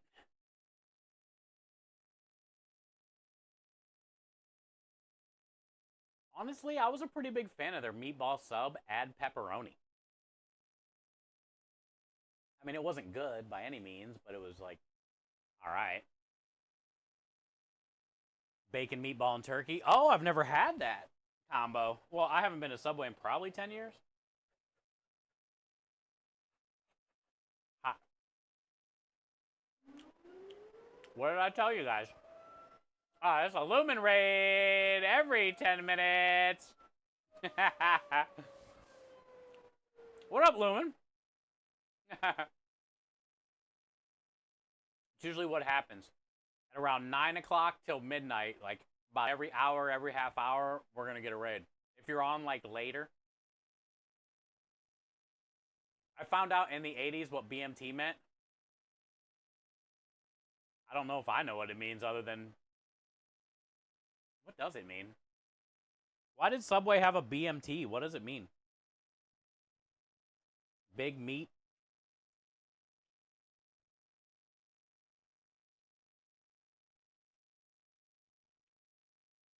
Oh, their teriyaki chicken. I've heard good things about it. I've never had it. How juicy that sausage is. That juice is loose in there.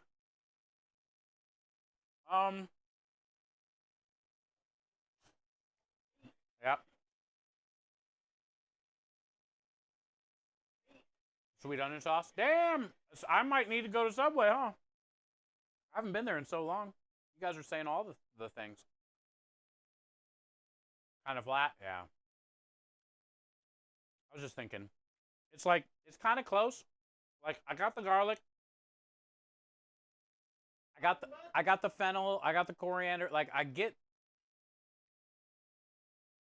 It almost needs like a little bit more salt, a little bit more sugar, a little bit of pepper, a little bit of paprika.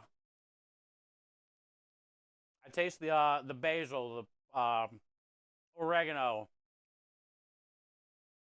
the garlic, the fennel. It's not like not seasoned. There's a cup of salt in there, but I think I'm going to do a 1/4 cup more salt, a couple tablespoons of paprika, couple tablespoons of black pepper, a little bit of sugar, because I don't get any of that little sweetness that balances it out. And I think I'm going to put a little bit of red wine vinegar in there again, too. Because I don't think there was enough red wine vinegar in there. I don't get the, like, tang. More creme de lish? There's no creme de lish in our Italian sausage. Oh, is that what it meant? Was the BMT biggest, meatiest, tastiest? Oh, somebody wrote that earlier. I thought you were, like, trolling or something. You've been looking at price from supplier. Two 6-ounce filet steaks is $60. What happened to prices? 2 6-ounce fillets. Are you talking about like grocery store? Hell yeah. That's what you're gonna pay at the grocery store for sure. It's just beef. It's been like that. It's been like that for the last 6 to 8 months. Beef is crazy right now, dude. Especially filet. Beef tenderloin, beef pismo, whatever you call them. Those are anywhere between, where I go, those are anywhere between $10 and $14 a pound for a tenderloin. You know, and they're usually 10 to 15 pound average. That's from a supplier.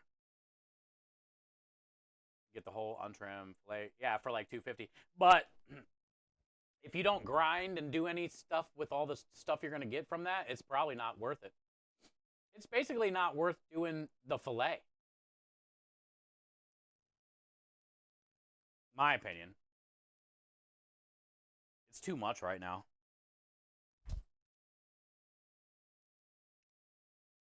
You ever try to have your rep? Has your rep ever tried to talk you into getting the filet that is food glued together for cheaper, where it's not a tenderloin cut, it's 2 other cuts that they stick together with food glue. You can pass it off like a filet.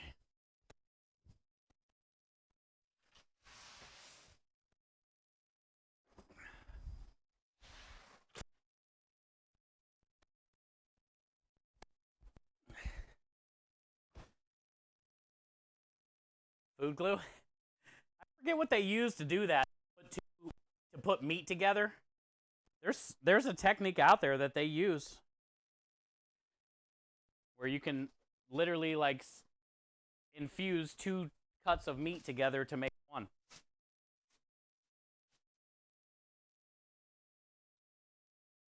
Okay, Scrub. They would never try that with you.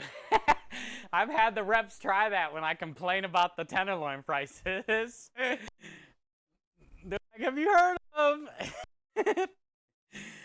Like, get the fuck out of here. I'm walking here. Somebody move. Is that what it's called? Transglutaminase? Meat glue. I knew you would have an idea of what it was.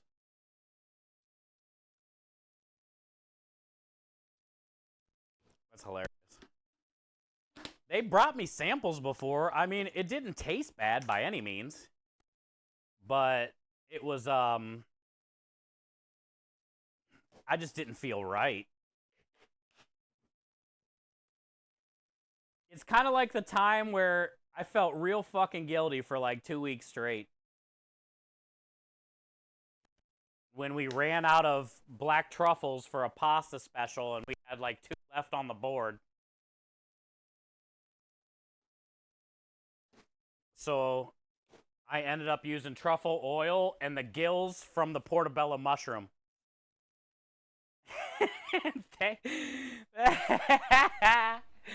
Just to get the last 2 tickets out. I fucking felt real bad, man. Sometimes you gotta do it though, you know?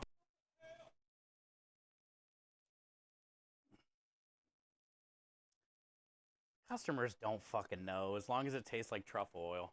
Or truffle.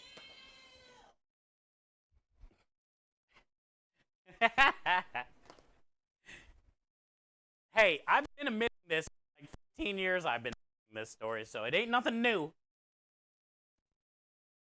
All right, what did I do?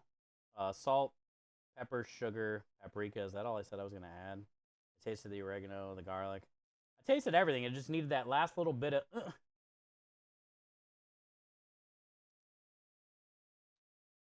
Wonder if I could 3D print an edible Pepe. Anyone want a Pepe bacon sandwich?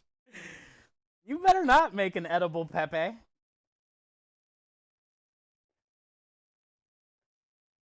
Pepe's already gets picked on.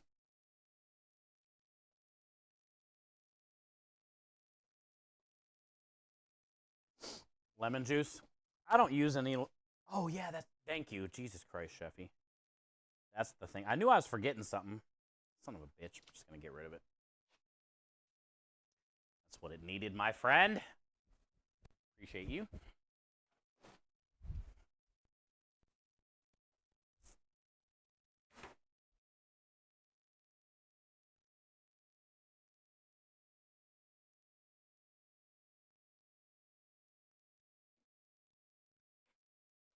Yeah, I don't do lemon juice, but I do red wine vinegar.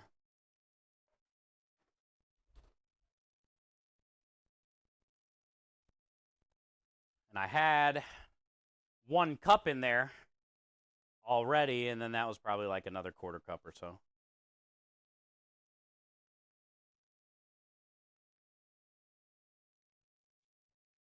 That ain't lemon juice. I know it ain't lemon juice, but it gives me essentially, it's basically like lemon juice. Yeah, I don't do lemon in my Italian sausage. But my grandma just always did red wine vinegar, all this shit, sugar, fennel, coriander, everything you see in here, same thing she did, except for hers had more fennel than mine. When we first opened, this recipe was more like her original one, and a couple people like scoffed at the sausage in a way because it was like very fennel-y. So I backed a lot of that down.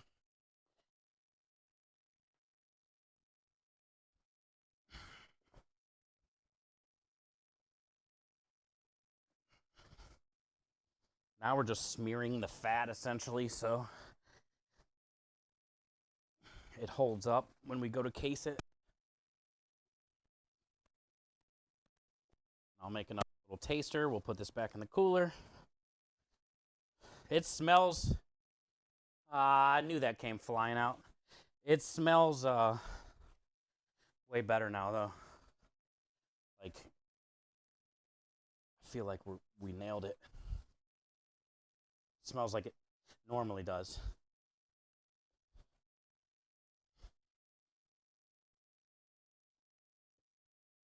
How big was that piece? Oh, it's not bad. It's a little nugget.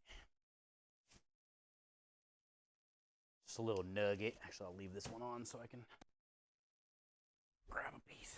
All right, let's go try it.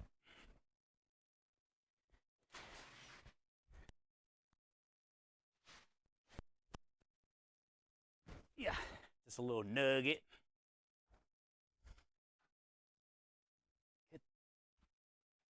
Come on, cooler. Yeah. Oh, yeah, I gotta get buns. I don't think I have that on the order. Probably forget.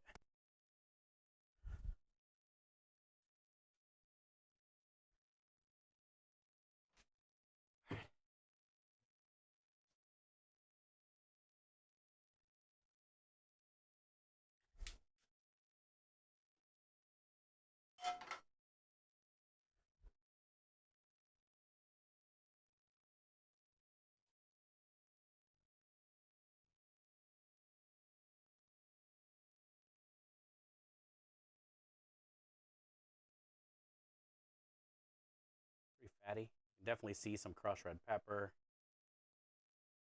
garlic, fennel. See the fennel? We toast and grind our fennel, but some of it doesn't grind because I don't have the right tools.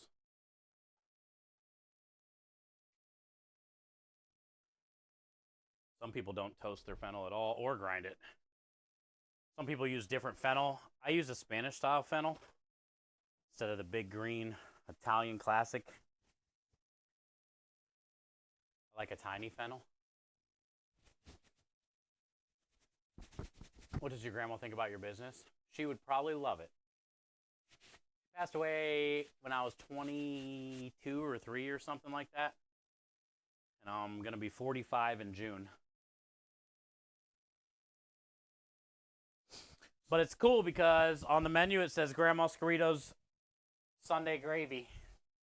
And I did that on purpose so then all the customers have to say her name before they order it.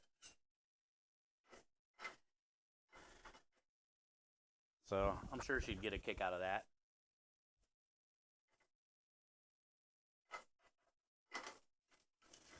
Keep her name alive.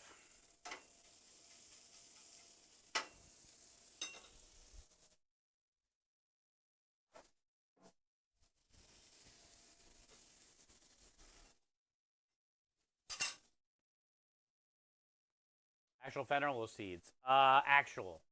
Factual. Actual and factual.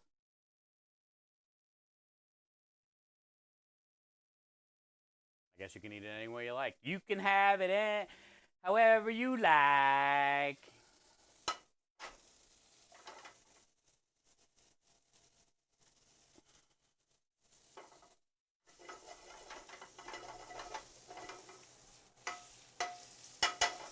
You can have it however you like.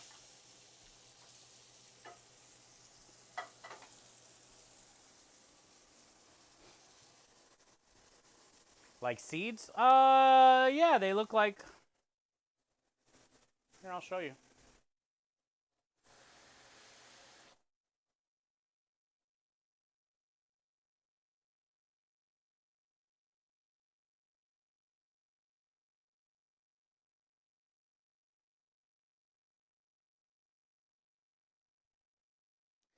You can have whatever you like.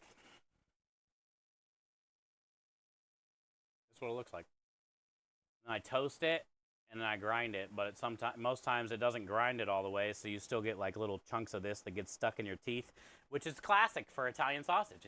It's not Italian sausage unless you get a chunk of fennel stuck in your teeth. It's kind of like a popcorn kernel, you know? You expect it when you eat Italian sausage. I'm going to get some fennel stuck in my teeth, I guarantee it.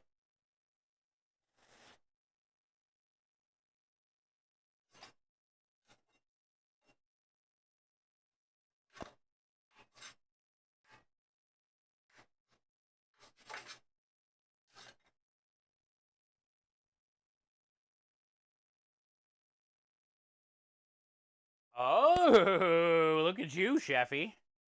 That's the good.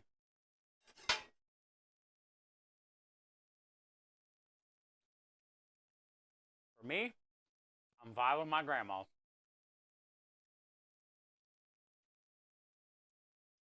I like it. This is it. Other than it being hot as shit. Good.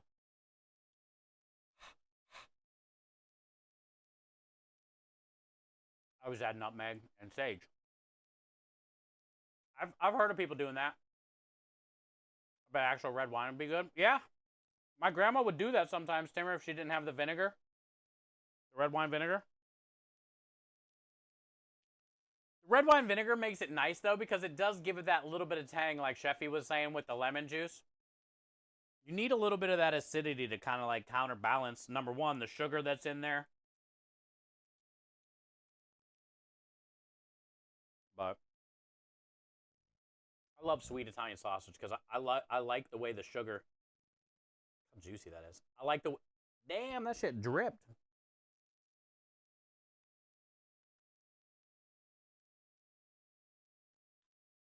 Yeah, it needs a bit of something, you know, like a little zing.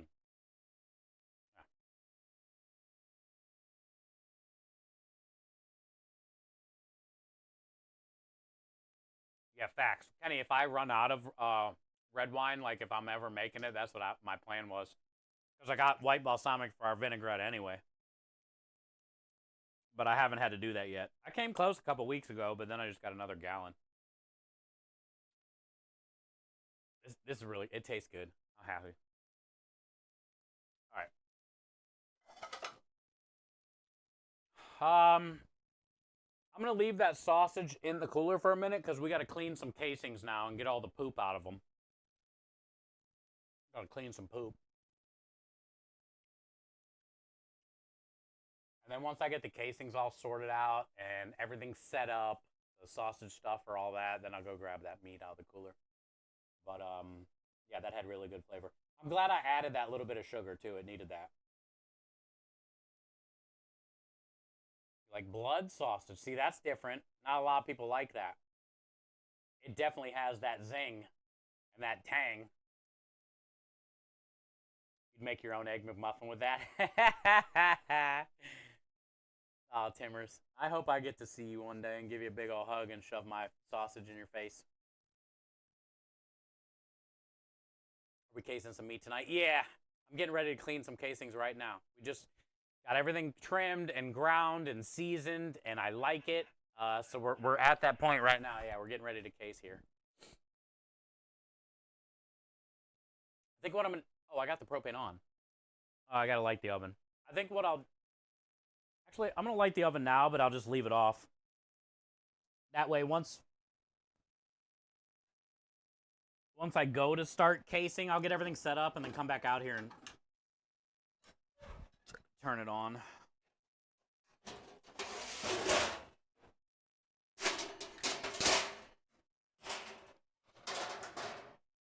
Once we case it, we got to get it cooked off. Once it gets cooked off, we cool it, and then we can portion it, cut it into portions. We do about 7 to 7.5 ounce portions.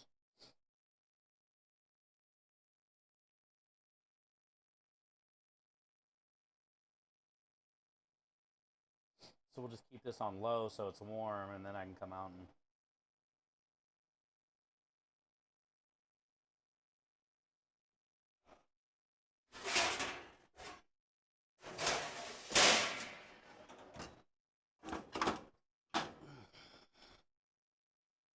Low.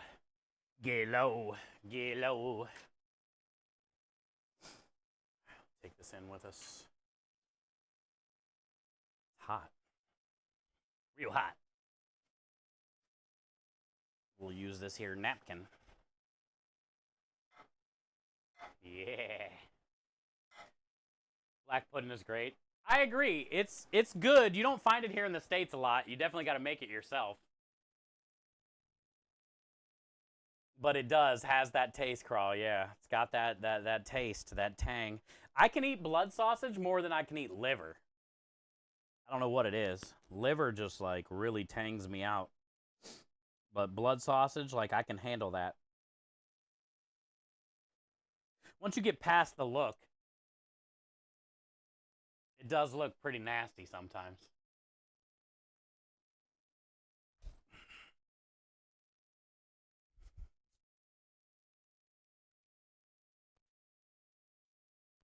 I need a container for the casings.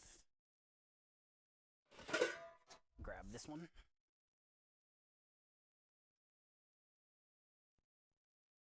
We just grab this one right here.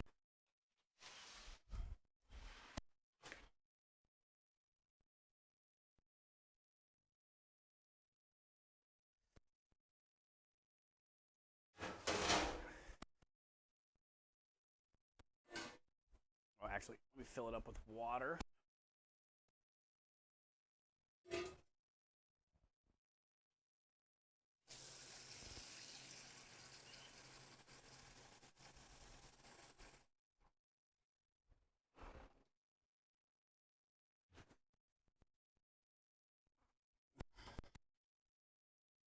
This is called a hank.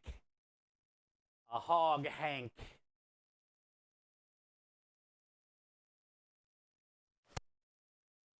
And it's packed with water and salt. You're not going to probably... maybe you can see the salt.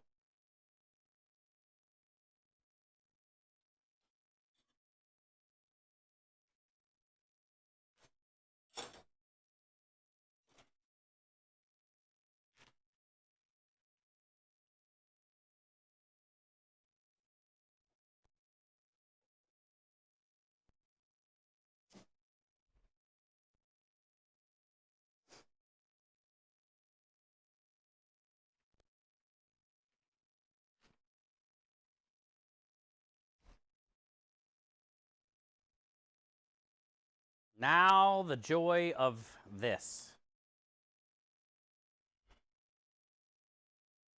Looks like an alien.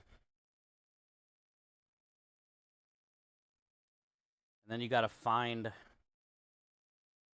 starting point somehow in this mess. It's worse than like Christmas lights. They're stored away for 30 years. Ooh, that salt.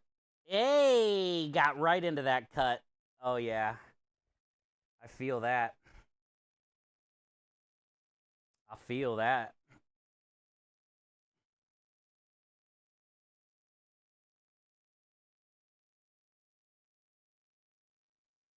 Will there be an end?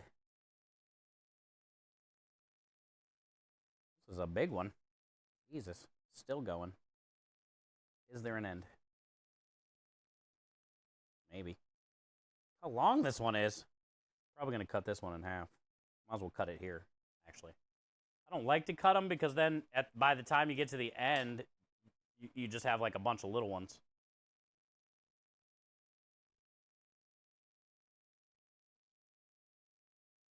So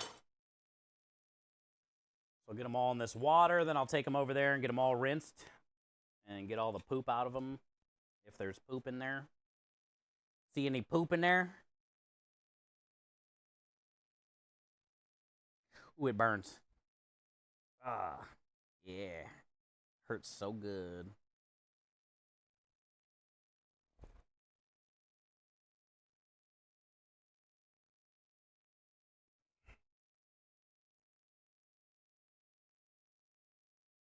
What up, chef?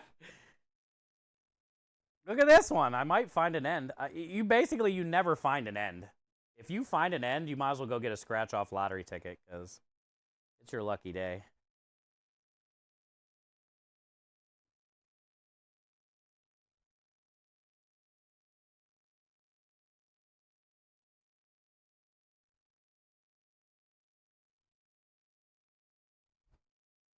I know there's an end in here somewhere, but it's like, finally, Jesus.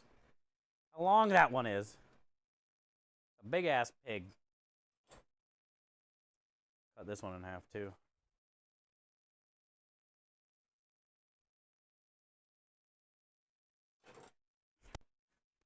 Oh,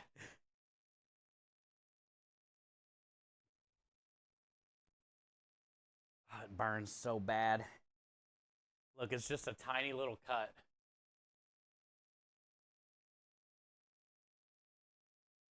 And that salt's just getting in there.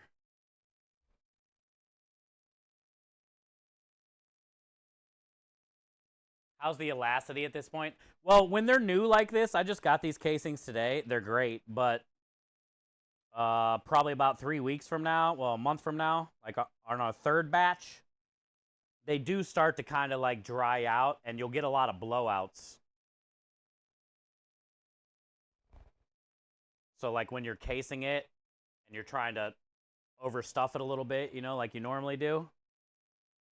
Because technically, if I didn't hold back on it when I was casing, it would be like a breakfast sausage link.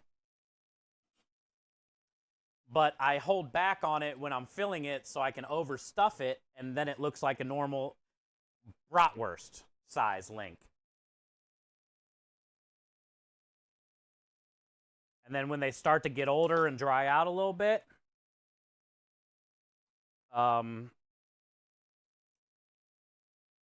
you'll get a lot of blowouts because it'll tear through if you try to pack a lot in there, you know. But now, yeah, I mean, you could probably like pull it and break it. Yeah, but pretty firm.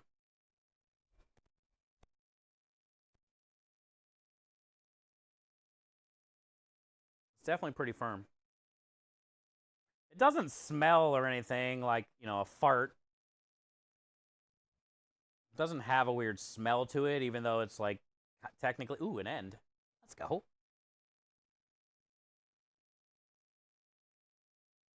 It just looks weird, and it's like got salt all over it, so it has a weird texture.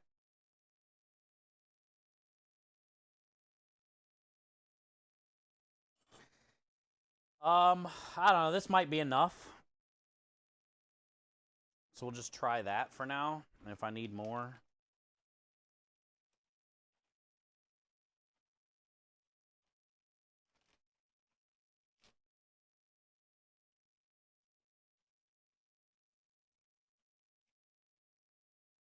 Put this back in the cooler.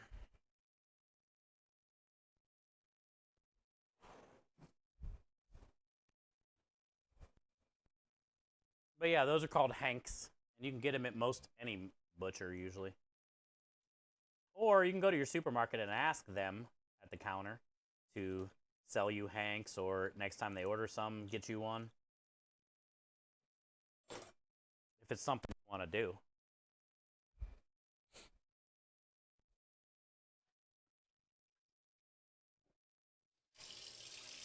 So now I just like to rinse this around, fill it up like 2 or 3 times and drain it.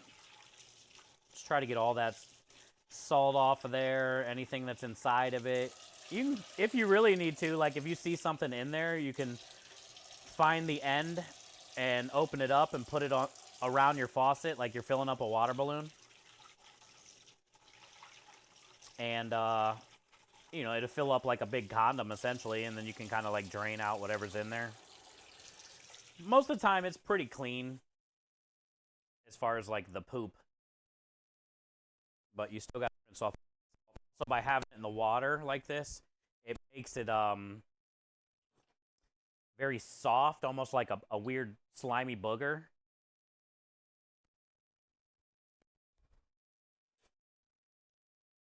And that's what you want. You want slimy booger consistency. Sounds gross, but you want slimy booger consistency and it'll be fine.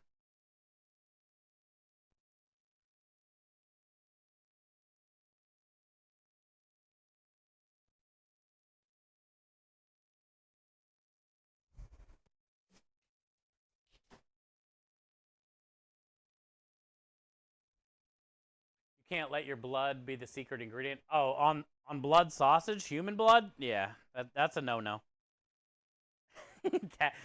That's a no-no. Yo, what up, Boogeyman? How you doing? Welcome in. Good to see you. We fill them in full length until we twist the parts after brining and braising. Can you stick it in an air hose and blast that stuff to the other side? You could. I mean, I'm sure you could. It would be weird. I wonder if it would make a weird noise, like when a balloon is deflating. You know how it sounds like a weird loud fart? I wonder if that's what would happen if you put an air hose to your sausage casing and like tried to blow it out. Would it sound like a balloon fart?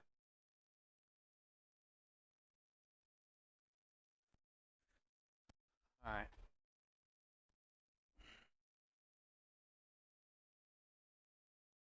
Now we need a paper towel mountain.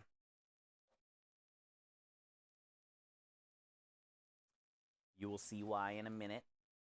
I go through a lot of paper towels.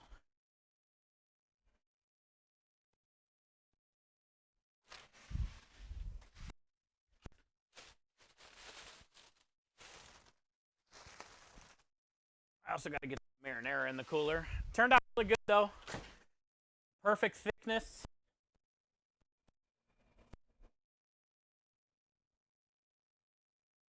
Good color. Smells incredible. Yo! I fucking missed the hell out of you. Is Twisted here? Twisted, we're raising money for American Heart Association all month long. I couldn't wait to tell you because I know your heart sucks, unfortunately. Is Twisted here? Aw, scrub. God damn it. I miss Twisted, dude.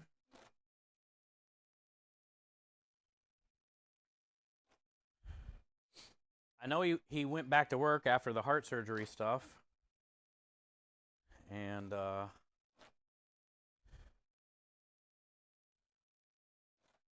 He just doesn't have a lot of time to stop in, you know? I thought he would really dig it that we finally are doing something with American Heart Association. Scrub, that's like telling me my dad was finally coming home from getting cigarettes and then it wasn't him. What a fucking asshole.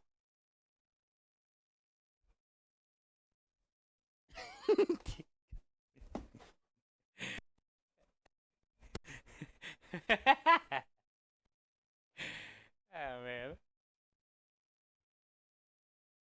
There's an old comedian that defines sausages as meat prevented from rotting filled into the animal's own poop ticks. I mean, technically, sausage is fermented meat, which means rotted meat. But they say words like salami, soprasata, sausage, because nobody wants to say fermented, rotted meat. Yeah, some people say cured when they want to sound fancy. Cured. But, yeah, he ain't lying, Chef. He ain't lying.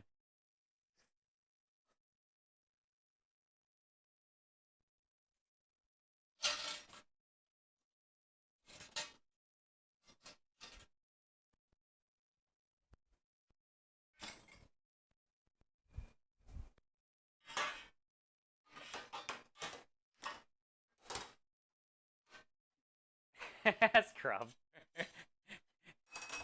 That's why I like people's commands, because then I know, like, if they're here or something, because I'm never fucking paying attention to chat. And then it breaks my heart when they're not here. And I miss them. Next time I'm at the deli, I'm going to ask for fermented rotted meat. Pink, you're here. Thank you. I mean, I'm just saying, that's the technical term, is fermented meat, which means rotten meat, sort of. What am I doing now? I need oil for my nipple. What else do we need? We got nipple oil. I got paper towel barrier. I got poop-free casings. I got machine.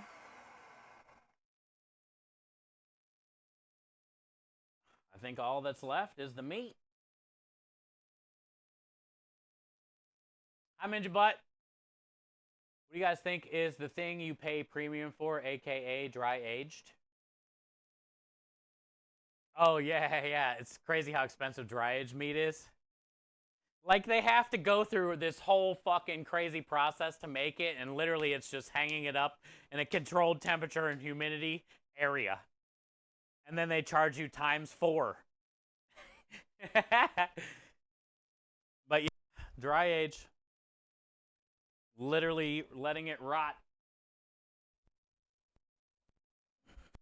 And then you pay a premium. So it tastes like blue cheese when you eat steak.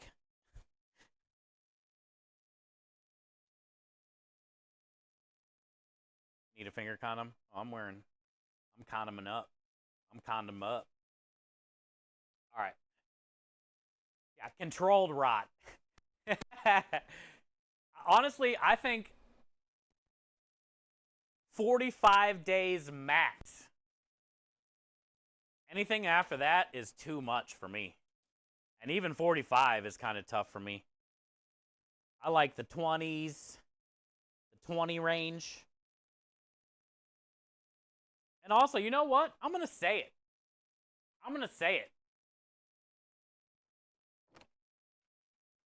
I feel wet aged is better. Oh, did you guys see a thing? Chef, check this out. Is Kanara here? All right, check this out. Have you seen the thing where somebody wet aged Japanese A5, no, Australian Wagyu in mayonnaise. I think it was a month. 30 days. Submerged in mayo. And then they had one submerged in something else. There was like 3 different things. And the worst one was like mayo. The other one was like a gremolata almost, minus all the citrus. Anyway. Every blind taste tester said the one in mayo, but not knowing, you know, that one was the best. The best flavor, the most tender. Isn't that? Oh, yeah, Uga. Yeah. Isn't that shit funny? Who would have thought? Haters out there? Who would have thought wet aging your meat in mayo would have been a cool thing to do? I want to try it ever since I saw that video.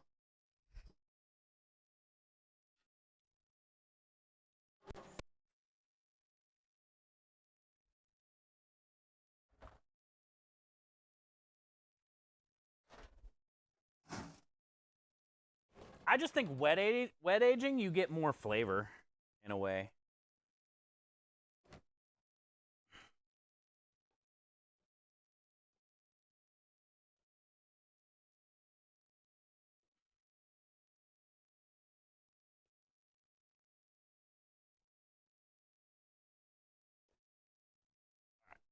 Got half the meat. I just got to add a little bit of water to it. So go through the better. Or the whatever. Stuffer better. Kanara.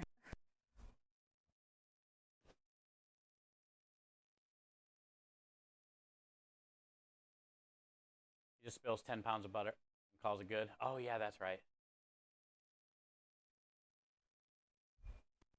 It was intriguing to me, you know?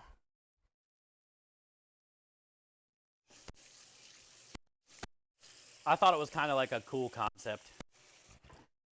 And it'd be a fun science to do. Because, like, what if you did flavor, you know, you made a homemade, like, flavored mayo, right? Like, even if it was just a simple roasted garlic mayo. And it sat in that shit for a month.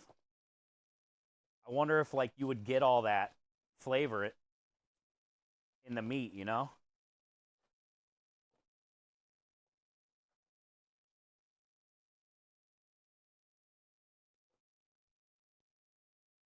I was looking at a video on YouTube instead and found a video about Guy Fieri. I feel like if you look up anything with food on YouTube, Guy Fieri's bound to pop up eventually. That fucker's got a monopoly on anything food related that you look up.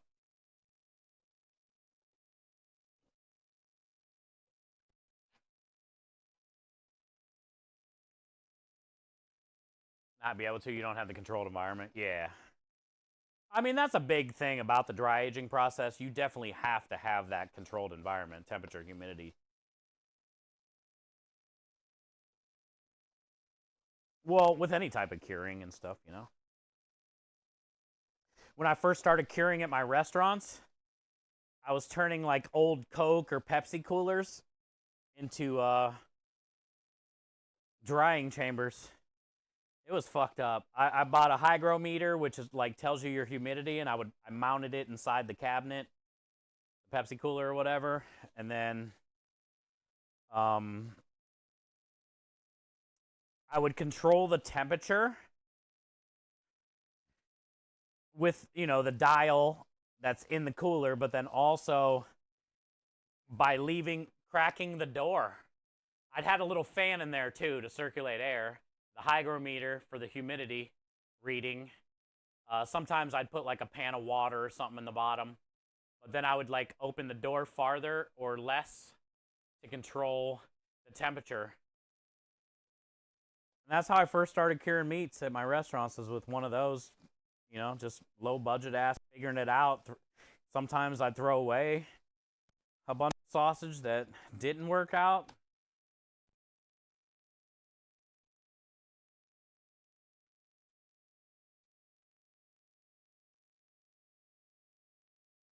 Oh yeah, 100%. It's definitely just a show for, you know. But it's cool the science of some of the stuff he does, you know. Like that it gives me ideas, which is I guess the point of that show. Do stuff, you know, most people wouldn't do. Try something different.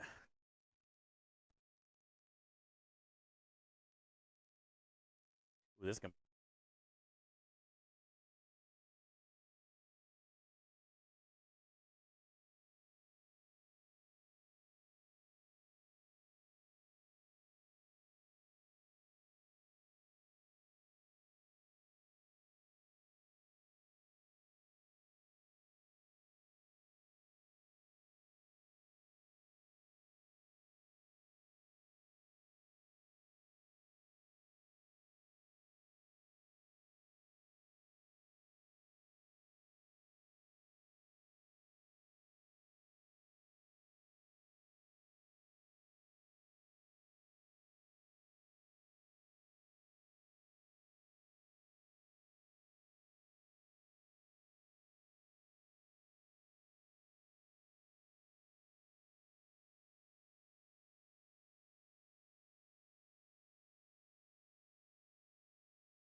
Yay. Had to change the batteries.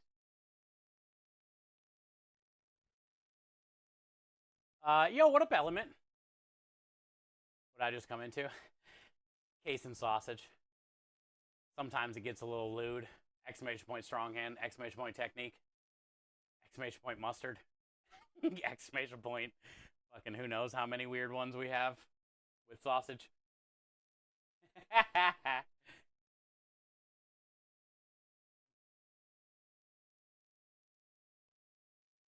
Ask no questions, we tell no lies. Yeah, we're getting ready to start casing some sausage and get it cooked.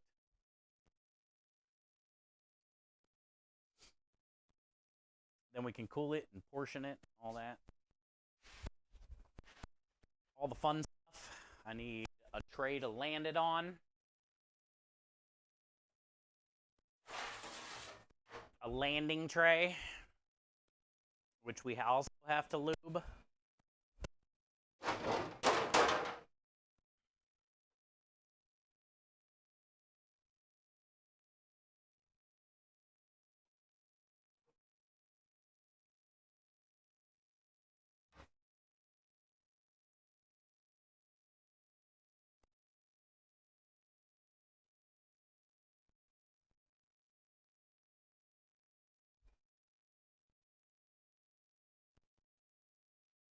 Paper towel barrier.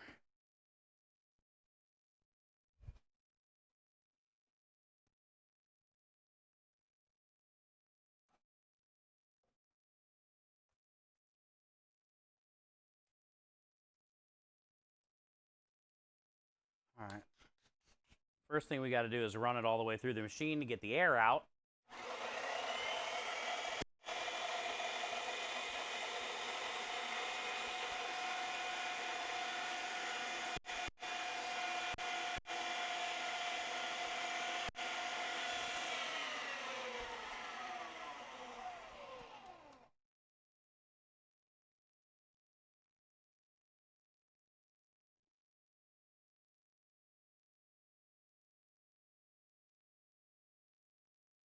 Now that we got our air out, we can tie it like a balloon.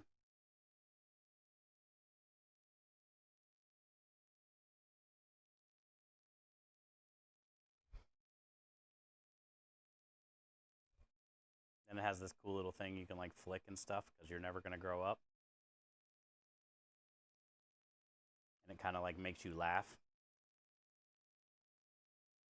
Any smoked paprika in there? Yes.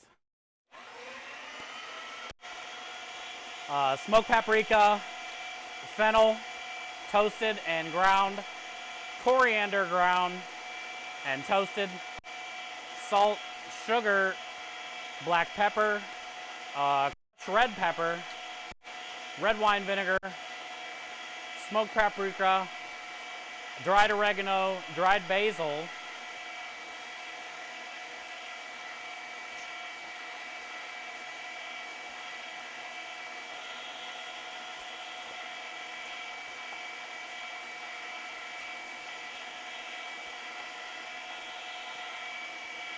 that might be it. I can't remember. Something like that.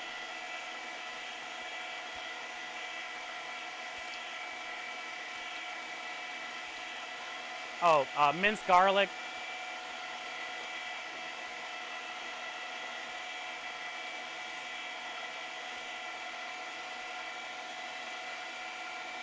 Giggled. Yeah, it's basically my grandma's recipe, chef. I've changed it like a little bit, especially with the fennel. I don't have as much fennel in there as she did.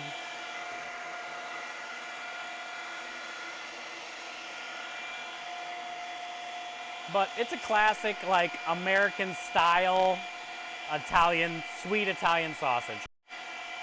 You know, you can easily add something spicy if you wanted just cayenne, but you could also put, like, instead of maybe the red wine vinegar, you could do like jalapeno juice, pickled jalapeno juice.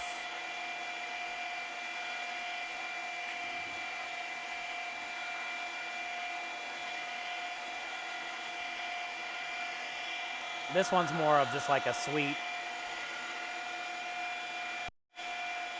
Yo, what up, Suki? Do you sleep? No, unfortunately. I average 15-hour days.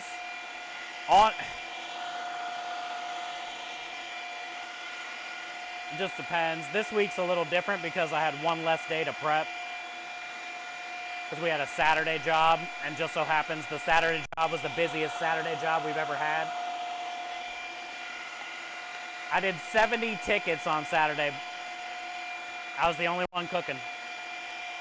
Every ticket had so many, you know, there was a few tickets that just had like a sausage and pepper sandwich or a meatball sub or one pasta, but mostly every ticket had multiple pastas and sandwiches, and I did 70. We also made the most money we've ever made in one night, that night. But it screwed me over because Saturday is a big prep day for me. So now I'm a day behind on prep. So last night I finished cooking at about 1. I finished dishes about 1:30. Tonight's probably going to be the same. By the time I get done with dishes, it'll probably be after 1.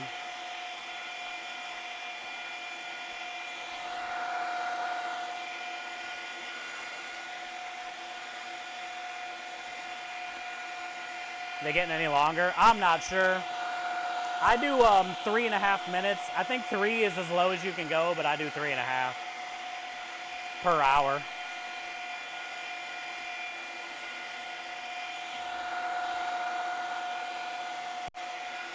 I don't even get to watch Twitch anymore, honestly, Suki.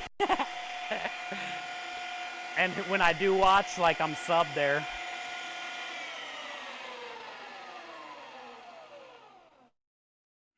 I don't get to watch much Twitch anymore.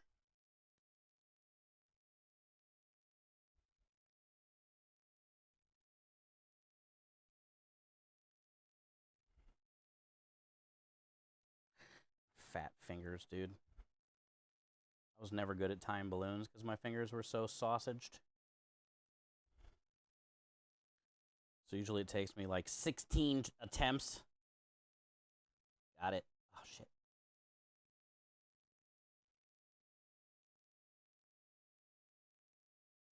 Number 1.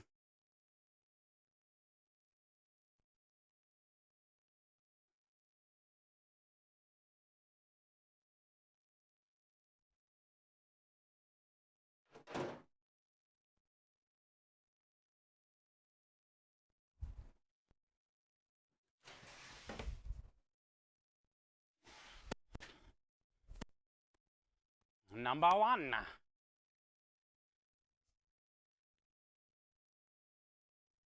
That was my teat. I hit my teat. Here, check it out. It's got a good fat ratio. You can see some of the speckles, some of the crushed red pepper. You can definitely see some of the black pepper.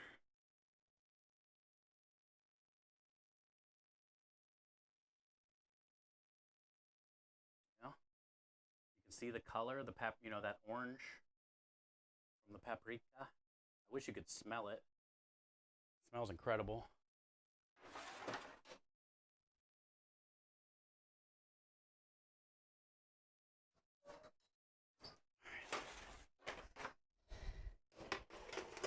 And when you put it in, you want to unravel it so it's not touching each other.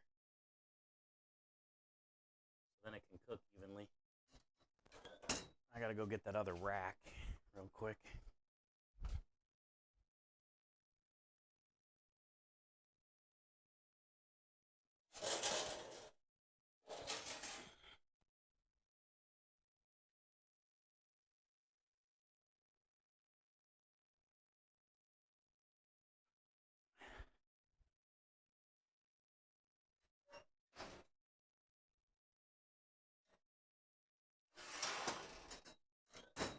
All right.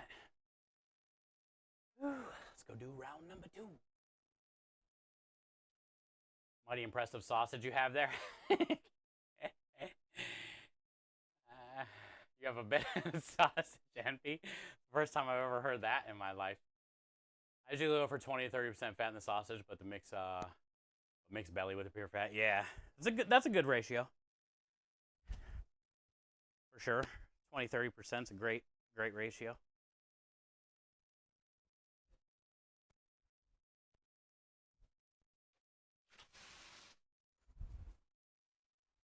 Man, as soon as you come in here, it smells so good. Like, first thing you get hit with is like garlic, and then like black licorice. It smells awesome in here.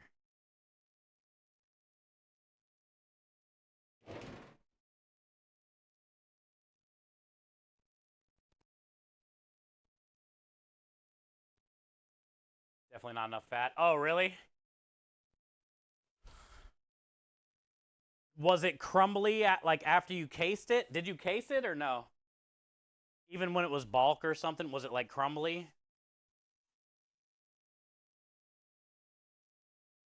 Dry maybe? I'm assuming it was probably like really crumbly. Gotta lube the nipple.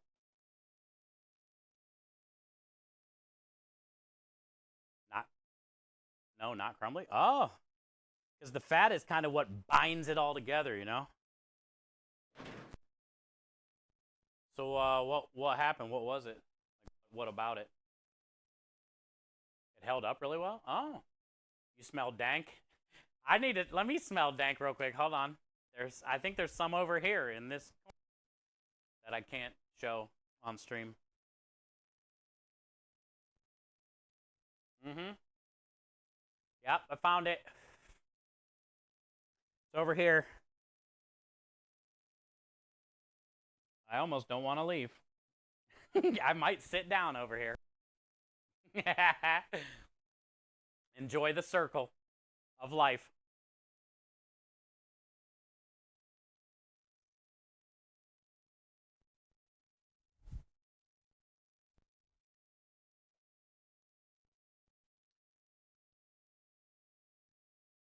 So what was it then, Angry, that kind of like, I think it was more the taste thing. Oh. Oh, wait, what? I think it was more the taste thing with the fat. Oh, it's very lean. Okay. Okay. That makes sense. Well, what did you use? Like what cuts? I guess you could say. I just do all pork. But well, I do pork shoulder because it's fatty, but also like sometimes, you know, I'll buy some frozen pork back fat.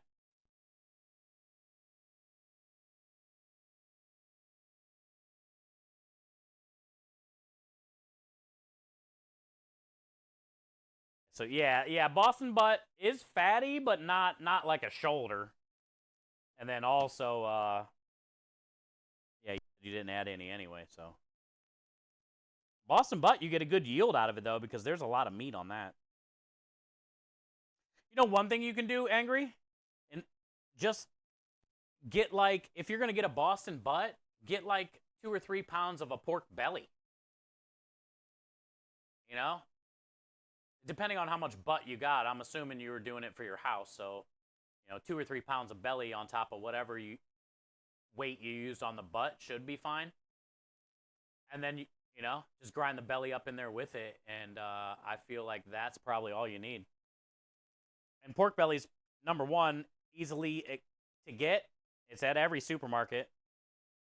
And it's pretty inexpensive, too. Okay, so yeah, you did a 10 to 12 pound butt. Then yeah, I would have done like 3 to 4 pounds, or kind of like what Chef said, 20 to 30%. I don't know math on 10 to 12 pounds, 20, 30%, but I would assume I'd put like 3 to 4 pounds of pork belly in there with it. So then you're not worried about trying to find pork back fat or something, which is a little bit harder to find. Back fat is nice because it's a clean fat, and it grinds well, especially you know, if you freeze it.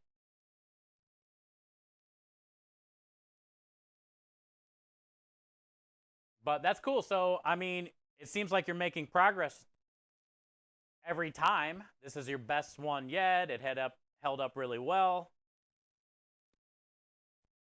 So, I guarantee now you put some pork belly in there next time, you're good. And then once you get your seasoning adjusted and stuff, you know, but you'll be good.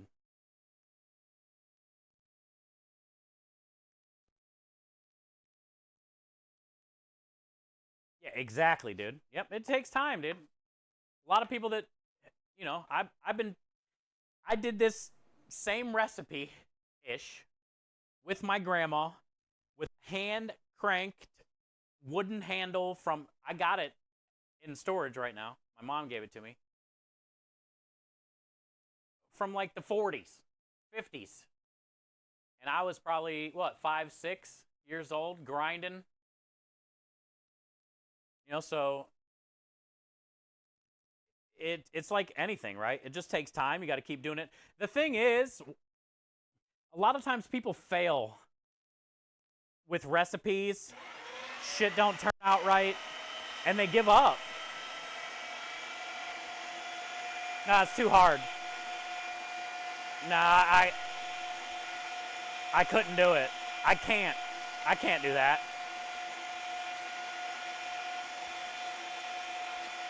I hate that shit. You don't have to be a professional chef. You don't have to be a good cook.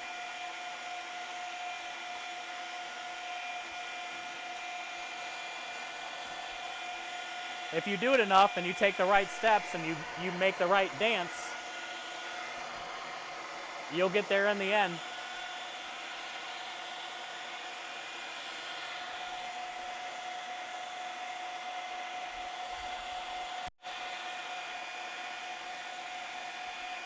It's just cool that you're trying to do it.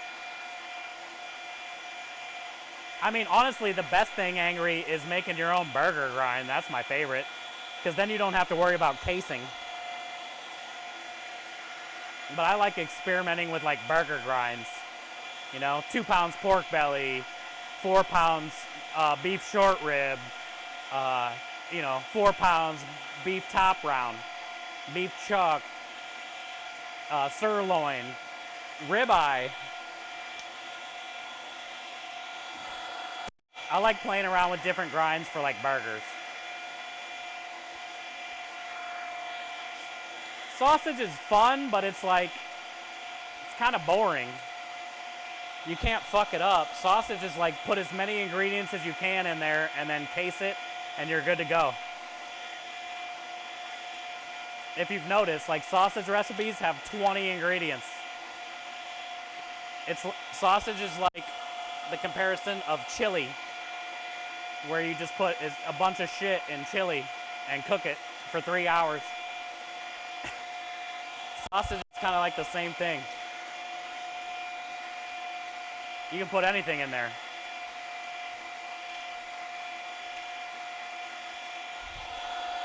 And any type of meat, like leftover cut of meat. Fucking lips, tongues, eyebrows, eyeballs. You can put it all in here.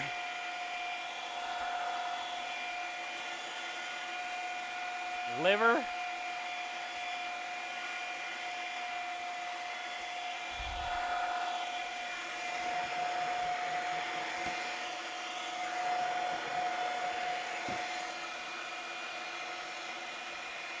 Also, remember, Angry, I add water to this before it goes in here. Don't forget that step, dude. When this awesome butcher did that, showed me that, it changed everything. Oh, I had a blowout. I got too fat right there.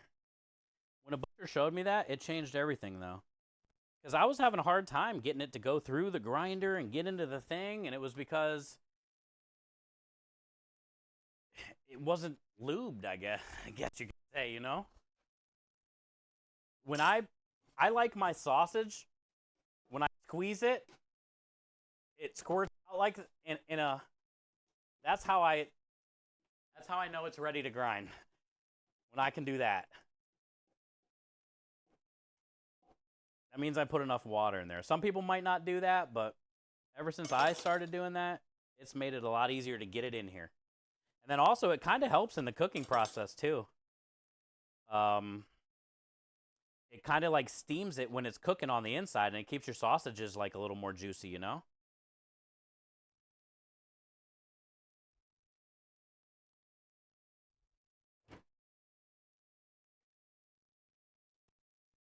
I never went to school or anything, so I just learned from what other people have showed me. And that was one thing that someone showed me that I never did at first. Just, you know, make sure to get some water in here so I can squeeze it through my hands like that, and then it'll go through here way better. You added red wine vinegar? That's what I put in mine. Like, if you read my recipe on my website, I add red wine vinegar to mine too, but I'm just saying I add water right before it goes into this grinder. You'll see on the next batch, because I'm going to go get more meat that I haven't did any water to. And I don't know. I probably had 3 or 4 cups in here, and this is almost gone. I put a good amount in there.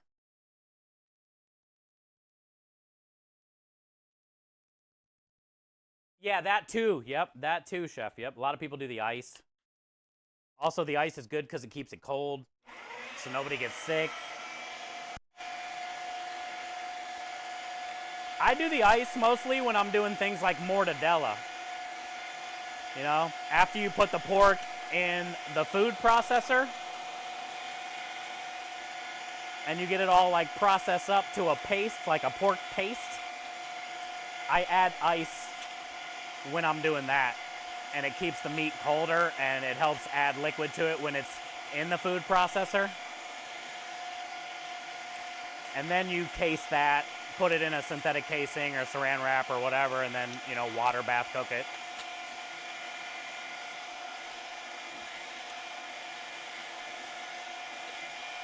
But yeah, ice is definitely a good technique.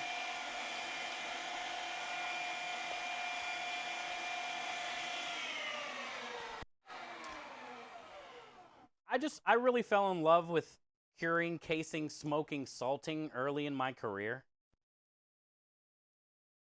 And I'm glad I did that because these are techniques that are going to be lost these days. Don't give a shit about and curing. They're used to refrigerators, you know, but one day there might not be a power grid and refrigerators. And they're going to be fucked.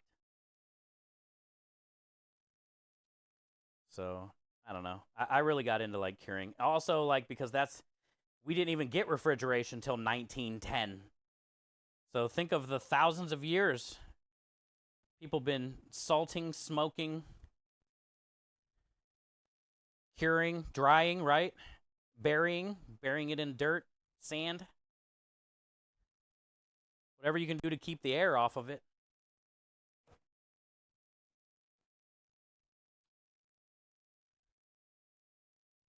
For some weird reason, that was interesting to me.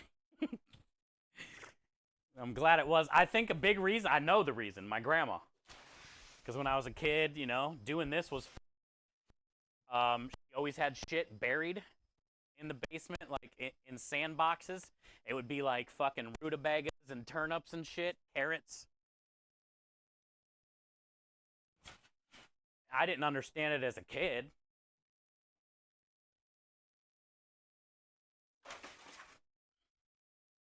So that's probably why, like, I got into it when I got into cooking, because that always intrigued me. Anyway, you know, I always thought it was weird when I was a kid, you know, and I would like pull them out of there, and she would always yell and shit. Steven, Steven, Steven James.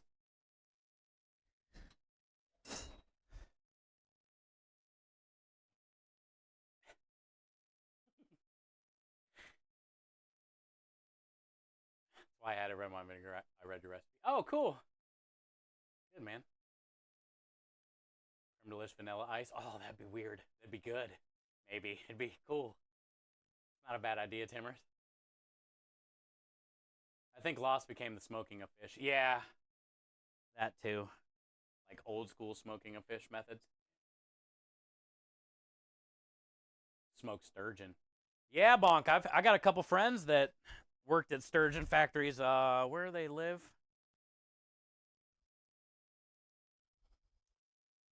Maybe New Zealand or something like that. Somewhere around there. A couple buddies. It's like real big over there.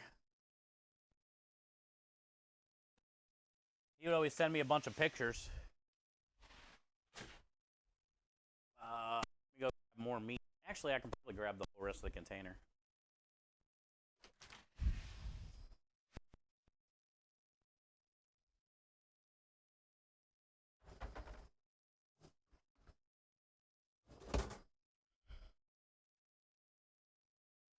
Yeah.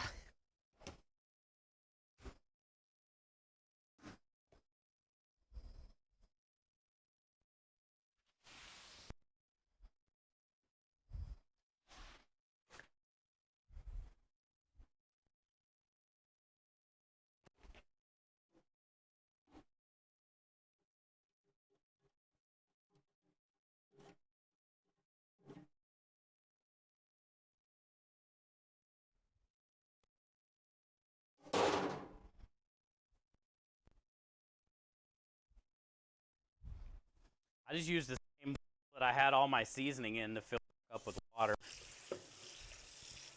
to dump in there, you know, so then it's kind of like flavored water.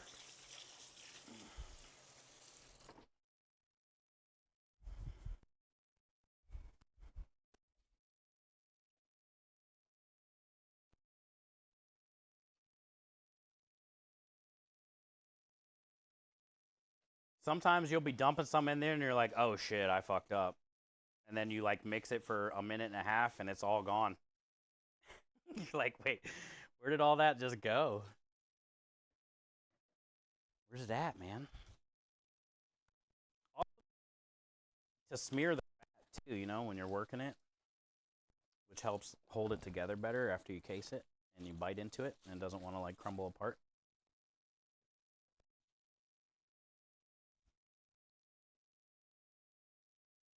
And then sometimes, like, it'll tighten up a little bit while you're casing, so you might have to add a little more down the road.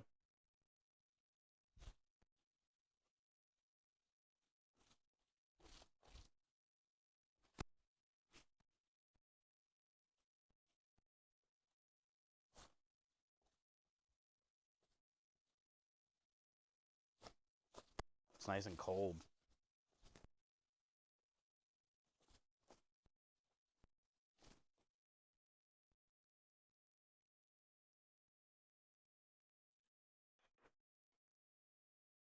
As long as you keep meat in this hole and meat all the way through this tube, you never got to get the air out of that. So never let it like run out. Because if you do that, then you got to stop and get all the air back out. You always got to keep meat in the hole.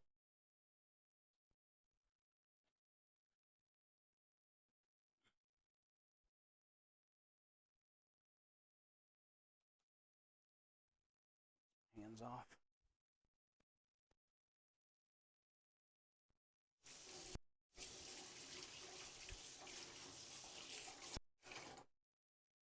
Look at my hands. See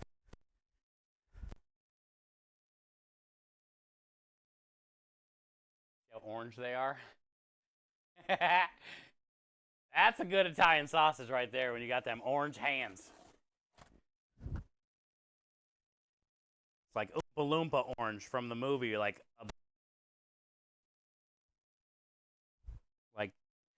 Cheetos cheese puffy orange.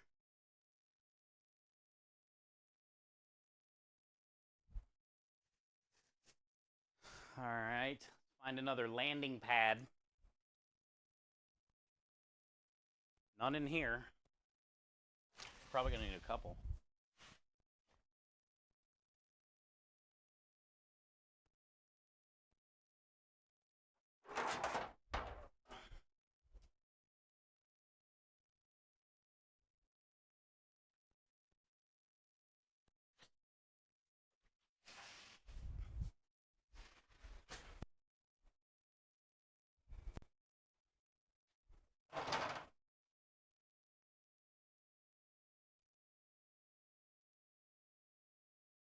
Hey, thank you, Woods.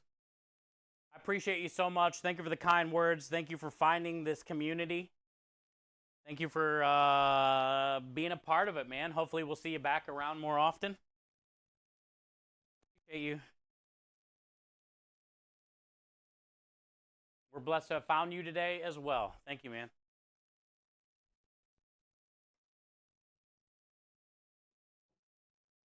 My uncle fished for sturgeon in San Francisco. Oh, really? I've never been there. I always wanted to go at least see it. I hear now it's getting better. There's not so much like bums shitting on the sidewalk anymore. As mackerel is fatty, and it cuts through that and then make it so rich, the smoke. Oh, they'll like score the mackerel. Yeah, we say score. I know. I don't know how you say score in German. But yeah, they'll score it, and then all that smoke will get in there, and then kind of like melt the fat, and oh, that'd be good. That'd be good.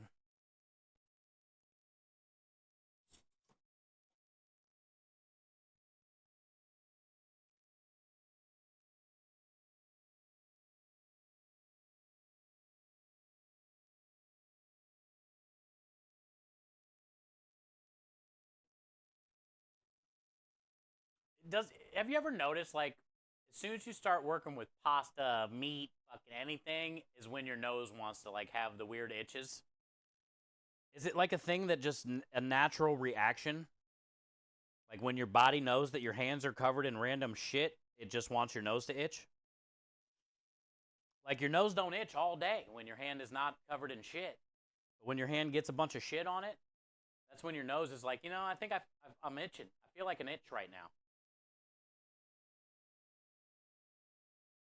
You know what sounds good right now? A little itch.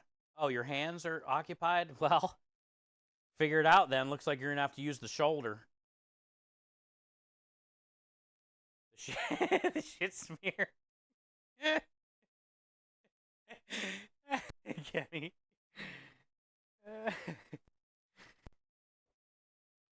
I hate it, dude.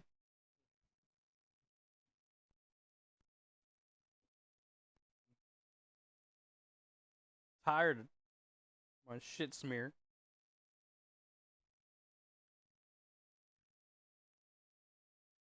This thing is like barely hanging on. Never experienced this.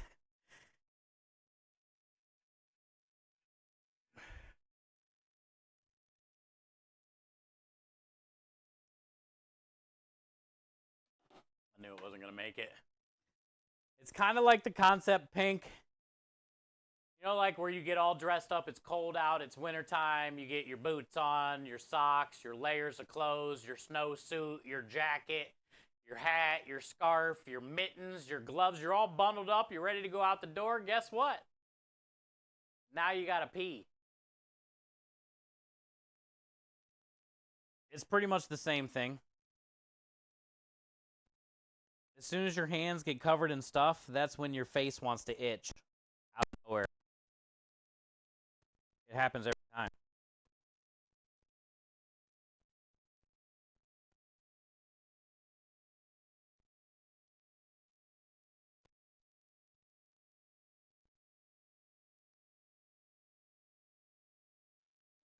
Scrub, are you laughing? You know what's happened to you. You live where it snows. I guarantee you've been all bundled up at one point and then you had to piss.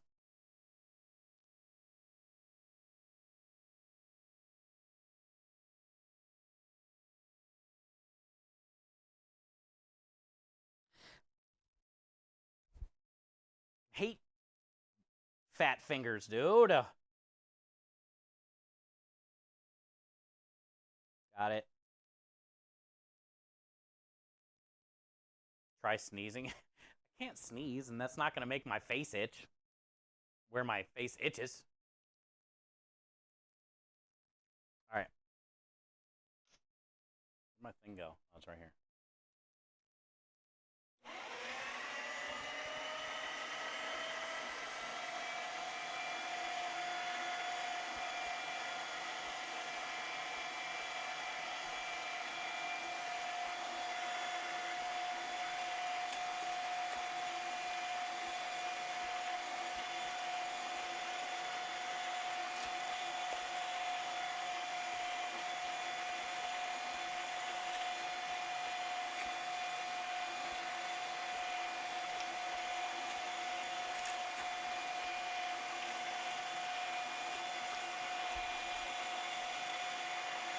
Basically, you just want to squeeze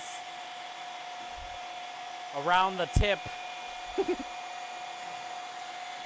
of the machine.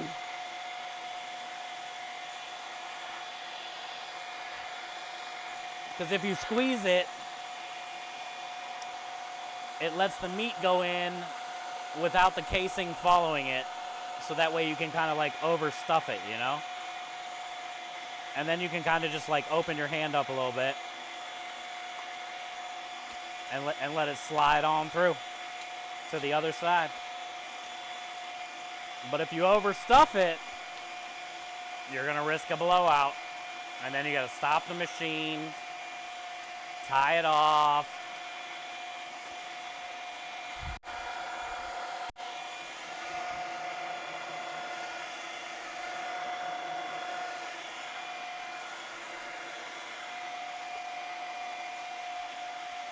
Overstuffing is risky. It is. You want a nice girthy sausage, but you don't want to risk the blowout. You got to find the happy medium. It's all by feel, you know? You don't even got to look at this hand. You can feel when it gets there. You know? You feel it.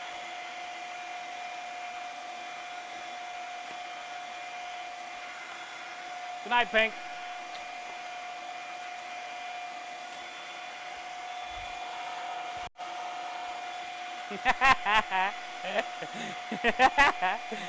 No creep in Miami.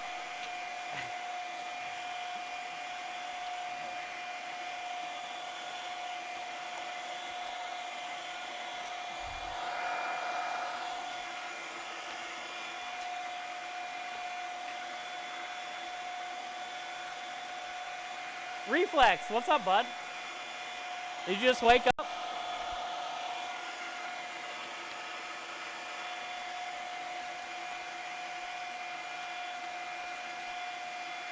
Did you wake up and open your eyes to me holding sausage? You're gonna have a good day today, bud. Wake up. You just woke up, and this is the first thing you saw? Lucky day, Reflex, lucky day.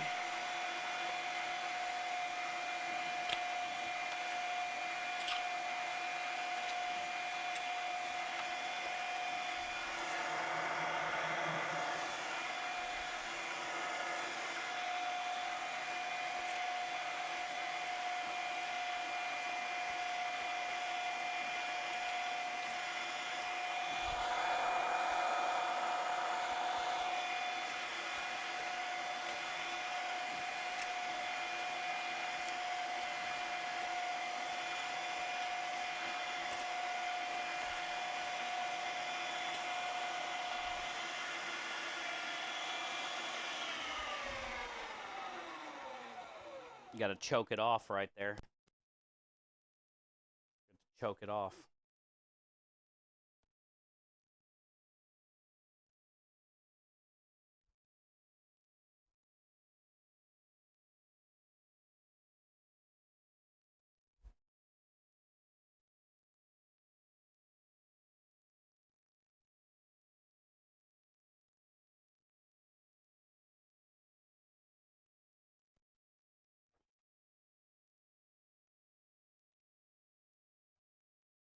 Man, got all tangled. There we go.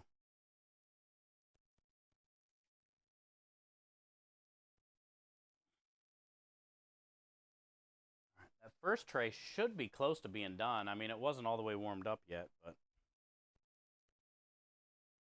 And then we can put this one in. Yeah!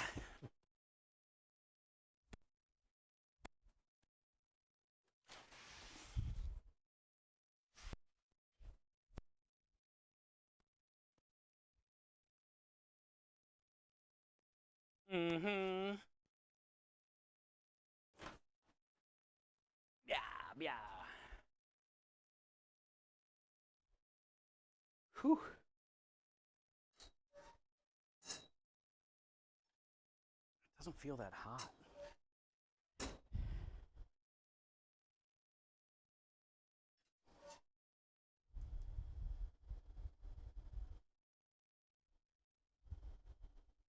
$140.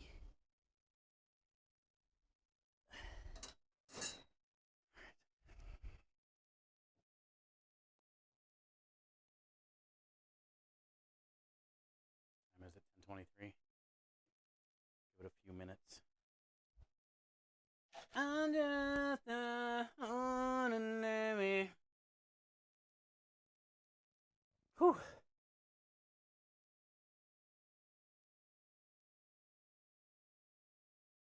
Let's see.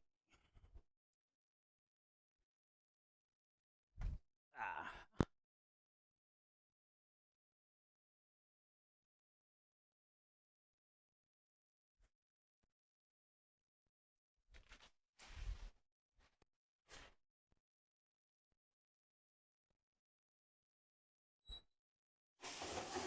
Spray out some of these dishes that are just sitting here so they don't get hard to clean later.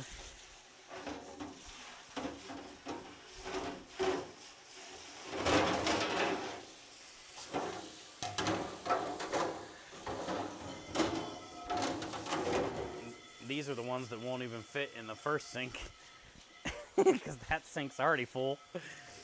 We are now starting our second sink.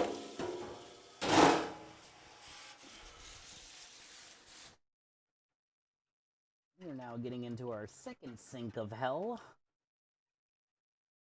Meaty hell. Little meat nuggets stuck in the drain everywhere.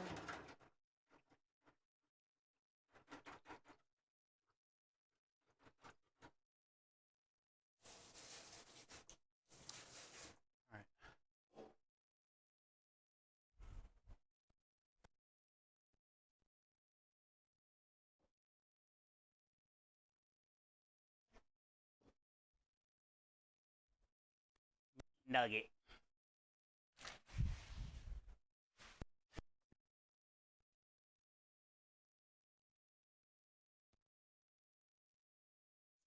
I wonder how hot it is. Because I think it feels like perfect, whatever this is.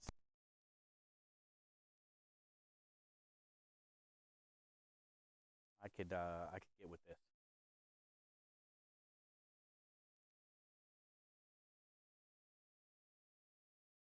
It'd be funny if I look at my phone and it says 69. It would be a sign. I feel like it would say like 74. I feel like it's pretty hot. Maybe I'm just hot. Working.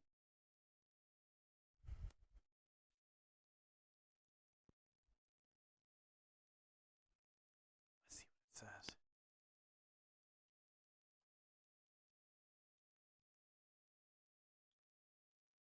Did I fucking call that or what? 73. I said 74 is what it feels like. Called that.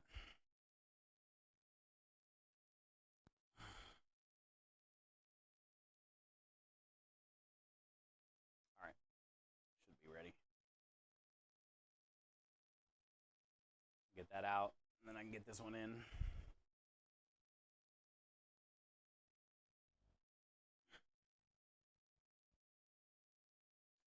A good color. I like the big chunks of fat too, and some of those are chunks of garlic that didn't get ground up. I'm lazy. Because I'm lazy. Actually, let me open it this way so I can... Ow. Yeah. Watch out, Pepe.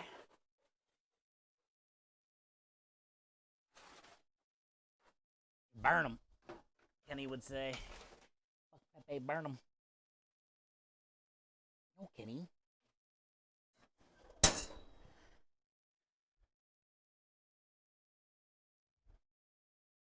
Smells great in here. Oh, all this juice, McNizzle. You don't know about this juice. This shit. If you got bread. Oh, fucking hell. Super packed with flavor. Salty, like... It almost tastes like chicken-based juice. This liquid that's just... Sometimes, not gonna lie, when it cools down and I'm putting everything, getting ready to do dishes and getting all that off of there, sometimes I drink a little. I'm not gonna lie. Sometimes I might take a little shot or two. Salty meat, fat juice. Ain't nothing wrong with it. I never have bread handy, or I would definitely put all the bread in that juice.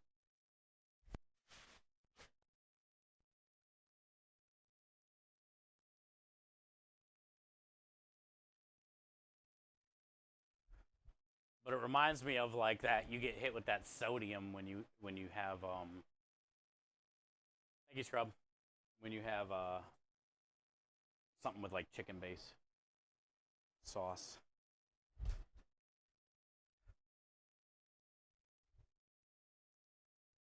Pepe, you're coming with me. You're going back inside.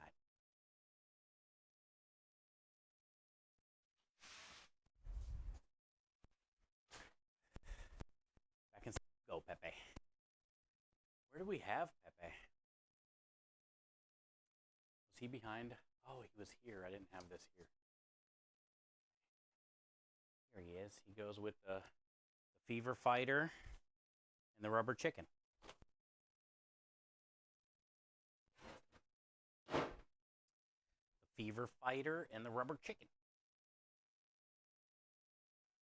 Yep. Yep. Yep. Yep. Mm-hmm. Mm-hmm. Mm-hmm. Wow. Wow, that is not nice. Whoever did that. Dirty move right there. Done dirt cheap.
And here we go. There are children. I had to lube the nipple. I don't know what you want from me, dude. Yo, what up, Spike? Good to see you. You were working hard a few nights ago? Oh, Saturday night service? Yeah, I did 70 tickets. We had record number of tickets, record number of sales. We made the most money we ever made in one. And we pretty much ran out of everything. They tried to fuck me up, Spike. I wouldn't let them. I cooked my ass off.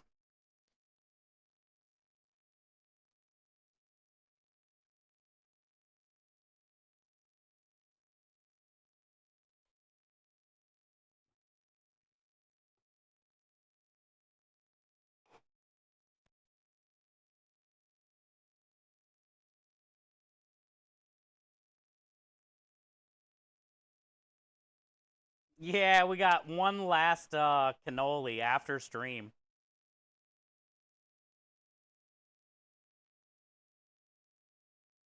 Yep. We had 69, but yep, that one cannoli. Stupid cannoli.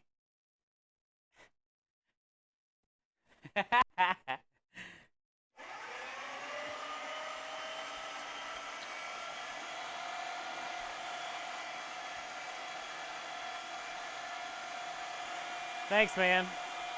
Yeah, it saved my life, bud. I've told the story probably 20 times. But cooking saved my life and surrounded me with all these amazing literal heroes and guardian angels that inspire me every day to keep working hard and keep believing in the process and trusting in God.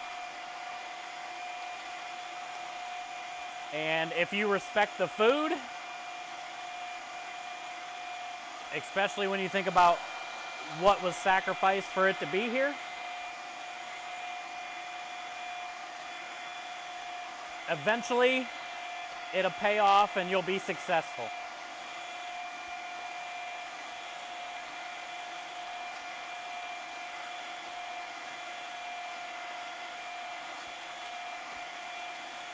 That meat came flying out of the hole. It didn't want to go in.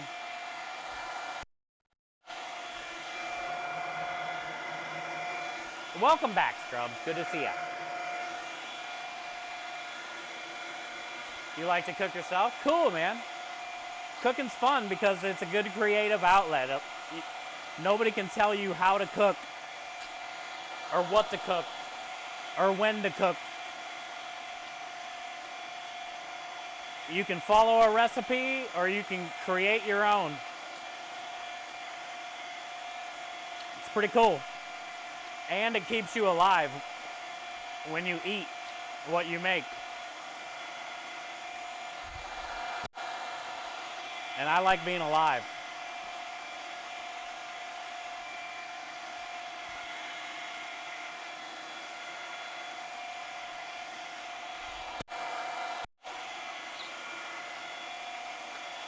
Also, it's fun to learn, you know? Like, with cooking, it's never ending, learning.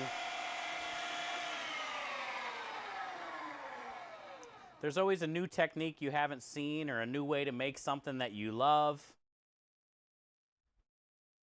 Also, the fact that cooking is seasonal, you know? Summertime, certain things come. Fall, I love fall foods. Root vegetables and things.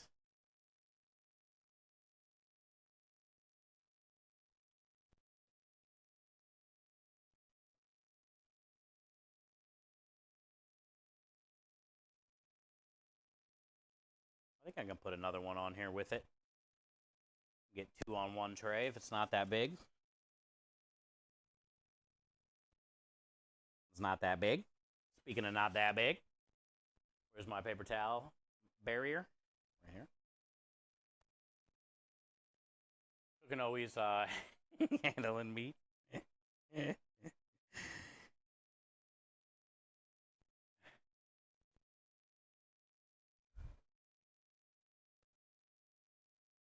Remember when I had the barbecue truck? I was doing 15 to 20 briskets a day, trimming, getting it on the smoker. 15 to 20 pork butts a day, trimming, getting them on the smoker. Well, we didn't trim those. But 75 racks of ribs every Thursday. 150 pounds of chicken wings every Friday, smoked. And then working the truck, all the fucking cheese sauce, mac and cheeses, Judas beefs. That was a lot of meat. All the sausage, Tommy Lee's, where it all started. The old Tommy Lee's.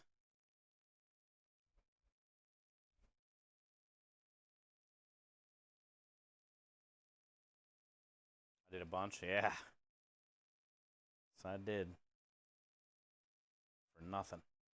Well, not for nothing, but for no money. I did it because of the community, you know?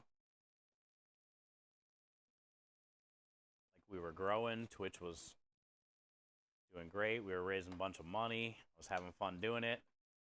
Really, the only thing that kept me there as long as I was this damn community.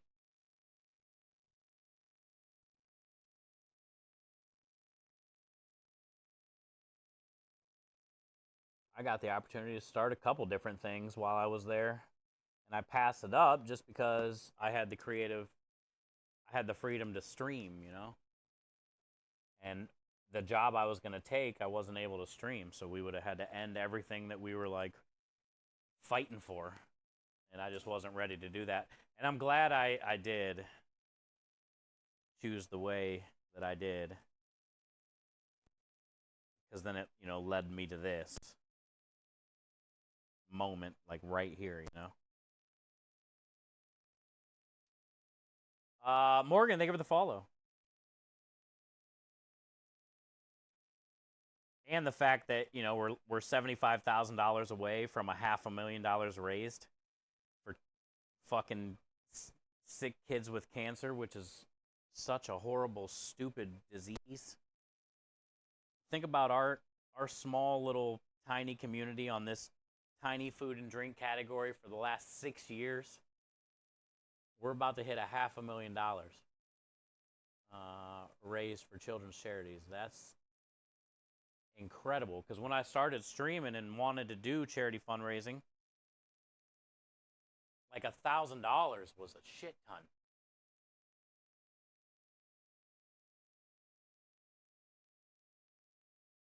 And 2021 wasn't even that long ago when we started Good Cause Crusaders.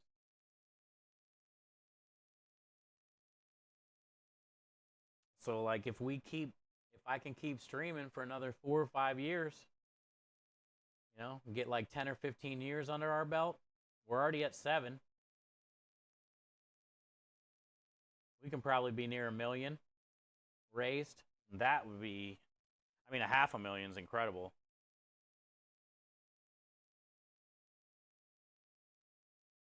Italian pasta sauce, salt, pepper, cheese. It's an Italian food truck, right? Yep, Italian food truck.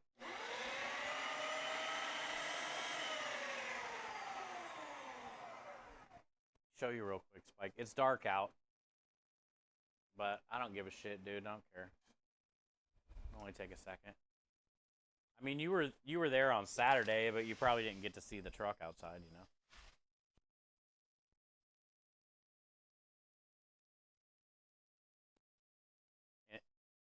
You'll probably be able to see something. Hold on. Let me get this light to come on.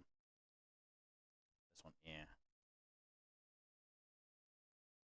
The community came up with the name for the truck. Like, we did a vote when we built the truck on Twitch. And more than pasta, for a couple was the 2 choices by the chat. So we just made it one name.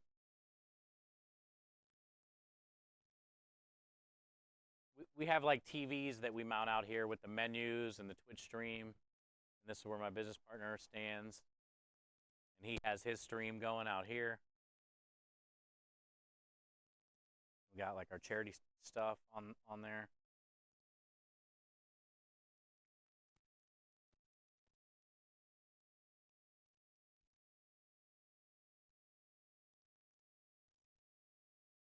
There you are, dude. You're right there. You can read. I see your name right there. There you are. We got a bunch of stickers all over the hood vent that people send us, or that we get, you know, different conventions and stuff. Got a bunch of different streamer stickers on there.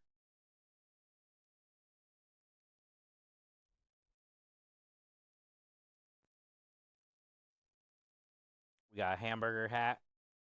We got a hot dog hat. We got lobster gloves. we got a wiener suit. we got a wiener onesie.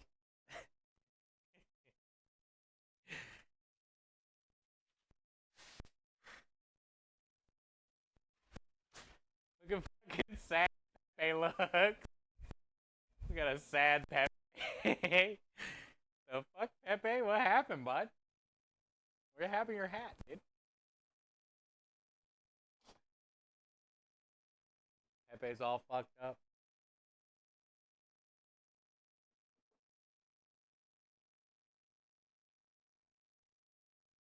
Oh, we should probably go check that other tray, huh? Might be done. Bullshitted. Usually I can get it timed where, like, I can make a tray, pull a tray, make a tray. Sometimes I get sidetracked. Because I'm tired of doing it. Yeah, it's done. Good thing we made that decision. It's ready. I'm gonna turn this down actually a little bit. It's a juicy bitch, Jesus. It's a hot juicy bitch.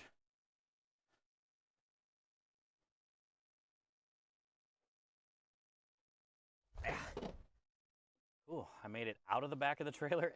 Didn't drop anything or burn myself.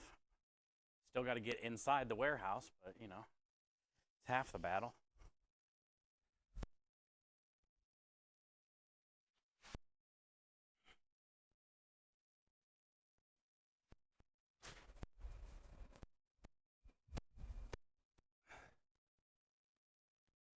Yeah.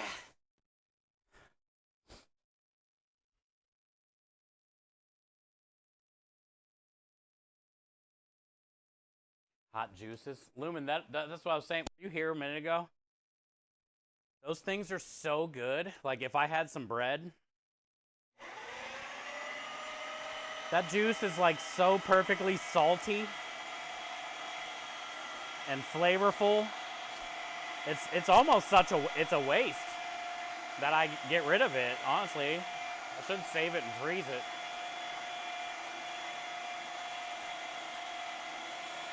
I was saying earlier, when I'm doing dishes and I'm cleaning the trays at the end of the night, and the juice is kind of like starting to puddle up like stock, I'll like take a shot or two. Look over my shoulder, make sure nobody's judging me for drinking meat juice fat.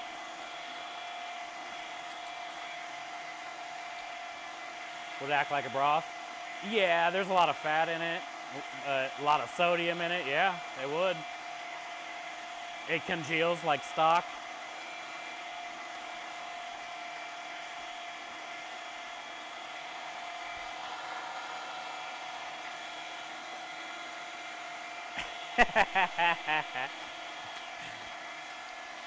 Pepe used to go for walks.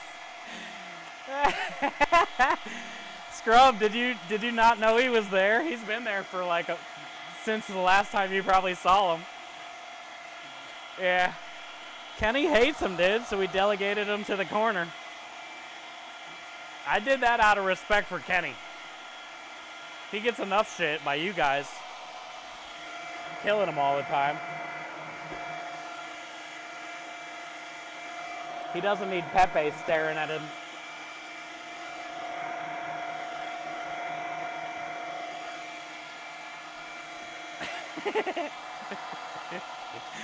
We put Pepe in the corner, dude. Out of frame.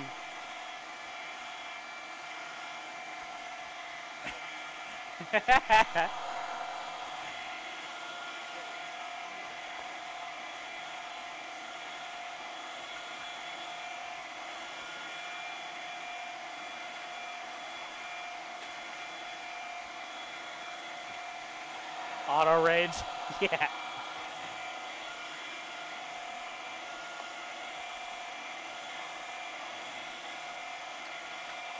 Honestly, this needs a little more water. We're at the end of the casing anyway, but I need to get some water on this shit. Started to tighten up. Don't forget to leave the meat in the hole though.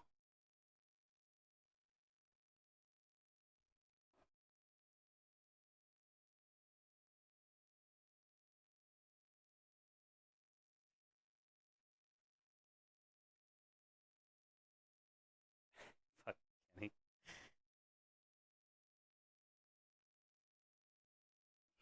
Crikey!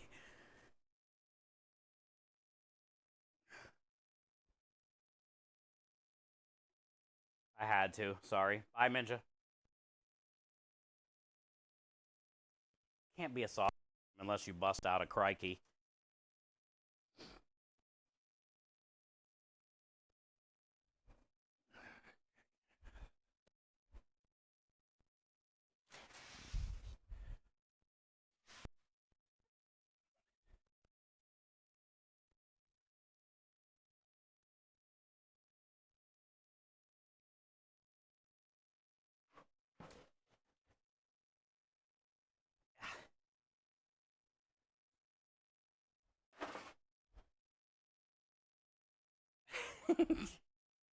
She's probably already in bed. She needs her beauty rest. No, she's probably playing video games, honestly. She's a beast. Okay. One more tray, man. Fuck. That's a lot of meat. Thank you, Spike. Hopefully we'll see you soon. Check DM. I don't know where my phone is. Okay. Oh, there it is. By the fever fighter, he's protecting it.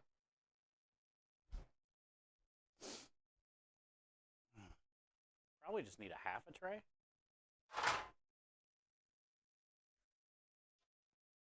Grab that on.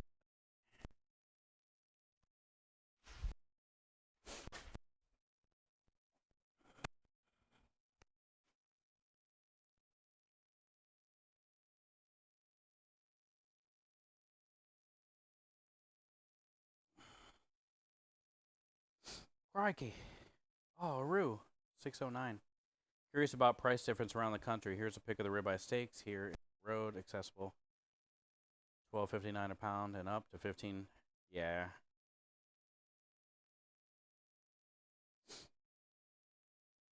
Man, they don't even really look that good. I mean, they look good, but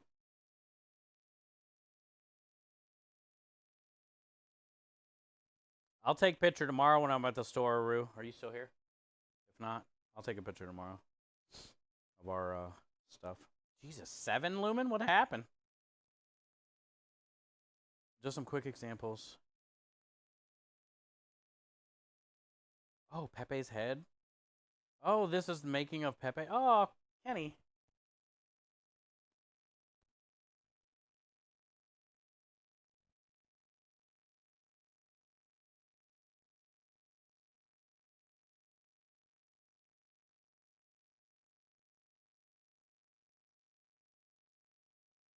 That's sweet, dude. Look at Pepe. Oh, look at all those things holding his weird lips on that you had to cut off.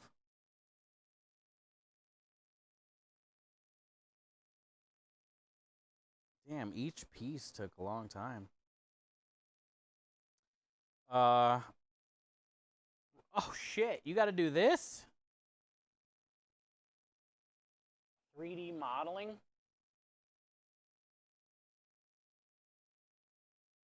Yeah, that's why I'll never have one of these. That's fucking insane, dude. Phase 6. That's why you kept saying 6. Now I see. They're all stacked on each other.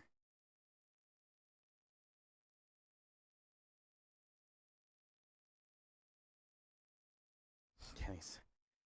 This might be my next command. Yeah, I still got to get your I still got to get a couple commands in. Just haven't had time. Okay, Mahler gave me a tracking number. Oh yeah, Minja sent me the donate the hair. Okay, good. Thank you, Minja.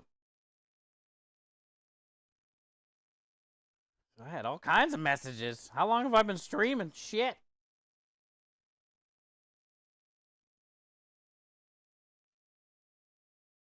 That's for most of the time.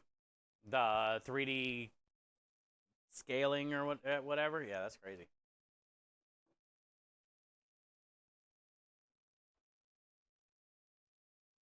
Am I out of gloves?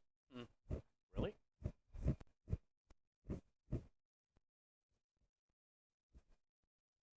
What? Really? I don't even have any? I got some in the truck. What was that other thing I said I needed to get? Oh, buns. Write that down too. I got to go tomorrow and get the rest of the stuff. Look at my order sheet. Covered in fucking every stain possible. Buns and gloves. How did I remember the buns? Is the question.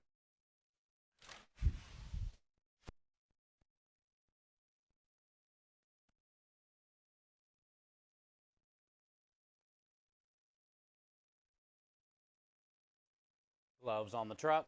Gloves on the truck. I'm like a fool with the gloves on the truck.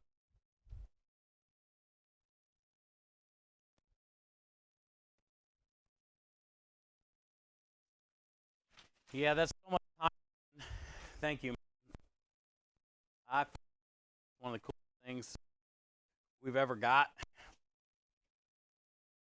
And I can't wait to see the person's face when I die. What the fuck they think it is.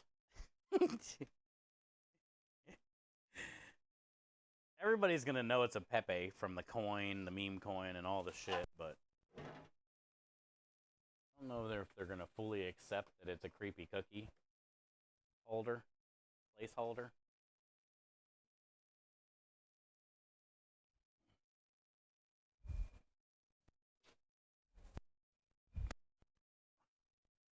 One more again. We got this. Oh, I need more water in there too.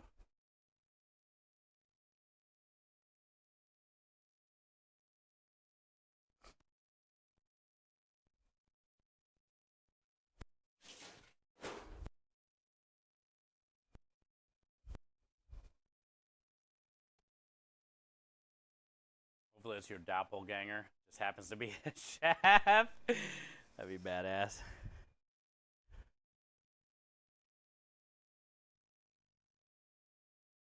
It's a big one. I think all I have left is big ones, so whatever. Well, cut some of it.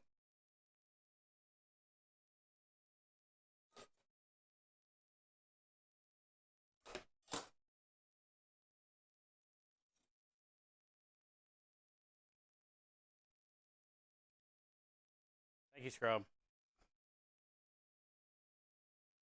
Hi, Annie. Over 10 hours. Not bad. We got started pretty early because I only had one store to go to today. Well, UPS. Where did I go? Oh, I had to kind of go pretty far. I had to go get casings today from the butcher.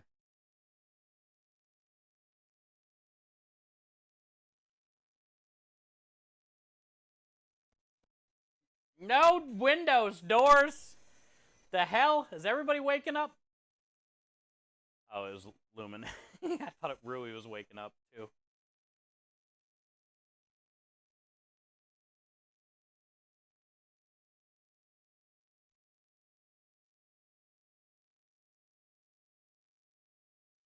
It was loud. It scared me for a second. Hey!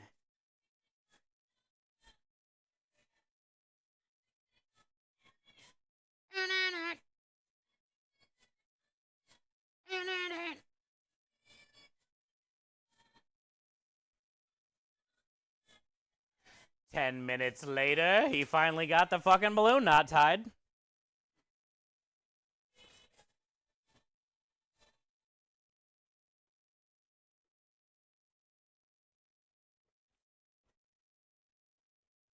Need some company? Hi, Gloria. You can't sleep? Oh, I'm sorry.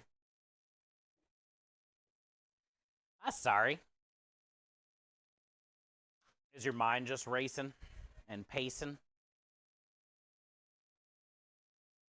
I usually just get like really high, but then I go to try to lay down and things start spinning because I'm so high.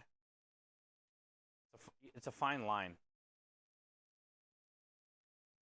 You know? It's a real fine line.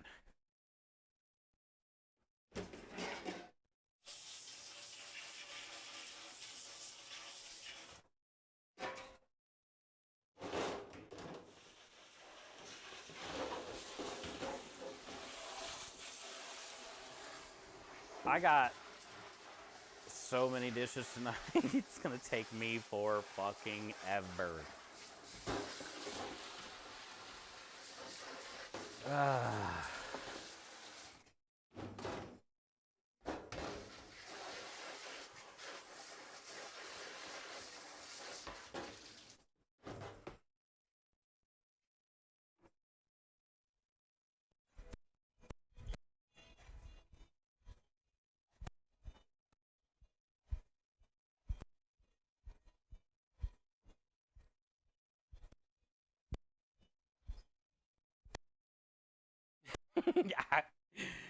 I was running.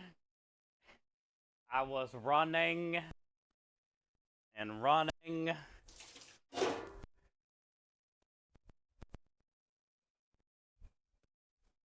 like how I'm like cleaning up already because I don't want to do this.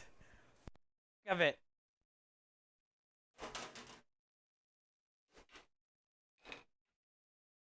Making my evening.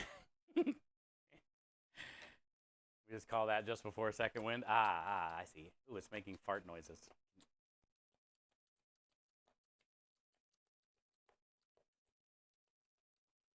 Kind of sounds like pudding.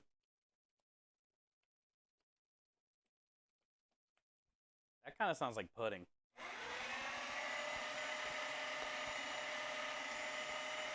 You can do it!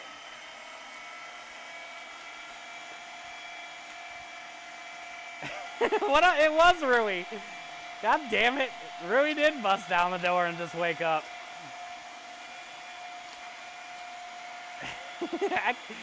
Rui, did you just open your eyes to the pudding? Did I just whisper sweet pudding in your ear?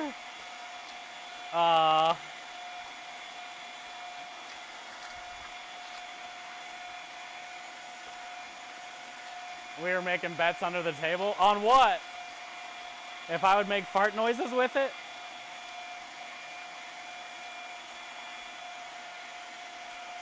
Clauses at work. More time for you. Let's go. Rui, you should order sushi for breakfast. And then, like, leave a soy sauce packet in the trash can.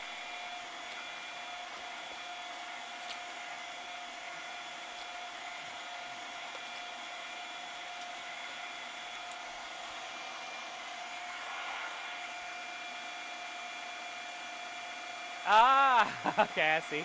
Yo, what up, farm girl? Good to see you today. Happy whatever day it is there for you.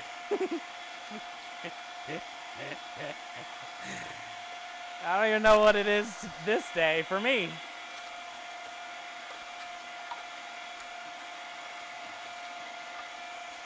Good to see you. Welcome in.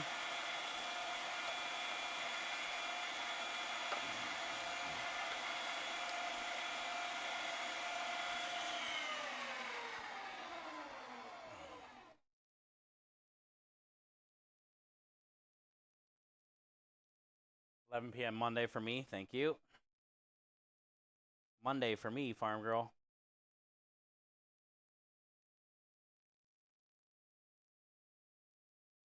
I can't.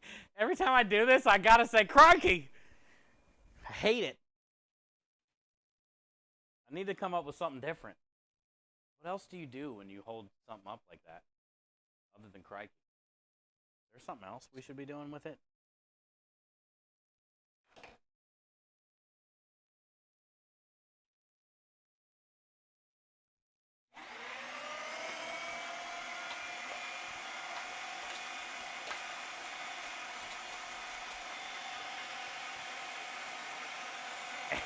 Anaconda? It looked like an anaconda, or you want me to say anaconda? I think crikey is better. It was Trudy. I'm all for anaconda.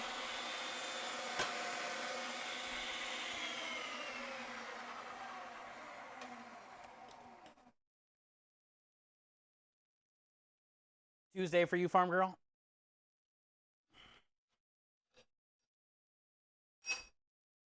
It's almost Tuesday for me, too. 1 hour.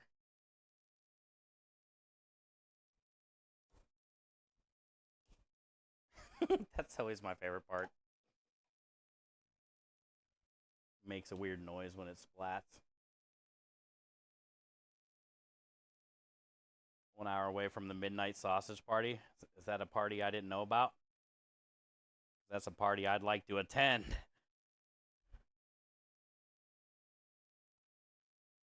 Farm girl will be my maid of honor. Farm girl, we're going to a sausage party.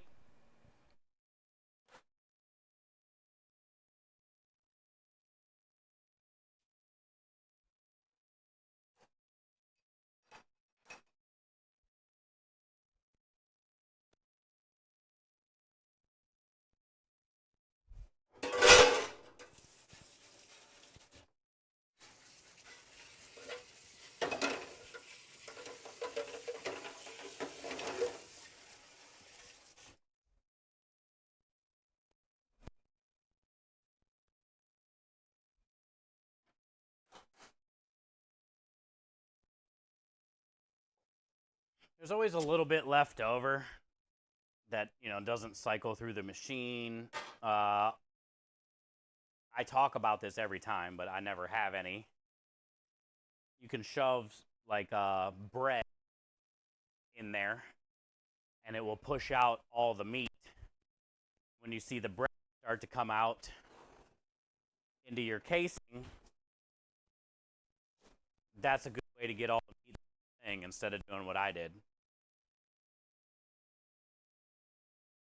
Bread goes through here pretty easy, doesn't hurt anything. Or you could even do like rice if you had some cooked rice.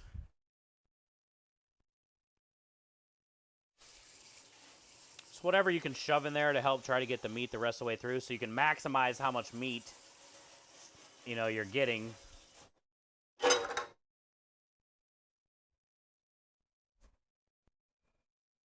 But, maximize, schmaximize. I usually save that little extra meat and I'd put it in the freezer, and then I always use it up in our Sunday gravy, because our Sunday gravy gets our homemade sausage anyway, So that's just a good, I throw it in the sauce, eventually. Farm girl, you're coming? Let's go. How you going to get here? By boat? Because flying doesn't seem too safe these days. It's gonna be a long boat ride.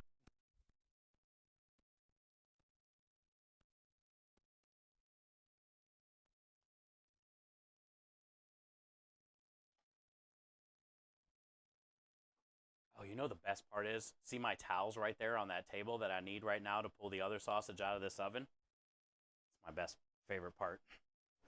My best. Oh shit, I still got 2 trays in here. What the hell? Got meat everywhere. Oh, that's ready. Okay. I gotta go get those towels that for some reason I didn't bring out here that I seem to do every time now for 2 years straight.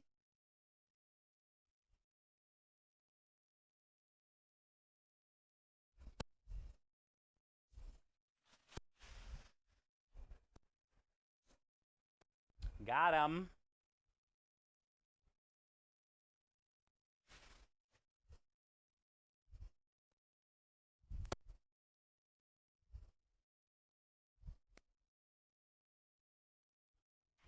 Yeah. Gloria. Wait, do it from over here. You gotta like decide how you're gonna open the oven and stand since it's so small in here. What way are you gonna turn?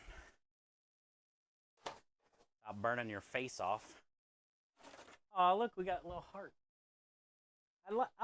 I made a heart for you, Gloria. Out of meat.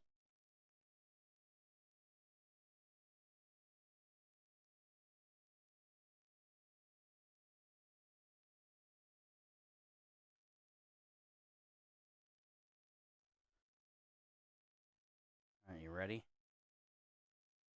Let's get it back inside. Without spilling it, dropping it, burning ourselves. So far, so good.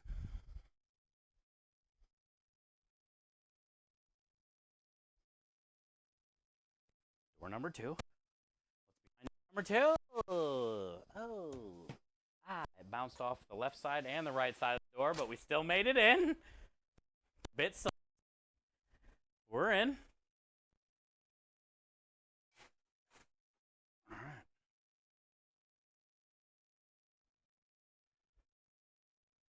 right. Gloria, thank you. Has anybody ever made you a meat sauce or a heart sausage? I did that for you.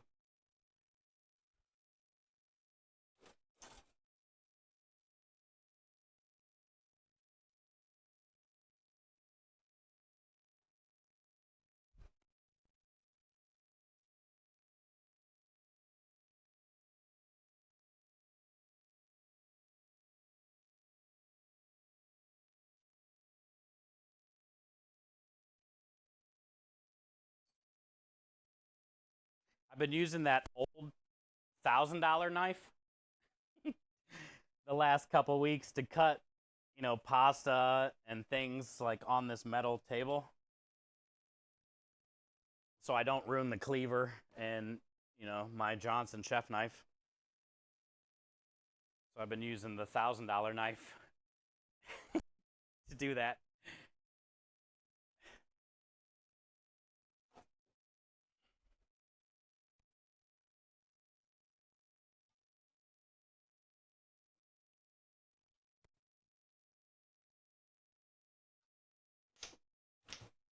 How'd the meat go? Yo, hey, I just seen your post a few minutes ago. Lumen had me check a DM. I'll try to remember to take some pictures at the grocery store tomorrow of our meat. Because I don't know what the supermarket's charging for price. But I think you said like 11 to 15 range per pound is honestly not far off from probably where we would be for some of that stuff. Like a good looking ribeye and stuff,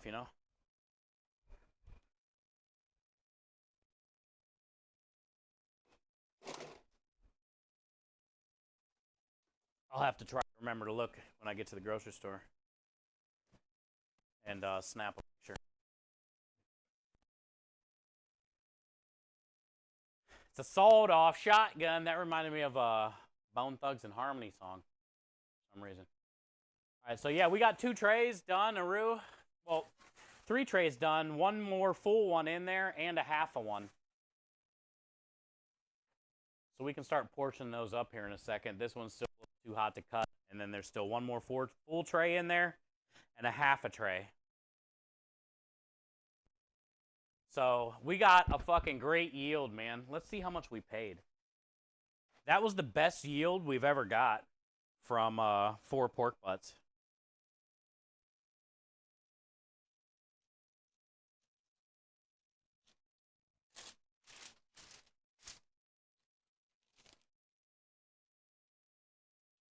Yeah. I'll try to remember to take a picture. We'll get other people to post. I'll mention, you know, everybody else post.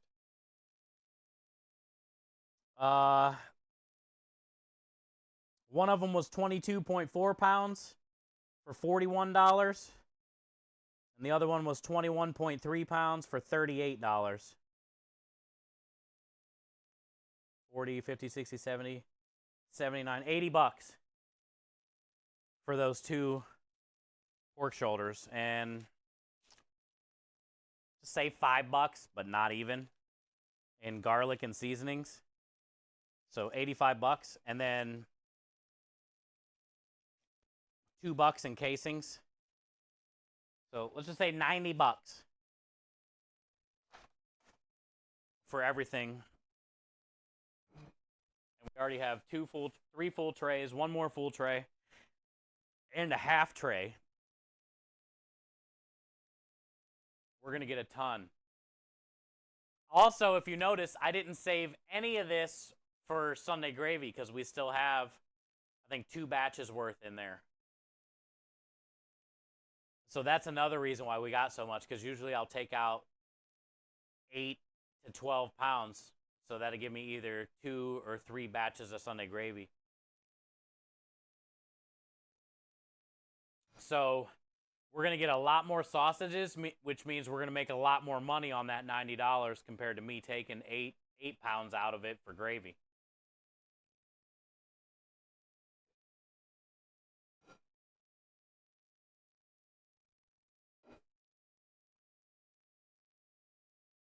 Love a heart-shaped rib steak. Oh, yeah. I love any steak.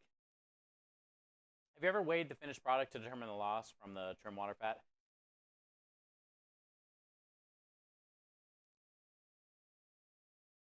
No.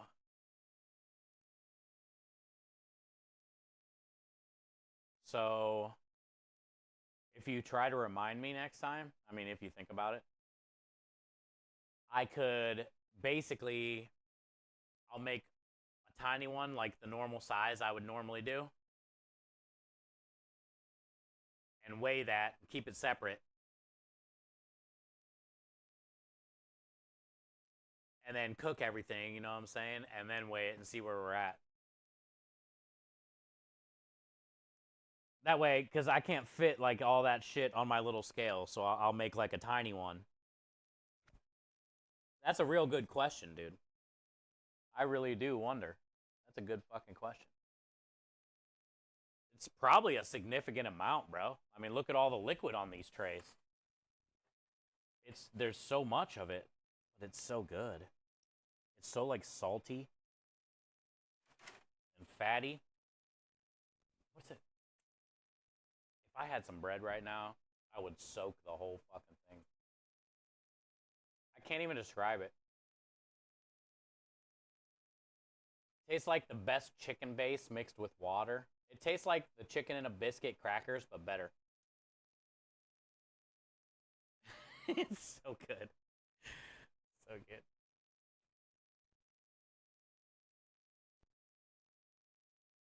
Was gonna say don't be ridiculous. Well, it's not, I guess it's not about like being the ridiculous part. It's just, it's good to know because, like, in my opinion,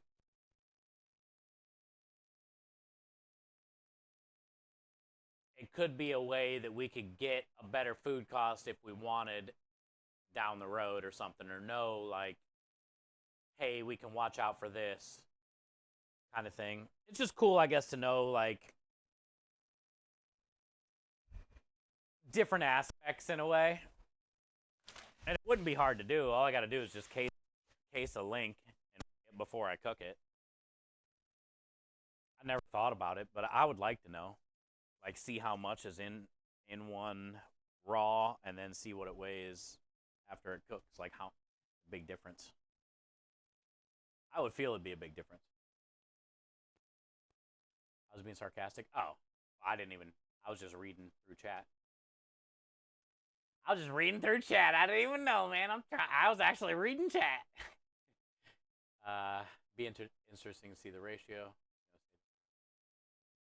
You might have measured it, but have you ever weighed it?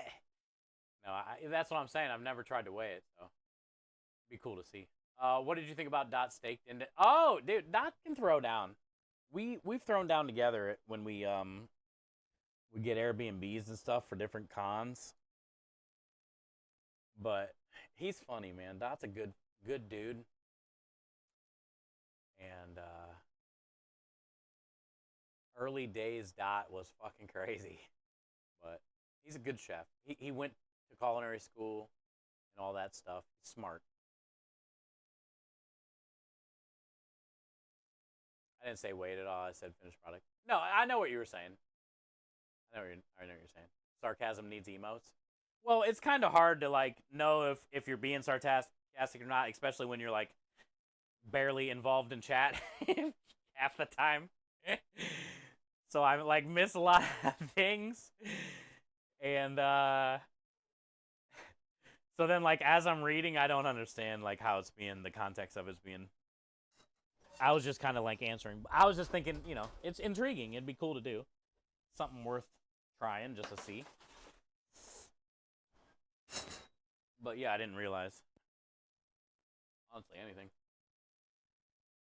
But it'd be cool, like, if you were trying to be sarcastic when you typed, and then you would put, like, that emote after it, almost like the kappa. That's honestly not a bad idea. Because sometimes it is hard to, like, take context out of text. I feel like I'm not in a lot of relationships, obviously, but I feel like I bet people in relationships with how texting is now compared to anybody talking on the phone to each other, that probably happens often. Like the boyfriend or girlfriend gets upset with how they mistake how it was written or something, you know? Like I can see that being an issue. Because I see it all the time while I'm trying to read.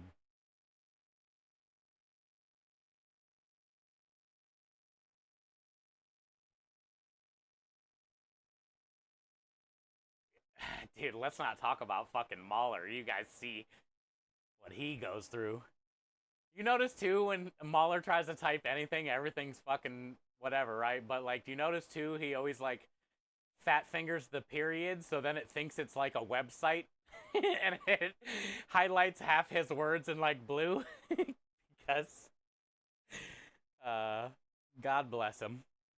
God bless Mahler. Trying to read anything he types is always so funny. And half the time he's always like, fuck it, I give up, dude. Done talking about it. Not even finishing the sentence.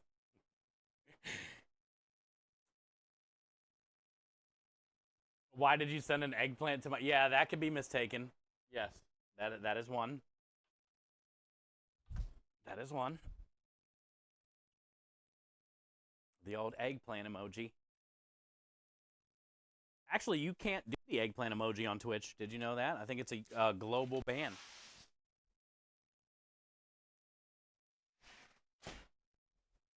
There's a few emojis you can't do on Twitch.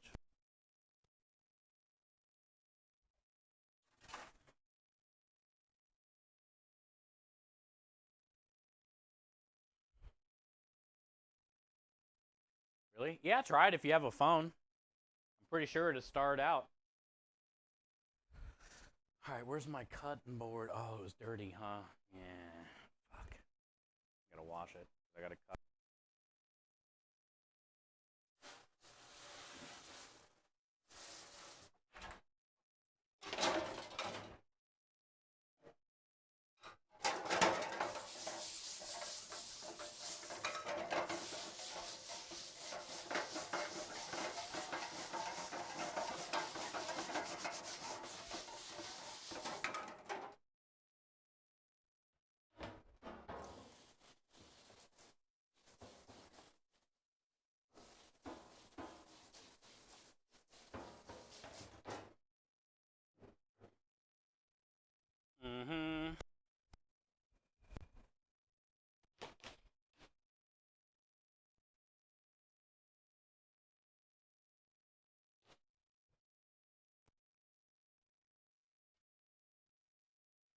never used an eggplant ever.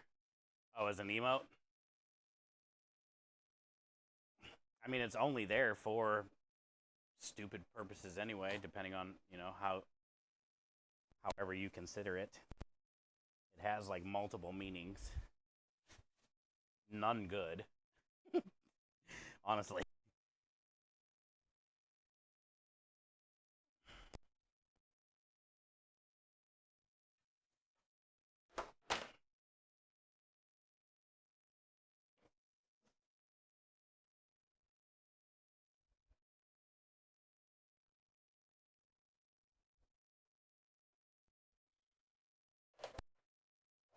Oh, it worked.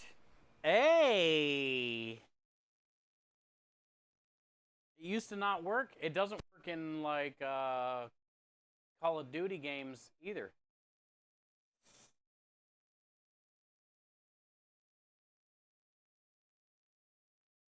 What if we're talking about eggplant parmesan? I haven't ran that yet either, by the way.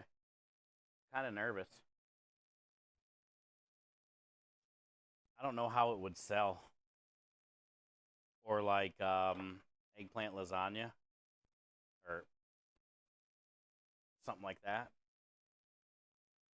I don't know, man. Bit nervous. Nervous Nancy over here. Other times, not so much. Yeah, life sucks sometimes, man. The problem is, you know, your head, getting out of your own head, and good days and bad days.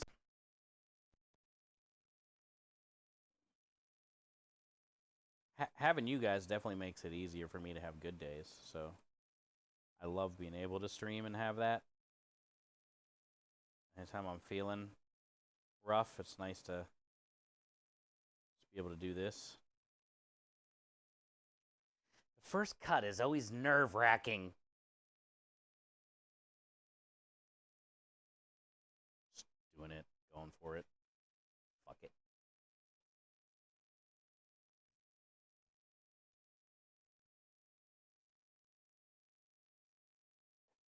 Cut that little nipple off and it'd be perfect.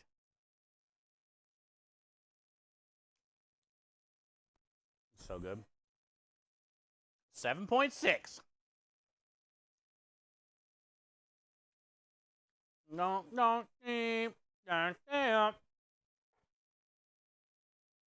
Good to see you, Rockstar.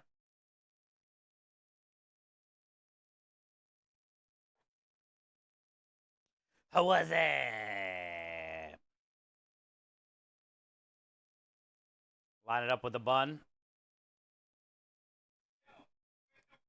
True. Gloria, we pride ourselves here.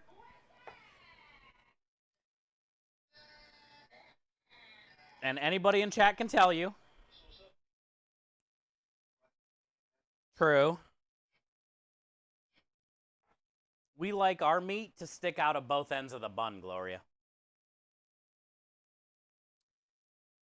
It's been mentioned numerous times. We can't use a bun to size it up. Because then how are we going to get the meat to stick out both sides?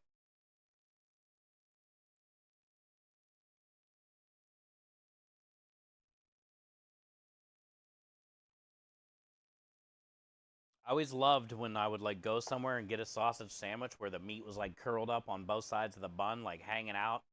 You felt like you got a deal, a better deal. It looked glorious. So when I made sausage and pepper sandwich on our menu, I pride myself to make sure the meat pokes out of both sides of that bun.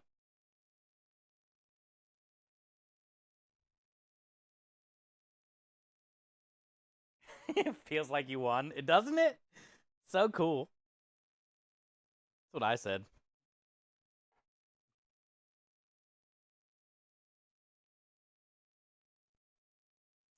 That's what I said, Gloria.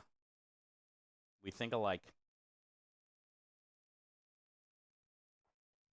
Stay at 7. Damn, I'm always at like 7.8. You know me. You know me. I always give the customer the benefit of the doubt, always. That's why I'll never go anywhere in business. You know why millionaires and billionaires are millionaires and billionaires? Because they hoard everything for themselves. You know why I'm always broke? Because I always give more than I take.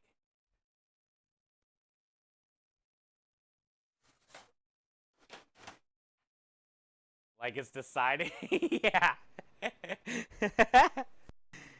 It's hard to, you gotta like, also you gotta judge by how girthy it is too. Sometimes they're fatter in the middle, so you gotta cut them a little shorter. There's a lot of variables here, Scrub.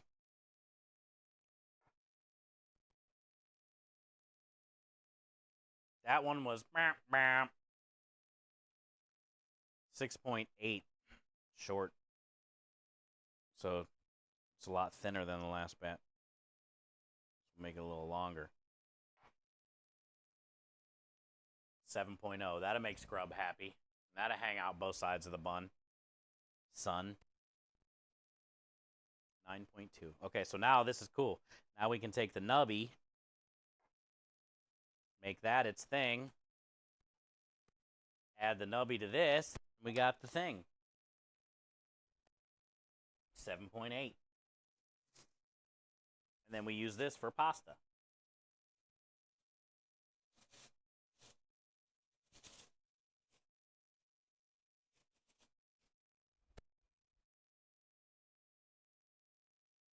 Can you grab that again for me? No. This one's a lot thicker, actually. It's got a tassel on the end of it too.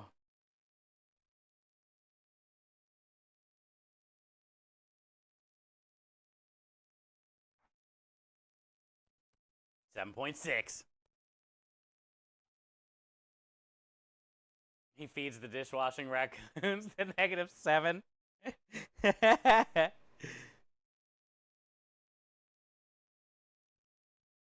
Are you claiming the ones under the 7 ounces for pet? No, I add the end nubbies. Because there's always going to be an end nubby that's like not the right size. So those are the ones I add to the short ones and just make for pastas. And it's a science, dude.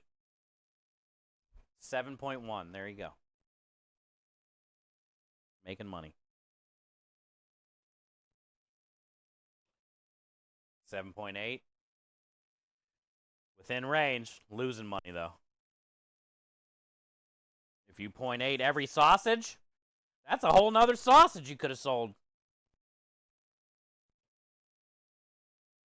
0.8. That's my fucking happy number, I guess, today.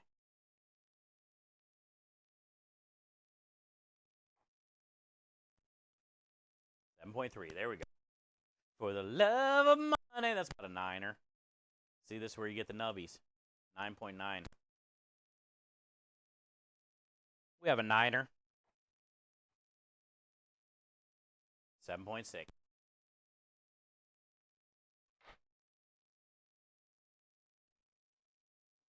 Let's go check that one in the oven. An extra 2 inches.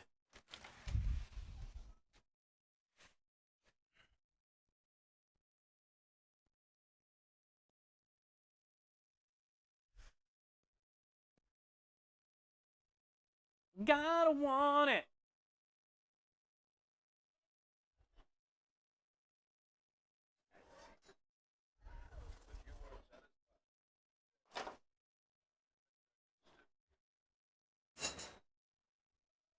Gotta want it. This might be a squirter. Nope.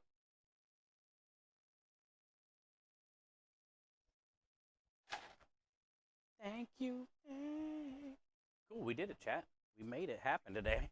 We got a lot fucking done today, man. Marinara's been done for like 6 hours and already been put away. Kind of. Still got to cut herbs and put in it.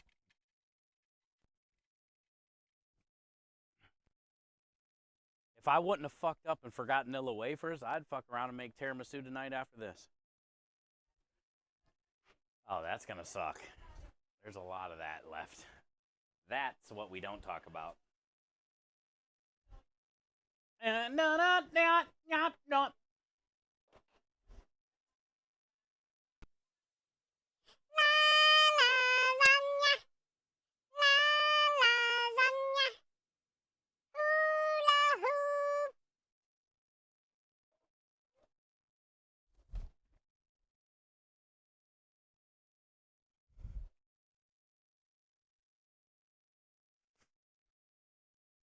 This was our heart sausage for Gloria. Doesn't look like much of a heart anymore, Gloria, but it's a thick one. These might not hang out at both ends of the bun. This one's so thick. We might have to make thick, fat stubbies and try to use them for pastas. She's thick. Put these away first, then I can cut more. Buy some time.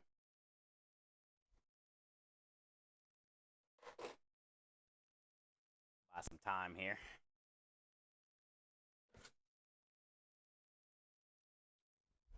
Yo, what up, hippie? How are you today? I'm doing well. Thank you for asking. It's been a long day, but we got a lot done, so I'm happy. Everything turned out fairly well, it looks like. Tastes like. Pretty proud. It's been a hell of a week. We shattered records this week. I got one less day to prep to get ready for Wednesday, Thursday, and Friday coming up. And we're doing pretty good, man. Doing pretty good. We got a ton of pasta bowls made today. The right way, again. We got a shit ton of sausage ground up and cased today. Got marinara made today. We got bacon cooked off today for the special. We also burned my eye with the bacon.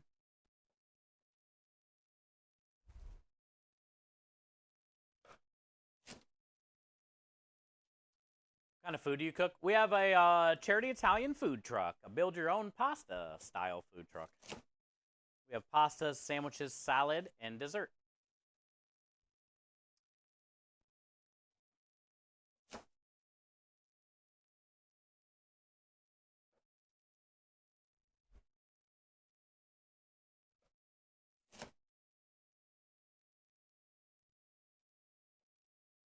You should definitely stop back. Well, Hippie, is this like a normal time for you to be on? I'm in Houston, Texas. It's 11:34 p.m. Wednesday, Thursday, Friday, we start streaming at like 4:30 p.m. till 8 when we're cooking for customers. 5 to 8, Wednesday, Thursday, Friday. Some Saturdays, and then most of the other time we're here prepping. You love pasta? Me too. We made we make fresh pasta every week. This week we did a nice thick wide pappardelle. Thick and wide. It's out on the food truck. I can show you here when we go out there in a little bit. Got some turkey, brie cheese, cranberry. Oh, that sounds good. Classic. Definitely very fall. Kind of a weird time for that now. Not weird, but you know what I'm saying. But yeah, those are all great things together.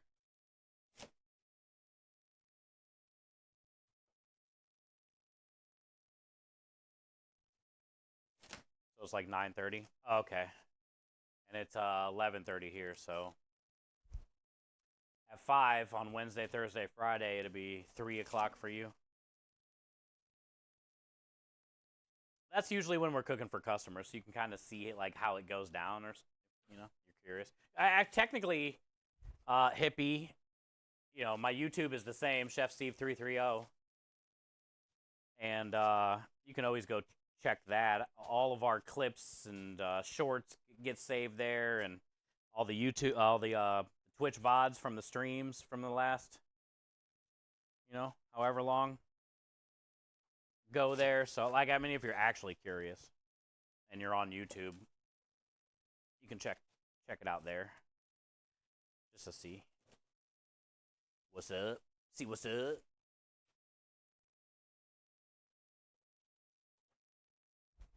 Remember to keep your sausage wrapped fully.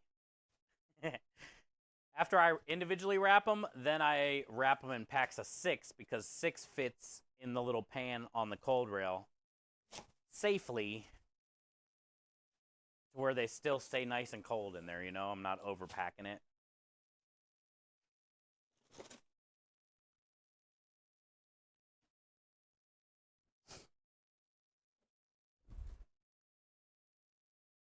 Remember, we paid $90 for 40 pounds of pork shoulder. 1, 2, 3, 4, 5, 6. $90. And we sell these sausage and pepper sandwiches, what, 14 bucks, 15 bucks? And a sausage pasta is 15 bucks. So we got to sell, what, 6, 7 of these? And there's 6 in a pack. So this pretty much pays for it. And then we got this. So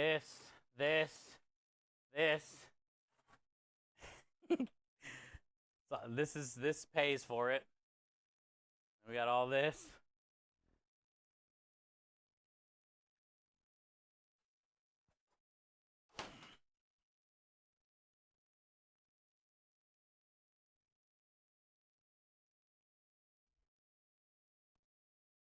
How long you had the food truck for? Well, we built this one on Twitch. We're going in,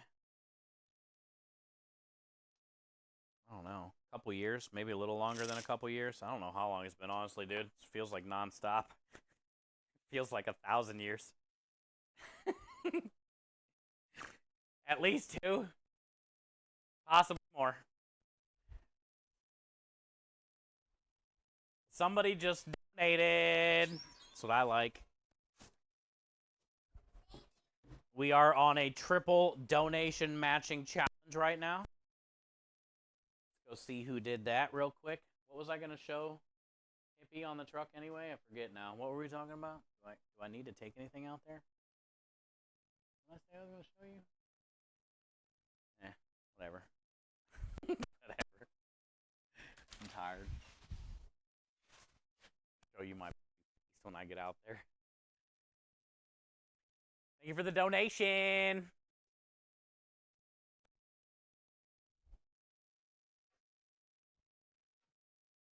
Who did it? Yo, Aki. Aki coming in with the $10 donation. Let's see if he wrote a message. Aki, thank you for your $30 donation, technically. That $10 donation was times 3. There was no message. But I appreciate you so much, man. Thank you for that donation. Hi, Viper. How are you today?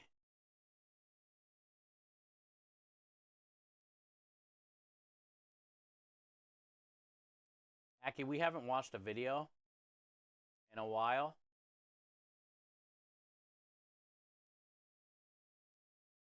So let's watch a quick video, dude.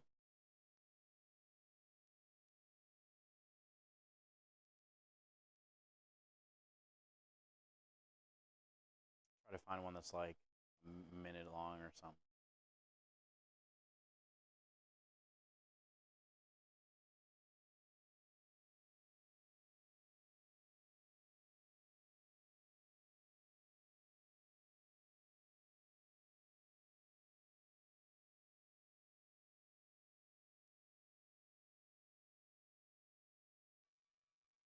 Yo, another one?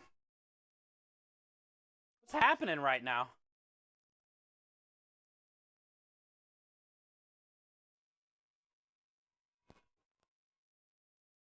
Hippie! Hippie, look what you did! Oh, that is so kind of you. Hippie coming in with the 1111 times 3.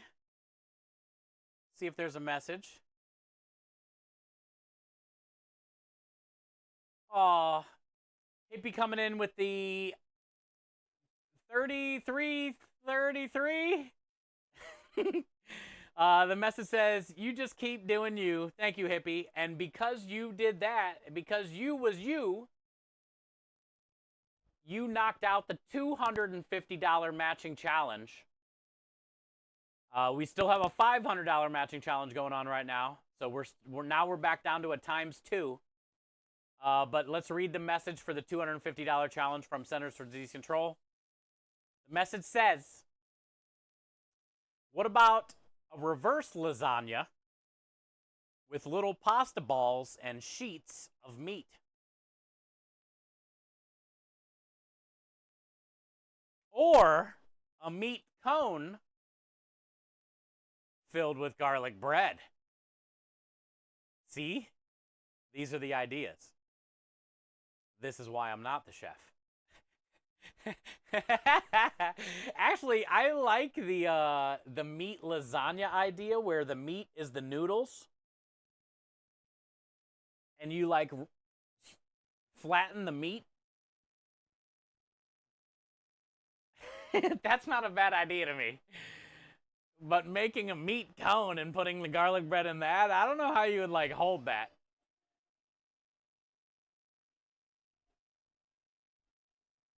But thank you, Hippie, for your $33.33, and Aki for your $30, and because of that, and McNizzle for your $30 today. Because of that, that passed the $250 donation challenge. So now that puts us, yo, Annie Elf coming in.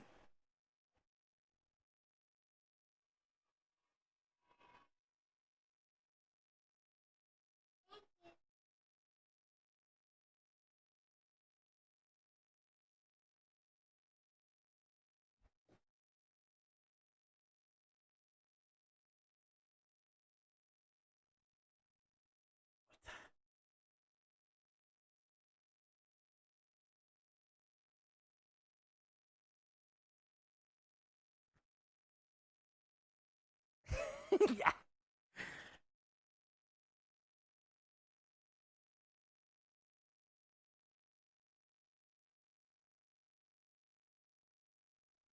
Oh, man. Dude. Life is so crazy. This community is such a fucking blessing, man. Nothing surprises me anymore, I guess, but still, like 11:45 after 10 hours, all of a sudden we're just gonna knock out 2 donation matching challenges. Annie Elf coming in with the $200 donation to knock out the no bonking in the middle of this to knock out the $500 donation matching challenge. Easy peasy, dude. This community, bunch of heroes, man. Easy peasy. 250, 500, done. Yo, what up, Mitty? Scotty, Stacy's mom comes in. We just sometimes I'm just so amazed, man, by this community and how lucky I am.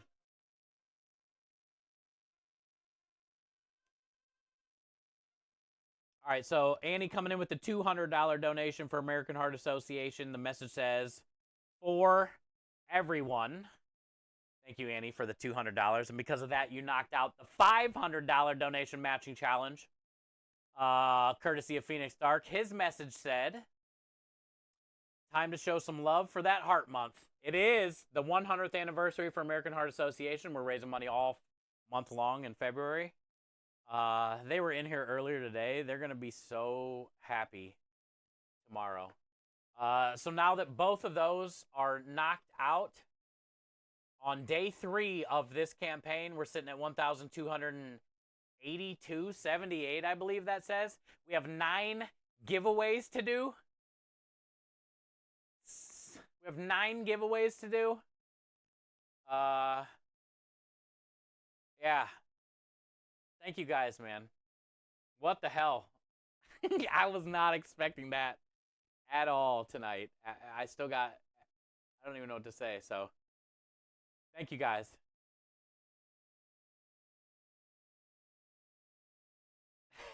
Thank you, Scotty. I appreciate it, man. We never stopped, dude. We started fundraising in 2020. And, you know, we might not be the biggest community on Twitch, but we got the biggest freaking hearts, dude. I can say that. It doesn't matter what campaign we're doing, if it's for St. Jude or Starlight or Stack Up or American Heart Association or Fuck Cancer, whoever it is. You guys show up. We're less than 75,000 away from a $500,000 raised since 2021. Annie coming in with the 500 biddies as well. Annie, you have done so much the last couple months. Thank you. Mitty Moon, appreciate you. Thank you. Hippie, thank you for starting that off. Appreciate it. We've crossed 1,500 on the year so far. 75,000 is the goal by the end of the year. And that'll put us at a $500,000. So, thank you guys, man. 1,500 so far in the year. All right, Rockstar, good night, man. Have a good day at work tomorrow. I'm sure I'll see you. So, thank you, Hippie. Appreciate that. Hopefully, we'll get to see you back. Yo, Craw! What the hell is going on? Craw coming in with the 5 gifted subs, helping the community grow. Keeping the stream alive, literally. Craw, thank you for the gifted sub to Tubbs. Giuseppe just got one. He was just in here the other day. Annie, Horrible, and Lady Maverick. Every one of those are brand new subs. Thank you for the 5 gifted. The 5 new community members. Appreciate that. And Giuseppe was just here the other day, so maybe he'll stop back. The other ones I don't think I've noticed in here, so they must have been lurking. Let's go! Keep that heart pumping. Mitty Moon coming in with a $5 donation. Unfortunately, Mitty, there is no matching challenges anymore. Those have been knocked out, but that $5 nonetheless helps us go to 1,287. Your relentless fight for whatever we're doing means a heck of a lot, Mitty. We wouldn't be here and the numbers we have today if it wasn't for you and all your love. So appreciate that. Rui coming in gifting that sub to Mitty as well. Mitty, welcome back, courtesy of the Rui Meister. Rui McRuerson. Enjoy all the wieners and all the wiggles. Mitty, spam alerts. Just probably give a disclaimer. Thank you, Scrub. All right, so let's watch the Ron Swanson video. Let's watch the Ron Swanson.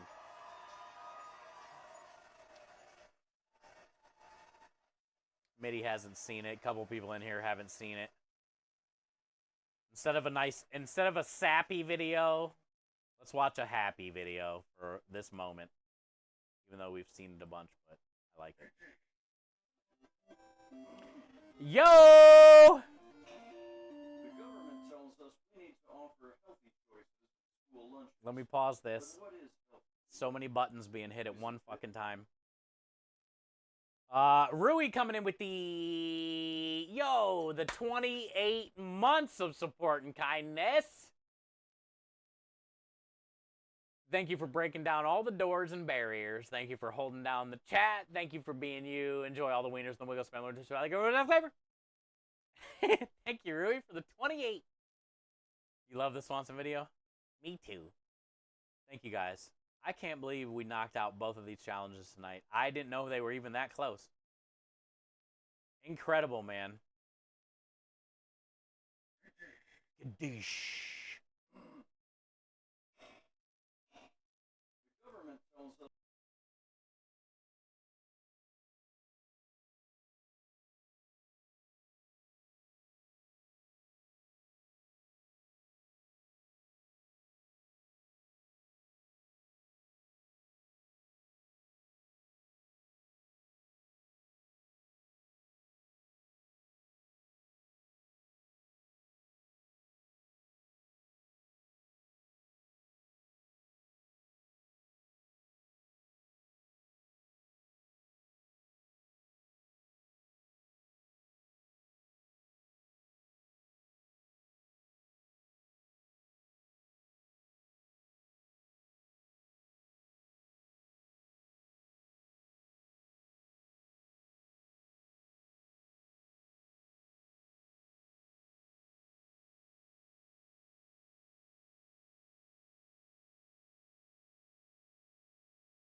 It's so good. Oh man, I love it, dude. My brain is not braining. Yeah, that's an American Heart Association. Just like a funny video. What up, Fester? How you doing? Good to see you. But yeah, I mean, in all reality, American Heart Association, the 100th anniversary. You know, we know somebody in our life, and we might go out. Heart disease is the #1 killer, not only here in the U.S. but global. So, thank God for them, and hopefully we can continue to, you know, keep raising money, and eventually heart disease. You know. Thank you, Rui. I love you, man. Have a good rest of your day, dude. I got to see you before you went to bed and when you woke up, man. Thank you, dude. Thank you, man. Professor, how you doing today? How you doing today? Let's go finish the sausage. Thank you guys, man. Fucking crazy, dude. $1,287 in 3 days is pretty nuts. Pretty nuts. Oh, I need to bring this cutting board in there with me too. It needs washed. Needs washed.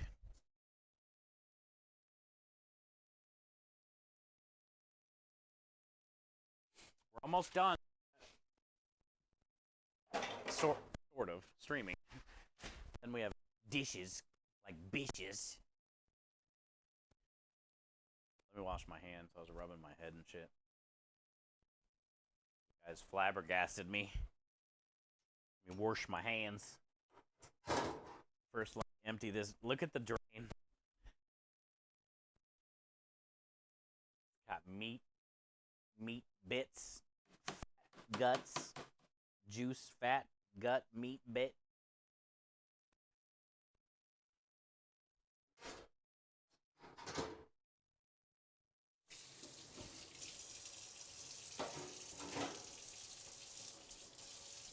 Happy birthday to you. Happy birthday to you. Happy birthday, American Heart Association. Happy birthday to you. All clean. You know, that's actually a question on the ServSafe test. Happy birthday song is on the ServSafe questionnaire.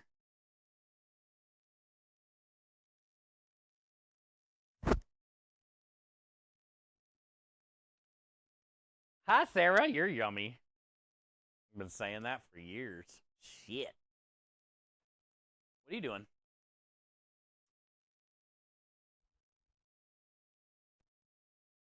$427 a day, 365, 156,000. Ooh. Look at you and your math. You over there mathing. Oh, I forgot to put this away.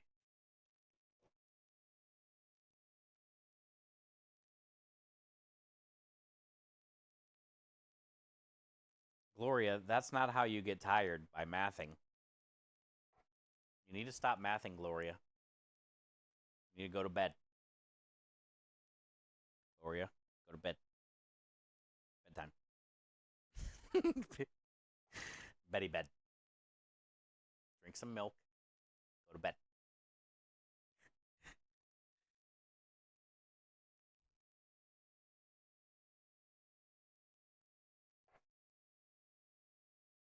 Some people said warm milk actually helps them fall asleep. I've never tried. Well, since I was probably like a baby or something, but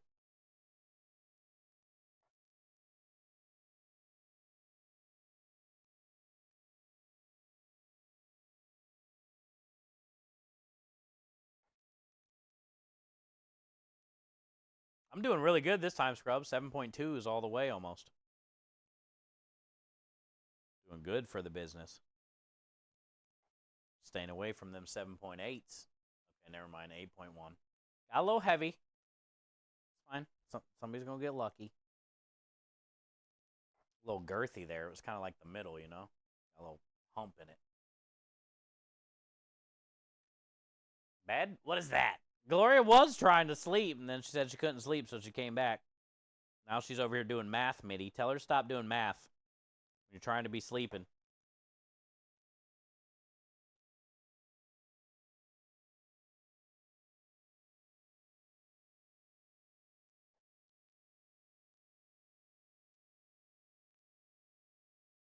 9, 10. The end piece is always like heavy.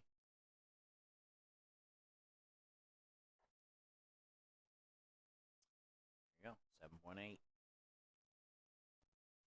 I got these 2 nubbies, but it's not enough. 4. Save those. Got this glorious sauce.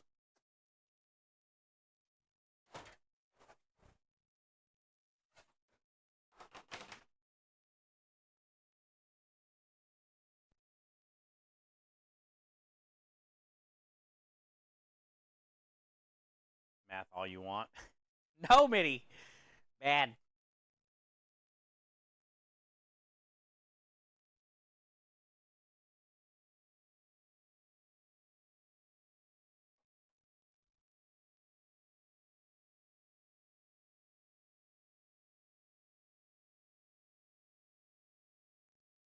Ooh, that thing was juicy.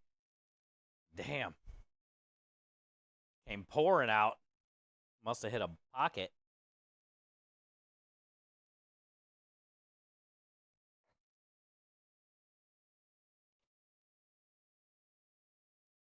We got so many.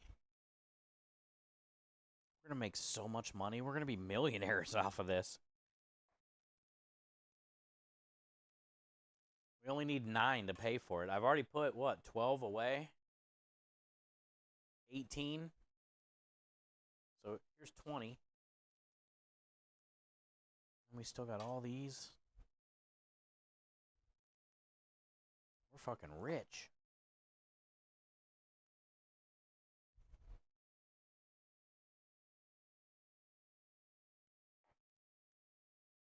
About to turn me loose. Thank you, Farm Girl, for making my day. I never, well, a couple weeks ago I saw you like 3 days in a row, which was nice. My schedule's always different. That's what makes it tough, because it just depends, like, what jobs we have, what I'm doing, what needs prep.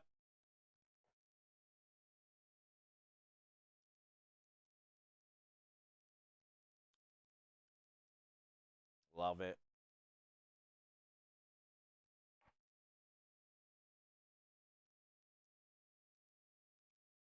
It's so good. We did really good with this.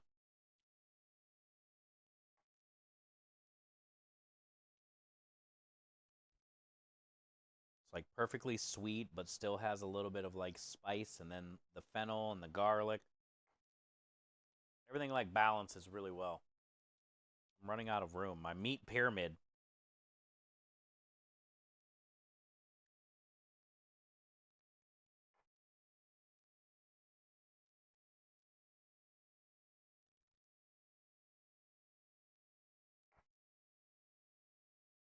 $7.1. We're nailing it. We're winning.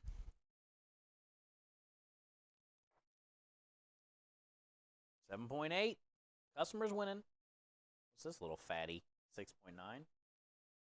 Cool. Here's a nug. Here's a nug, dude. Little nug chunk. Where'd I put the bag? Little nug chunk.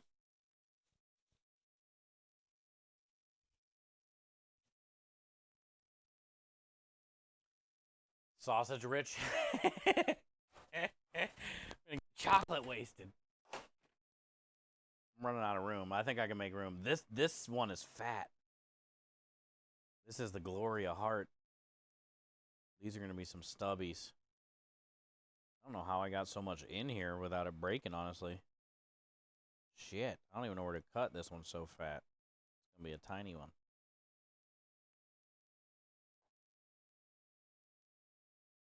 $7.1. We fucking nailed that. Look at the Gloria. Look at your sausage. You can tell which one's yours. The circumference of that guy.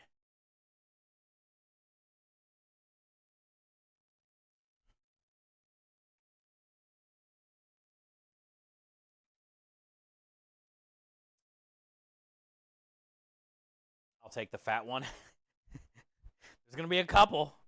It starts to tail off towards the end a little bit, but this section right here is a fatty. It is not sticking outside of both ends of that bun. 7-7. Look how tiny this is compared to one of these.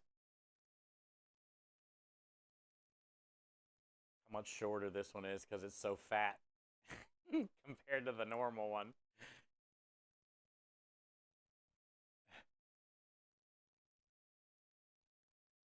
We made that one girthy. Got a little heavy-handed.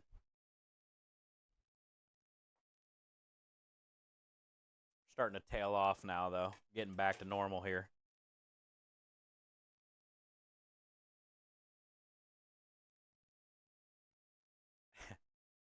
I wish I could share with you guys. You got to come to the truck. Or you got to go to the website and make it yourself.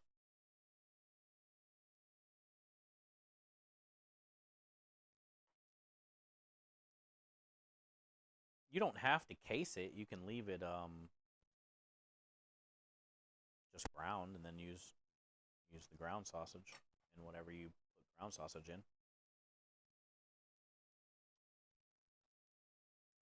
That was a mouthful. I'll save this chunk. That's it. These trays are going to be a bitch to clean. I always save those for last. It tastes so good. All right.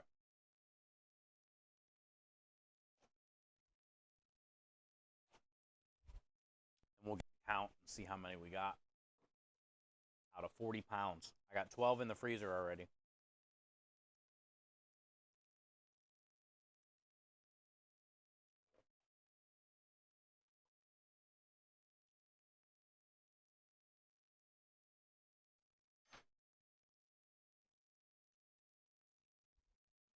Nothing will be as good as my personal.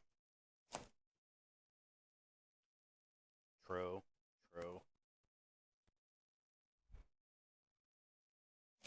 Leaf came here. Leaf the Sly, my good friend. And he put his head, there's a clip of it actually. He put his head in the back door through the little screen. And I hand fed him a meatball. He put the whole ball in his mouth too. I was pretty impressed by that. They are pretty big balls. Very meaty. I hand fed him a meatball. He said he enjoyed that. MTP after dark. Well, also Leaf is the one. Also, Leaf is the guy that sends me shower pictures daily. Mostly daily. I probably have like 25 Snapchats I haven't opened from him because it's probably going to be a shower picture of him opening a beer in the shower. You can't see like below his waist or anything.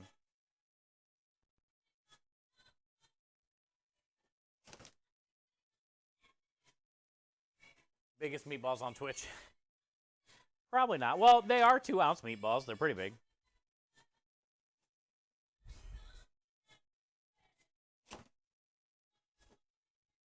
I really turned the radio up today, or the speaker up, because I couldn't hear it. But now you guys can probably hear it twice. Yes, sir. Yes, sir. Yes, sir.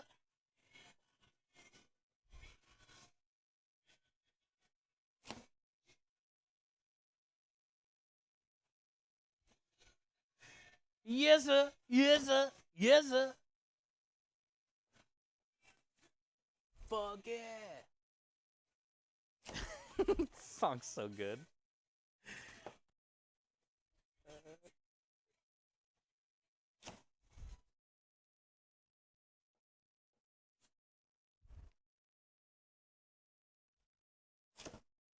It's cool when I actually hear them. The hood vent's always so loud, I can't ever hear them. Or like I turn the speaker way down in here, just so you can't hear it through the mic twice. But today, that bitch is cranking, dude. I can hear all of them.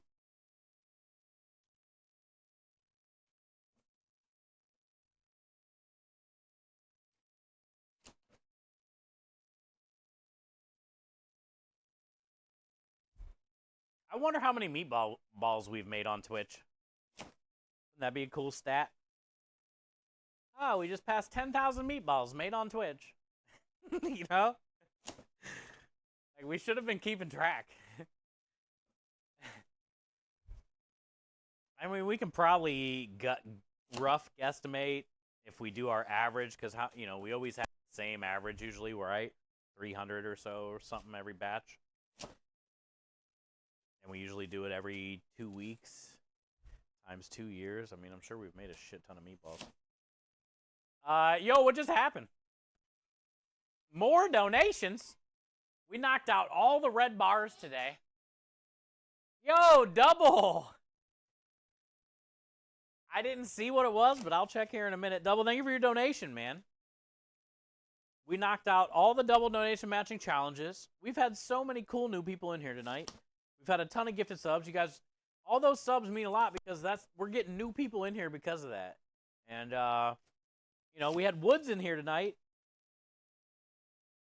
Really helped him out mentally kind of thing, you know? Like, we did that, not just me, like, we all initiated the conversations. We were here together, you know? Like, it's been a great day. We got a lot done today for the business. We raised a lot of money for charity. We met a lot of new friends. We helped some people out in the head. We might have lost a couple guests. Hurt people as well with crazy sausage jokes.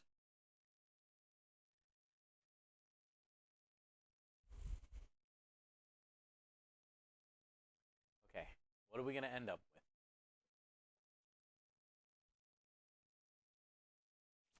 1, 2, 3, 4, 5, 6. I feel like we got a shit ton.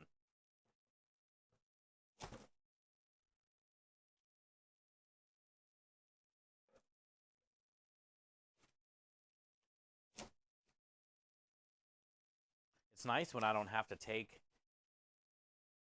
you know, 8 or 12 pounds out of it for gravy. 1, 2, 3, 4, 5, 6.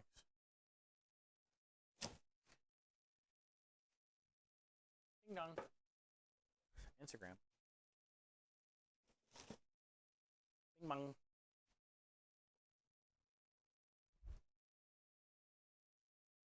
I bet the pay up would total up all the meatballs, subs. Oh, yeah. That's a good idea, Gloria. Go back through the sales and kind of like rough guesstimate that way. Yeah, you could, for sure.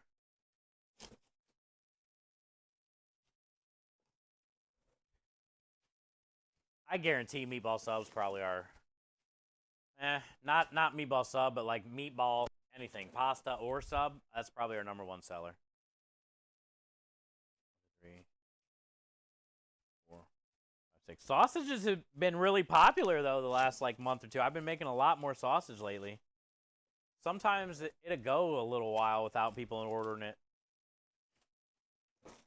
but lately it's been selling like hotcakes.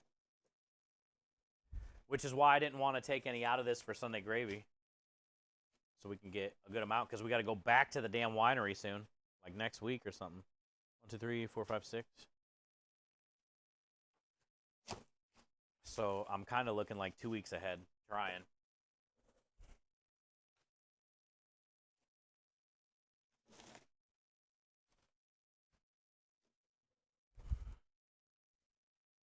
And then 4.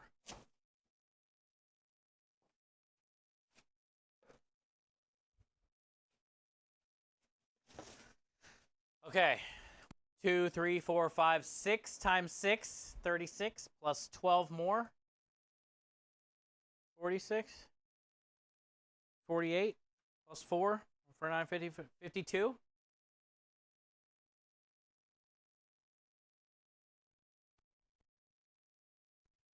Is that it? 52 sausages, and we only need 9 to pay for it.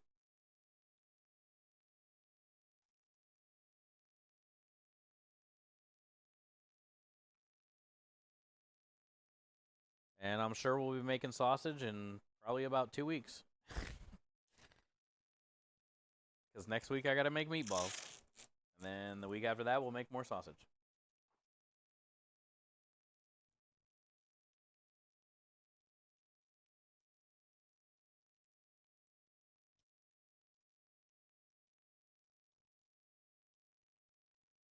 Actually, I might be making meatballs 2 weeks in a row. Because then meatballs is on the Valentine's Day menu too. So I might be making meatballs next week and the week after.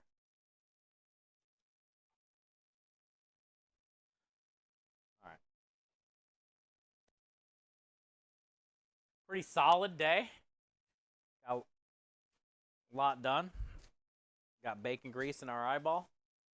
That still burns. Almost cut my finger off.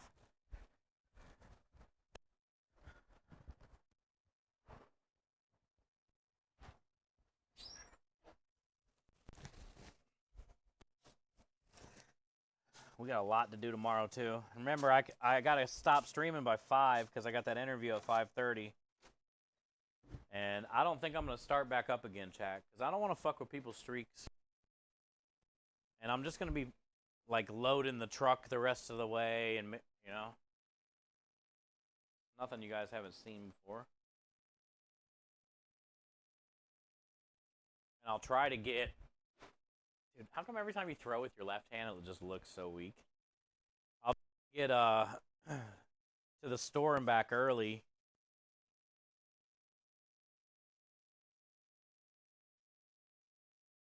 I gotta go to a couple stores tomorrow, but so then we get stream started earlier, so we can get like a 3 or 4 hour stream. We can definitely knock out tiramisu and Roma tomatoes, asparagus, all the normal stuff that we do on Tuesdays. And then we gotta do that interview.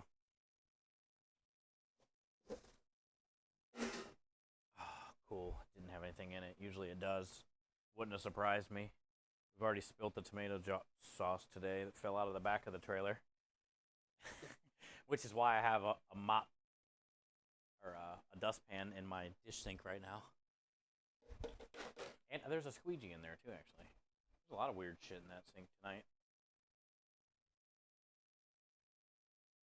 Alright, what time is it? 12:15, not bad. So yeah, 1:30 is not happening. Probably 2:30. It's already 12:15. I'm gonna sit down for a minute. Fucking yeah.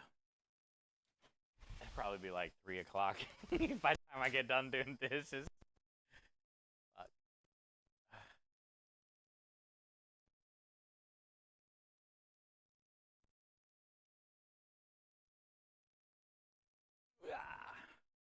I got you all in check. What interview? GCX is a big charity fundraiser that we do every year for St. Jude. And they messaged me, and they're doing like a social media push probably here soon to get ready for GCX this year. They're just gonna ask me like 3 questions. You know, favorite moments from GCX, what St. Jude means to you, all that kind of stuff. But that's going down at 5:30 Eastern or something. So I need to, or no, 6:30 Eastern. So I got to end stream by 5 my time. So confusing with like the time things. Do it in a pink tutu. Oh, I should wear something. Fuck yeah, Timmers. Yeah. Fucking brilliant, man. Didn't even think of that. Yeah, I'll dress up in something. Maybe wear some fun, funny glasses. I got some Valentine's Day glasses. Maybe could wear the wiener suit, the wiener onesie. I like this idea. Surprise them. It's in like a little Zoom meeting thing, Google meeting. So when like the camera opens up, I'll be standing there in like a wiener outfit. I don't know if I'll do the wiener outfit. Could do the Wendy. Go put on the red wig. And like just like drape the dress over me so it's not really on.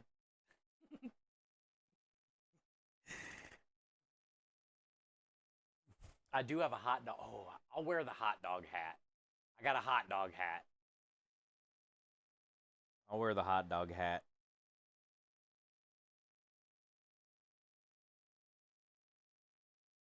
Can't forget. Hope somebody reminds me. Is Happy Chef streaming? We never get to raid him. No. Wait, is he? It'd be cool if he is. He's like on the other side of the world.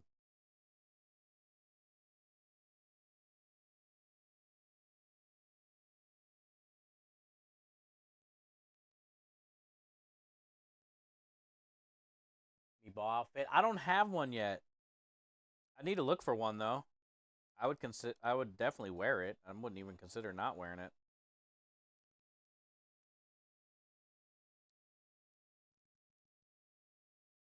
When it's so late night like this, nobody's doing food stuff.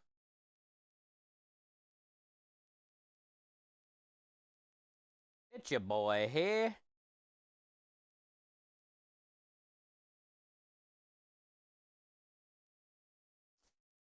We love my microscopy Mondays.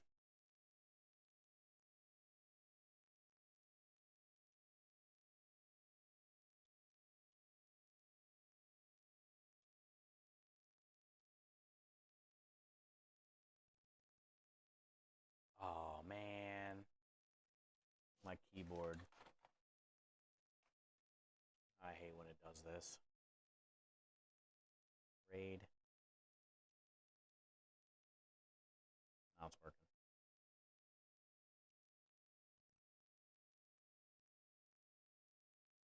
Science for the win. Yeah, let's go hang out with Science. It's always interesting in there. He's got a cool, calming voice. Newest Twitch ambassador, which I've been on that list for the last 4 years.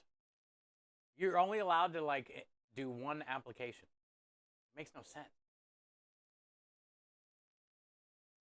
But yeah, thank you guys. Today, absolutely incredible. Nice long stream. We got a lot of stuff done that we needed to get done. I feel a lot better for Wednesday, Thursday, Friday service. Thank you guys for knocking out 2 red bars today. Thank you for being you. Thank you for being so kind. Thank you for always being with me and being here and inspiring me. Let's go hang out with Science tonight. And yeah, like I said, tomorrow I'll try to be on as soon as I can. I got to go to the stores. And I'd like to at least get 3 or 4 hours before we got to do the thing. So I'll check you guys out tomorrow. You're the best. I'm the worst. You smell good. I smell horrible. You wear socks. I don't.